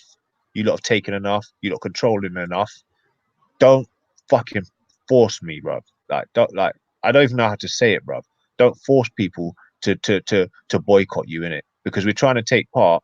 But if you're trying to impose all these legislations and all these policies and shortfalls, yeah, and taxes and all this shit, you need to stop it, bro. Allow it. All these late payment fees on all these things, and allowing people to fall on their own sword when you're doing business deals with a lot of these corporations. That still happens, bro. They need to stop all this shit. Stop capitalizing on things. Allow there to be a bit more freedom of movement between countries, between when it comes to e-commerce, all these tariffs. That's some bad. Like, you're trying to bully man economically. Like, what sort of retarded shit is that, bro? Like, allow it. When I can't believe when I heard they send out jackals to countries to try and force them to take loans. Allow it, bruv. You're imposing yourself on people like you're a prostitute. You know what I mean? Yeah, Hey, King, allow it. Yeah, that's what I'm saying. Hey, So, in a different world, that's what I want to see in a different world. Less of some people trying to strip the energy from everybody else. One group of people or a couple of groups of people trying to strip the energy out of everybody else, be it financial, spiritual, historical, everything. You know what I mean? Allow it, because you lot have lost the game, innit? You lot are like, you can't. There's nothing else that can be done. All right. Yeah, Okay, I got your political part. Now let's take it slow again. What would be the spiritual part now? What do you envision? What do you want to happen spiritually wise? Or if you're not just You're saying gonna ask you you the want same people, question you want as well, by atheists. the way. Huh? You can't run away. You're gonna ask you the same question as well, by the way. Not that it's not. It's a funny question to ask. No, but, you just gave me you literally said yeah, I don't know, and then you said I can answer the political part, so I let you answer the political part. Remember the yeah, question. so I'm gonna question ask originally. you the same question. The back. Yeah. But, all right, let me answer the question first, then, because I tell you I gotta go. You can talk and I'll be back. I just gotta do something. All right, so yeah, what I envision politically, since you didn't answer no other part, I'm asking my political part. I actually just want to be more free. I want people to actually have more. It could be in small groups or it could be in countries. Countries should be able to do what they want, really. Like, for example, Jamaica. Jamaica should have really their real independence. They should be able to dictate their foreign policy instead of the British government dictating their foreign policy. I mean, and I want this for all. Yeah, I want this for all countries, all Commonwealth countries. Then, for example, in the American side, I want Venezuela and those type of countries that are influenced by America to have their own autonomy. I want actually more renewable energy. I want countries to actually come together and say that we're actually going to reduce the bullshit technology that we're producing. For example, let's stop making cars more which use fossil fuels or gasoline or whatever they're talking about. Let's actually try to implement these technologies that can use water, that can use oil. I mean cooking oil type stuff that we don't need to dig up in the ground, like or plant-based oils or stuff like that, like algae and them type of things, biodiesel, them type of stuff. So I would also like political now. And I also want the voting systems around the world to be more fair. Like, for example, in America now, I actually want to do away with the electoral college, where actually for presidential elections, people don't really pick presidents is based on the electoral colleges who are picked by a certain, pretty much the most influential people have more votes than the average person in America, which hence the electoral college. This was developed by when we were doing voting through horses. Like, it was too hard to count a bunch of votes, so you'd have to send a horse from Kansas to fucking California to Florida, so that they developed this electoral college system. Now we're in the 21st century, we really don't need that. Everybody got smartphones. Everybody can actually vote for themselves, so we don't need that. We could do it. I want that system to be done away with. I would actually, and I don't know yet, but I'm thinking about this universal basic thing, this income type thing. I'm kind of thinking about it because it makes sense a little bit. Because right now, technology where you really don't need people to be doing stuff, is more efficient.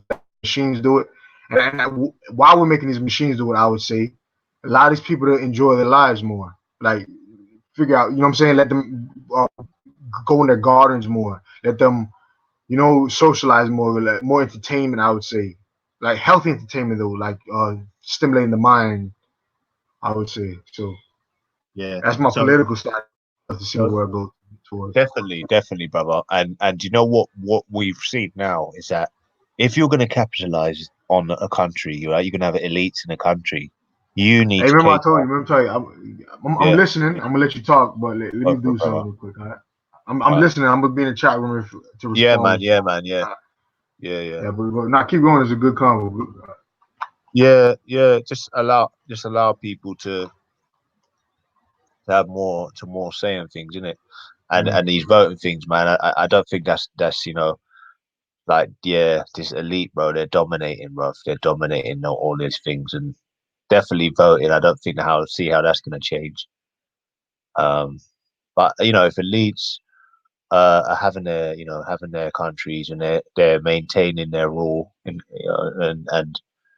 seeing so much of the pie, they should have way more places for people to socialize in. How can you think really logically in your mind? Okay, I'm gonna cut this. I'm gonna cut that. I'm gonna cut this, and take buildings away. You take your community centers. So and then they complain about there's kids on the corner gathering in gangs and doing all this. It's absolute madness. Every country in the world, without trying to make the leaders of this country sound too bad, but every country in the world always has police on the ground, never cuts benefits to disabled people because it's seen as crimes against humanity. They don't close down all their community centers. All right, they don't. They don't take money out of schools and make it unfair in that sense. So I mean, everything that was done in these last 10 years from the Conservatives just leads me to believe that they actually literally want everybody to go and leave because you know, let's be honest, the amount of fuckeries that just took place. You know, Jeremy Corbyn's the perfect person to take the lead, basically, because there's so many people thinking what he was thinking, minimum wage and all the rest of it. And then he's getting, you know, we can see how much power these Conservatives have, because even though he made records at these voting polling stations, the guy's still getting crucified with not much opposition in the media. And even me, I'm double questioning, is this guy a fucking idiot? Like, I'm starting to think like I'm going to join in, like, fucking Tosser Corbyn. I'm like, great. I've never thought that. He's never once led me to believe that from anything he's really said. But yet, somehow they tried to half convince us that Corbyn's actually a really bad, fucking traitorous guy who defends Muslims but doesn't defend anti-Semitism, and he speaks with these major leaders that are really bad people. But I thought that's what you're meant to do if you're a fucking leader. You're going to try and speak to the enemy as well as the ally, because you know that's called democracy. That's called what's it called? Politics. You know what I mean? Like, that's foreign relations. You know, even with the enemies, you got to have some sort of conversation, unless it's, you know, yeah. So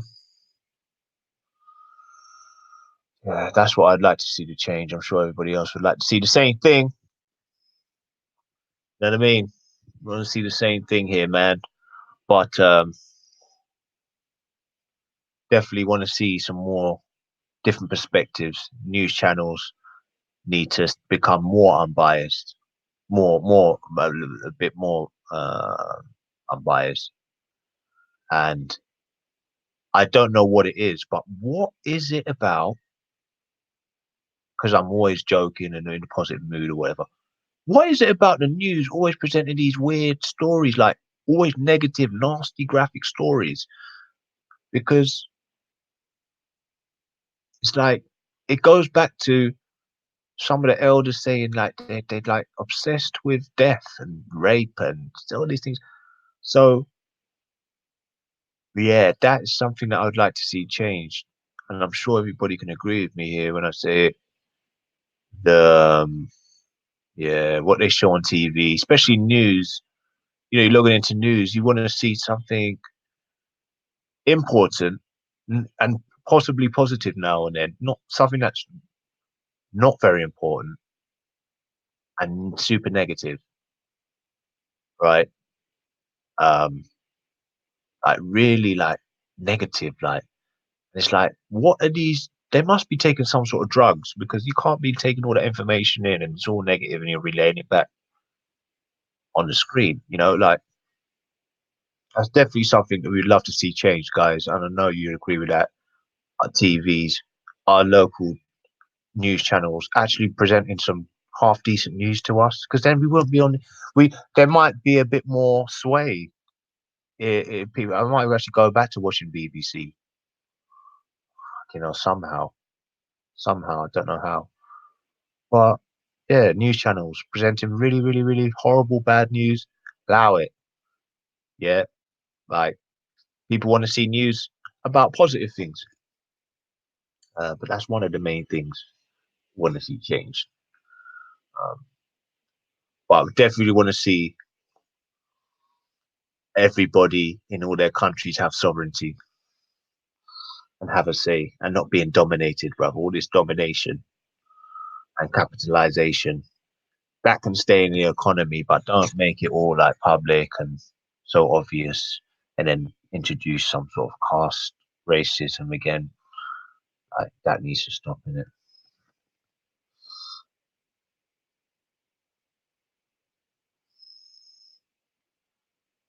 That needs to stop.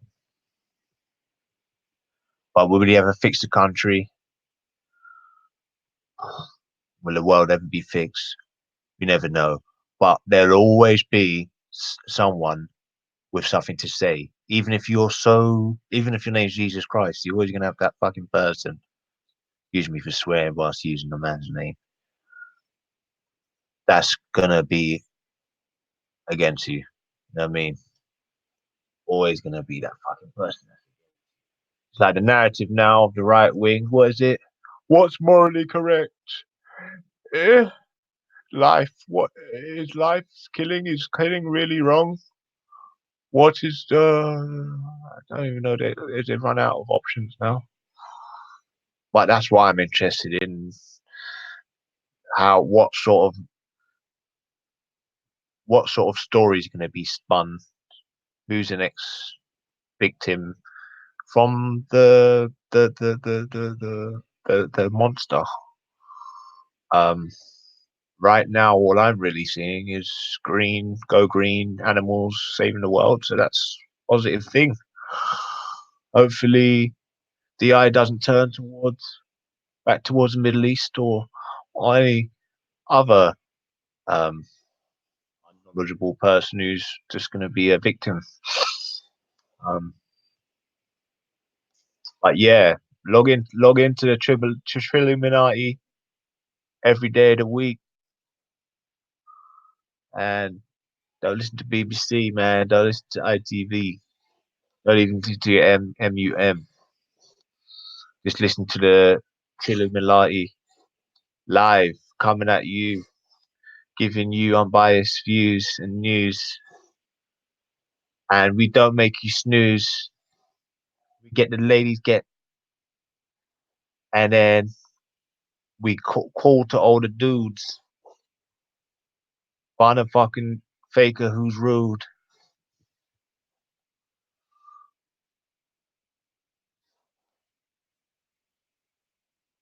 But yeah.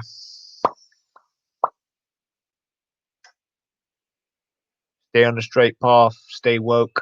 Stay woke, people.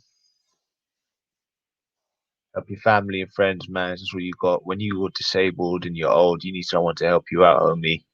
You've got to be strategic about it. Don't be stupid. Don't be stupid. Rebuild them bridges, man. Make peace. Make peace with your family.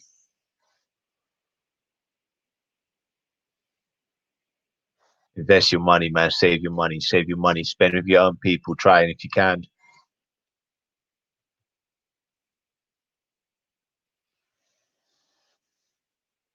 But I bet you already know that.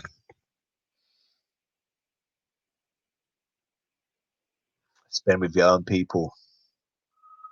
If you have New Year's resolution, 10-year New Year's resolution, support your own people. Support your own group, class group. Poor help poor, whatever. Help your family out. Try not to take things too seriously. No, don't let anybody inside your little shell, your little shield. Yeah, don't try not to take everything. Try to take things with a bit more of a pinch of salt. Because if you should take everything to heart, especially with the environment we're in currently, you'd be fighting everybody. So this is definitely good. If you don't take anything from this experience, like I said, you're stupid.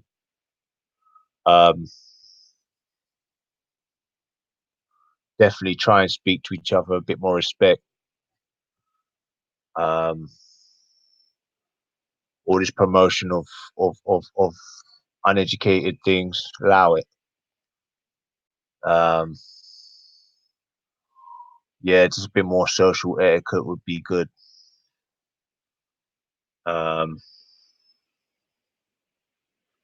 Spending your money just on crap, man, just on crap, like, I mean,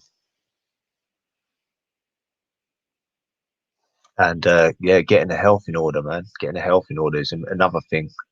One of the fifth thing that I've mentioned that we need to do more often now. That's 5 things. Keep your health better, get your health better, you know, and yeah, just love yourself, man. Just be yourself in it, you know, and yeah, try not to jeopardize your how comfortable you are just because you want people to like you or because that's how you think what people want to see you, man. Just do yourself, do your thing, man.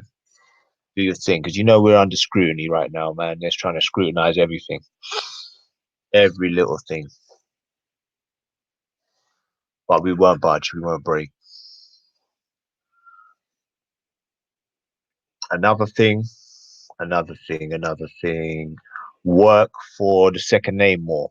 So not work for your first name yourself. Yeah, that's all important, but your second name just as important. So if you ain't got kids, your nephews, your nieces, yeah, because I don't know what it was, but it's that 60 era, man. Everybody was just having fun. Seeing like we were just a lot of relationships, a lot of people, a lot of kids, you know what I mean, rebuilding these colonies that were bombed and war. Maybe rebuilding time, a lot of drugs, a lot of, you know, the 60s era, you know what I mean? Feel good vibes. Yeah, white meets black, bomb, bomb, bomb, bomb, having loads of kids. That era's over now. You know, I mean, there's a lot more genuine fathers out there now. You get me? So let's just try and make this happen in it because you know there's definitely a shift in health wise.